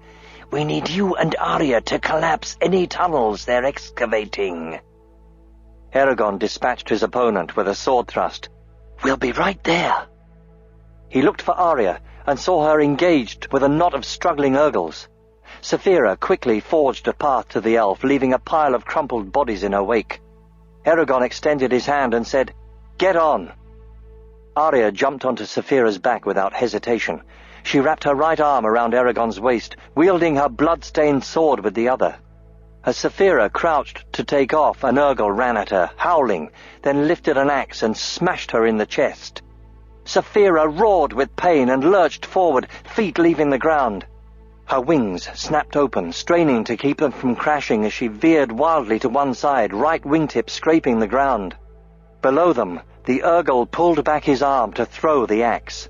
But Arya raised her palm, shouting, and an emerald ball of energy shot from her hand, killing the Urgle.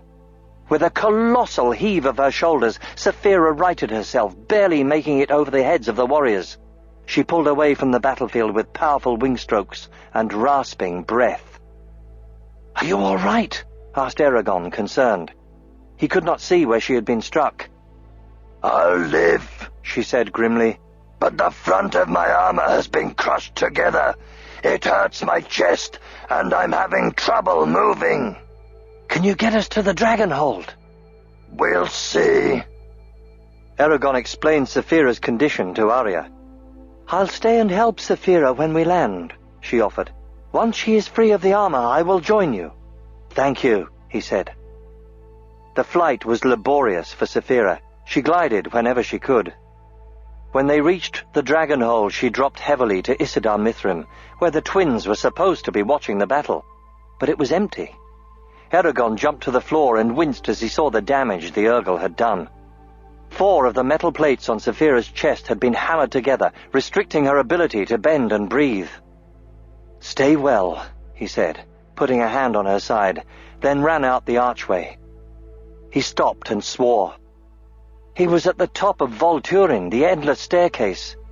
Because of his worry for Saphira, he had not considered how he would get to Trondheim's base, where the Urgles were breaking in. There was no time to climb down. He looked at the narrow trough to the right of the stairs, then grabbed one of the leather pads and threw himself down on it. The stone slide was smooth as lacquered wood. With the leather underneath him, he accelerated almost instantly to a frightening speed, the walls blurring and the curve of the slide pressing him high against the wall. Eragon lay completely flat so he would go faster. The air rushed past his helm, making it vibrate like a weather vane in a gale.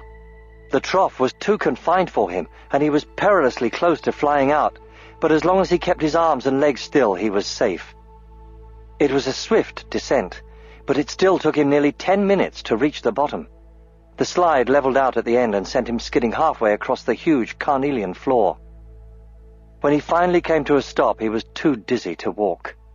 His first attempt to stand made him nauseated, so he curled up, head in his hands, and waited for things to stop spinning. When he felt better, he stood and warily looked around. The great chamber was completely deserted. the silence unsettling. Rosy light filtered down from Isidar Mithrim. He faltered. Where was he supposed to go? And cast out his mind for the twins. Nothing. He froze as loud knocking echoed through Trondheim. An explosion split the air. A long slab of the chamber floor buckled and blew 30 feet up. Needles of rock flew outward as it crashed down. Eragon stumbled back, stunned, groping for Zarok. The twisted shapes of Urgles clambered out of the hole in the floor.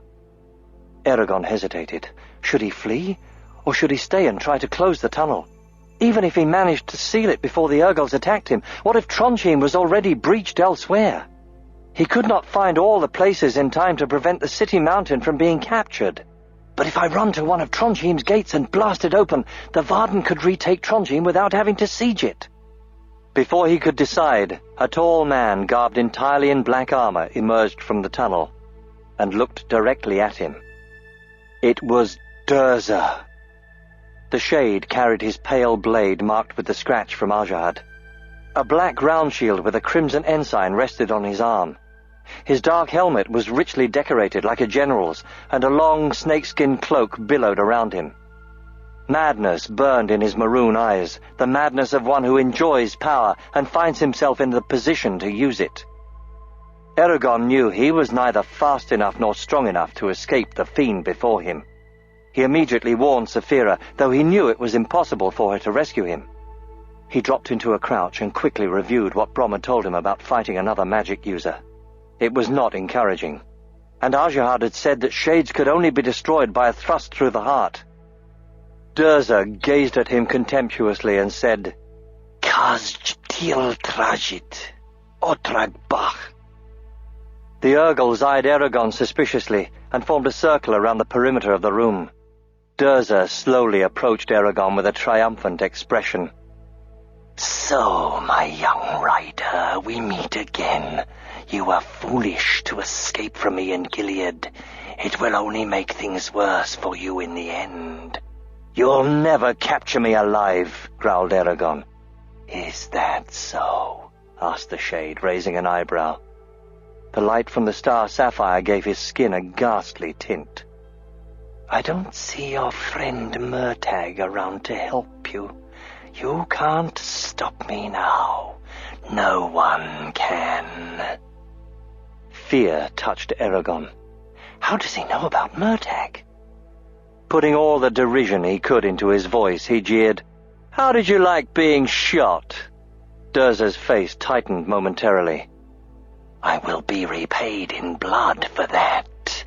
Now tell me where your dragon is hiding. Never. The Shade's countenance darkened. Then I will force it from you. His sword whistled through the air. The moment Eragon caught the blade on his shield, a mental probe spiked deep into his thoughts. Fighting to protect his consciousness, he shoved Durza back and attacked with his own mind. Eragon battered with all his strength against the iron-hard defenses surrounding Durza's mind, but to no avail. He swung Zarok, trying to catch Durza off guard. The Shade knocked the blow aside effortlessly and stabbed in return with lightning speed. The point of the sword caught Eragon in the ribs, piercing his mail and driving out his breath. The mail slipped, though, and the blade missed his side by the width of a wire. The distraction was all Durza needed to break into Eragon's mind and begin taking control. "No!" cried Eragon, throwing himself at the Shade. His face contorted as he grappled with Durza, yanking on his sword arm. Durza tried to cut Eragon's hand, but it was protected by the mail-backed glove, which sent the blade glancing downward. As Eragon kicked his leg, Durza snarled and swept his black shield around, knocking him to the floor. Eragon tasted blood in his mouth. His neck throbbed. Ignoring his injuries, he rolled over and hurled his shield at Durza. Despite the Shade's superior speed, the heavy shield clipped him on the hip. As Durza stumbled, Eragon caught him on the upper arm with Zarok. A line of blood traced down the Shade's arm. Eragon thrust at the Shade with his mind and drove through Durza's weakened defenses. A flood of images suddenly engulfed him, rushing through his consciousness. Durza as a young boy, living as a nomad with his parents on the empty plains. The tribe abandoned them and called his father Oathbreaker. Only it was not Durza then, but Karsaib, the name his mother crooned while combing his hair. The shade reeled wildly, face twisted in pain. Eragon tried to control the torrent of memories, but the force of them was overwhelming. Standing on a hill over the graves of his parents, weeping that the men had not killed him as well, then turning and stumbling blindly away into the desert. Durza faced Eragon. Terrible hatred flowed from his maroon eyes. Eragon was on one knee, almost standing, struggling to seal his mind. How the old man looked when he first saw Karsaib lying near death on a sand dune. The days it had taken Karsaib to recover, and the fear he felt upon discovering that his rescuer was a sorcerer. How he had pleaded to be taught the control of spirits. How Haig had finally agreed, called him Desert Rat. Eragon was standing now. Durza charged, sword raised, shield ignored in his fury. The days spent training under the scorching sun, always alert for the lizards they caught for food. How his power slowly grew, giving him pride and confidence. The weeks spent nursing his sick master after a failed spell. His joy when Haig recovered. There was not enough time to react. Not enough time. The bandits who attacked during the night, killing Haig. The rage Karsaib had felt, and the spirits he had summoned for vengeance. But the spirits were stronger than he expected. They turned on him, possessing mind and body. He had screamed. He was... I am Durza! The sword smote heavily across Eragon's back, cutting through both mail and skin. He screamed as pain blasted through him, forcing him to his knees. Agony bowed his body in half and obliterated all thought. He swayed, barely conscious, hot blood running down the small of his back. Durza said something he could not hear.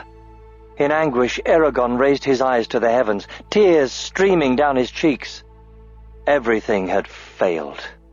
The Varden and dwarves were destroyed. He was defeated. Saphira would give herself up for his sake. She had done it before, and Arya would be recaptured or killed. Why had it ended like this? What justice could this be? All was for nothing. As he looked at Isidore Mithrim far above his tortured frame, a flash of light erupted in his eyes, blinding him. A second later, the chamber rang with a deafening report. Then his eyes cleared, and he gaped with disbelief. The star sapphire had shattered. An expanding torus of huge, dagger-like pieces plummeted toward the distant floor, the shimmering shards near the walls. In the center of the chamber, hurtling downward head first, was Saphira. Her jaws were open, and from between them erupted a great tongue of flame, bright yellow and tinged with blue.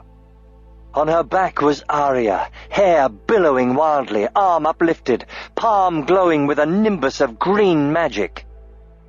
Time seemed to slow as Eragon saw Durza tilt his head toward the ceiling. First shock, then anger contorted the shade's face. Sneering defiantly, he raised his hand and pointed at Saphira, a word forming on his lips. A hidden reserve of strength suddenly welled up inside Eragon, dredged from the deepest part of his being. His fingers curled around the hilt of his sword. He plunged through the barrier in his mind and took hold of the magic. All his pain and rage focused on one word. Brissinger! Zarok blazed with bloody light, heatless flames running along it. He lunged forward and stabbed Durza in the heart. Durza looked down with shock at the blade protruding from his breast. His mouth was open, but instead of words, an unearthly howl burst from him. His sword dropped from nerveless fingers. He grasped Zarok as if to pull it out, but it was lodged firmly in him. Then Durza's skin turned transparent. Under it was neither flesh nor bone, but swirling patterns of darkness. He shrieked even louder as the darkness pulsated, splitting his skin. With one last cry, Durza was rent from head to toe, releasing the darkness, which separated into three entities, who flew through Trondheim's walls and out of Farthendur. The shade was gone. Bereft of strength, Eragon fell back with arms outstretched. Above him, Saphira and Arya had nearly reached the floor. It looked as if they were going to smash into it with the deadly remains of Isidar Mithrim. As his sight faded, Saphira, Arya, the myriad fragments, all seemed to stop falling and hang motionless in the air. The Morning Sage. Snatches of the Shade's memories continued to flash through Eragon. A whirlwind of dark events and emotions overwhelmed him, making it impossible to think. Submerged in the maelstrom, he knew neither who nor where he was. He was too weak to cleanse himself of the alien presence that clouded his mind. Violent, cruel images from the Shade's past exploded behind his eyes until his spirit cried out in anguish at the bloody sights. A pile of bodies rose before him, innocent, slaughtered by the Shade's orders. He saw still more corpses, whole villages of them, taken from life by the sorcerer's hand or word. There was no escape from the carnage that surrounded him. He wavered like a candle flame, unable to withstand the tide of evil. He prayed for someone to lift him out of the nightmare, but there was no one to guide him. If only he could remember what he was supposed to be, boy or man, villain or hero, shade or rider. All was jumbled together in a meaningless frenzy. He was lost, completely and utterly in the roiling mass. Suddenly, a cluster of his own memories burst through the dismal cloud left by the Shade's malevolent mind. All the events since he had found Saphira's egg came to him in the cold light of revelation. His accomplishments and failures were displayed equally. He had lost much that was dear to him, yet fate had given him rare and great gifts. For the first time he was proud of simply who he was. As if in response to his brief self-confidence, the Shade's smothering blackness assaulted him anew. His identity trailed into the void as uncertainty and fear consumed his perceptions. Who was he to think he could challenge the powers of Alagasia and live? He fought against the Shade's sinister thoughts, weakly at first, then more strongly. He whispered words of the ancient language and found they gave him enough strength to withstand the shadow blurring his mind. Though his defenses faltered dangerously, he slowly began to draw his shattered consciousness into a small, bright shell around his core. Outside his mind, he was aware of a pain so great it threatened to blot out his very life, but something or someone seemed to keep it at bay. He was still too weak to clear his mind completely, but he was lucid enough to examine his experiences since Carvajal. Where would he go now? And who would show him the way? Without Brom, there was no one to guide or teach him. Come to me. He recoiled at the touch of another consciousness, one so vast and powerful it was like a mountain looming over him. This was who was blocking the pain, he realized. Like Arya's mind, music ran through this one, deep amber gold chords that throbbed with magisterial melancholy. Finally, he dared ask, Who are you? One who would help. With a flicker of an unspoken thought, the Shade's influence was brushed aside like an unwanted cobweb. Freed from the oppressive weight, Eragon let his mind expand, until he touched a barrier beyond which he could not pass. I have protected you as best I can, but you are so far away I can do no more than shield your sanity from the pain. Again, who are you to do this? There was a low rumble. I am Oshatu Chedaway, the Morning Sage, and Togira Ikonoka, the crippled who is whole. Come to me, Eragon, for I have answers to all you ask. You will not be safe until you find me. But how can I find you if I don't know where you are? He asked, despairing. Trust Arya, and go with her to Elismira. I will be there. I have waited many seasons, so do not delay or it may soon be too late. You are greater than you know, Eragon. Think of what you have done and rejoice, for you have rid the land of a great evil. You have wrought a deed no one else could. Many are in your debt." The stranger was right. What he had accomplished was worthy of honor, of recognition. No matter what his trials might be in the future, he was no longer just a pawn in the game of power.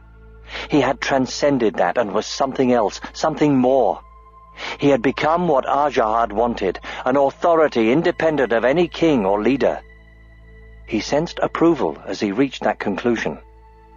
"You are learning," said the morning sage, drawing nearer. A vision passed from him to Eragon. A burst of color blossomed in his mind, resolving into a stooped figure dressed in white, standing on a sun-drenched stone cliff. "It is time for you to rest, Eragon. When you wake, do not speak of me to anyone," said the figure kindly, face obscured by a silver nimbus. "Remember, you must go to the elves. Now sleep." He raised a hand as if in benediction, and peace crept through Eragon. His last thought was that Brom would have been proud of him. "Wake!" commanded the voice. "Awake, Eragon, for you have slept far too long." He stirred unwillingly, loath to listen. The warmth that surrounded him was too comfortable to leave. The voice sounded again. "Rise, Argent Lamb! You are needed." He reluctantly forced his eyes open and found himself on a long bed, swathed in soft blankets. Angela sat in a chair beside him, staring at his face intently. "How do you feel?" she asked. Disoriented and confused, he let his eyes roam over the small room. I don't know," he said, his mouth dry and sore. "Then don't move. You should conserve your strength," said Angela, running a hand through her curly hair. Eragon saw that she still wore her flanged armor. Why was that? A fit of coughing made him dizzy, light-headed, and ache all over. His feverish limbs felt heavy. Angela lifted a gilt horn from the floor and held it to his lips. "Here, drink." Cool mead ran down his throat, refreshing him. Warmth bloomed in his stomach and rose to his cheeks. He coughed again, which worsened his throbbing head. "How did I get here? There was a battle. We were losing. Then Durza and... Saphira!" he exclaimed, sitting upright. He sagged back as his head swam and clenched his eyes, feeling sick. "What about Saphira? Is she all right? The Urgles were winning. She was falling, and Arya..." "They lived," assured Angela, "and have been waiting for you to wake. Do you wish to see them?" He nodded feebly. Angela got up and threw open the door. Arya and Murtagh filed inside. Saphira snaked her head into the room after them, her body too big to fit through the doorway. Her chest vibrated as she hummed deeply, eyes sparkling. Smiling, Eragon touched her thoughts with relief and gratitude. "It is good to see you well, little one," she said tenderly. "And you too, but how—" "The others want to explain it, so I will let them." "You breathed fire! I saw you!" "Yes," she said with pride. He smiled weakly, still confused, then looked at Arya and Murtagh. Both of them were bandaged, Arya on her arm, Murtagh around his head. Murtagh grinned widely. "About time you were up. We've been sitting in the hall for hours." What happened?" asked Eragon. Arya looked sad, but Murtagh crowed, "We won! It was incredible! When the Shade Spirits, if that's what they were, flew across Fardandur, the Urgles ceased fighting to watch them go.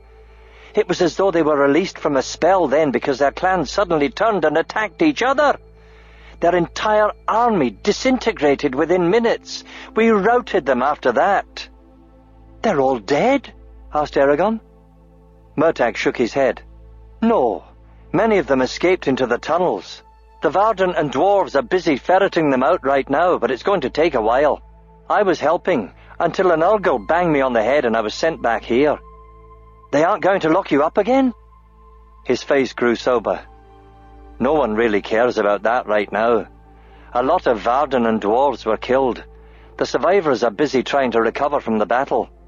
But at least you have cause to be happy. You're a hero! Everyone's talking about how you killed Durza. If it hadn't been for you, we would have lost." Eragon was troubled by his words, but pushed them away for later consideration. "Where were the twins? They weren't where they were supposed to be. I couldn't contact them. I needed their help." Murtagh shrugged. "I was told they bravely fought off a group of Urgles that broke into Trondheim somewhere else. They were probably too busy to talk with you."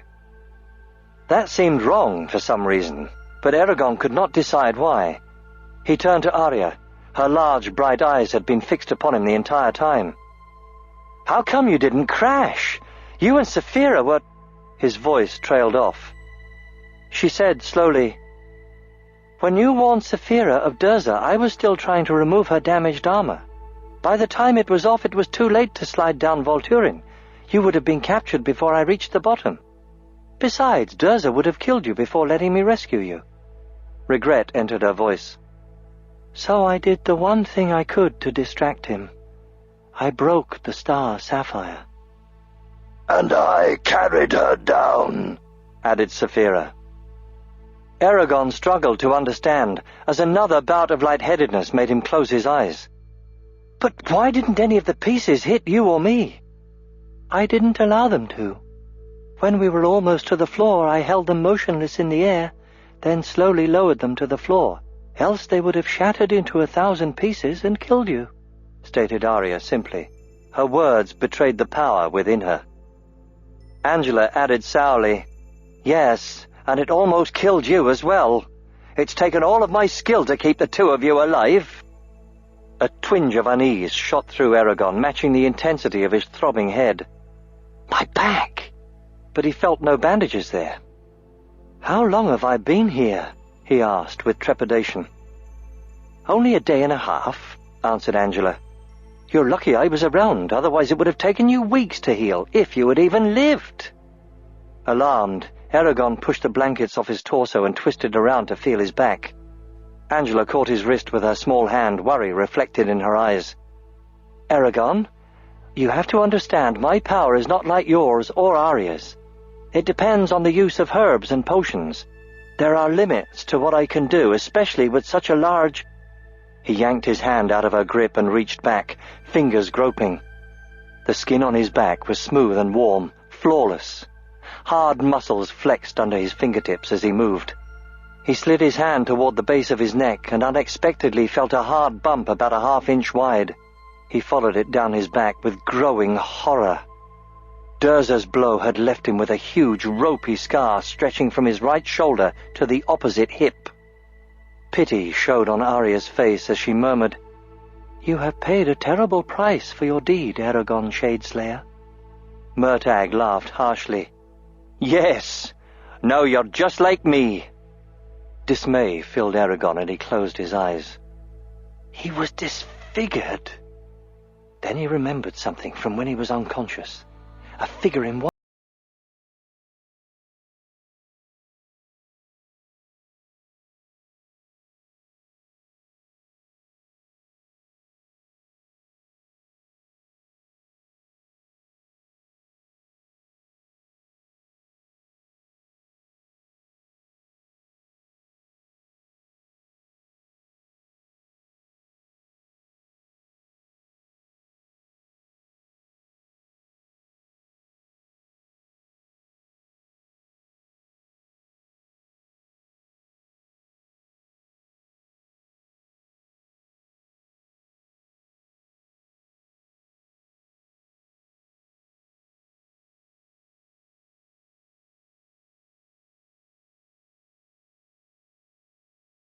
For Paulini.